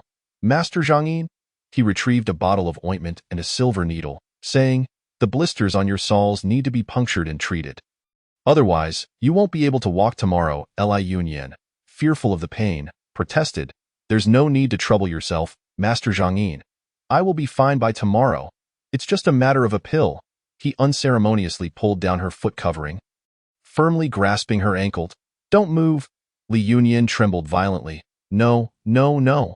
I'm afraid of pain. Don't puncture. Be quiet." Yuni exerted some force, rendering her immobile. Li Yunyan squeezed her eyes shut, wailing, "Woo-woo. Don't. It's murder." The silver needle gently pierced the blister, swiftly puncturing it. After cleaning with a cloth, she wiggled her toes, exclaiming, "Master Zhangyin, it doesn't hurt that much." "Heh," he chuckled. "You're frightened over such a trivial matter." Pouting, she replied, "Because I'm afraid of pain." He glanced at her lips, then descended from the bed to put away the ointment. Upon returning, he captured her neck, leaning down. Days slipped by effortlessly. Li Yunyan leisurely enjoyed the plump cherries while Yuanbao animatedly recounted the palace gossip. Recently, for reasons unknown, Zhao Marin had suddenly developed rashes all over her body. Li Yunyan covered her mouth, giggling. "Has she sought the Imperial physician?" "She has consulted several. The physician suggested that Zhao Marin might have eaten something wrong and advised her to avoid certain foods." After Yuanbao finished speaking, he lowered his voice and said, "I quietly inquired of the Imperial physician, and it appears that the rashes on Lady Zhao's body are large and red, with numerous blisters forming. Lady Zhao cannot help but scratch them, and I've heard that even after she recovers, there will be marks left behind." "Oh dear, that must be quite the ordeal." "Indeed." Yuan Bao was aware that his master held a disdain for Lady Zhao, and thus grew more animated as he spoke. I heard that when His Majesty went to see her and saw her face covered in rashes, it startled him greatly. He turned and left in a huff, choosing instead to favor one of the maidens in the side chamber. Is that so? Li Yunyan thought of the crowded quarters in the Palace of Eternal Gratitude and, with a sense of schadenfreude, remarked, His Majesty truly dotes on Lady Zhao. Even when she is ill, he remains by her side in the Palace of Eternal Gratitude. But, is accompanying her from another room still a form of companionship? Yuan Bao agreed. What you say is true, my lord. His Majesty has always been one to value loyalty and affection. Li Yunyan lowered her gaze, concealing the mockery in her eyes. Relying on her beauty, Lady Zhao had become spoiled by her favor, behaving tyrannically within the harem. If only she could ruin that which Lady Zhao prided herself on, how would she maintain her status thereafter? She had thought that by merely imposing a minor restraint, she had already collected her due interest. Yet mere days later, news of Lady Zhao's fall in the courtyard reached her. The fall had been severe. Lady Zhao lost 2 of her front teeth and broke her leg, rendering her bedridden for at least 2 to 3 months. Was this the heavens taking notice? Or was someone executing divine justice? She gently nudged the man buried in her neck, her voice soft and delicate. Zhang Yin, was it you who orchestrated Lady Zhao's misfortune? He lifted his head, his fingers tracing the delicate curve of her neck. His breath was warm, his gaze fervent, filled with a deep, suppressed desire, a picture of yearning that could not be expressed. Li Yunyan thought to herself that he deserved it. After all this time, he was still pretending with her. She was merely putting on an act, feigning ignorance. After all, the one suffering was not her. Chapter 105. My husband is 9,000 years old. Yun Yi did not deny it, catching his breath as he stated with a sense of gravitas, she should not have set her sights on you. So it was indeed him. Li Yunyan felt elated, her smooth arm wrapping around his neck as she spoke softly, Thank you, Zhang Yin. You are truly kind to this servant. After which, she playfully nibbled on his chin. He chuckled, clearly pleased with her reaction. Since you are aware that I treat you well, how do you intend to repay me? Li Yunyan bit her lip and, with a bashful air, whispered in his ear. This servant also wishes to serve you, so please, teach me. Yun Yi's pupils constricted. Even in this moment, he felt himself on the brink of collapse. If she were to serve him, the thought sent his gaze into unfathomable depths. Noticing his expression turn serious, Li Yunyan felt a twinge of fear, trembling delicately. Zhang Yin. Her voice was as soft as silk, rendering Yun Yi's ears tingling with pleasure. His voice was hoarse and laced with danger. Is it that I do not satisfy you enough, allowing your thoughts to wander elsewhere? And no, he kissed her deeply, biting gently at the tender flesh of her neck, imbued with a hint of punishment. Her voice trembled with soft whimpers, her delicate fingers clinging to his bulging arm, feeling the throbbing veins that exuded raw, primal energy. Zhang Yin. Woo-woo. Good girl, he tenderly caressed the ends of her hair, his gaze fixated upon her. Missing not a single expression that flitted across her face, Li Yunyan bit her lower lip, her eyes shimmering with a rosy haze. In this moment, it was far too embarrassing. He cradled her into the bath, gazing affectionately at her tear-streaked face, and gently squeezed her hand. The next day, Li Yunyan awoke, her back and legs sore, feeling a sharp pain in her palms. Her wrists ached as well. She lifted her hands to the bright sunlight, shocked to see how red her palms were. Hiss, could it be that I inadvertently scraped myself somewhere? Not giving it much thought, she remembered that there were plenty of ointments in the Ziyun Hall for minor injuries. She applied some hastily and wrapped her palms in a white cloth, disregarding it afterward. Yuni had already left. She had woken up late and was unaware of when he had risen. Recalling his fervor from the previous night, Li Yunyan mused, when one suppresses their desires for too long, it can lead to madness. She needed to find a way to break this stalemate. It is indeed quite busy. If I pause for too long, my thoughts begin to wander, so I must find more to occupy myself with. Oh, being busy is good. It will help expend some energy, leaving me without the strength to provoke him. Though their thoughts diverged, they managed to engage in conversation. By the way, Yun Yi took a sip of his soup, then spoke slowly. Recently, the Palace of Eternal Gratitude has been rather tumultuous. If anyone comes to seek you out, just say I forbid it, and you must not go outside in the palace of eternal gratitude. She only recognized Lady Zhao. Li Yunyan asked, but what trouble could Lady Zhao be up to now? Well, he continued, her maternal family has some connections and has found a renowned doctor who has nearly cured her rashes and has even set her broken leg. I worry that once she recovers, she will come to trouble you again. Humph. Li Yunyan pouted. I have truly suffered an unwarranted disaster. He paused his chopsticks, perplexed by her words. What do you mean by that, Yin Yin? Li Yunyan set her bowl down, playfully pinching his arm. Yuni raised an eyebrow, thinking how bold this woman had become, daring to pinch him. She leaned in, like a small cat raising its paw, and asked, do you know why Lady Zhao targets me? The fragrance wafted through the air, and Yun-Yi could not help but recall the events from the previous night in the bath. His ears flushed slightly. Why? He replied casually, though his expression was innocent enough to make Li Yunyan want to bite him. In a fit of anger, she nibbled on his chin and exclaimed, because she wants to steal you away. Steal? Yuni laughed, unfazed. I am but a eunuch. What is there to steal? I want to allow you to speak of yourself that way. Li Yunyan boldly sat on his lap, enunciating clearly, in my heart, you are the best man in the world. A man? He pondered the term with a hint of sarcasm. What makes me worthy of such a title? She stared wide-eyed, her expression earnest. Zhang Yin stands tall and strong, able to provide and protect me. Thus he is undoubtedly a good man. Yuni chuckled, gazing down at her. Is your definition of a good man really that simple? Indeed, it is that simple, she affirmed with a nod. Growing bolder, Li Yunyan sat squarely on his lap as she ate, mumbling between bites, anyhow, you are my man. I won't allow anyone to take you from me. With one arm around her waist to prevent her from slipping, Yuni held his chopsticks in the other, occasionally feeding her as her head bobbed. He ate casually, a smile playing at the corners of his mouth. Your man, you say? That sounds rather appealing. That night, he was particularly exhilarated.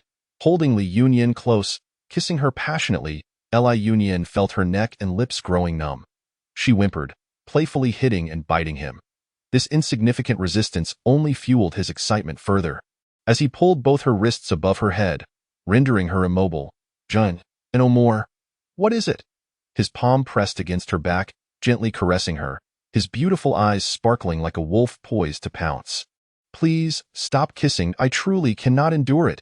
He wrapped her tightly in his embrace, his soft lips brushing against hers. Be good. And just like that, over a month had passed. Autumn had arrived, the air turning dry. And Li Yunyan felt her hands becoming rough. Previously, to accommodate Yunyi's preferences, she had refrained from using skincare products. Now, with the air so parched, she decided to concoct a simple lotion devoid of fragrance that she could use for her hands and face. Having the kitchen send over some milk and honey, Li Yunyan experimented based on her limited knowledge from her past life. Even if she ended up with nothing, soaking her hands in milk would still yield some softness.